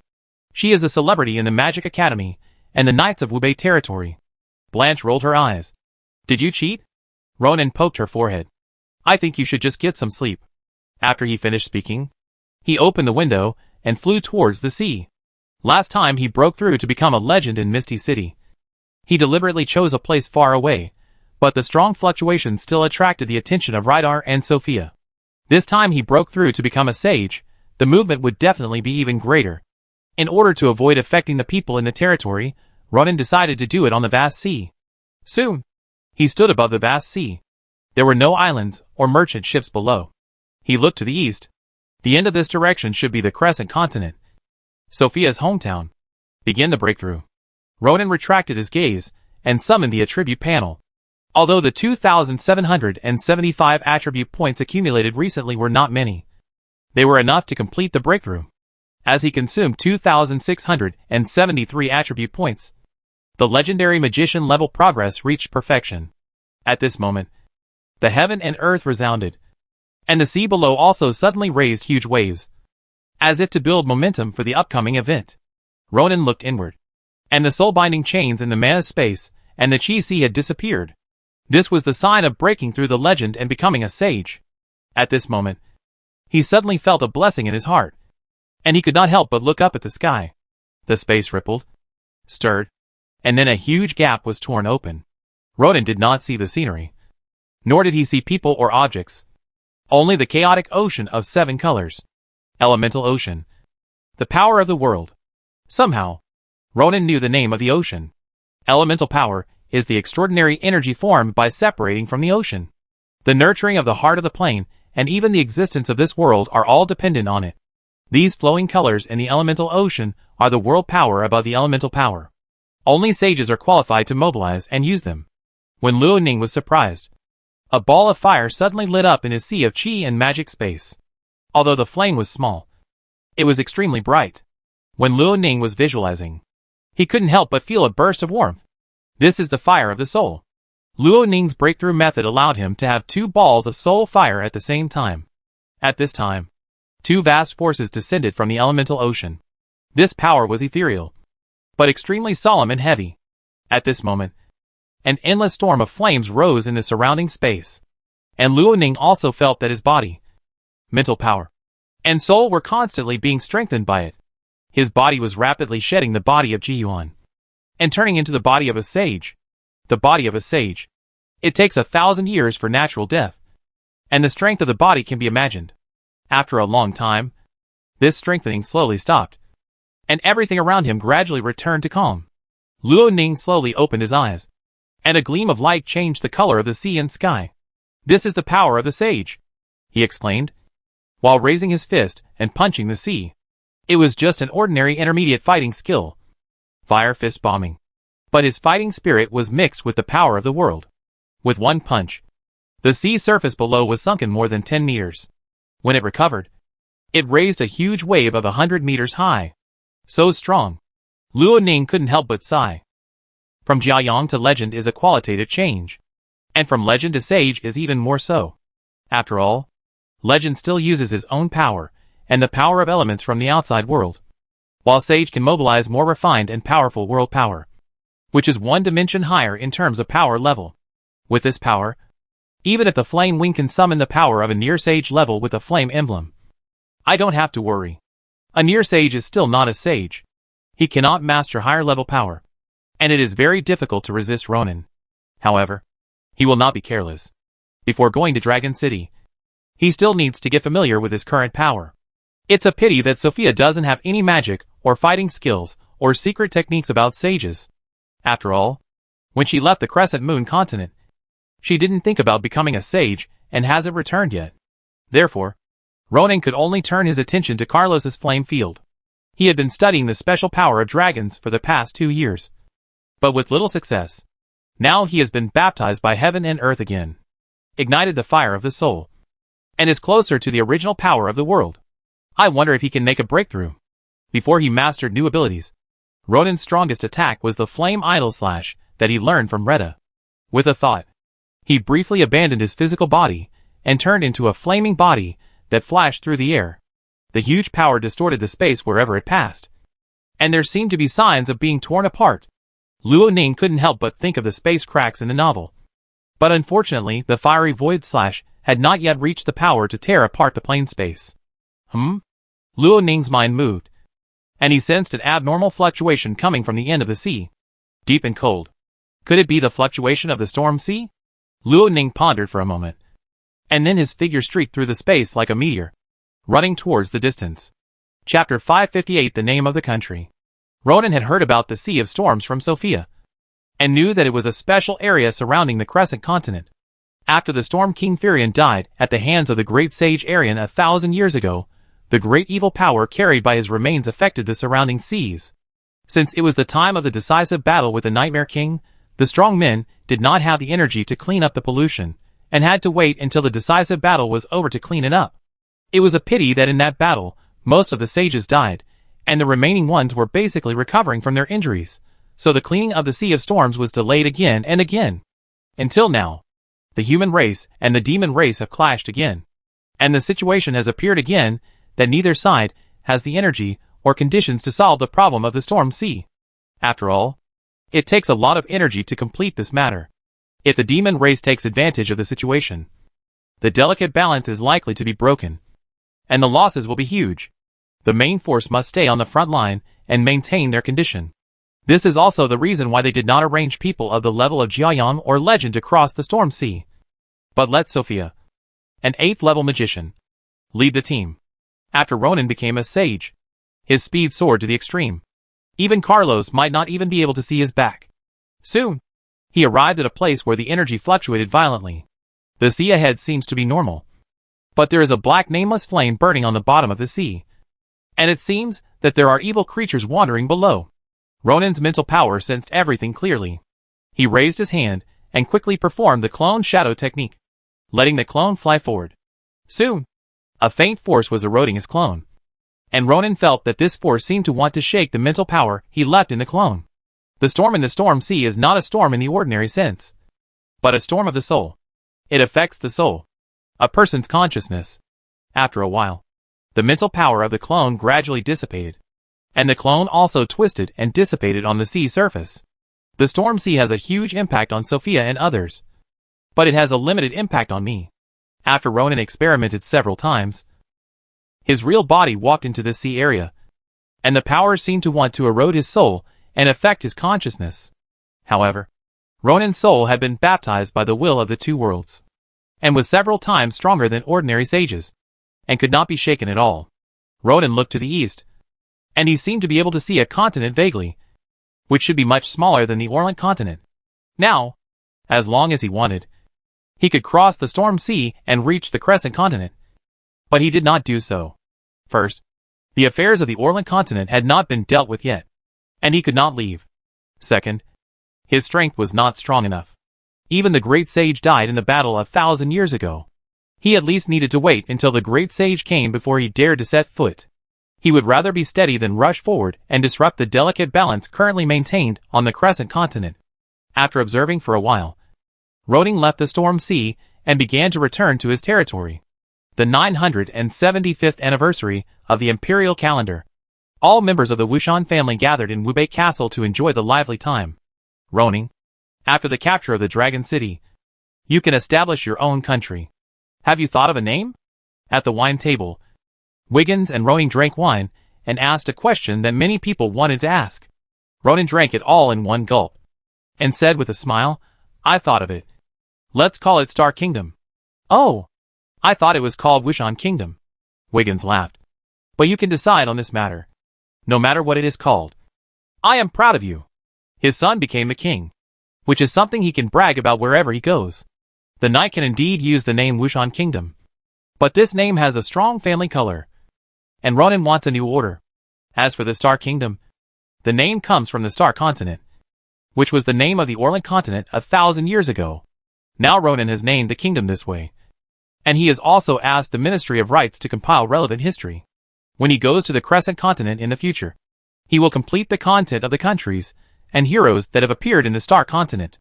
In this way, the people living on this land will have a common origin culture, increase their sense of identity, and bring cohesion to his kingdom.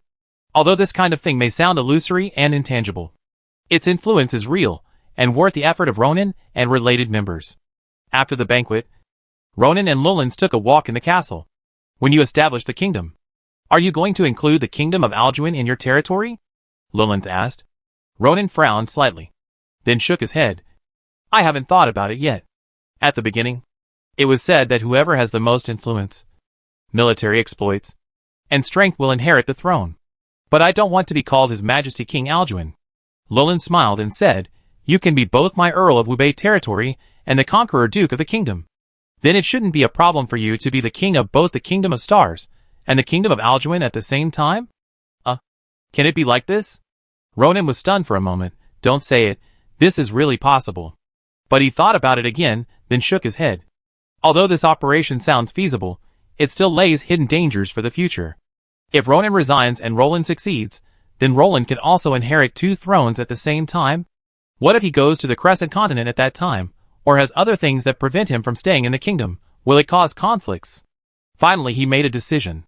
Either you don't want the throne and territory of Alduin, let it remain vacant, wait for the right time to take it. If you want it, then merge it into the Kingdom of Stars, let the Kingdom of Alduin become history, rather than the two countries coexisting. I understand what you mean. Roland nodded slowly. I will do as you say, and talk to them. Ronan laughed. When the kingdom is established, you can be my hand of the king. Grandpa. Roland has the ability, and the weight. He just shook his head. Forget it, I should have a good rest after these things are over. It's more comfortable to tease Roland when I have nothing to do than to worry about you. To be honest, many of Ronan's policies are a bit ahead of time, and he can't even understand some of his ideas. However, based on their relationship, whether Ronan is restricting the rights of the nobles, or defining the size of the nobles' territories, or selecting talents from the common people, Lilland supports reforms. After the New Year celebration, the cold winter gradually subsides, and the spring plowing days are approaching. Today, Wubei territory has fertile land for thousands of miles. And the rice, potatoes, and wheat produced are enough to support the consumption of the front and rear. And it has become a granary in the rear. Ronan also gathered troops and came to Bacchus City before the spring plowing, preparing to launch the strongest offensive against Dragon City. Now Retta has 18 large knight groups, plus the 10 knight groups transferred by Roland and McKin and the troops of nobles. The number of soldiers attacking Dragon City is close to 70,000 to 80,000, not including logistics personnel. As for the equipment, let alone anything else, Ronan, the sage, makes the enemy pale in comparison just by standing there. Besides him, there is also the legendary Retta, the great magician Sophia and Elrin, the Sun Knight Makin, and the 9th level dragon Carlos. If it weren't for Yenny, Ronan might not have to participate. The huge team marched forward along the Dragon Avenue, and after a few days of marching, they arrived outside the Dragon City. Ronan rode on the horse, looking at the city of the capital with a long history and towering walls in front of him, and his heart was filled with anticipation. Come on! From today on, a new chapter will officially begin on the Orland continent. Chapter 559 Battle of Dragon City. On the walls of Dragon City, the flag of the Kingdom of Trisha was flying, and the defensive equipment and magic weapons were displayed one by one, and a large number of knights and soldiers stood on the left and right, ready for defense. But after 2 years of war, there were almost no famous generals in this kingdom, such as Ural Aruba, who either died in battle, or were captured, or died because of the swallowing of the flame seal. In any case, the courage of the remaining group of people who could stand on the wall was worthy of recognition. As the saying goes, only thunderous means can show the kindness of a bodhisattva. So Ronan asked Rydar and others to take down Dragon City with the most thunderous means, to minimize the innocent casualties. As soon as the battle started, Carlos's flames landed on the top of the city.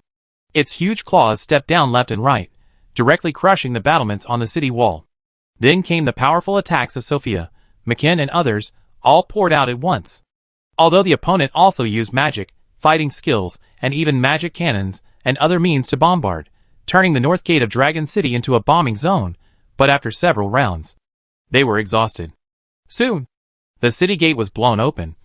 Close combat on the ground began, and fierce fighting broke out between the Griffin Knights and the Dragon Eagle Knights in the sky. Luo Ning looked at the battlefield quietly. His army quickly gained the upper hand, and then had a crushing momentum. It seems that there is only one Sun Knight and a mage among the people defending the Dragon City? Speaking of which, only this mage is genuine. This knight is a Silver Moon Knight, who has activated the power of the Flame Seal to match the Sun level strength. He could not help but be surprised. It seems that the other party is prepared to not even defend the city, and to defend the palace to the death.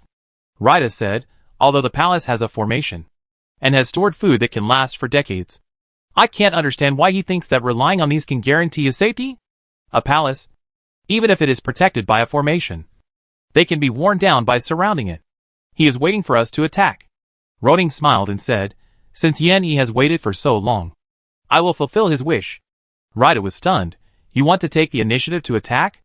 Of course. Roning said, it is enough to leave the front battlefield to McKin and the others. You come with me to the palace to see how strong their formation is. Rita immediately responded, and a trace of doubt flashed through his heart. Based on his understanding of Ronan, the latter usually plays it safe, and will not take risks easily unless he is sure of something. This time, his active attack is somewhat out of character. Is he getting complacent as the war is coming to an end? Or is he relying on something new? Riedel feels that it should be the latter, because Ronan gives him a different feeling than before. If the two had similar auras before, then although Ronan's aura is more restrained now, he can feel a kind of inexplicable heaviness when he senses it carefully. Could it be that the Duke has broken through and become a sage? It can't be that fast, right? A thought flashed through Riedel's mind, but he agreed immediately. So the two flew straight to the palace of the Kingdom of Trisha. At this time, the palace was filled with the top combat power of the Kingdom of Trisha. Yenny gathered almost all the Flame Seal Knights above the meteor level here, preparing to have a decisive battle with Ronan. Dowson, do you think Ronan will attack the palace directly? The tense atmosphere made Taro sweat on his forehead. He could only change the subject to relieve the pressure brought by being the king of a fallen country. Doosan said respectfully, Your Majesty, judging from Ronan's past style, he might ask his knights such as Rydar to come. Taro frowned when he heard this. If that were the case, wouldn't their preparations be in vain? Now, he was afraid that Ronan would come, and he was also worried that he would not come. Here he comes, Yenny said in a deep voice, and in a trance. It seemed that a cold wind swept through everyone's hearts. As the voice was still echoing, two figures appeared in the air, one with silver hair, and the other with red hair. Although they had never seen Ronan and Riedel, they were very familiar with their features, and recognized them immediately. Ronan's spiritual power had already swept through the palace, and he knew that this group of people had gathered in the central square, ready to attack. Ronan, you are finally here. Yen Yi's voice was a bit sarcastic and teasing. I have heard about your glorious deeds for a long time. From a mountain baron to a conqueror duke. It only took you 5 years. I just don't know if you, who have shocked the world, have the courage to come down and fight me to the death? Doosan remained calm, but felt amused in his heart. If this simple verbal provocation could make Ronan come down, then he would not have become the king of the Orient continent. Ronan laughed loudly and said, I have heard that there is a formation set up by Thranduil in the palace. I wonder how powerful it is. As he said this, he gave Rydel a look, and the latter immediately understood and drew out his sword. The power of the extreme element condensed into a hundreds-meter-long fiery red sword shadow and smashed it down. However, when the sword shadow was about to fall on the palace, the entire palace was wrapped in a purple light. The purple light and shadow were mixed with the fluctuations of wind and the thickness of earth, like a thick barrier that completely blocked Rydel's attack. Boom! Boom! Although the energy explosion set off a violent storm, but after the storm ended, the palace below was intact. Ha ha ha! Yenny laughed. This is a defensive formation based on the magic pattern given by Lord Ceres. You want to break it with a little legend? He paused, and cursed in a low voice. You are just dreaming. Rydel snorted coldly, and the momentum of the legendary strongman was completely released. Although the sword shadow, that was hundreds of meters long just now, was powerful, it was just a casual attack. Now he was ready to take real action. Heavy strike. Rydar concentrated the power of the extreme element on his left fist, and then smashed it downward. At this moment, the space in front seemed to be affected by this power, and began to tremble. In the eyes of Taro and others, the huge flame fist light was like a flaming meteorite, like a mountain pressing down on their heads, with the power to smash everything. Boom! Boom! Boom! The heavy strike slammed hard on the formation, causing the barrier to ripple violently, and the ground of the palace below also shook violently.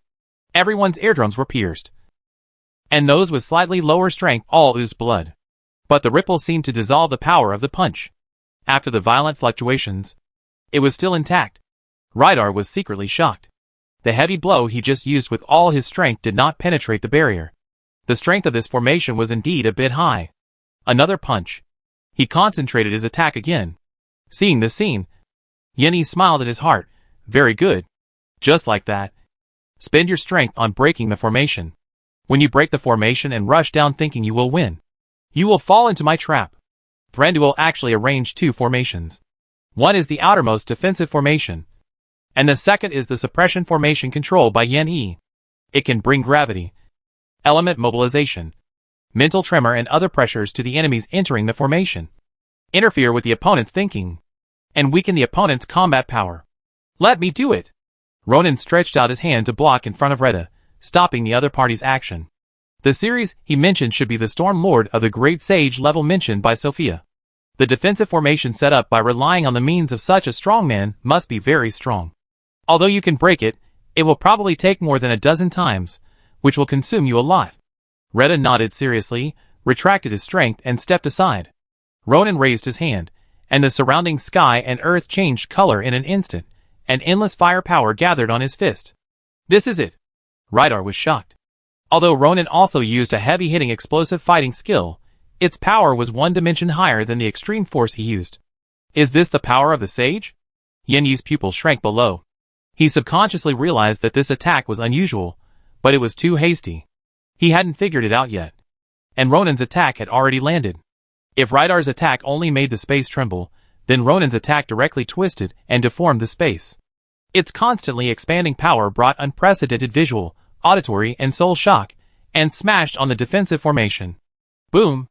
At this moment, the whole world was eclipsed. In Yen Yi's opinion, the defensive formation that could withstand at least a dozen moves of the legendary strongman was shattered by Ronan's attack. No, this is impossible! Yen Yi cried out. Chapter 560, Fell Golem. Ronan's punch not only destroyed Thranduil's defensive formation, but also destroyed the palace below. After a while, when the shocking changes in the world finally stopped, the dusty figures of Yen Yi and others appeared again, in a very miserable state. Yen Yi's eyes were full of panic. You are not a legend. Are you a sage? The attack just now was definitely not the power of the extreme element, but more like the power of the world, which is a power that only sages can control. Yen Yi came from the New Moon continent, and was loyal to the great sage-level Flame Lord Phoenix. Naturally, he had seen the grace of a sage, but he never thought that Ronan, who was so young, would become a sage. This was too incredible. In the New Moon continent, in his demon camp, even with the special gift of the Nightmare King, the speed of his cultivation would not be so abnormal and terrifying. Ronan's mouth curled up slightly. Why? Is it unexpected? He slowly fell from the air. The defensive formation is destroyed.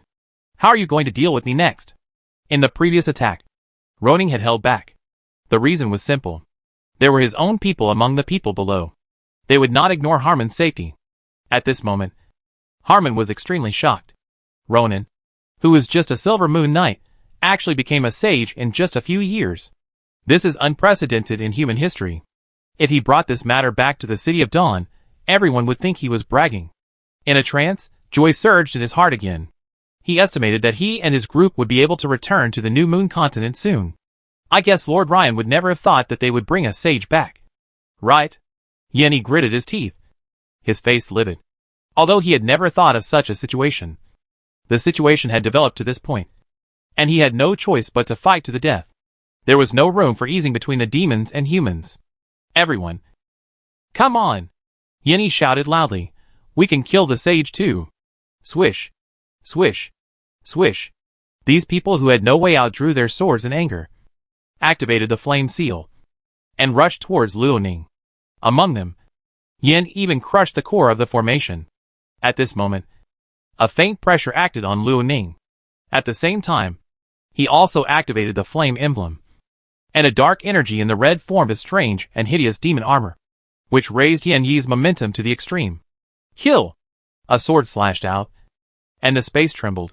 The powerful force had reached the extreme of the legendary level. If I hadn't broken through to become a sage, this attack would have completely threatened me. Luoning evaluated the opponent's attack, and secretly thanked himself for not underestimating the enemy and taking a decapitation action. If there is no breakthrough, the effect of the suppression array will definitely be expanded. At the same time, facing the attack of Yen Yi, he will not be able to deal with it. But now, Ronan raised his hand and chopped with a knife, which actually directly chopped Yen Yi's attack into pieces. Then he took a big step, and the world power drawn from the elemental sea formed layers of air waves, which shook the knights who rushed over. The situation was almost one-sided. Rydar, kill all these human traitors, Ronan said, including Taro Trisha. As you wish, my lord. Rydar moved. Although he was also suppressed, it was enough to deal with these sun-level Yen Yi knights. Puff, puff, puff. The long sword cut open his throat, and he took away one flame seal knight after another. Dusan, protect me, Taro said in fear. He was now filled with fear and regret, and actually asked a silver-level guard for protection. Well, Dusan did take action. but his long sword pierced Taro's heart. You. Taro looked at the long sword that flew past him in horror, and turned his head in disbelief to look at the confidant he had promoted. Harmon drew his sword, smiled and saluted. I'm sorry, Your Majesty. I'm actually Lord Ronan's intelligence agent. I'm afraid I can't protect you. Taro was stunned, then furious. I'm going to kill you. He used up his last bit of strength, used the fighting skills of the Meteor Knight, and wanted to kill this silver-level traitor.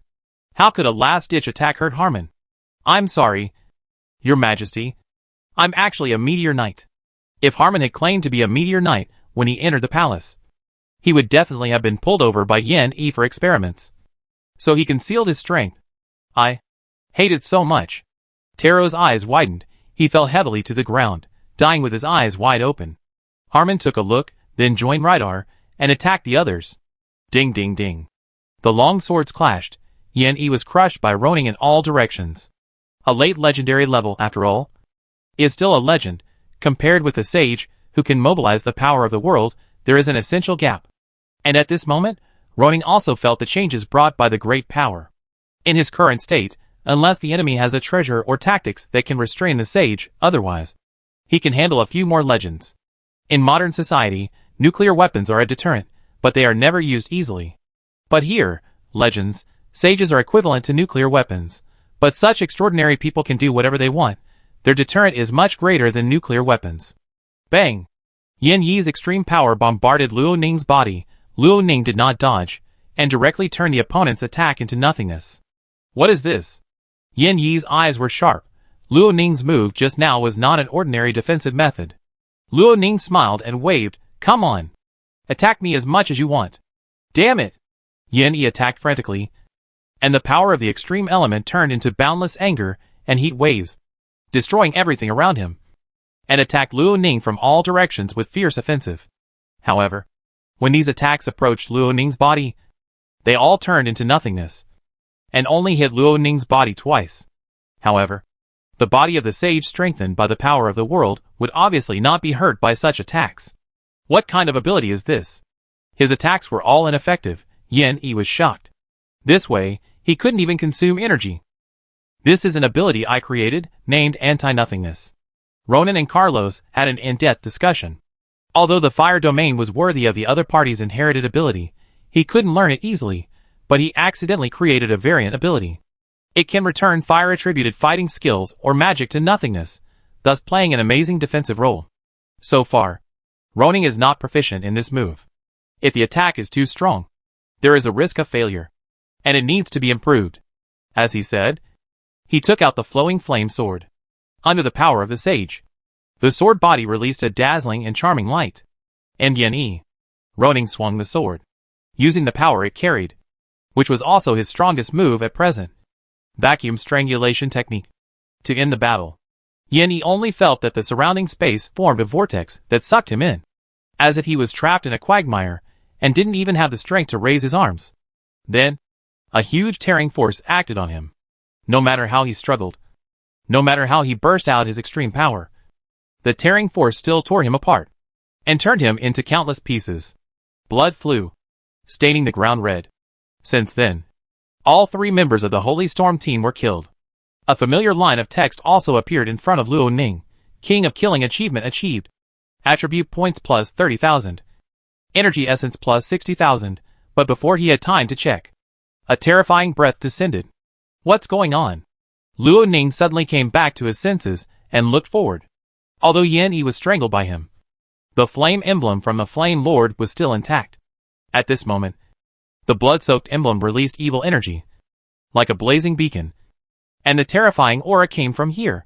Luo Ning was awed. This should be the sage-level power that Yen Yi could summon.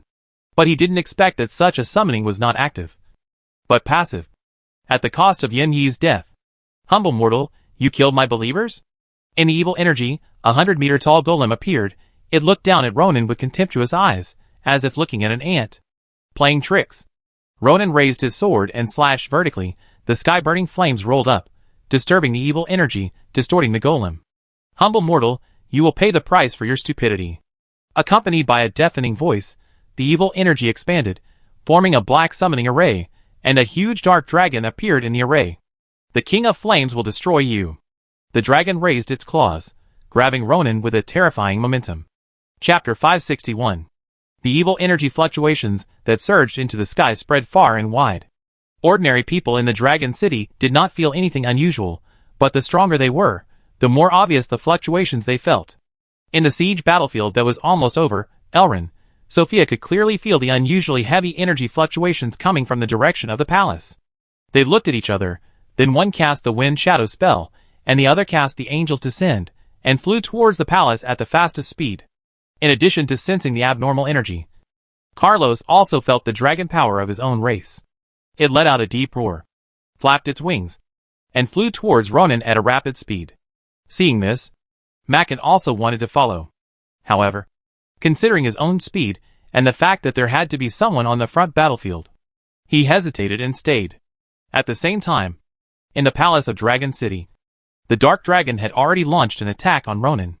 Although its body was several times smaller than Carlos, its power was far greater than Carlos. When it grabbed him with one claw, Ronan actually felt like he was being locked, as if he was also stuck in the mud like Yen-E just now. It is indeed a sage-level existence. Ronan made a prompt decision and slashed with his sword. A suffocating sword light appeared in the space ahead, carrying a huge tearing power, and it hit the dragon's claws head-on. With a loud bang, the dragon's claws were cut by this blow, and a dark energy burst out. The huge recoil force caused Ronan's internal organs to ache slightly, but he also took the opportunity to get rid of the opponent's lock, and pulled away. Flame-wasted slash. After dealing with the idlers, Retta knew how powerful this big guy was, and he used his strongest fighting skills as soon as he came up, preparing to join forces with Ronan to attack the Dark Dragon. He turned into a ball of pure red energy, and then formed a flaming sword, which crossed hundreds of meters at an extremely fast speed and fiercely hit the belly of the Dark Dragon. The hissing sound was like metal rubbing against the ground, which gave people goosebumps. The strongest legendary attack loosened the scales on the dragon's belly, and a lot of dark energy flowed out, and it even moved it sideways for dozens of meters. However, such damage was obviously not as effective as Ronan's previous attack. On the other hand, Rydar immediately revealed his figure after the collision, and then was hit hard on the ground by the huge recoil force like a shot arrow. The impact force spread on the surface, and a huge crack spread nearly 100 meters. "Rydar, you retreat," Ronan shouted. "Leave this guy to me." Rydar coughed up blood. "My lord, please be careful." If someone cooperated with him and cast the flame battle formation, Rydar was confident that the previous attack would definitely not have such an effect. But it was a pity that no one cooperated with him. After he finished speaking, he and Harmon left the center of the battlefield. After the Dark Dragon endured 2 attacks, it was no longer as irritable as before, but regained a bit of humanity and began to look at the human in front of it. "The energy of this continent has been in chaos for nearly 1,000 years. I didn't expect that a new sage would be born," it said. "Human, there is more than just one battle between us. As long as you offer your loyalty to the great Nightmare King, you can master more powerful power like me. You don't seem to be that strong now." "Right?" Ronan sneered. If Ronan guessed correctly, the Dark Dragon in front of him was just an energy body condensed by a special energy, not a physical body. As long as he continued to attack, the energy that made up the opponent's body would be released, and the opponent's attack would become weaker and weaker. "Stupid." The Dark Dragon's voice was as loud as thunder. "This is just a clone of me, and its strength is less than 1% of my real body." I don't know if this statement is bragging, but Ronan also knows the identity of the opponent. And from Sophia, who came next, he got confirmation. Wind Shadow technique was very fast. During the time when Ronan, Retta and the Dark Dragon were fighting, Sophia was the first to arrive at the battlefield. She looked at the scene in front of her in shock. The figure of the Dark Dragon made her very uneasy. "Ronan, be careful. This is the clone of the Flame Lord Phoenix," she warned. "I didn't expect it to appear here." At this time, Carlos and Elrond also arrived one after another. The top fighters of Ronan's side are basically all here. "Let's join forces together, help Ronan deal with this clone," Sophia suggested. Rydar shook his head. "Leave it to the Duke. Just leave Ronan alone?" Sophia hesitated. She felt a little arrogant. Rydar explained, "The Duke is now a sage." "What?"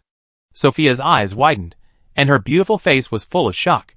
"Yes, Your Highness, Duke Ronan is indeed a sage," Harmon, who was taken into the air by Rydar, added. "I think, maybe we can go home early?" Sophia believed in Ronan's strength, but this was too unbelievable. On the other hand, when everyone arrived, the dark dragon also thought it was not good. It was afraid that it would suffer this time. Although the death of the clone would not cause the main body to die, the erasure of this soul consciousness would make the main body uncomfortable for a while. When it noticed Carlos, it was stunned. "I feel a familiar wave from you," the dark dragon said to Carlos. "Perhaps there is a blood connection between you and me," Carlos roared angrily, obviously not agreeing with the other party's statement. To be honest, he felt uneasy when he felt this evil power, and his heart was full of rejection. How could he respond to the other party's words and have a recognition drama? Ronan had some guesses about this. Before Phoenix surrendered to the Nightmare King, he might have been a member of the same clan as Carlos. "Human, how is it?" The dark dragon turned his gaze to Ronan again. "The power is there. As long as you open your arms, you can get it at any time." Ronan laughed. "I partially agree with what you said. I can also get power by killing you."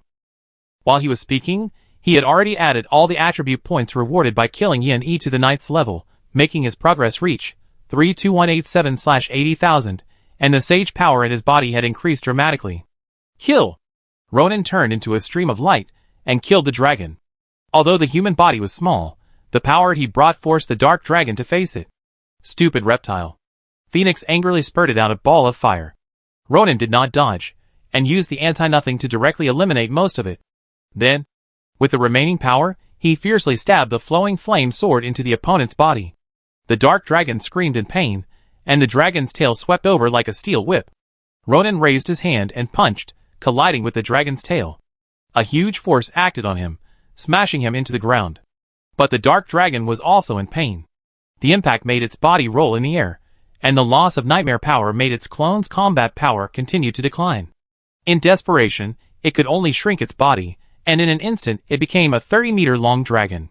Whoosh! Its body became smaller, and its speed seemed to increase a lot, and it came to the sky above Ronan, and its sharp claws tore the air, and the space seemed to be shattered by it. Ronan stood in the ruins, and before he could shake off the dust on his body, he had already used the vacuum strangulation technique. There was a loud bang. Two unprecedented powerful energies collided, and a terrifying energy storm suddenly arose in front of him, like a mushroom cloud from a nuclear bomb explosion. "Retreat!"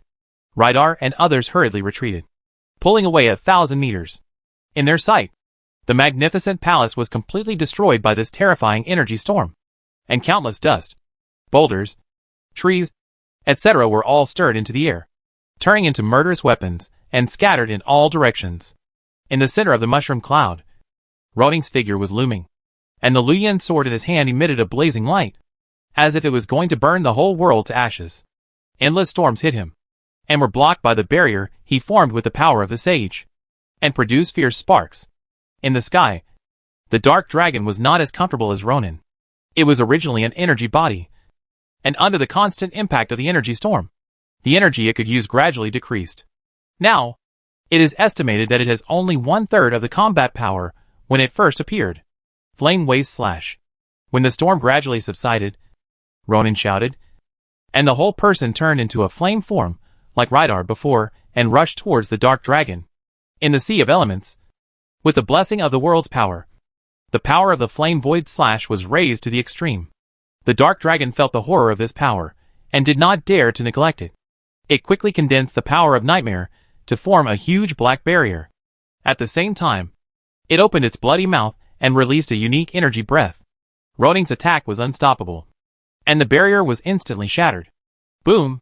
He, who turned into a raging flame, collided with the dragon's breath, and Ronan felt that his soul showed signs of paralysis at this moment.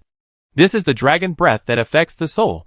Carlos's breath is the power of elements, while Phoenix's dragon breath contains a soul-stirring impact. Go to hell! The dark dragon thought that its attack was successful, and immediately split down, opened its huge mouth to wrap Ronan, and then swallowed and digested it with the power of nightmare. But it didn't expect that the dragon breath did have an effect on Ronan, but it was far from making him lose his mind. If it was your real body that performed it, I might be in trouble, But it's a pity that you are just a clone. Ronin's eyes flashed with a gleam, and he took the initiative to rush into the opponent's bloody mouth, and then wave the flowing flame sword again, and the vacuum strangulation technique tore the body of the dark dragon from the inside, and broke it apart. No, this is impossible. Phoenix's unwilling voice kept echoing. How can your soul power be so strong? Ronin had undergone 2 baptisms of heaven and earth, and the enhancement of his body and soul was naturally not comparable to that of ordinary sages. What's more, he was born as a magician, and his mental power was very strong, and mental power reflects the power of the soul. Phoenix's sage clone was still not strong enough. Boom! A huge black shadow exploded, stirring up the wind and clouds above the ruined palace, and this powerful guy who came unexpectedly finally followed Yin-Yi away. Ronin was pleasantly surprised to find that killing the dark dragon actually made him complete his achievement. Chapter 562 Generous Rewards. As the dark dragon was killed, Ronin saw delightful words again. King of Slaughter. Achievement completed. Attribute points plus 60,000. Energy essence plus 120,000. After Ronin killed Yin-Yi, he completed the achievement of the King of Slaughter, killing a legendary supernatural unit, and killing Phoenix's clone. He completed the sage level. He didn't have time to look at the content of the achievement before, but now he knows that the reward of this level is so generous. 60,000 attribute points, 120,000 energy essence. This is an unprecedented height. He should really thank Yin-Yi for bringing Phoenix's clone here to make him stronger. Although these 60,000 attribute points are not enough for me to enter the realm of Great Sage, the more than 180,000 energy essences accumulated now can allow me to create a legendary dragon, or I can improve Rydar's qualifications and make him a sage. Both methods are actually possible. Legendary dragons have special abilities, and their strength is not weaker than that of sages. However, if Ronin upgrades Rydar to sage, the other party will gain new abilities, which can be learned and mastered by Ronin to improve his own combat effectiveness. Ronin looked at the attribute panel. Becoming the king next will give him 60,000 energy essences, plus the population of Wubei City is about to exceed 500,000, another 100,000 energy essences. Perhaps I can promote Carlos and Rydar at the same time. The rewards for the last few levels of achievement are very generous, especially the last level of King of Killing. Killing the Great Sage can bring him a full 200,000 attribute points. If this achievement can be completed for 100,000 energy essences, it is completely possible to promote both Makin and Elrin to the Sage level. However, there are no such enemies on the Orlant continent. If Ronin wants to complete the last level of the King of Slaughter, he must go to the Crescent continent. Even if he goes to the Crescent continent, there are only a few great sages. According to Sophia's introduction, among the hostile forces, it seems that only Phoenix has the strength of a great sage. It seems that Ronin is destined to have a battle with the opponent's true body. Ronin, how are you? Sophia and others came forward. This battle turned the huge palace into ruins. Although the battle has stopped now, the chaotic elemental power still makes them feel trembling. Ronin's spiritual power was attached to his whole body, controlling the dust to fly away, getting rid of the embarrassing appearance left by hitting the ground several times. Don't worry. I'm fine. Although the initial confrontation made his internal organs feel a little painful, he was able to suppress it and recover quickly. Ronin, congratulations. You have become a sage. Sophia's eyes flashed with admiration. You are the most powerful and youngest sage I have ever seen. Ronin laughed. You are not bad. A great magician at the age of 30. Sophia is indeed not bad. But compared with Ronin, she doesn't know if she can cross the 2 realms she is short of in 30 years. How is the front battlefield? Ronin asked. Elrin replied, basically there is no pressure. When we left, Makin and Lord Rolands were already doing the finishing work. Very good. Ronin turned and looked down at the ruins of the palace under his feet. Since this battle, the Trisha Kingdom has been completely eradicated by us. The demon organization Holy Storm from the Crescent continent may have slipped through the net, but without the flame wing, their scale will not expand. While speaking, the flame emblem buried in the dust was controlled by Ronin and fell into his hand. The emblem had cracks at this time, and it was obviously useless. He squeezed it hard, and it turned into powder. Harmon, you know the list of those who slipped through the net. I'll leave this matter to you and Makin. Harmon immediately accepted the order. Leave it to me, Rydar said. Sir, according to the previous agreement, after we capture the Dragon City, You could be crowned king. Everyone was excited and looked expectant. Although for Ronin, with his strength, even if he didn't become the king, he was still a king that could not be ignored on this continent. However, the coronation has been one of their goals for the past few years, and it is very good to be able to achieve this goal. Moreover, they believe that this continent will definitely be rejuvenated under the leadership of Ronin. Ronin's mouth curled up slightly, revealing a faint smile. Elrin, you go and inform Randall and others to follow the previously established process and officially advance the coronation process. Elrin nodded, but frowned again. My lord, we were planning to hold the coronation ceremony in the palace of Dragon City, but now the kingdom is destroyed. Where should your palace be located? He paused, and then said, how about we go to the Golden Feather Palace? Although Wubei City also built a castle, it is not as luxurious as Wushan Castle. It seems a bit shabby to be used as a palace. As for the Golden Feather Palace, Ronin shook his head. The Golden Feather Palace belongs to the Alduin royal family. I am not ready to inherit the territory of the Alduin kingdom yet, so it is not appropriate to be crowned there. He thought for a while and said, let's set it in the Misty Castle. That is where I became a duke, and it is more suitable for being crowned as king. The Misty Castle is the castle of Count Ural. Its magnificence is comparable to the Moonlight Castle, so it is more suitable for being crowned. In addition, the location of the Misty Castle is almost in the center of the Orient continent. Ronin set the palace here, so it will be more convenient to communicate between the north and the south in the future. Ronin looked at Rydar. Although the main war is over, there are still many noble territories in the kingdom of Trisha that we have not occupied, and we still need you to lead the army to continue advancing. Whether these nobles surrender or resist, they will eventually lose their rights and status. If they can still submit, Ronin will give them a chance to start over. If they don't want to submit and serve him, then they can be ordinary free people.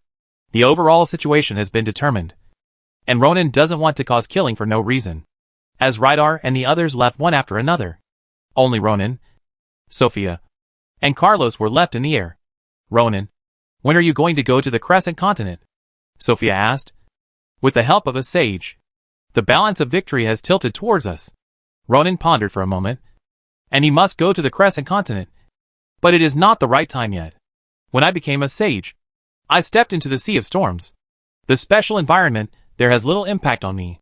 If you and Harmon want to return to the City of Dawn as soon as possible, I can take you there. He paused, and continued, but if I were to say it myself, I would probably stay here for a long time. After all, as you can see, many things here are not completely finished, and my reform plan also needs to be implemented. Sophia pondered and nodded slightly. She was naturally aware of this. In that case, we will not go back early, and help you deal with things here. She made a decision. If we not only have a sage, but also a strong army and navy, the impact on the pattern of the Crescent Continent will be greater. Ronin stretched out his hand and said solemnly, then in the next magic area, you will need to continue to take the lead. Help me train more talents, and create more magic machines. Sophia stretched out her hand and shook it. She blinked, and said, I am happy to serve you, Your Majesty, the respected king, and the great sage. Ronin couldn't help laughing. Chapter 563 Impact. Flame Canyon. The land here has been bathed in too much blood and fire after the bloody battle thousands of years ago. Until now, the soil is still blood red, and it looks like a quietly burning flame when viewed from the sky. Since the end of the war, this place has been occupied by the new Flame Lord Phoenix. He had the strength of a great sage very early, and was the most powerful servant under the Nightmare King. In the magnificent palace deep in the Flame Canyon, the red-skinned 5-meter giant suddenly groaned, and then suddenly opened his eyes. His eyes flashed with anger and bloodlust. Waste. He could sense that his clone had been wiped out, and the pain in his soul made him a little irritated. All of them are waste. He cursed angrily. Flame Wing, Brandel and Mephisto held the 3 treasures of the Witch Soul Orb, Storm Heart and Flame Emblem, which carried their purpose of cultivating power in the Star Continent, but they did not expect that they would fail so quickly. After venting his anger, Phoenix turned his attention to Ronin. This human sage is not weak. When he arrives in the Crescent Continent, he will definitely strengthen the strength of the human race, and the balance will be broken. Phoenix stood up. We need to inform Salonas and Ceres about this matter, so that we can formulate a response plan as soon as possible. After that, He transformed into a small dragon 2 or 3 meters long and flew away from the palace quickly. In the next few days, the news that Ronan had conquered Dragon City, killed Yin-E, and His Majesty Taro spread quickly, and soon reached the ears of nobles on other fronts. Immediately, countless congratulatory letters were sent from castles all over the country, congratulating the conquering duke. Some even rode on fast horses to Dragon City to congratulate him in person. Ibn's army had basically swallowed up the Blackthorn Principality, and now there was still some finishing work to do. When he heard the news, he temporarily handed over the military affairs to his confidants and Earl Gushin, and rode a griffin south. The griffin hovered over the Dragon Palace. Ivan looked at the battlefield below, and could not calm down for a long time. The fact that Ronan took over the Dragon City so quickly already moved him, but for Ivan, the palace in ruins before his eyes was the most shocking. What kind of battle could destroy the Dragon Palace, which is larger than the Golden Feather Palace, into a wasteland? Can the legendary knight and the legendary magician do this? Ivan did not see it with his own eyes, and dared not imagine how fierce the battle was at that time. But he understood one thing: Ronan was so strong now that he could be as strong as a country.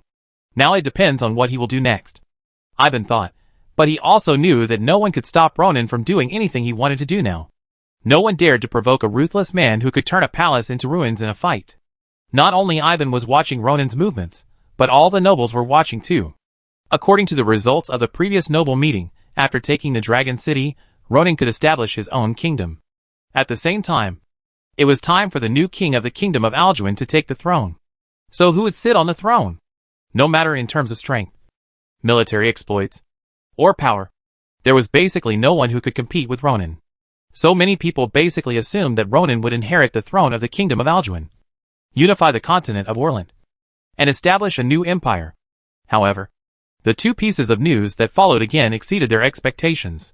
The first one was that Ronan would not inherit the throne of the kingdom of Alduin.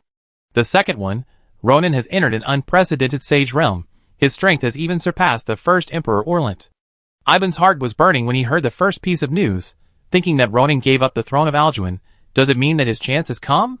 But the second piece of news instantly alerted him. Although the sage was a strange existence to him, the ruins of the palace of Dragon City told him what a sage was.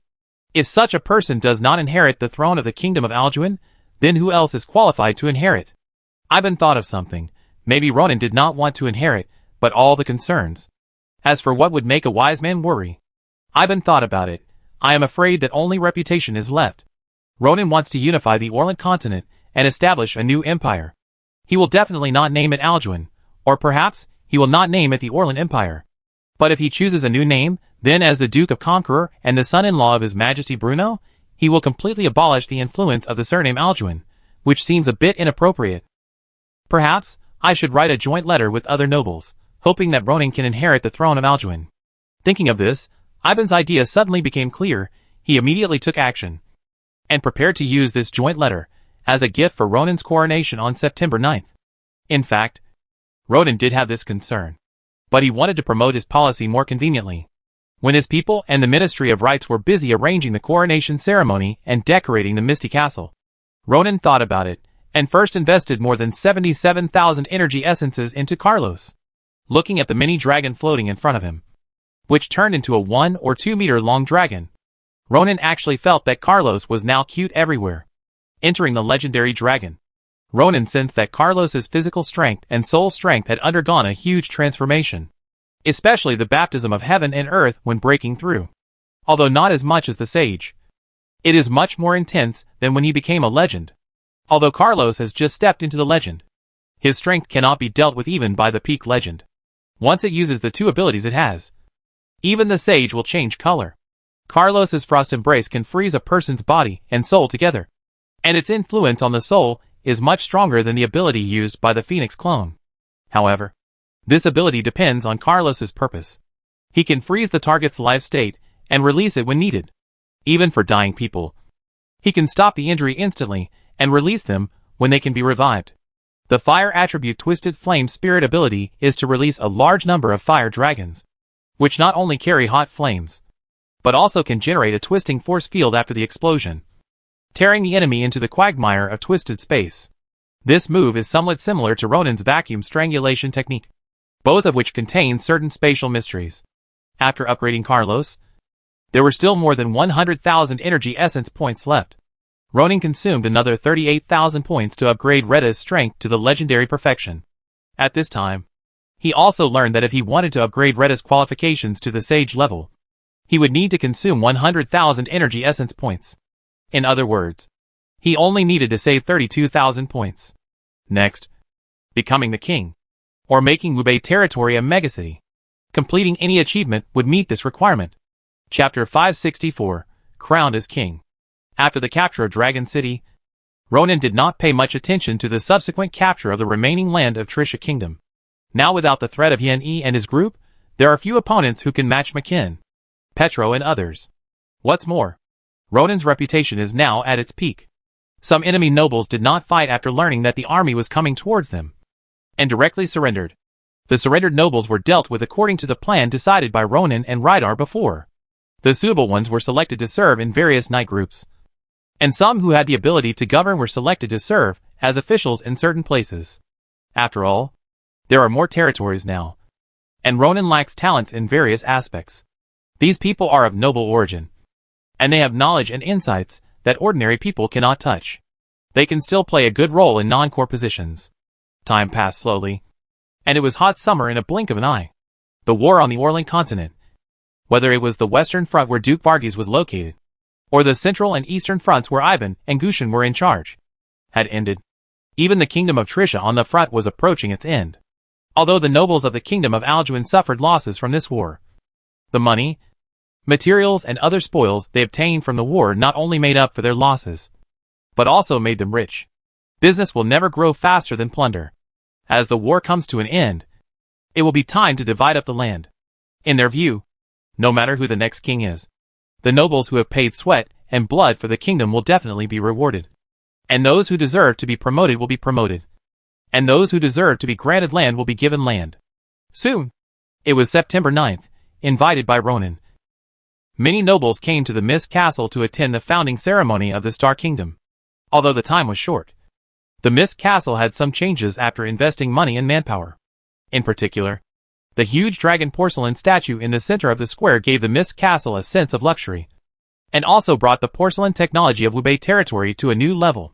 The huge hall was now filled with nobles in gorgeous clothes, facing Ronan on the stage in front of them. They seemed very reserved. If he simply became a king, it would not be enough. The key was that this young king had reached an incredible realm. The ruins of the palace in Dragon City left an indelible mark in the minds of these nobles. Under the auspices of Minister Randall of the Ministry of Rights, the coronation ceremony proceeded slowly according to the planned process. Randall sang loudly in praise of Ronan's achievements in the war against the enemy country, and wrote about the intensity of the last battle. As the impassioned words "Please invite the Duke of Conqueror, His Majesty Ronan, the first king of the Star Kingdom, to enter," the hall was filled with unprecedented applause. Ronan, who was waiting for the ceremony to begin in the side hall, stood up. Blanche beside him was holding her son Ronan's hand and cheering him up. He smiled slightly. Such an occasion made him a little excited. After all, his dream of becoming the king was finally coming true. However, his psychological quality was very strong now. Even if he was excited, he would not be stage fright at all. Under the expectant gaze of the crowd, Ronan slowly walked into the hall and came to the podium. "Thank you all for coming from afar to attend my founding ceremony." Ronan bowed slightly, without much speech. While he was speaking, Randall, who was standing on the side, came to his side holding a gorgeous wooden box. In the box was a crown made by Sophia and Simon using gold, mithril and magic materials, with a faint glow flowing on it all the time. When discussing the ceremony of wearing the crown, they had a debate. Most people thought that the blood of Alduin should be allowed to crown Ronan. That is, Princess Sharon or Princess Blanche should do this. In the end, Ronan made the final decision, and he crowned himself. He reached out and picked up the crown and looked at the nobles, then slowly raised his hand and put the crown on his head. "The Kingdom of Stars is established. I am also here to be crowned king." Suddenly, all the nobles in the hall stood up and applauded excitedly. As Rulans, who had witnessed Ronan's growth all the way, his eyes were full of satisfaction, and Ronan's subordinates all showed admiration. The applause lasted for a long time before gradually dying down. And then, it was the part where the subordinates swore their allegiance. This part was led by Rydar, Elrin, Makin, Sophia, Karada, and even Carlos, who had turned into a mini dragon, were all present. In addition to these people, there were Wilson, Chahar, and Ragna, Reese, Yusef, and others who had pledged allegiance to him earlier. Randall shouted out the names of these people loudly, and also read out their strengths. Legendary Knight, Legendary Dragon, Sun Knight, Grand Mage. These people and the magic beasts deliberately exuded aura, which shocked all the nobles in the hall, and also panicked. They knew that Luo Ning was strong. But they didn't expect that Luo Ning's subordinates were also so powerful. In fact, this was the effect Luo Ning wanted. After the establishment of the kingdom, it was also time for Luo Ning to reward. He turned around and sat on the throne, and began to talk about his enthronement plan. Retta was named the Duke of Flame, cultivated 100,000 acres of land, served as the governor of Dragon City, commander-in-chief of the 3 armies of the Kingdom of Stars. Elrin was named the Earl of Light, cultivated 10,000 acres of land, served as the governor of Wubei City, president of the Magic Research Association of the Kingdom of Stars. Makin was named the Earl of Guardian, cultivated 10,000 acres of land, served as the governor of Oslo City, the former capital of the Principality of Vera. Sophia was named the Earl of Crescent Moon, served as the governor of Moonlight City, vice president of the Magic Research Association of the Kingdom of Stars. Karada was named the Viscount, cultivated more than 10,000 acres of land, served as the governor of Screaming Island, commander-in-chief of the Navy of the Kingdom of Stars. Subsequently, the others were basically barons. Some served as ministers of state, some served as ministers of transportation, and so on. Listening to the appointment letters of these people, Ibn and others keenly noticed that Roning had changed the form of the previous nobles. Simply put, the nobles before all had fiefs. For example, Roning was originally the Baron of Shanlin, and Shanlin town was his territory. However, at this meeting ceremony, none of the nobles Roning appointed were real lords. Even though Duke Rydar of the Flame had 100,000 acres of arable land, it was only arable land, and did not involve other resources such as mountains, rivers, and minerals. Ibn couldn't help but hold the joint letter in his pocket. If they all pledged allegiance to Ronan and nominated him to be the co-leader of the continent, would their noble rights be replanned? Wouldn't this weaken their power in disguise? But if they didn't submit to Ronan, what would be the result in the future? Ibn watched as Retta and others all accepted such enthronement and swore allegiance. He felt conflicted. He didn't know whether he should hand over the joint letter. Ronan's idea was relatively simple. That is, his kingdom would implement new things, and redefining the power of the nobles was one of them. Some people might discuss this new approach in private, but Rydar, Makin, and others had no objection, and others would not make any trouble. Then, under the witness of many nobles, he proposed the idea of establishing new departments, such as the Supervision Department, the Transportation Department, the Education Department, and the Court, in addition to the 6 departments. In addition, he also announced the abolition of slavery in the Star Kingdom, and many policies such as guaranteeing the food and clothing of the lower-class people, and ensuring that their rights and interests are not violated, so that this new country can start to operate according to the blueprint he designed. Although there will certainly be difficulties and resistance in the process, as long as there is no turmoil in the upper class, and the lower class can maintain stability, there will be basically no problem. It has changed. Everything has changed. It is not the kingdom system that Ibn and others are familiar with. Your Majesty Ronan. When the ceremony was about to end, Ibn finally couldn't help but stand up. After all, he was the leader of the joint letter, and he also needed to come out to inquire about the affairs of the Kingdom of Alduin. According to the plan made at the Golden Feather Palace Nobles Conference more than 2 years ago, when we destroyed the Kingdom of Trisha, we discussed who would inherit the throne of Alduin. Ibn paused and asked, "I wonder what your plans are next." Chapter 565, The Old and New System. According to the agreement made at the nobles meeting 2 years ago, after the capital of Trisha was conquered, the issue of succession to the throne of Alduin could be discussed. Now is the right time. So when Earl Ivan raised this issue, everyone turned their attention to it. No one would ignore Ronan's opinion. Apart from the strength of himself and his subordinates, the area of the Star Kingdom accounts for almost 3/5 of the Orient continent. Although it was agreed that whoever conquered the territory would be in charge temporarily, and the distribution would be made after the king of the Kingdom of Alduin was determined. Ronan included the Dragon City, and most of the land of the Kingdom of Trisha into the territory of the Kingdom of Stars. No one dared to say anything about this. Ronan did not answer this question immediately. But there was a discussion in the hall. According to the previous agreement, whoever has the best military exploits, prestige, and ability performance will inherit the throne. Now it seems that His Majesty Ronan is the best in these three aspects, and it is more appropriate for his wife, Princess Blanche, to be the king of the Kingdom of Alduin. The one who put forward this argument is the nobles who followed Ronan in the battles in the past 2 years. They have actually made up their minds. If possible, they hope to join the Kingdom of Stars. They have witnessed the development of Wubei territory and Wushan territory in the past 2 years. Some barons from small places have joined in the construction of railways, and the technology called steam power. And they are doing very well. If you follow Ronan earlier, you may get some benefits.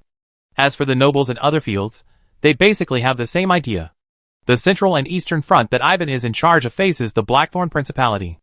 The final advancement speed is slower than Ronan's front, and it is indeed incomparable. Although Duke Varghese was not present this time, his son Paradru attended the ceremony. For this view, he directly agreed. Princess Blanche can indeed inherit the throne. But in this case, there will be 2 countries on the Orlan continent, and their kingdoms are husband and wife. He smiled and said, I think it would be better for everyone to directly nominate His Majesty Ronan as the co-lord of the Orlan continent, and change the name of the Star Kingdom to the Star Empire. How about that? I think it's okay. We are all vassals of the Alduin family. So wouldn't it be a betrayal? This is not a betrayal. This is inheritance. No matter what. Half of His Highness Roland's blood comes from Alduin. The discussion in the hall became more and more intense, and the nobles expressed their opinions.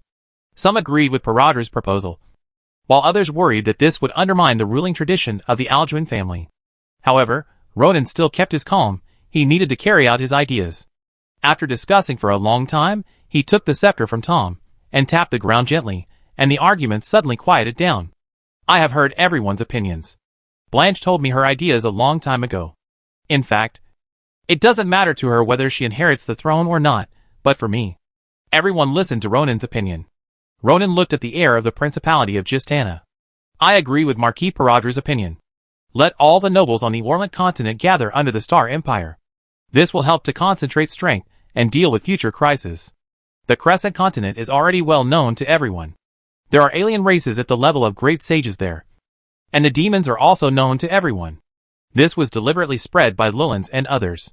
Of course, Paradru's proposal was also discussed by them. I heard someone mention betrayal. But some people are right.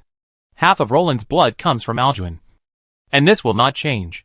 I also promise here that in 30 years, I will pass the throne to my son with Blanche. Ronan was somewhat interested in Lilans' proposal of empire before, but he did not insist on whether it could be smoothly implemented and handled by Lilans. However, just after he became king, his world-famous achievements included not only the king, but also the level of emperor. In this case, he followed the current topic and expressed his attitude. Lilans was slightly surprised. He did not expect that Ronan would express his opinion. He immediately stood up, bowed, and then said solemnly, Law Wushan, I am willing to follow His Majesty Ronan. Obey all your instructions, and do everything for His Majesty. Although everyone knew that Lilans and Ronan were in the same boat, the effect of someone taking the lead was very good. And soon someone responded. For example, Baron Danny, who followed the expedition, Minister Randall of the Ministry of Rights, Deputy Minister Fasley, Albert of the Ministry of Revenue, Luther, Arsenault of the Ministry of Personnel, Brohl of the Ministry of War, and so on. These are the people who have benefited from following Ronan, especially the people from the 6 ministries, such as the Ministry of Revenue and the Ministry of Rights. They have traveled back and forth between Wubei territory in the past 2 years and have witnessed the development of Wubei territory and Wushan territory.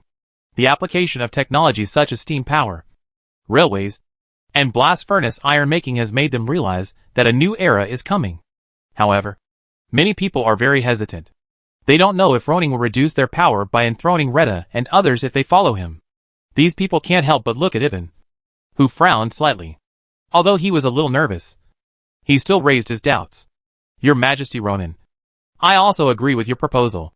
He bowed slightly and changed the subject. I just don't know if we have to give up our own territories after joining the Empire. Or do you have new arrangements for us? Ronan smiled slightly and said, traditional nobles need to be loyal to the king and provide military services and other obligations. The nobles of the Star Kingdom are also the same. But they are different.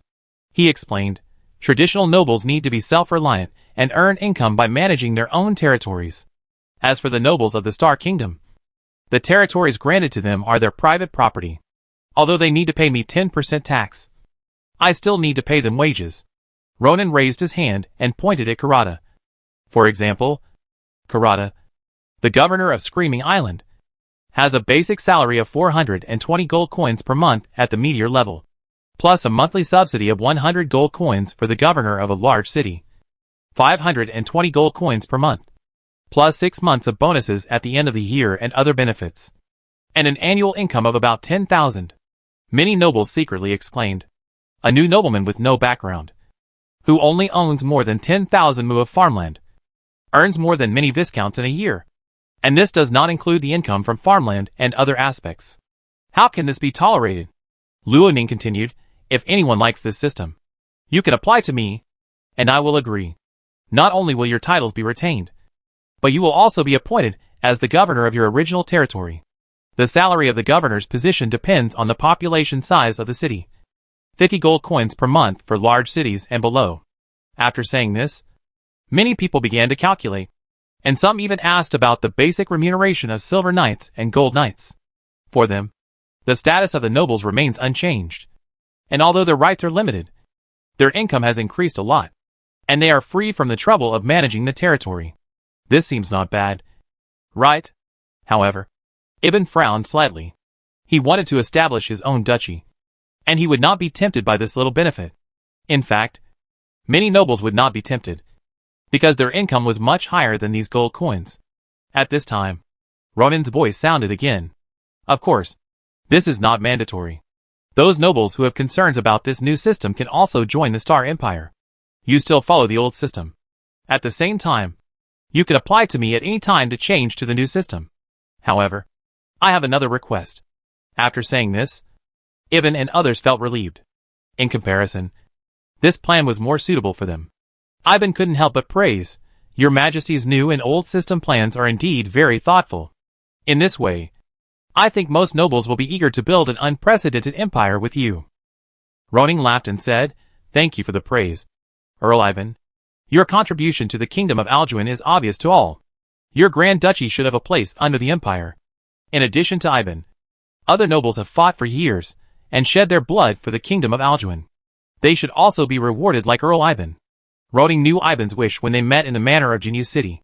The latter heard this, and his mouth curled up slightly. This was the first time that Ronan made a clear statement.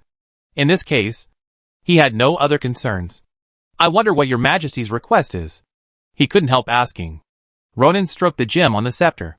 Although he allowed the nobles who followed the old system to exist, he was not prepared to do nothing. The things these nobles did in their respective territories were fine when he was there. If they took Retta and others away from the Orland continent for a long time, and didn't come back for a long time, these nobles would become stronger and might hinder the implementation of the kingdom's policies. Roland doesn't have a golden finger, and his cultivation speed cannot be as fast as Ronan. I believe everyone knows something about my past.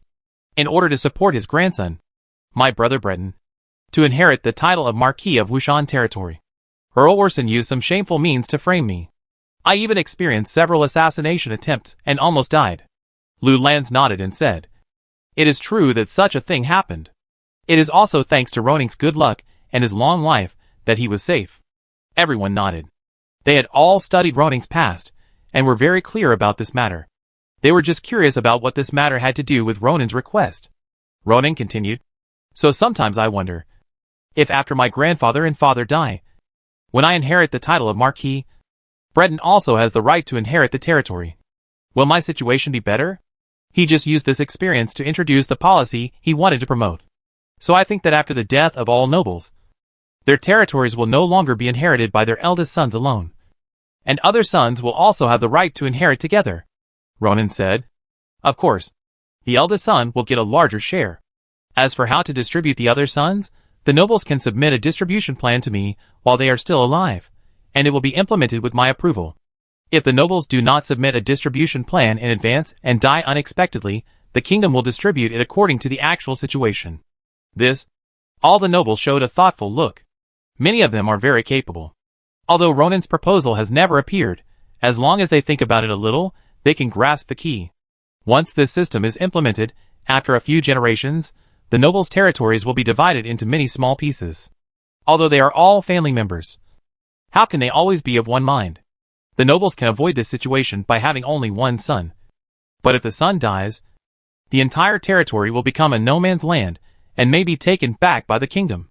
These nobles who have seen through it can't help but frown. And they are surprised and difficult to understand Roning's request. They don't understand why the other party is so young. And the policy he proposes is so sophisticated. The most important thing is that they are afraid of Roning's strength, power and prestige. And they dare not disagree. Luo Ning saw everyone whispering and discussing secretly. And he was not in a hurry to urge them. Anyway, there was enough time. For the nobles who implemented this policy, the kingdom will give them honor, political status, and economic compensation. Luo Ning said, and stood up from the throne. Everyone can think about it and discuss it. Texts from the Ministry of Justice will be responsible for this matter. The Ministry of Rights, the Ministry of Personnel, and all the nobles can participate in the discussion and formulate a legal system that meets the needs of all parties. Luo Ning left the hall, and the hall suddenly erupted in heated discussions. He couldn't help but smile. These nobles will basically agree. First, after implementing this policy, the kingdom gave political, economic, and other compensations. Second, there are competitions and conflicts among the nobles. They cannot resist the new system, and will definitely find ways to gain more benefits under the new system.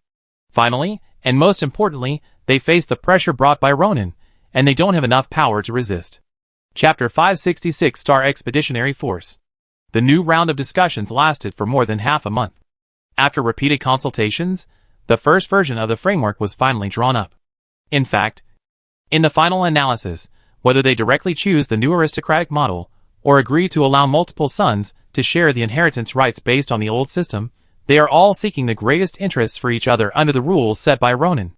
In early October, less than a month after the establishment of the Star Kingdom, they began to plan the establishment time of the empire. Finally, it was agreed that when the last inch of land in the kingdom of Trisha was occupied by Ronan, all the nobles and officials would gather in Misty Castle to hold the imperial ceremony.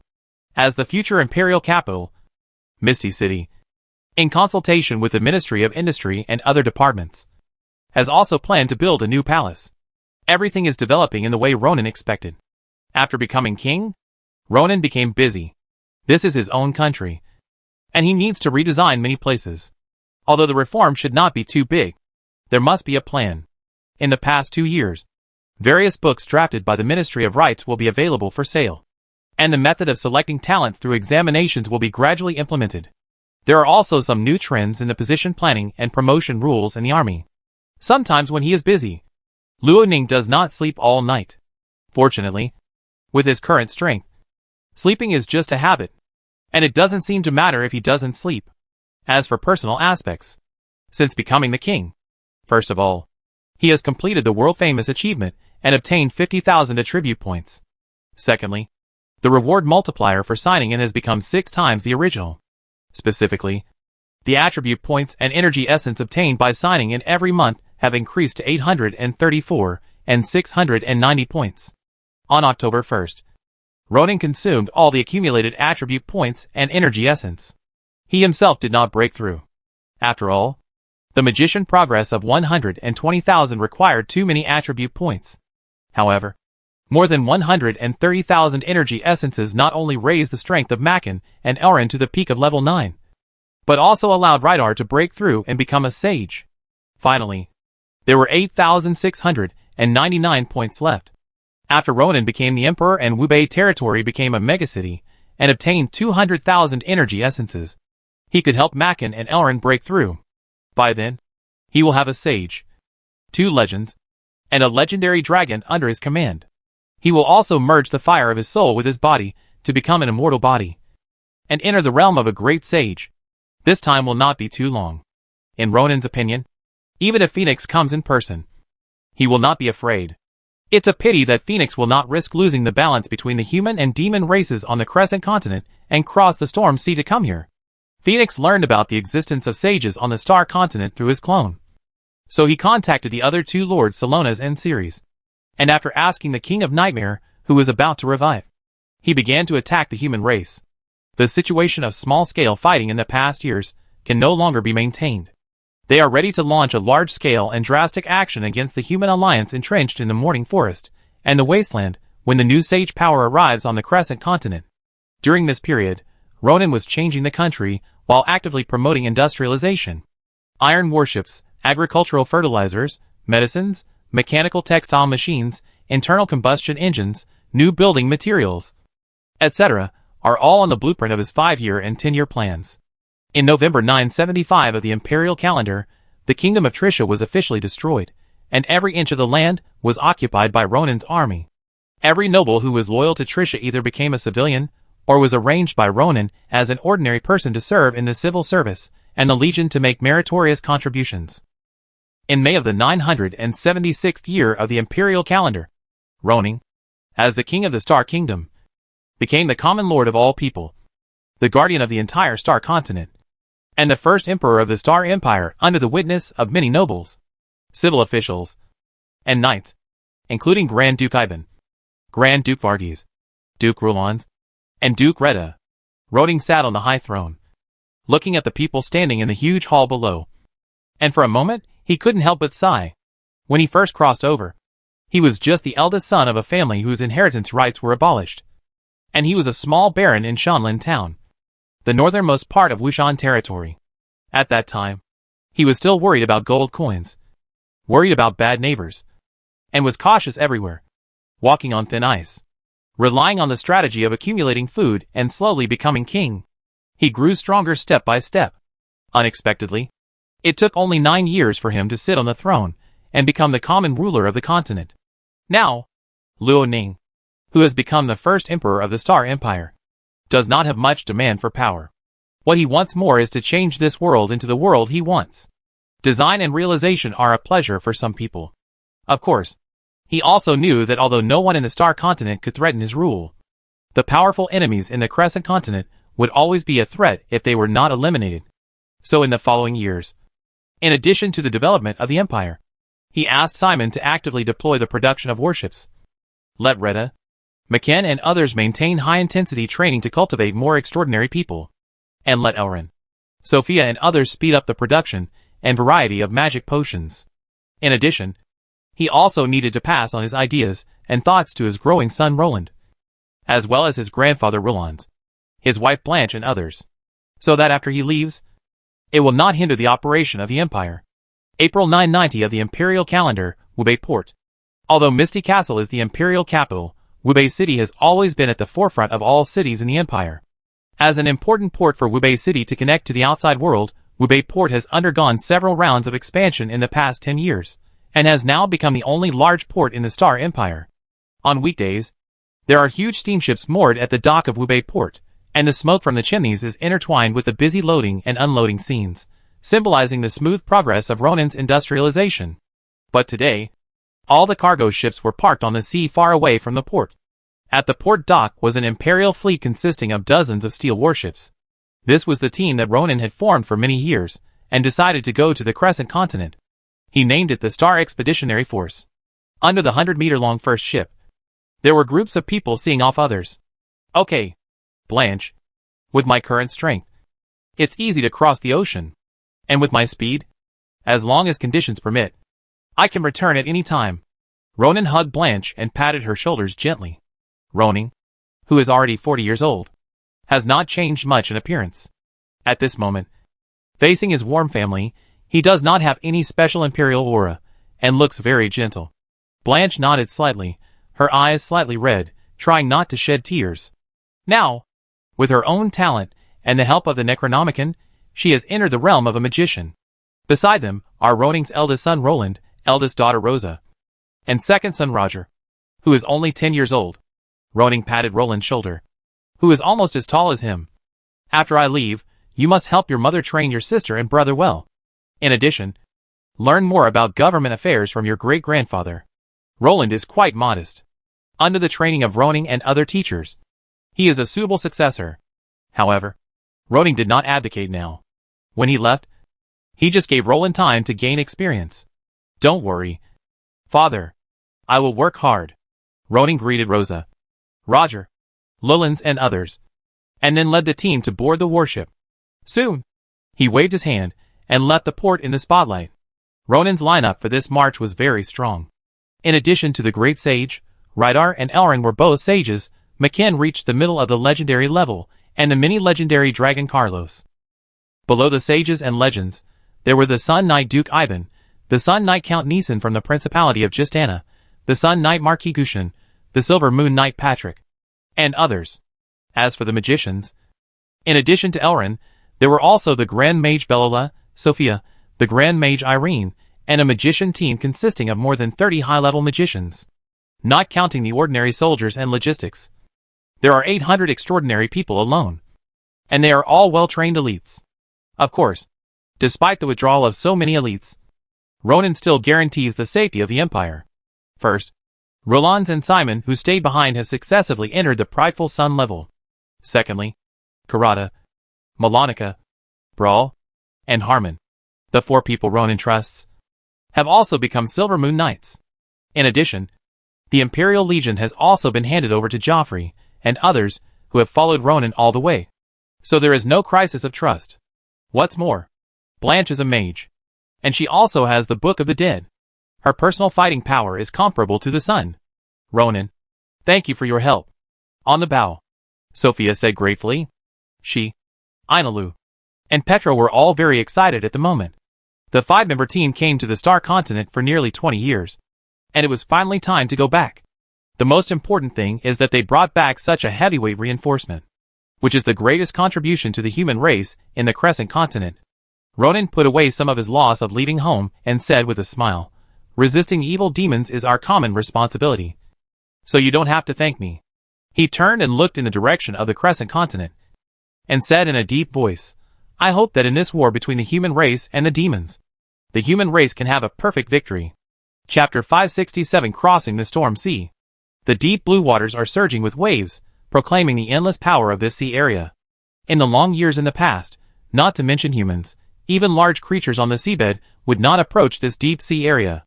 The reason is simple, this sea area is polluted. Thousands of years ago, the storm demon King Bagdana died here. His body's terrifying energy and surging and violent spirit collapsed here, and under the guidance of the Nightmare King, the entire Crescent Continent was isolated. Since then, the Star Continent and the Crescent Continent have cut off contact. At first, perhaps people from both sides wanted to cross this ocean, but they failed too many times, and too many people died, so they had to give up in the end. When the Star Continent was renamed Orlant, there was a gap in history and civilization, and the Crescent Continent across the Storm Sea was gradually forgotten. At this moment, there were strange visitors here. More than 20 steel warships lined up in a triangle and slowly sailed into the sea area. This was the army from the Star Empire. This is the Sea of Storms. Sophia took a deep breath, as if she wanted to smell a familiar breath from it. She and Inala had not rested well recently, and they missed their hometown all the time. At our speed, after passing through this sea area, we can reach the Crescent Continent in 4 or 5 days. Ronan looked at the sea area ahead. After becoming a great sage, the extraordinary people can obtain the 2 abilities of Elemental Vision and Elemental Domain. Among them, Elemental Vision allows him to see the world from a pure elemental perspective. At this moment, Ronan used the Elemental Vision, and could clearly see the special dark energy rising from the sea in front. This was the power of Nightmare that had infected the sea area for many years. According to Ronan's observation, although its power was declining, the rate of decline was too slow. It was estimated that after another 100 years, the great magician would be able to pass through easily. Tom, go and inform Elrin to prepare. We will start crossing the Storm Sea in 30 minutes. Yes, Your Majesty. Tom rode on the Griffin swiftly, and flew towards the warship where Elrin was. Half an hour later, the warm stream of light enveloped all the ships. This powerful spiritual magic could protect everyone on board from the disturbance of the stormy sea. The warship increased its horsepower at this moment, and turned on the magic boost at the same time, increasing the speed again by a large margin. The power of Nightmare on the stormy sea began to surge. It seemed to have consciousness, and kept looking for gaps to get into the light shield, trying to erode people's bodies and minds. But Elrond's powerful spiritual magic protected the ship tightly, and did not give it any chance. Suddenly, a huge wave several tens of meters high rose up in front of him. Ronan raised his hand and pressed the air, and his powerful mental power mobilized the surrounding elemental power, and pressed the huge wave down. Seeing this scene, Sophia was moved. It was extremely difficult for them to come here, and they lost many companions on the way. Now, the return journey is so easy. An hour later, the ship successfully passed through the stormy sea. At this moment, it was like passing through layers of fog. The sky was no longer gloomy, and the vision became wider. Elrond flew over. "Your Majesty, I sense the power surging under the sea. Maybe if you give me some time, I can purify it." Hearing this, Sophia and others were excited. "This is a good thing," Ronan said with a smile, but then changed the subject. "When the time is right, we can give it a try. Purifying this power, it is indeed convenient for the Star Empire to communicate with the City of Dawn, but the aliens on the Crescent Continent will also have more opportunities to arrive at the Star Continent, bringing endless troubles to that side. Now that Ronan has dispatched most of his elite troops, he doesn't want any trouble to happen at home. If the demonic troubles are eliminated one day in the future, he can consider purifying the Storm Sea. Sophia, let Petro find the right direction, and we will go straight to the Soul-Calming Bay." "Okay. No problem. Petro is good at sailing." When they arrived at Wu Bay territory, he was the one who operated the ship. As for the Soul-Calming Bay, this land is located on the edge of the Dawn Forest. More than 1,000 years ago, the port where the two continents traded with each other was located here. But now, Soul-Calming Bay has been occupied by the subordinate of the Nightmare King, the Shadow Lord Salonas, the master of Mephisto. Originally, Ronan and his team planned to bypass Soul-Calming Bay and go upstream from the estuary of Terranria, the mother river of Dawn City. It was the situation in Crescent Continent that made Ronan make the current decision to cut off the source of the trouble. Since Ronan became a great sage, his mental power can cross the ocean to explore Crescent Continent. He learned about the city layout of Crescent Continent from Sophia, and after many attempts, he finally got in touch with Ryan Sears, the leader of Dawn City. I remember that when Ronan controlled the fire element to condense the word hello in front of Ryan, the other party had already taken a defensive posture. Now, the two have become pen pals. Ronan learned about the situation of the New Moon Continent from Ryan. The demons began to move frequently 12 years ago, and the intensity of their attacks has become even stronger recently. Just when Ronan set off, Salonas and Jinhuan Bay had joined forces with Phoenix to control Bold Town and Cartago Town, thereby controlling the outlet of the Tynria River. This town is different from the towns in the Star Continent. The scale of the town here is very large, with a population of hundreds of thousands. Salonas took over the two towns and controlled the sea outlet between them. The way that Ronan was going to take before was no longer feasible. Therefore, a strong attack became an option. As for why they chose to directly raid Salonas' base camp, it was because the other party had withdrawn most of the troops in order to expand the results of the battle, leaving only a small force to guard the Soul-Calming Bay. With Ronan's strength and troops, it is enough to take over the Soul-Restoring Bay. Of course, taking over does not mean controlling it. Ryan will cooperate with Ronan to launch an attack, take back the town of Bold near the Soul-Restoring Bay, and cooperate to control this area. Although this approach seems a bit risky, it is the best choice at the moment. With so many warships sailing on the sea, if they do not land early, they will be discovered by Salonas or other alien members sooner or later, and the situation will be passive at that time. What's more, the guards of Jinhuan Bay are now empty, and the legends left behind, the Witch Soul Knights of the Sun Level, can be left to McKin and others to deal with. Ronan, Rydar, and others don't need to take action. Ronan slowly closed his eyes, and his mental power radiated out, crossing the ocean at a very fast speed and arriving at the City of Dawn. In the dream space with rich energy on the side of the City of Dawn, Ryan Sears, one of the human leaders, sensed this mental power. He opened his eyes and laughed loudly. "You are here again, my friend." Ryan originally wanted to follow the direction of the mental power to trace back to Ronan's position, so as to facilitate communication. But before he found Ronan, he saw the elemental power fluctuating in the space in front of him, and the complex spell patterns were completed in one go. Then, Ronan appeared there. Ryan naturally knew that this was the clone shadow technique. But he didn't expect Ronan to be able to use the 9th level magic from such a distance. Ronan looked at the big-bellied, round-faced, white-haired old man in front of him. He didn't expect the leader of the City of Dawn to look like this. He sat down and said with a smile, "The distance is close, and we can barely use this magic. This is much more convenient than us both condensing the elemental power to form words in front of each other." Ryan couldn't help but admire. Even so, it should be at least thousands of miles away. Your mental power is stronger than I thought. He secretly weighed in his heart that it should be difficult for him to cast the clone shadow technique from such a distance. He couldn't help but look at Ronan's clone. If the other party's real body looks like this, then he should be a young man. A young man? Is stronger than him? Where are you now? Ryan asked. Now Salonas and his men are attacking our 3rd and 4th towns. The next war will break out in the next 2 days. He said in a deep voice. In addition, the energy riots in the exiled land have been abnormally frequent recently. I suspect that the Nightmare King, who was sealed by our ancestors, should have the ability to break free. In the war 1,000 years ago, although the human race sacrificed many strong men, they only sealed the Nightmare King in an extremely weak state in the end, and did not have the ability to completely kill the opponent. Over the years, the Nightmare King has grown stronger by absorbing the remaining power and letting his servants spread the power of the apostles everywhere. With the help of the seal, it is relatively easy to kill him. If he breaks the seal, it will be much more troublesome to deal with. Luoning nodded and said, "We have crossed the storm sea and are now heading towards the soul-calming bay.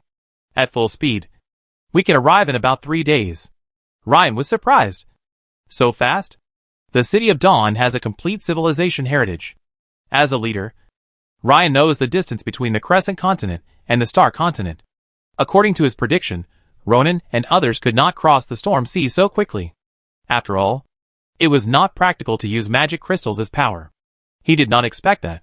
Ronan's ship had steam power. That's great. Ronan, you came at the right time.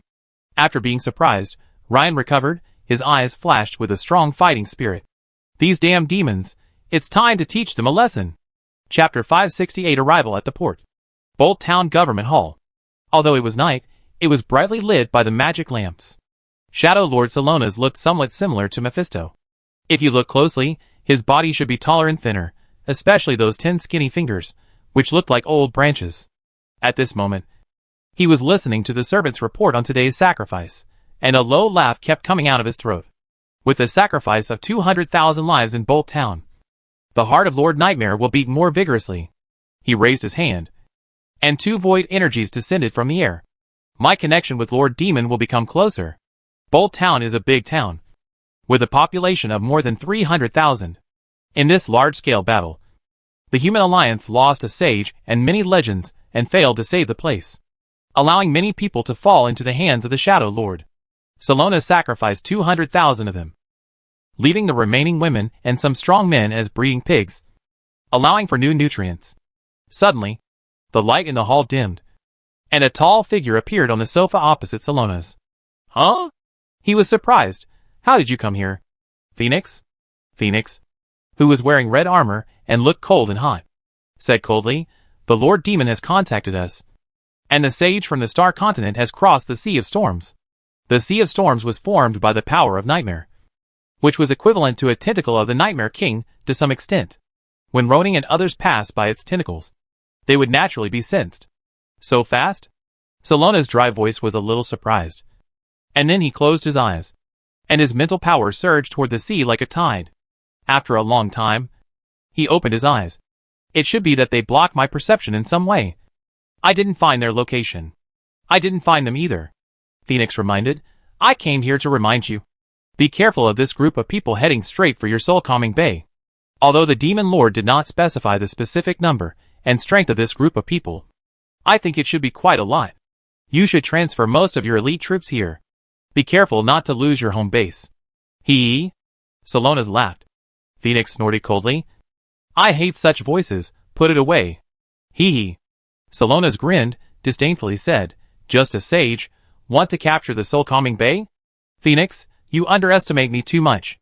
Although Georgia is only a half-step sage, she is enough to activate the 3 major formations of the soul-calming bay. Relying on the protection formation, the soul impact formation, and the strangulation formation, not to mention that the other party has only 1 sage. Even if they come with 2 or 3, they can't capture the soul-calming bay in a short time. Salonas said very confidently, even if the situation is unfavorable, I can rush back from here quickly. Although Phoenix had a very disdainful expression on his face, he knew in his heart that the other party's statement was not exaggerated. Flame Wing, Thranduil and Mephisto informed them of the situation on the Star Continent as soon as they arrived there.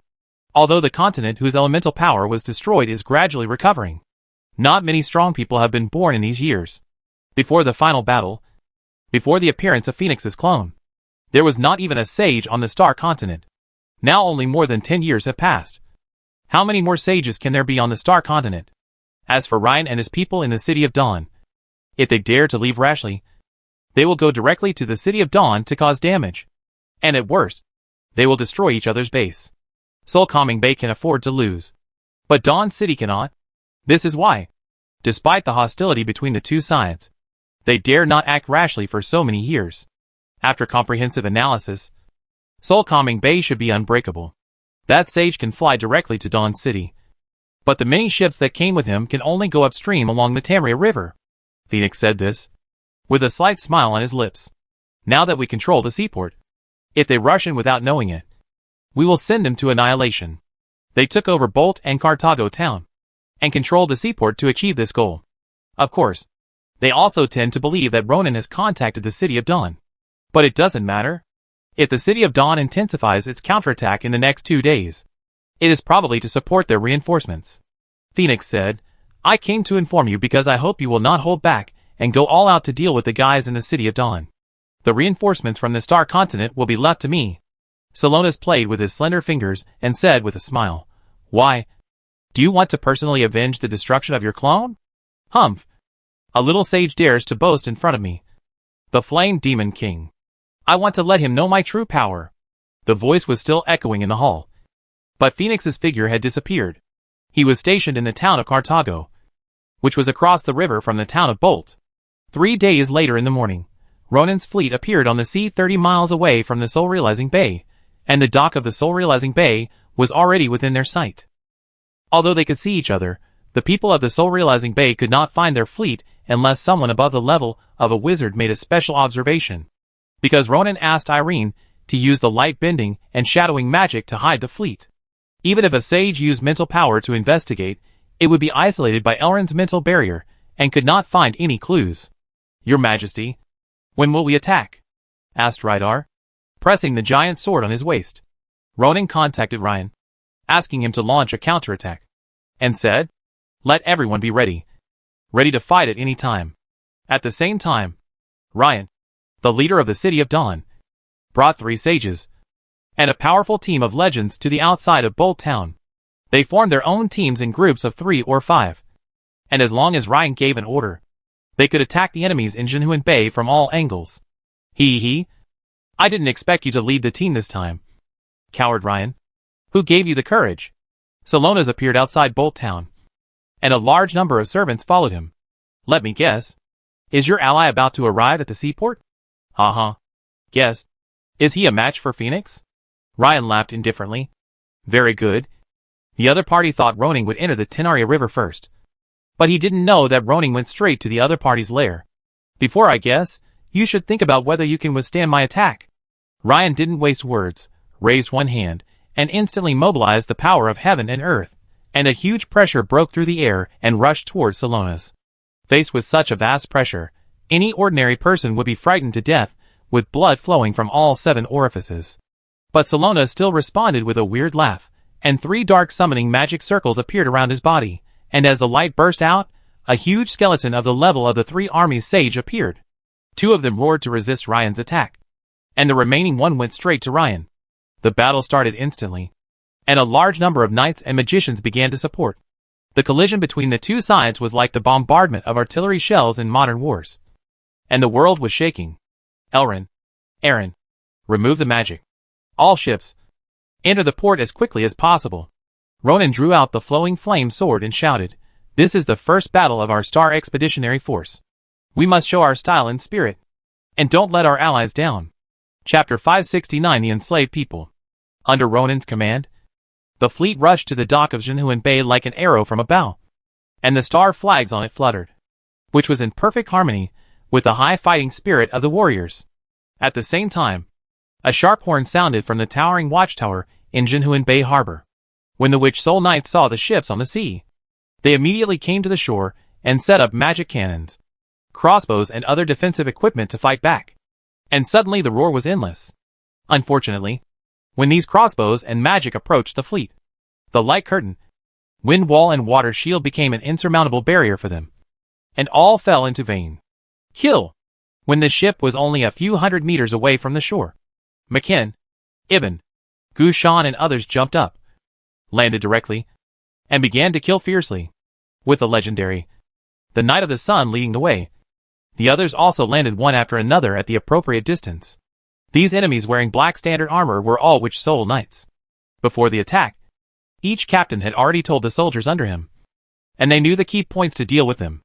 In the blink of an eye, a safe area was cleared near the port, and the captains maneuvered their ships, and one after another they docked. On the towering spire in the center of Soul Bay, Guardian Georgia Bustamante appeared at the top. She saw the scene at the port of Soul Bay with her sharp eyes, and her pale face was cold. I didn't expect that the reminder given to me by Lord Salonas 2 days ago would actually come true. These bastards from the ruined land actually had the courage to attack Soul Bay. Georgia slowly raised her hands, and dark energy surged on her palms. This energy seemed like a key. As it lit up, the entire space of Jinhuan Bay began to respond to it. In front of her, the space was rippling with waves, like a beating heart, announcing the revival of something. The light was humming, and the power of nightmare formed a barrier that enveloped the core area of Jinhuan Bay. As the protective formation was activated, the entire underground began to spew up a strange purple-black aura as a whole, and in an instant, the vision of Jinhuan Bay became dark, as if the sky had suddenly turned dark. A gray mouse that emerged from the crack in the wall accidentally touched the purple-black aura, and it exploded directly into countless pieces of meat. This is the strangulation formation, which targets all creatures except all the Wuhuan clan and those marked by it. Under the elemental vision, Luo Ning saw these two formations clearly. At the same time, he also knew that in addition to the protection formation and the strangulation formation, there was also invisible energy here, which did not cause physical attacks or magic damage, but directly affected people's souls. This is actually the soul impact formation mentioned by Salonas. But Ronan didn't know its name. Everyone, hold up your fighting spirit armor and defensive magic. Ronan's voice fell into everyone's ears, and at the same time, he flashed to the top of the spire. Georgia looked up suddenly, and was shocked. This person was very fast. So fast that he was already above her before she could react. Looking at the other person's eyes looking down at her, Georgia was angry, ignorant human. Go to hell. As the controller of the formation, at this moment, she sent all the energy of the strangulation formation and the soul impact formation to Ronan. This kind of unavoidable double attack, even if the opponent is a sage, will be stunned instantly, especially the impact on the soul. If the defense is not good, even if you are not dead, you will become an idiot. Luo Ning's soul fire has long been integrated with the body transformed by the world power, and has become an immortal body. The impact of the soul impact formation on him is like an ant biting an elephant, which is not painful. As for the strangulation force, although it is a bit strong, it is just so. Luo Ning raised his hand and swept it in front of him, forcefully pushing away the encirclement of the two formations against him, as if tearing open a huge gap. And the surging nightmare power in the surrounding space was immediately stirred into chaos. Georgia, the controller, only felt a heavy punch on her body, making her body shake again, and finally fell backwards, and barely holding onto the pillar behind her to avoid falling. How is it possible? She widened her eyes, looking at the human in front of her in disbelief, who seemed fine, who was not affected at all. Roning's mouth curled slightly, praising, the formation is good, but it's a pity that it doesn't work on me. He raised his hand and punched down, and the heavy blow fell on the spire like a meteorite, directly smashing this iconic building and Georgia on the spire. As the spire was smashed, the three formations arranged in Jinhuan Bay collapsed one after another, and a chain reaction was triggered in an instant, and the sound of energy explosions in the formations was endless. This spire should be the center of the formation. Destroying it will make the energy chaotic, and have nowhere to release. Ronan looked at the port. Fortunately, his team was still at the edge, and was not affected much. Rydar, I'll leave the rest to you. Ronan returned to the port watchtower. I looked over the soul-calming bay. There are still a few legends left here. Leave it to me, Your Majesty. Rydar felt sorry for not having a sage-level opponent. He really wanted to give it a try.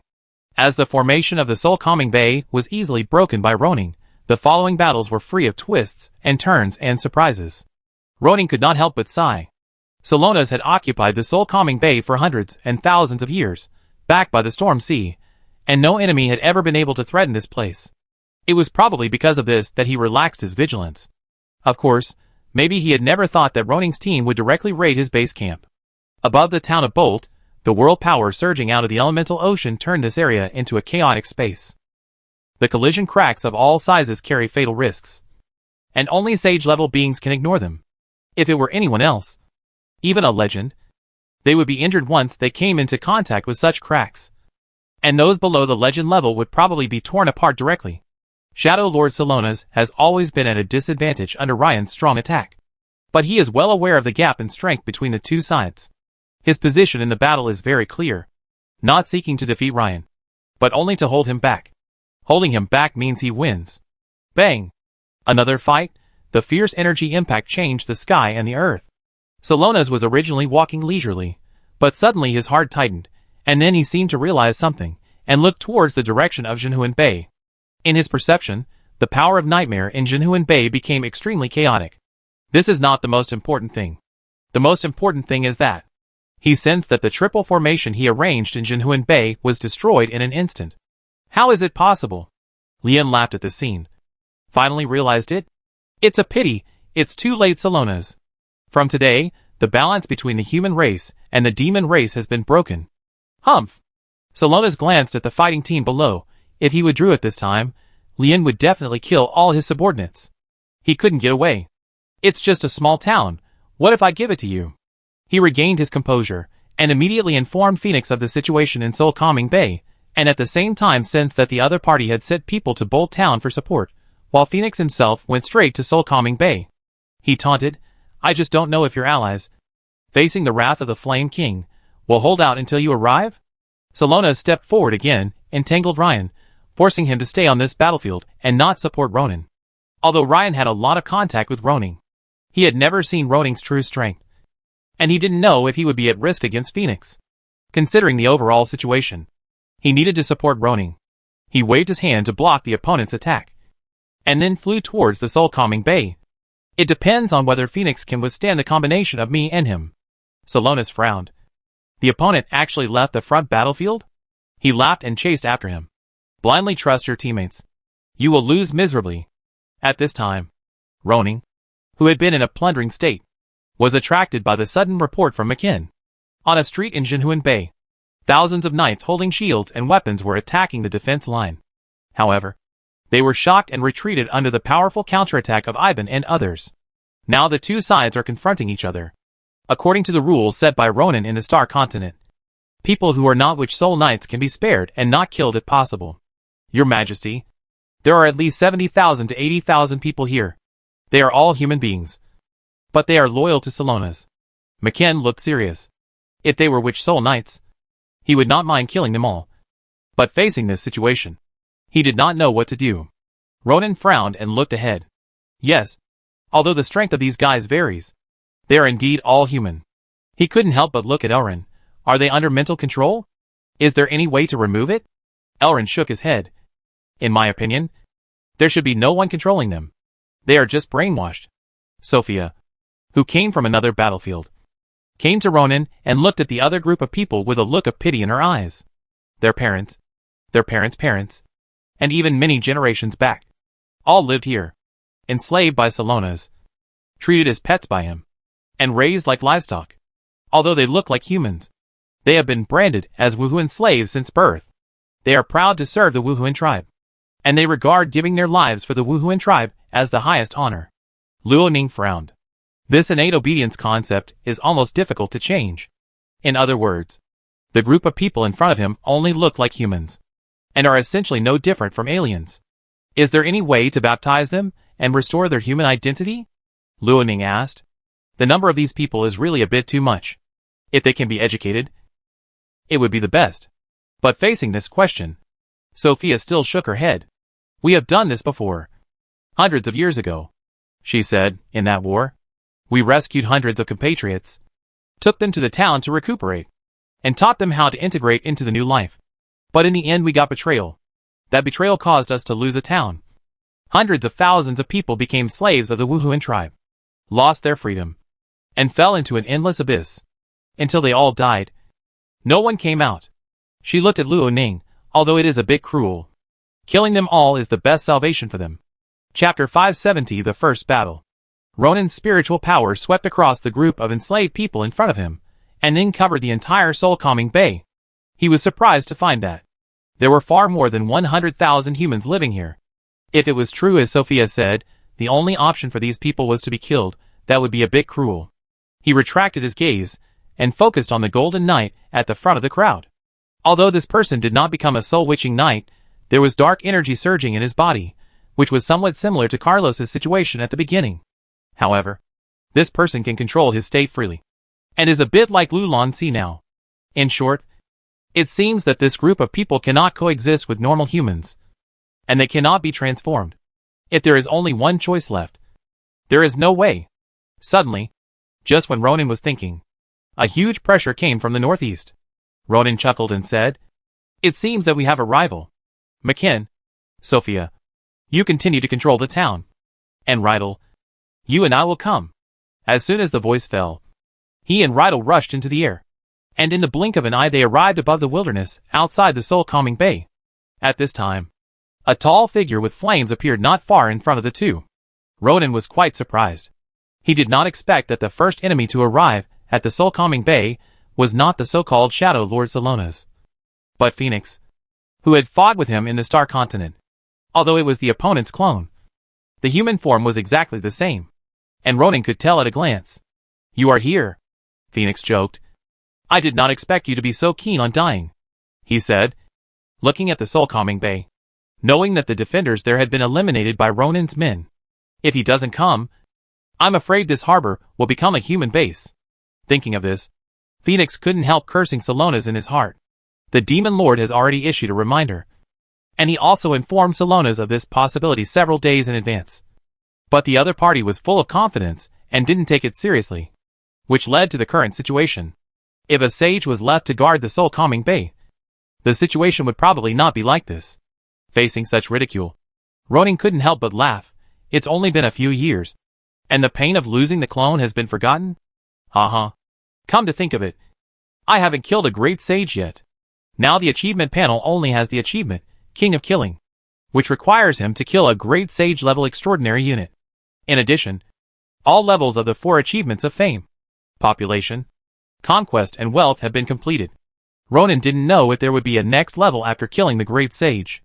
However, in terms of the rewards for this level, the attribute points alone are 200,000 points, which can already allow him to complete the progress of the magician for 6055/225000.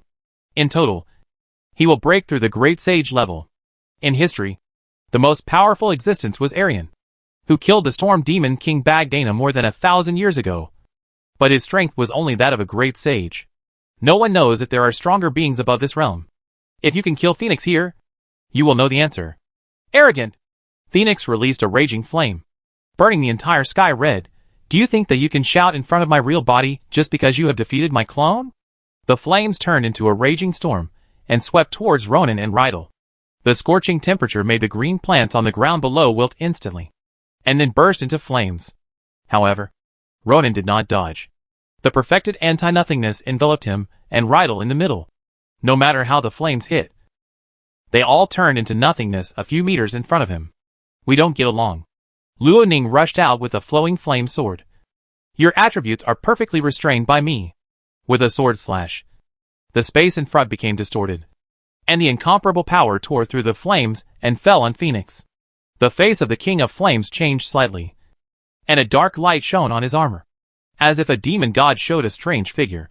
With a bang, the sword light slashed on the dark light and shadow, and although it tore it apart, it also eliminated all the power. Phoenix was knocked back hundreds of meters by this blow. Impossible. How can you have such a strong power? He couldn't believe it. When the clone first landed on the Star Continent, He clearly sensed Ronin's strength, and was certain that he was just an ordinary sage. For a sage to gain the strength of a great sage, even with the help of external forces, it would probably take dozens or hundreds of years. How long has it been since Ronin became a great sage? I don't believe it. Phoenix grew scales all over his body, and his coccyx extended to form a long and thick tail, and he instantly turned into a dragon man. At the same time, the terrifying black shadow expanded around him, and Ronin's vision suddenly fell into darkness. However, for a being like him, the visual darkness is no longer important. He can still clearly perceive the surroundings. Whoosh! Phoenix's figure disappeared from the spot, and in an instant he appeared behind Ronin. His dragon tail was like a steel whip, and it whipped Ronin's neck fiercely. If he was whipped, even if it didn't stop, it would be twisted by the huge force, causing huge damage. Ronin's heart was shocked, and he couldn't eliminate the physical attack, so he could only raise his arm to block it. Under the urging of fighting spirit, dark blue dragon scales appeared on his arm. This was Simon and Carlos working together to create defensive armor using dragon scales. Boom! The dragon's tail like a steel whip lashed at the dragon scale armor, emitting a dazzling fire. Ronin was blown back by the huge force, and the huge force made his arm uncomfortable. Phoenix's body is very strong. Although the dragon scale armor is strong and solid, it can be distorted and deformed after being hit. Ronin estimated that after 2 or 3 more hits, this arm guard would lose its defensive effect. Heavy strike. Rydar's figure flapped and came to the upper side of Phoenix and punched out, stirring up the darkness around him. But the opponent disappeared like a ghost. Is this a spatial attribute ability that uses shadow energy? Ronin was alert, and his mental power permeated the entire space. He keenly detected the spatial fluctuations coming from the right-hand side. Here, the vacuum strangulation technique was used, and it directly acted on the half of Phoenix's body that had just been revealed. He only felt that he was trapped in a vortex, and let the strangulation force tear his body apart. The rumbling energy storm dispersed the dark space, and Phoenix retreated. Although his extraordinary physical strength allowed him to withstand the vacuum strangulation technique, the dragon scales that were turned up also caused him some injuries. Although only 3 or 4 rounds had passed since the battle, Phoenix was already well aware of the strength of the man in front of him. This man was definitely at the level of a great sage. Moreover, the attack just launched by the red-haired man next to him was definitely at the level of a sage. This group of guys who came from the Star Continent had already changed the delicate balance of the Crescent Continent. At this moment, 2 pressures came from the sky. Salonas came to Phoenix with a gloomy face. He had just observed the battle here with his mental power, but he didn't expect it to be like this. On the other hand, the white-haired Ryan smiled happily. Ronin, we finally meet. Ryan Sears came to Ronin. I know you are strong, but I didn't know you were strong enough to fight Phoenix without losing. He said, Shadow Shuttle is his specialty. It has caused many of us a lot of trouble over the years. I didn't expect that you would catch his trail so quickly when you met him for the first time. Ronin smiled and nodded. This was the first time the leaders of the 2 continents met. I am more sensitive to spatial fluctuations, so I was able to detect it. Over the years, Ronin has been studying the flame field, vacuum strangulation, and the space reversal ability unlocked by the time flow flame sword after being promoted to the Great Sage, and his perception of the power of space has become more and more profound. And Phoenix's Shadow Shuttle is a manifestation of spatial ability, which is why Ronin can deal with it more easily. Ryan, let's join forces today to eliminate these 2 demon kings of the demon clan here. Ha ha, I was thinking the same thing, Ryan said, and a faint fluctuation spread from him, which seemed to be the power of some kind of field. As the guardian of the City of Dawn, one of the leaders of the human race, Ryan is a half-step great sage, but he has been deeply involved in the field of magic for many years, and has mastered many abilities. What should we do? Salonas asked in a low voice. Phoenix looked unwilling. It should be no problem for him to deal with Ronin alone. After all, he had not used his full strength just now. But Salonas was definitely no match for Ryan and Retta's siege. The situation has been unbalanced. We need to report to the Lord Demon and make a new plan. Phoenix waved his hand, and a terrifying demon shadow descended from the void, covering him and Salonas. Is this a sign of leaving? Kill! Ronin's figure moved instantly, and the power of the world surged to increase the power of the killing move. At the same time, Rydar and Ryan also attacked almost at the same time. 3 attacks arrived at the same time, The unimaginable power swept everything around, destroyed and swallowed everything within a radius of several miles. The terrifying pressure swept all around. The people in the soul-calming bay were all overwhelmed by this momentum, and they had the urge to kneel down and worship. But even with the combined force, the terrifying demon shadow still activated the light of teleportation in time, and teleported Phoenix and Salonas away at the moment of collapse. Escaped. Ronan was a little unwilling. Over the years, he and Belwara, Elrond also studied the teleportation array of Wubei territory. So far, he still has not fully mastered this ability, which shows the difficulty of space teleportation. Perhaps, he can use the library of Dawn City and get guidance from Ryan to build a teleportation array map. They should have been sent back to the base deep in the Flame Canyon. Ryan said with a smile, Ronan, your arrival has brought hope to the Crescent Continent. We never thought that we could take back the soul-calming base so easily, he said, bowing to Ronan.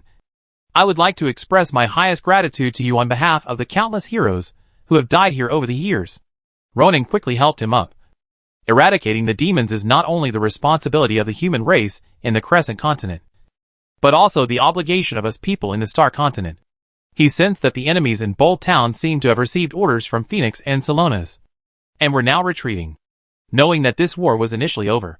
The later the war, the more the battles and victories between the top masters determine the direction of the normal war. If Phoenix and Salonas can be killed today, there will only be one Storm King left on the Crescent Continent, and it will be much easier for them to deal with. We need to find a way to limit their ability to teleport, Ronan suggested.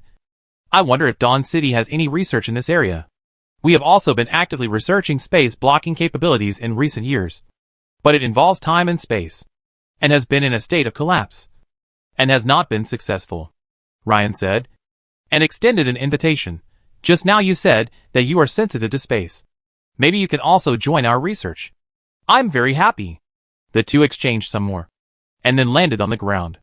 Soul-calming Bay, this prosperous port city that once connected two continents, is now finally under the control of the human race again, and will surely prosper again in the future. They are beyond salvation. Ryan looked at the enslaved people in Soul-calming Bay, who were still holding weapons to resist Ronan's team. Faced with Ronan's proposal to transform this group of people as the leader of the City of Dawn, he could only do nothing to help. The power of nightmare surges in their bodies, their souls have been domesticated, and their thoughts have long been marked with the mark of everything for the Wuhuan clan. No matter what method you use, you can't make them normal humans. Even their descendants, this is the same. Ryan shook his head. So, giving them death is the greatest mercy to them, and it is also a manifestation of responsibility to our soldiers and civilians. Ronan couldn't help but sigh. Okay, I understand. Chapter 571 Advanced Magic Technology. A shadowy crack appeared out of nowhere in the palace deep in the Flame Canyon. Two figures were thrown out of the crack and fell heavily to the ground. Although Phoenix and Salonas were teleported in time, they were still attacked. Pooh! The King of Flame spat out a mouthful of blood. He was very embarrassed to bear the attack of Ronan and the other two. This Ronan is so powerful. I even feel that he is stronger than the old immortal guarding the Demon Island. The Demon Island is where the Nightmare King is sealed. It is located in the sea 100 miles northwest of the City of Dawn. It is a small island. The human race does not call it the Demon Island, but rather the Land of Exile, which means the place where the demons are exiled. The tragic battle 1,000 years ago took place in this place. Saloras stood up, and the black hood that usually covered his head was torn off, revealing a bald head as pale as his face. He was also a little frightened. He is indeed very strong. With him around, our situation is not good. After the war 1,000 years ago, both the human race and the demon race suffered heavy losses. And even in the past few years, they have not recovered to their original brilliant level. The sages and great sages of both sides only numbered on the fingers of one hand. And the appearance of Ronan completely broke the balance. If Ronan was just a sage, perhaps we could still do something. But he showed the strength of a great sage. And there was another sage beside him. Salonas said gloomily, I think the human race should start to take the initiative and attack the area we occupied. I suggest letting go of Catago Town and withdrawing everyone to the Flame Canyon. Phoenix snorted, looking very unhappy. The most fertile and best land in the Crescent Continent is the Morning Forest, where the City of Dawn is located. They finally got 3 pieces. But now they have lost 2 pieces and have to give up another piece. After fighting for so many years, This is the first time he has encountered such a choice. Retreating will only lead to a slow death. We don't have so much time to wait for you or Ceres to become a true great sage. And it is impossible to cultivate more sages in a few years. Although Salonas and Ceres, the former can use secret techniques to have the strength comparable to that of a great sage, and the latter is a peak sage, relying on the power of talent to have the strength of a great sage. They are not immortal after all. Phoenix's fiery red eyes flashed with ferocity. Notify Ceres, we need to gather our forces for a decisive battle. Salona's heart trembled, feeling something was wrong. Do we really need a decisive battle? Although we may not be able to advance if we delay for a few years, but the Lord Demon may break through the seal and come again, and then we will reverse the situation. I can't wait. Phoenix shook his head and said, this Ronin is growing too fast, and we don't know what tricks are hidden in him. The longer the time is, the more beneficial it may be for him. The two were arguing, and the air shook, and they saw in the air in front of them, the space began to distort, and then the power of nightmare began to condense, and a huge black face slowly emerged. Master Demon. Welcome, Master Demon. The two knelt on one knee neatly, offering their excited and sincere greetings. They didn't expect that their king could overflow the power of the seal, and convey it here.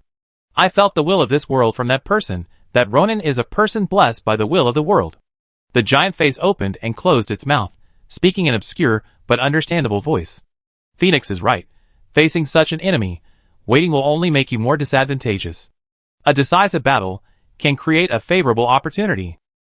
Phoenix and Salonas looked at each other, then both bowed their heads in agreement. Choose the battlefield on Demon Island. Even if you die in battle, your heroic spirit will be blessed by me. Rebirth is just a matter of time. I will obey your orders, Lord Demon, Phoenix said in a deep voice. The giant face slowly dissipated, and at the same time, two black rays of light shot out and hit the two people. Go. Gather your strength. And do your best. After a while, when the surrounding energy fluctuations disappeared, the two stood up. Their momentum seemed to be strengthened at this moment. I need to digest this essence of nightmare given by the Lord Demon, Salonas said. During this period, the Soul Knights will be mobilized by you. Phoenix hummed. Lord Demon should also go to find Ceres. I wonder if he can break through after getting the essence of nightmare. The plain of Sad Wind, which once had the largest seaport connecting the Crescent Continent to the Star Continent, but now it is occupied by the Storm Lord Ceres. Just now, the will of the demon god descended and gave him new power. With this power, I can enter the realm of immortality. Ceres, whose skin was like dead wood, clenched his fists. Victory will eventually belong to us. While the three demon lords were actively preparing for the decisive battle, Ronin arrived at the City of Dawn at the invitation of Ryan. Under the leadership of Sophia, he took a tour. The City of Dawn is indeed a city with the highest magic technology. Here, Ronin found many new and interesting things. For example, magic cars, magic airships, magic guns, etc. In concept, there are already technological products here, but the energy used is different. It is magic elements. It is magic energy. Ronin also learned from Sophia that the City of Dawn has a terrifying killing weapon called Nirvana Rainbow Light. It is said that once it hits, even a sage will find it difficult to resist its attack. If it attacks a city, it can destroy cities of the level of Dragon City and Golden Feather City in an instant. Ronin guessed that this Nirvana Rainbow Light should have the power of a top sage's full-strength attack. However, this kind of thing must consume a lot of energy. Otherwise, they would not have maintained a delicate situation with the demons for so many years. Having said that, such weapons are still worth studying. After touring the magical core palace twice, Ronin went into the library, read a lot of history books, and learned more about the past of this world. He planned to wait until the two continents could communicate freely in the future, and let Randall and others come to study and learn. Bring back the glorious history. Let the people of the Star Continent know where they came from, and let them know how many heroic martyrs there were in history. Ronin. Ryan appeared in the library. I didn't expect you to be so interested in these ordinary books. Ronin closed the book in his hand and said with a smile, after all, there is a historical gap in the Star Continent. Although I have heard a lot from Sophia, it is far less detailed than what is recorded here. He put the book back on the bookshelf. By the way, I also want to discuss space magic with you. We can discuss it any time. Ryan agreed. He thought highly of Ronin, especially after hearing Sophia mention it in private. Ronan was only in his 40s. A great sage in his 40s was too terrifying. Ryan faced such an outstanding reinforcement. And in order to put an end to the threat of the demons as soon as possible, he did not want to hide any research or secret techniques from Ronan that would help improve his strength. But before that, I would like to invite you to attend the Supreme Council of the Human Alliance, Ryan said. In addition, Lord Prius also has the latest information to inform us. As the two talked, they flew to the central hub of the City of Dawn, which was a magical island suspended in the air. Ronan sensed that the entire floating island seemed to be driven by magic, and it was branded with almost all attribute arrays such as earth, wind, and fire. When he landed on the floating island, he noticed that the elements here were extremely rich. When he saw many young figures on the floating island practicing fighting spirit or magic, and there were also condensed elemental creatures practicing with them, he knew that this should be the place where the City of Dawn cultivates excellent, extraordinary people. Compared with the floating island, Ronan's would be Extraordinary Academy, and even the former Royal Magic Academy of the Kingdom of Alduin and the Kingdom of Trisha were not good enough. The conditions here are so good. No wonder many young people in Dawn City are much stronger than those in Star Continent. The two flew into the magnificent building in the center of the floating island. The hall was very empty. There was no one else inside. However, as the two entered, Ronan found that the lights on the platforms on both sides were lit up. And then the lights flickered and twisted, and an illusory figure appeared on the platform. What is this? Ronan raised his eyebrows, and couldn't help but think of 3D projection. Ryan explained with a smile, "This is the magic image I created. It allows people scattered all over the place to hold meetings, as if they were all gathered together." As he spoke, he handed a vermilion ring to Ronan. "This is the ring that connects to the magic image. In the future, even if you are not in the City of Dawn, you can still participate in our meetings." Ronan couldn't help but observe and exclaimed, "The use of magic in the Crescent Continent is much higher than that in the Star Continent. Much higher." He looked at Ryan. "If possible, I would like to arrange for someone to come and learn in the future." Haha. These are all trivial matters. Ryan took Ronan to sit on 2 platforms. And at this time, the other platforms also lit up one after another. 2, 3, 4. A total of 9 figures appeared. These 9 people are the leaders of the human race of the New Moon Continent. And each of them has at least the strength of a sage. Everyone is here. The speaker is an old man who is several dozen years older than Ryan. The wrinkles on his arms and face are as wrinkled as those on a 100-year-old tree. This should be the reinforcements from the New Moon Continent. Right? Ronan nodded. "Nice to meet you." Ronan Wishan greets you all. At one time, many people began to send greetings. It can be seen that the atmosphere among the human leaders is not bad. After some communication, Ronan also roughly understood the strength of the people here. First, the strongest person is the old man named Prius, who has the strength of a great sage. It is said that he experienced the war 1,000 years ago and was lucky enough to survive. The second strongest person is Ryan, who is on the verge of a breakthrough. There are 2 people similar to him. In addition, the remaining 7 people are basically below the middle level of sages. Okay, let's talk about it later. Prius ended the communication with everyone, and he said in a deep voice, "Not long ago, I realized that the Nightmare King could overflow his energy and seal it. And after tracking it down, I found signs in the Flame Canyon and the Sad Wind Plain." Everyone was shocked when they heard the news. "Is the devil going to break the seal?" someone asked in disbelief. "It's impossible. This seal was created at the cost of our ancestors' lives. How can it be so easy to break? Don't forget, when the Nightmare King came to our world, he polluted more and more people and monsters by emitting soul power, and unknowingly created so many minions. Now that he can radiate power, it means that he may be able to cultivate believers again. No matter what the situation is, this is a bad sign for us," Ryan said, looking at the old man. "Lord Prius, what are you going to do?" "You said?" "Yes, over the years, I have increasingly felt the instability of the seal. If we drag it on, we may fall into a passive state." Prius turned his gaze to Ronan. "Now that we have a powerful great sage level reinforcement like Ronan, and the assistance of Retta, Elrond, and the legendary dragon, it's time to take the initiative," he said. "We need to eliminate Phoenix, Salonas, and these damn demon minions, to prevent humans from being contaminated by it, and at the same time find a way to kill it completely. This kind of weird thing, as long as it is not dead, will always be a disaster." Chapter 572. Both parties are very proactive. This new meeting lasted for quite some time. After some communication, everyone agreed to the strategy of taking the initiative to attack Phoenix and others.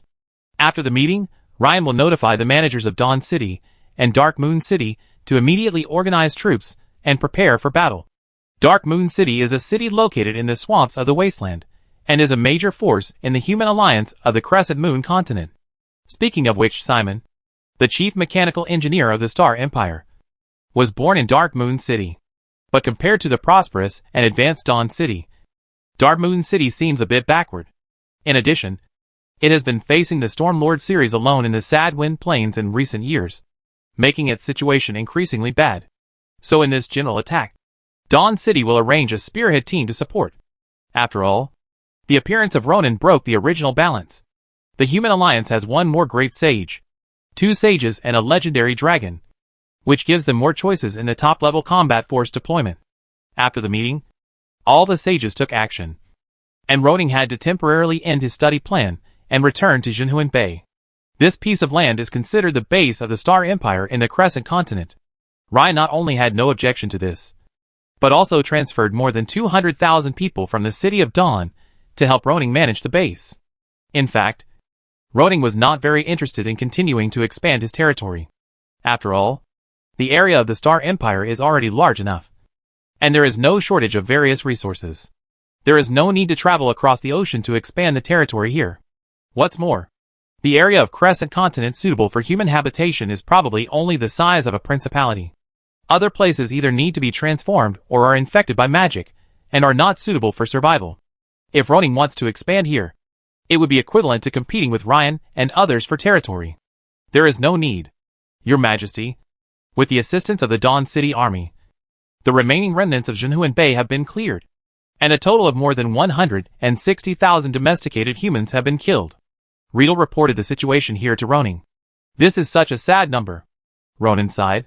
Elrin has the ability to dispel evil and purify people's souls, but he has no way to deal with this group of people. As Ryan said, although they are not Witch Soul Knights, the power of nightmare has penetrated into their bones. When Elrin's light magic fell on them, the two forces conflicted with each other, causing the other party to die on the spot. It is impossible to change the will of this group of people through magic, and it is even impossible to persuade them with words. Even in the conflict that broke out during the detention, there were casualties. In desperation, Ronan could only follow Ryan's advice and treat these people as aliens and clean them up. Bury them well, Elrin, you go and purify the nightmare power on their bodies. Ronan said. In addition, the full-scale attack is about to begin, Rydar McKin. You should be ready for mobilization, Aaron. You are more familiar with Sophia. You will be responsible for connecting the supplies from there. The supplies supported by the City of Dawn include not only basic things such as food, clothing, weapons and armor, but also magic airships, magic equipment, and a batch of small space rings that facilitate the movement of soldiers. From the strength of the support, it can be seen that the people here did not hold back anything from Ronan. It can be seen that they really only wanted to eradicate the demon god and his minions. Everyone received the order and began to work intensively. More than half a month later, all the troops gathered in Bolt Town, preparing to cross the Terambria River to retake Cadigo Town. These days, the Human Alliance also knew that the demons were also mobilizing troops. According to Ryan's investigation, Phoenix's team seemed to have come out in full force. Most of them settled in Cadigo Town, and a small part was deployed in the north of the wasteland, which should be to attack Dark Moon City together with the Sadwind Plain. It is not difficult to see from this deployment that Phoenix and others have already planned to make the first battle the final battle. At this moment, in the meeting hall of Bolt Town, Ryan once again convened the leaders of the human race to have a heated discussion on the actions of the demons. After all, according to normal thinking, Phoenix should adopt a strategy of fighting step by step to delay time and wait for the return of the Nightmare King. Now that they come out in full force without regard for the consequences, it is indeed a bit abnormal. Ronan also agrees with this view. He does not think that Phoenix will lose his mind and act recklessly because of 2 setbacks from him. The enemy must have other purposes for doing this. But just as they were discussing, a huge wave came from a very far distance. Everyone present was at least at the sage level, and was very familiar with such waves. Someone has broken through. Ryan whizzed out of the conference hall, and came to the sky, and Ronan followed him. His mental power covered the southeast direction, and soon locked the location where the power of the will of heaven and earth occurred. The straight line distance is at least 1,000 miles away, and it should be the wave of promotion to the great sage. Ryan's face was not very good. That location must be Ceres entrenched in the sad wind plain. He broke through. The enemy suddenly had a great sage, which had a great impact on the situation. At the very least, it is not enough to only support a spearhead team led by a sage in Dark Moon City. Ronan, I am afraid you still need to support Dark Moon City. Ronan nodded. In the previous meeting, Ryan wanted Ronan to support Dark Moon City, but he refused. For Ronan, it is very important to kill the great sage and complete the final achievement task. Dark Moon City is not the main battlefield. Phoenix should not appear there, so he rejected such a proposal. But now it's different. Ceres was promoted to the great sage, and he was included in Ronan's hunting list. Anyway, it's all about killing the great sage. Whether it's Phoenix or Ceres, it's the same. Okay, I'll take a few people with me. Ronan agreed. But just after the two of them decided, another wave of fluctuations came. Compared to the previous one, this wave of fluctuations made people feel more clearly, which means that the breakthrough person is closer to both sides. Ronan and Ryan looked at each other, and saw the incredible look in each other's eyes. This is definitely Salona's. He has also broken through. Ryan was surprised. How could they break through in succession? Is it the work of the Nightmare King? Ronan guessed, last time. Priya said that the power of the Nightmare King can leave the land of exile. After the two finished speaking, they flashed back to the conference hall. At this time, the projections of the sages all showed solemn expressions. Suddenly, the enemy had 3 more great sages, which brought a lot of pressure. After all, at most, there were only 2 great sages on the human side, Prius and Ronan. And Ryan was still a little short. With the Nirvana rainbow light, I should be able to deal with Salonas, who has just broken through. The key to the war lies in Ronan and Lord Prius. Ryan said, as long as either of you wins, our chances of winning will increase. Everyone couldn't help but look at Ronan. If he hadn't arrived in time, the humans of the Crescent Continent would have experienced an unprecedented defeat facing this group of demons. He has now completed the Knight career progress, and the Magician career progress has reached a quarter. When he became a legend, a sage and a great sage, he also endured the baptism of the power of the will of heaven and earth several more times than others. Although he and Prius are both great sages, if they really compare, he is probably stronger.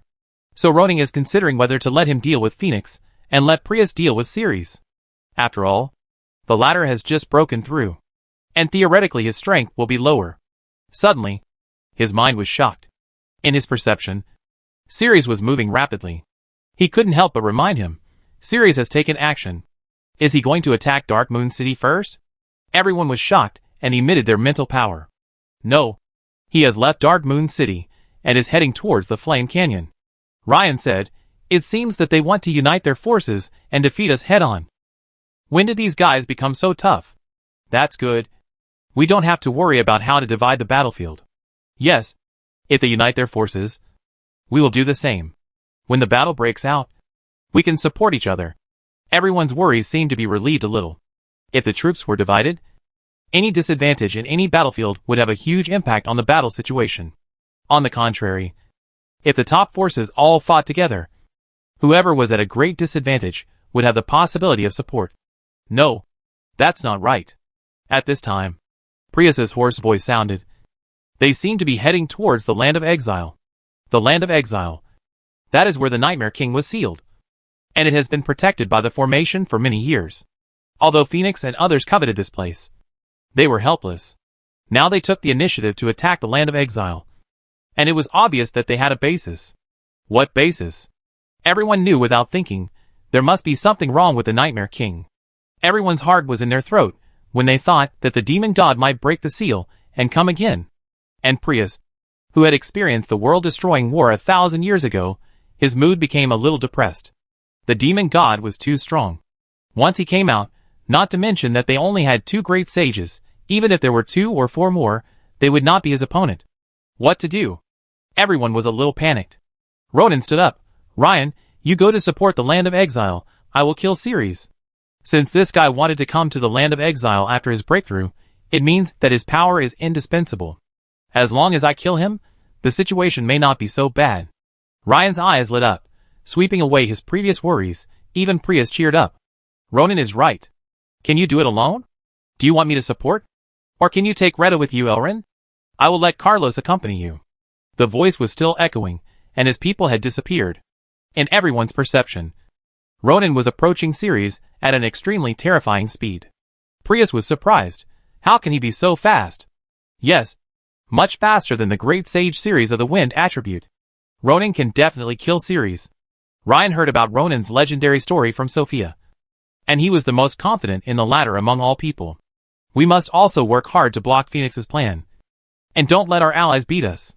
Let's do it. It's time for a decisive battle. The fighting spirit of everyone was ignited by Ronan's actions, and their fear of the demon god was suppressed.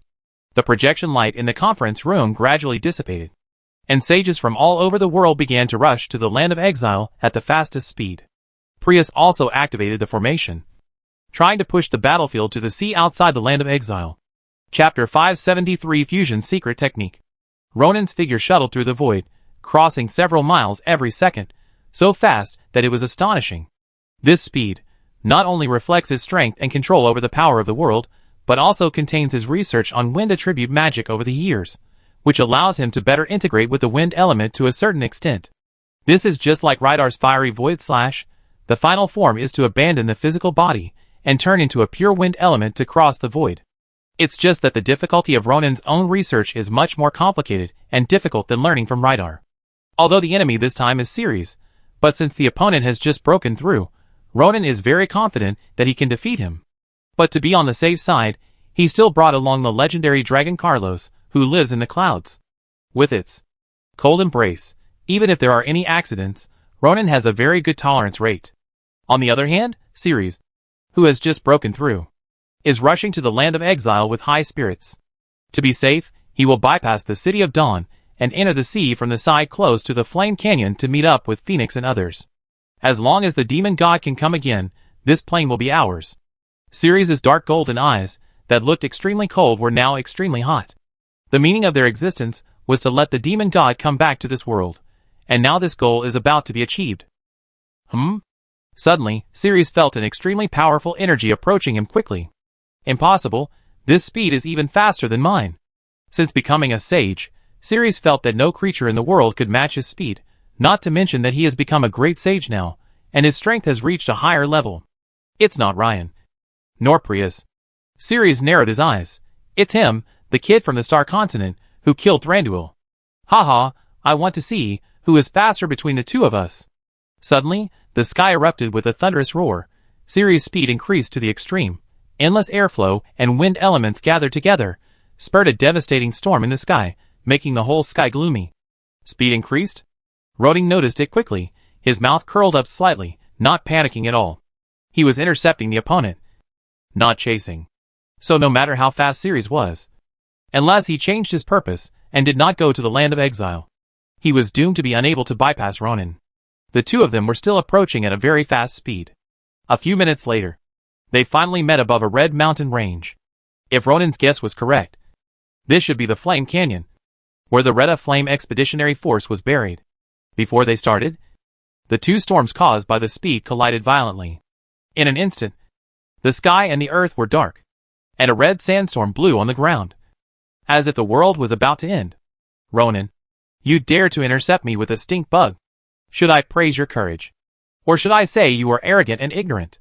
Ronan looked up and down at the storm lord in front of him. The other party looked very elegant, even though his eyes were cold and creepy. But under his handsome face, it brought a great contrast of beauty. If such a person were a normal human, he would definitely be pursued by countless women.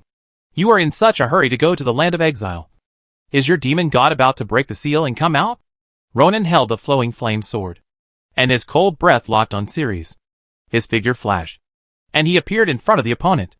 The long sword in his hand shone with brilliant light, and he used the vacuum strangulation technique.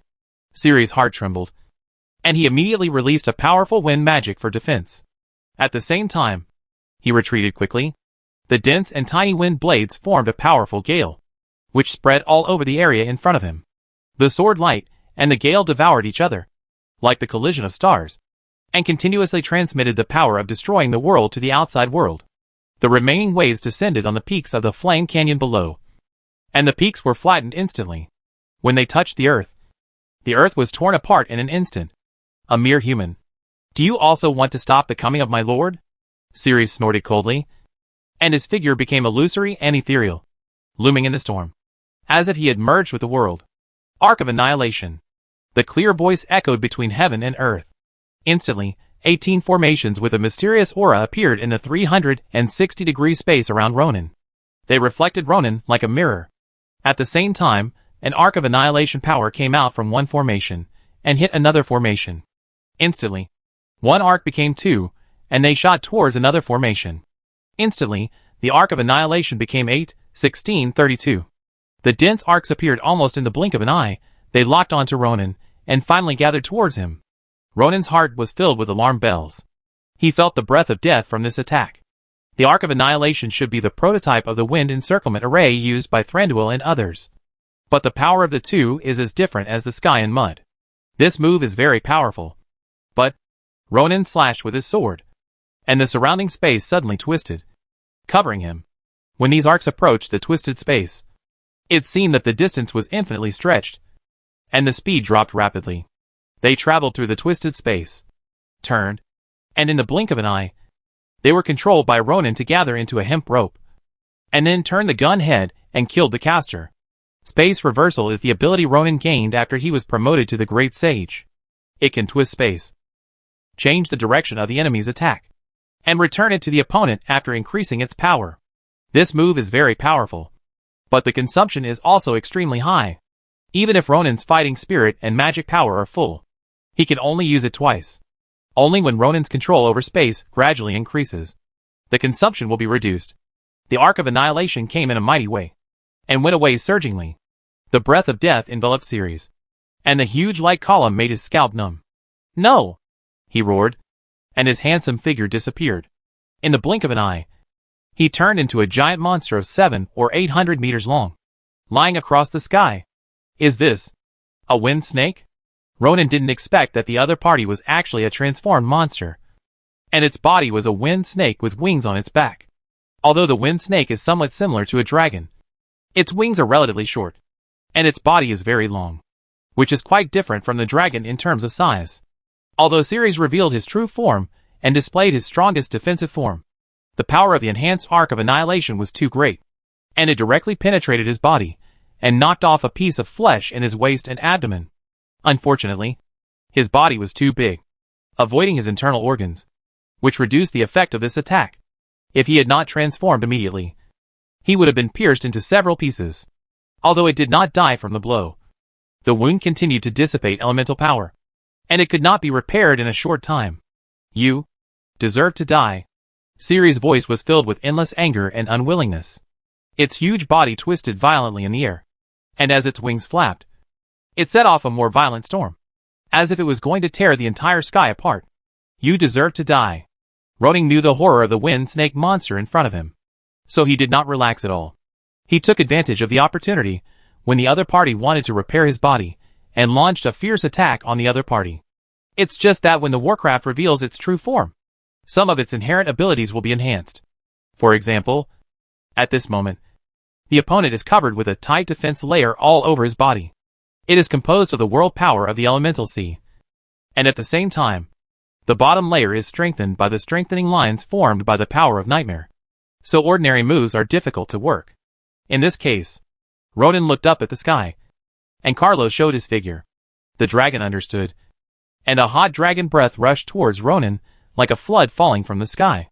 However, under its control, it not only did not cause any harm to Ronan, but also under the blessing of the legendary ability Twisted Flame Spirit. It gave this dragon breath the ability to distort the void and a powerful pulling force. At the same time, the aura on Ronan's body was also rising. The advanced version of the Fiery Hellfire Demon Slash, the Fiery Flame Slash, condensed on the Flowing Flame Sword. This was the ability of Rydar. Ronan purified the fighting spirit in his body, combined it with the Flowing Flame Sword and the power of Carlos, and absorbed the power of the world, and finally formed a special and powerful secret technique. The aura of destruction enveloped the world, and the world seemed to be disturbed by it. Fear flashed in Ciri's eyes. Is this the Dragon Rider's secret technique? Its wings contracted, and its huge body twisted to wrap up the upper body and merge into the storm. At this moment, the dark aura emerged from the storm, and a huge shadow of the demon god appeared above the storm. It raised its hands, holding up a huge black sphere, exuding an endless breath of death. How dare a mortal like an ant challenge the majesty of the demon god? The hoarse voice passed through the space, and it was breathtaking. This was not the voice of Ceres, but from the King of Nightmare. "Uh-huh. You finally couldn't help but show up."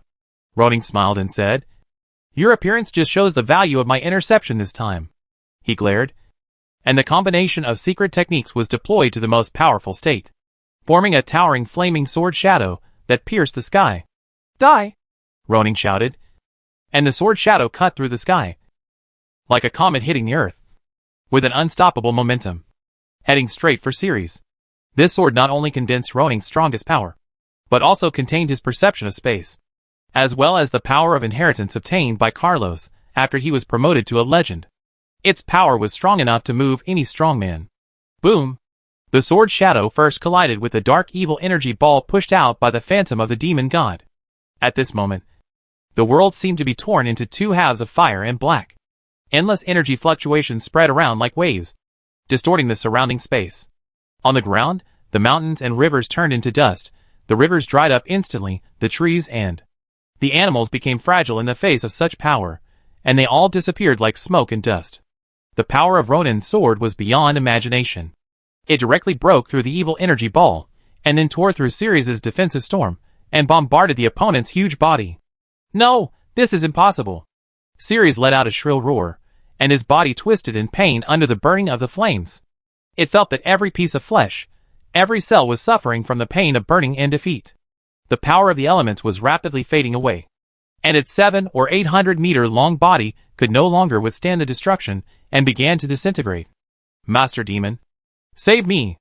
The desperate roar echoed, but the demon did not descend. Under the continuous impact of the energy, Ceres finally broke into pieces, turning into countless pieces falling from the sky. The Storm Lord who had occupied the Sad Wind Plain for many years, the new Storm Demon King of the Demon Clan, finally fell today. But after its death, a disturbing dark energy rose from the corpse and condensed into a dark cloud. The power of Nightmare? Ronin frowned, raised his hand to mobilize the power of the surrounding world, and wanted to destroy the dark cloud. However, this energy was rather strange. Instead of destroying it, it sank under the ground and disappeared in the blink of an eye. It was obviously not dissipated, but escaped. Ronin suddenly felt uneasy. He felt that even if he killed Ceres, he could not completely stop the growth of the Nightmare King. But I have also been strengthened. After killing the Great Sage, Ronin has the qualification to break through. After the Great Sage, what realm is it? Ronin looked forward to it. Chapter 574 Sublimation. The death of Ceres allowed Ronin to complete the only last achievement task on the achievement panel, the King of Slaughter. This achievement task allowed him to obtain a full 200,000 attribute points at one time, and now his magician level has reached, for 6055/225000, these 200,000 attribute points are enough for him to enter the next stage. In terms of strength, the Nightmare King, known as the Demon God, is above the Great Sage, so the next level of the Great Sage is God? Ronin guessed while consuming 178,945 attribute points to fill the progress. Just as Ronin closed his eyes and concentrated, waiting for the will of heaven and earth to come, he felt a suction force sucking him into a space. This space was deep and vast, and the flickering light around it was like the shining stars in the universe, decorating this place brightly and dreamily. Ronin only felt that he was in a brilliant galaxy, and his eyes were also attracted by the huge, dazzling ball of light in front of him. Ronin knew this ball of light. He had seen it when he became a legend, and every legend would be illuminated by it, and thus be marked with the mark of the plane, the heart of the plains. Ronin's eyes reflected the brilliance of the heart of the plains. Even though he was a great sage now, standing in front of the heart of the plains, he still felt infected. And with his murmur, the heart of the plains began to ripple. Although it did not make a single syllable, Ronin heard the call. It wanted Ronin to come closer. So he walked forward, and suddenly the brilliant light completely enveloped him, His entire figure was absorbed into the heart of the plains and disappeared. Ronan seemed to be unable to feel the passage of time. This moment seemed to be eternal. And it seemed to be just a moment. During this period, a lot of knowledge that did not belong to him appeared in his mind. It contained the evolution of the plane and the things that happened on the plane. Ronan was like a spectator, watching the past scenes. Huh? What is this? Ronan saw a meteor coming across the dimension. After being baptized by the heart of the plane, it finally landed in Wushan Castle. This is my soul. Ronan saw the scene of himself crossing over, and at the same time realized that his attribute panel and achievement panel also came from the baptism of the heart of the plane. This special ability can be understood as a special blood power, like the inherited memory of a giant dragon, like the wind snake series can naturally control the wind element, and so on. Bang bang, bang bang. Suddenly, Ronan heard his own heartbeat. He lowered his head, and found that his soul was resonating with the heart of the plane. A special energy flowed out of the heart of the plane, wrapped his soul, and then reshaped his body. In the blink of an eye, Ronan was no longer in the state of soul, but had a new body. At this time, he noticed his changes. He had an unprecedented sense of control. He could not only break mountains and rivers, but also reverse the flow of rivers. Even the space within 1,000 meters around him could be compressed and extended by his will. Domination of the domain. Luo Ning's eyes were blazing. As long as he was within the scope of the domination of the domain, he was like a god who controlled everything. Unless he was a strong man of the same level, no one could compete with him. In addition to this ability, the heart of the plane also gave him some fragments of the mystery. Studying the mystery was the way for the plane master to strengthen himself. What is the secret? Ronan has a clear understanding in his mind. For example, Carlos's twisted fire spirit, the cold embrace is a kind of secret, and the anti-nothing he researched is also a kind of secret. In general, the secret is a special ability that can sublimate power. After feeling his own improvement, Ronan turned his eyes to the attribute panel again.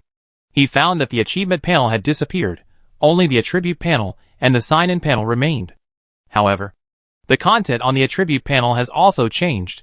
Level, Plane Master, 0/+ Infinity, Attribute Points, 23400, Energy Essence, for 01925.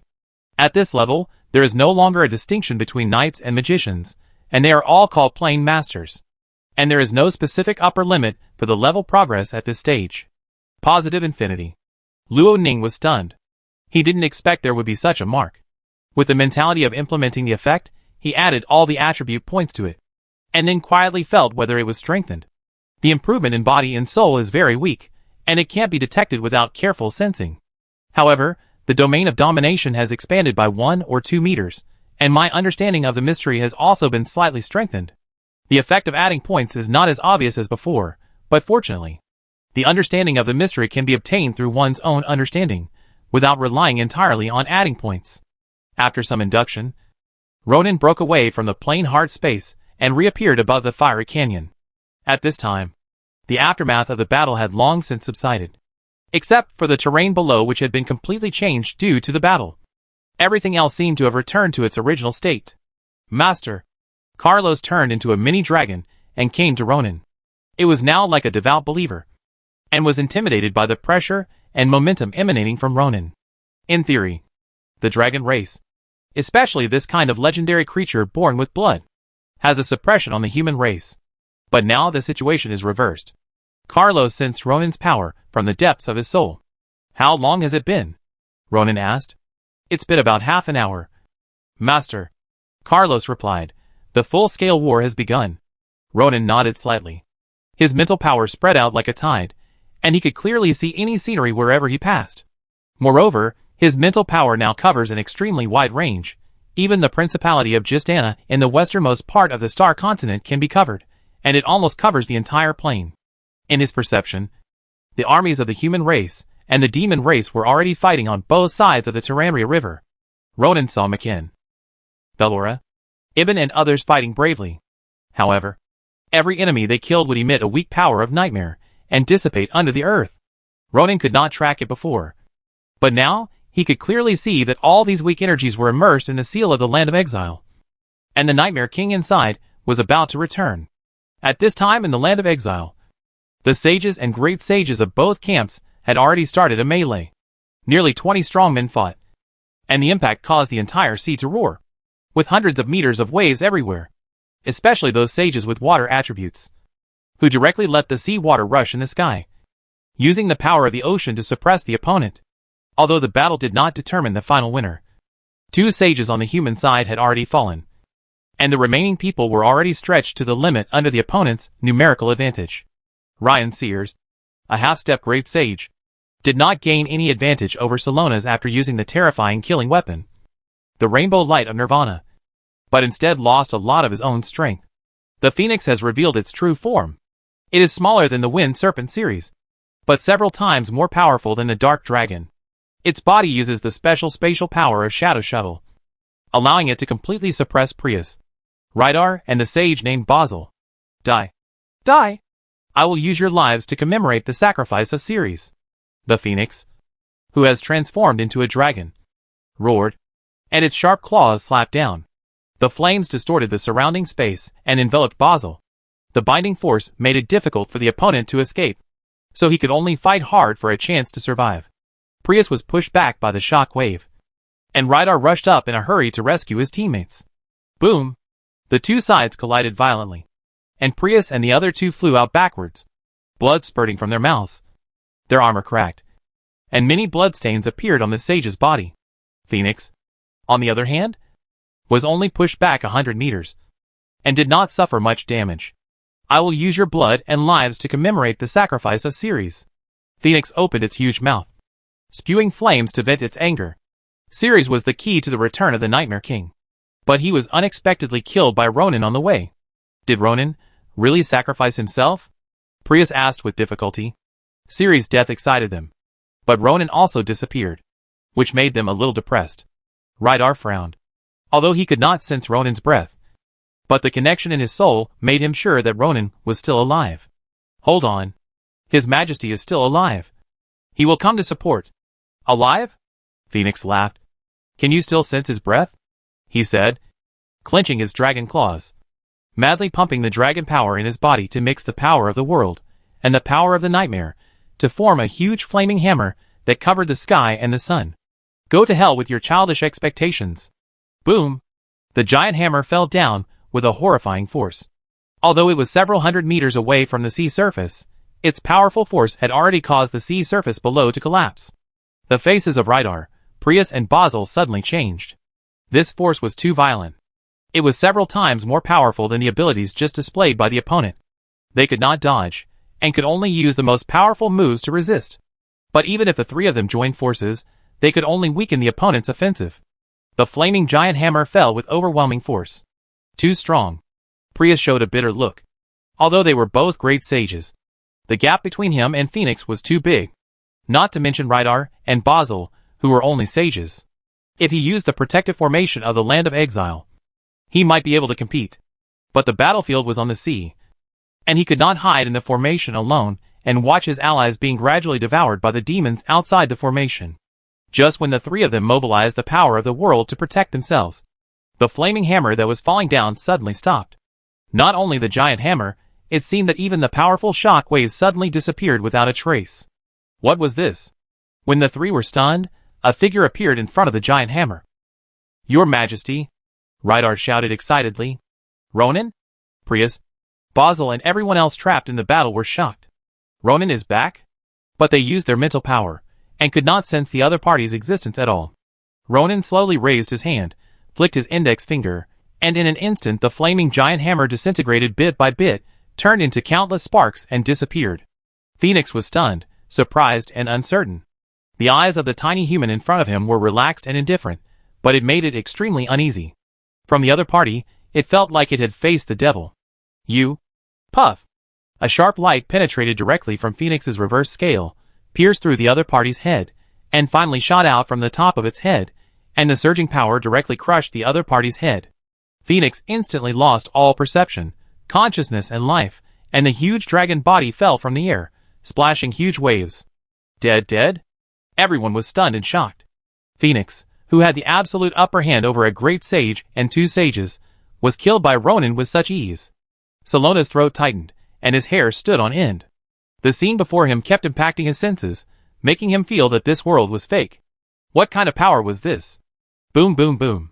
The surging power of nightmare emanated from Phoenix's body, condensed into a dark cloud, trying to slip into the seal of the land of exile from under Ronan's nose. Still want to absorb energy? Ronan chuckled. He couldn't stop it before, but it's different now. He thought, space, power were fully mobilized, trapped the nightmare power in it, and exhausted it. Ignorant mortal, you have successfully aroused the anger of the Nightmare King. Ronan's series of actions obviously aroused the anger of the Nightmare King. The exiled land trembled violently, as if the island was about to be dismantled and broken apart.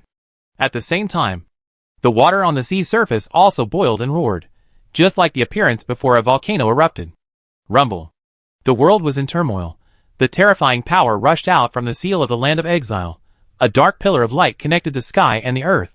The scattered energy alone blocked the sunlight. In an instant, the earth was dark. And in this darkness, a terrifying, huge, demon with countless tentacles slowly floated out from the pillar of light. Its body was larger than the island of the land of exile. Each tentacle was unknown how long, and it could stir up the wind and clouds with a slight swing. Demon. The demon god has come. Priya's throat was dry. As someone who had experienced the war thousands of years ago, the fear brought by the demon god to him had long been imprinted in his heart.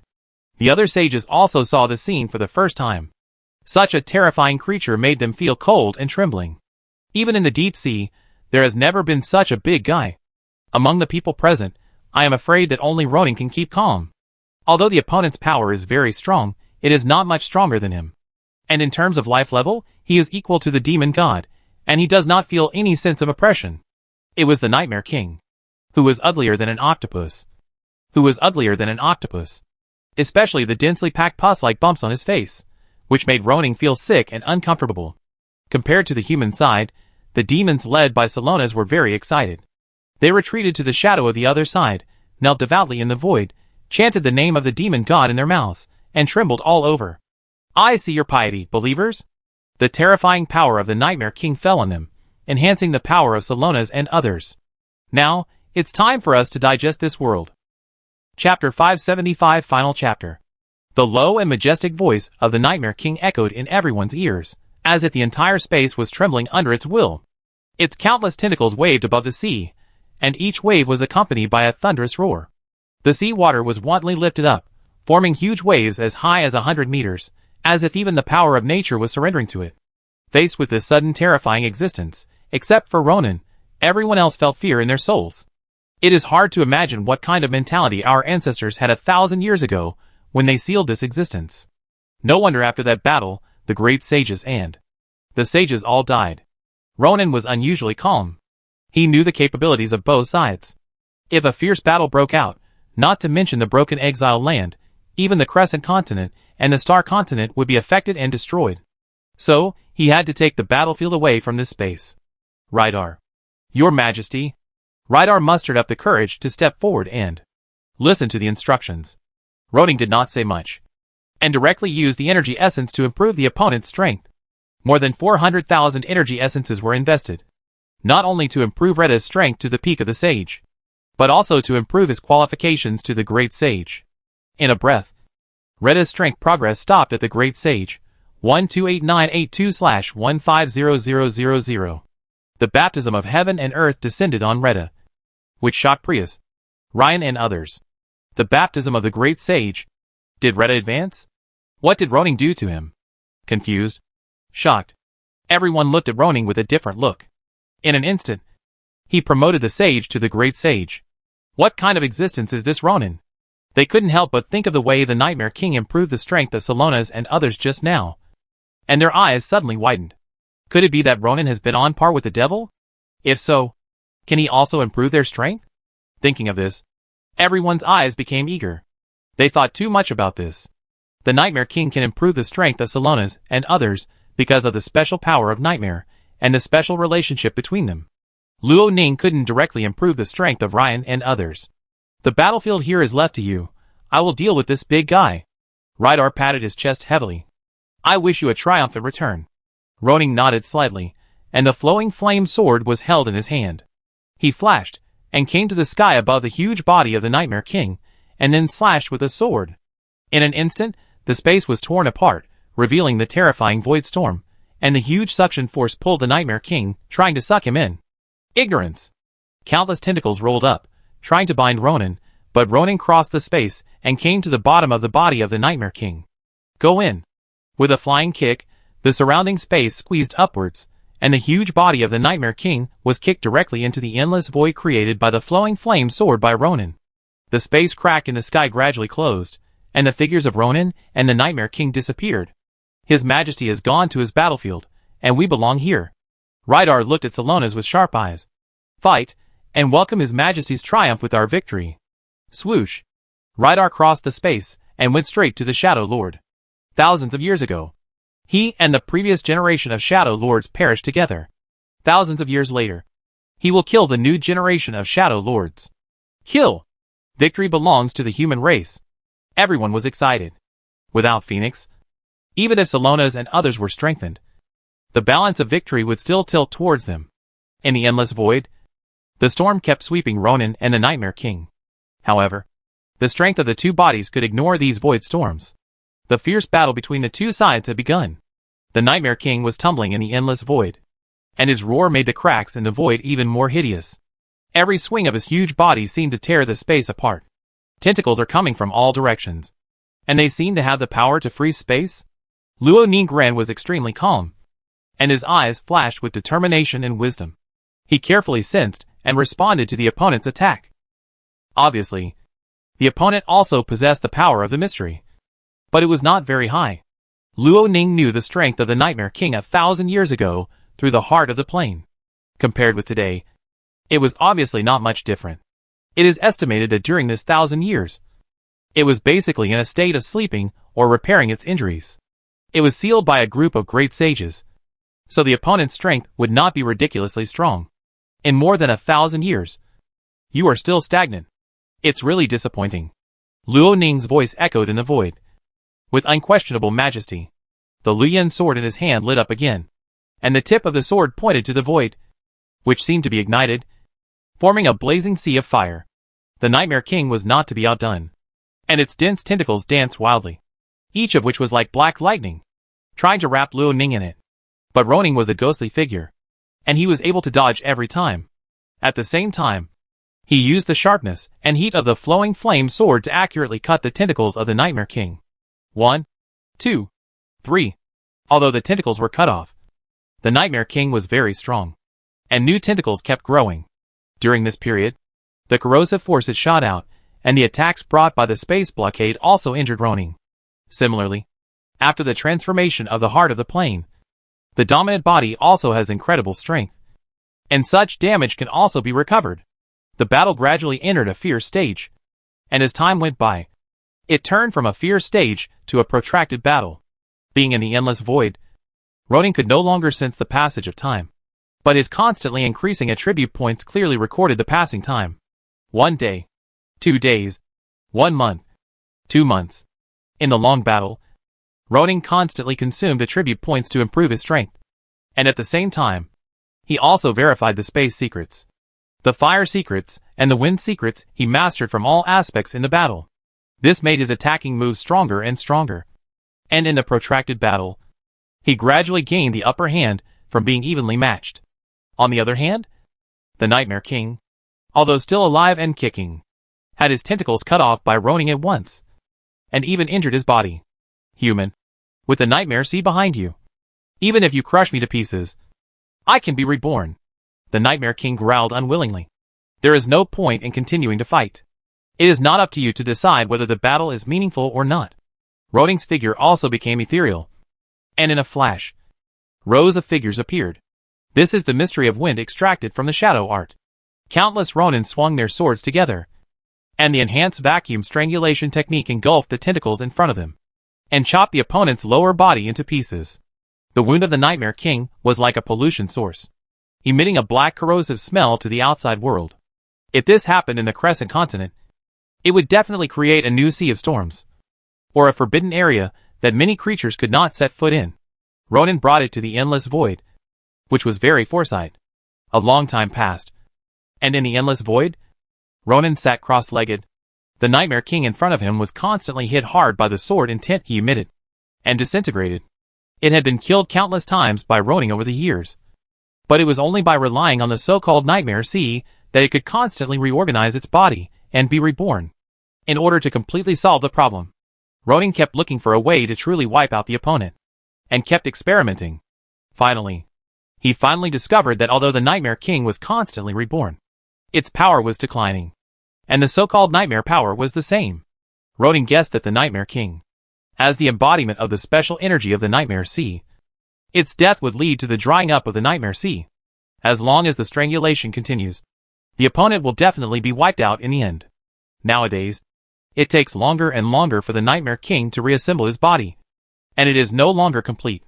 If he was not worried that it would be difficult to find after escaping, Luo Ning could leave and come back after a while. Fortunately, no matter how difficult it is to deal with, he can finally see the end. The battle in the void has never stopped. But the war between the human race and the demon race in the outside world has already ended. Many places occupied and ruled by the demon race, such as the Flame Canyon, the Sadwind Plain, and the desolate land on the Crescent Continent, were also recaptured by the human race in the next 2 or 3 years, and remanaged. The Storm Sea was also constantly purified by Elrin, and a wide route was opened up. The 2 continents were able to communicate again after 1,000 years. On the Star Continent, Roland, with the assistance of Blanche and Roland, unswervingly implemented the blueprint planned by Ronin, especially after the good news from the Crescent Continent. Almost all the nobles chose Ronin's new model. The nobles were no longer the masters of the territory, and their power was gradually restricted. The core of the empire, including the 6 ministries headed by the king, were the ones who made everything. The concentration of power makes many things easier to advance, and it has also done a lot of great things. For example, railways, steam locomotives have been popularized, and even internal combustion engines and electricity have begun to appear. Wubei City, as the earliest megacity in the Star Empire, is now synonymous with technology and advancement. Although the palace in the capital of the empire, Misty City, is more solemn and glorious, Blanche still likes to live in Wubei City, occasionally facing the sea, blowing the sea breeze. She seems to be able to hear the thoughts conveyed to her by her husband Ronin. Mother, you are here to enjoy the breeze at the beach again. Rosa, 20 years old, has grown into a graceful young lady. She has inherited Blanche's beauty and temperament, and she is also very qualified. She is about to become a great magician. Blanche's face has not changed at all, but her temperament has become more noble and elegant. She sighed.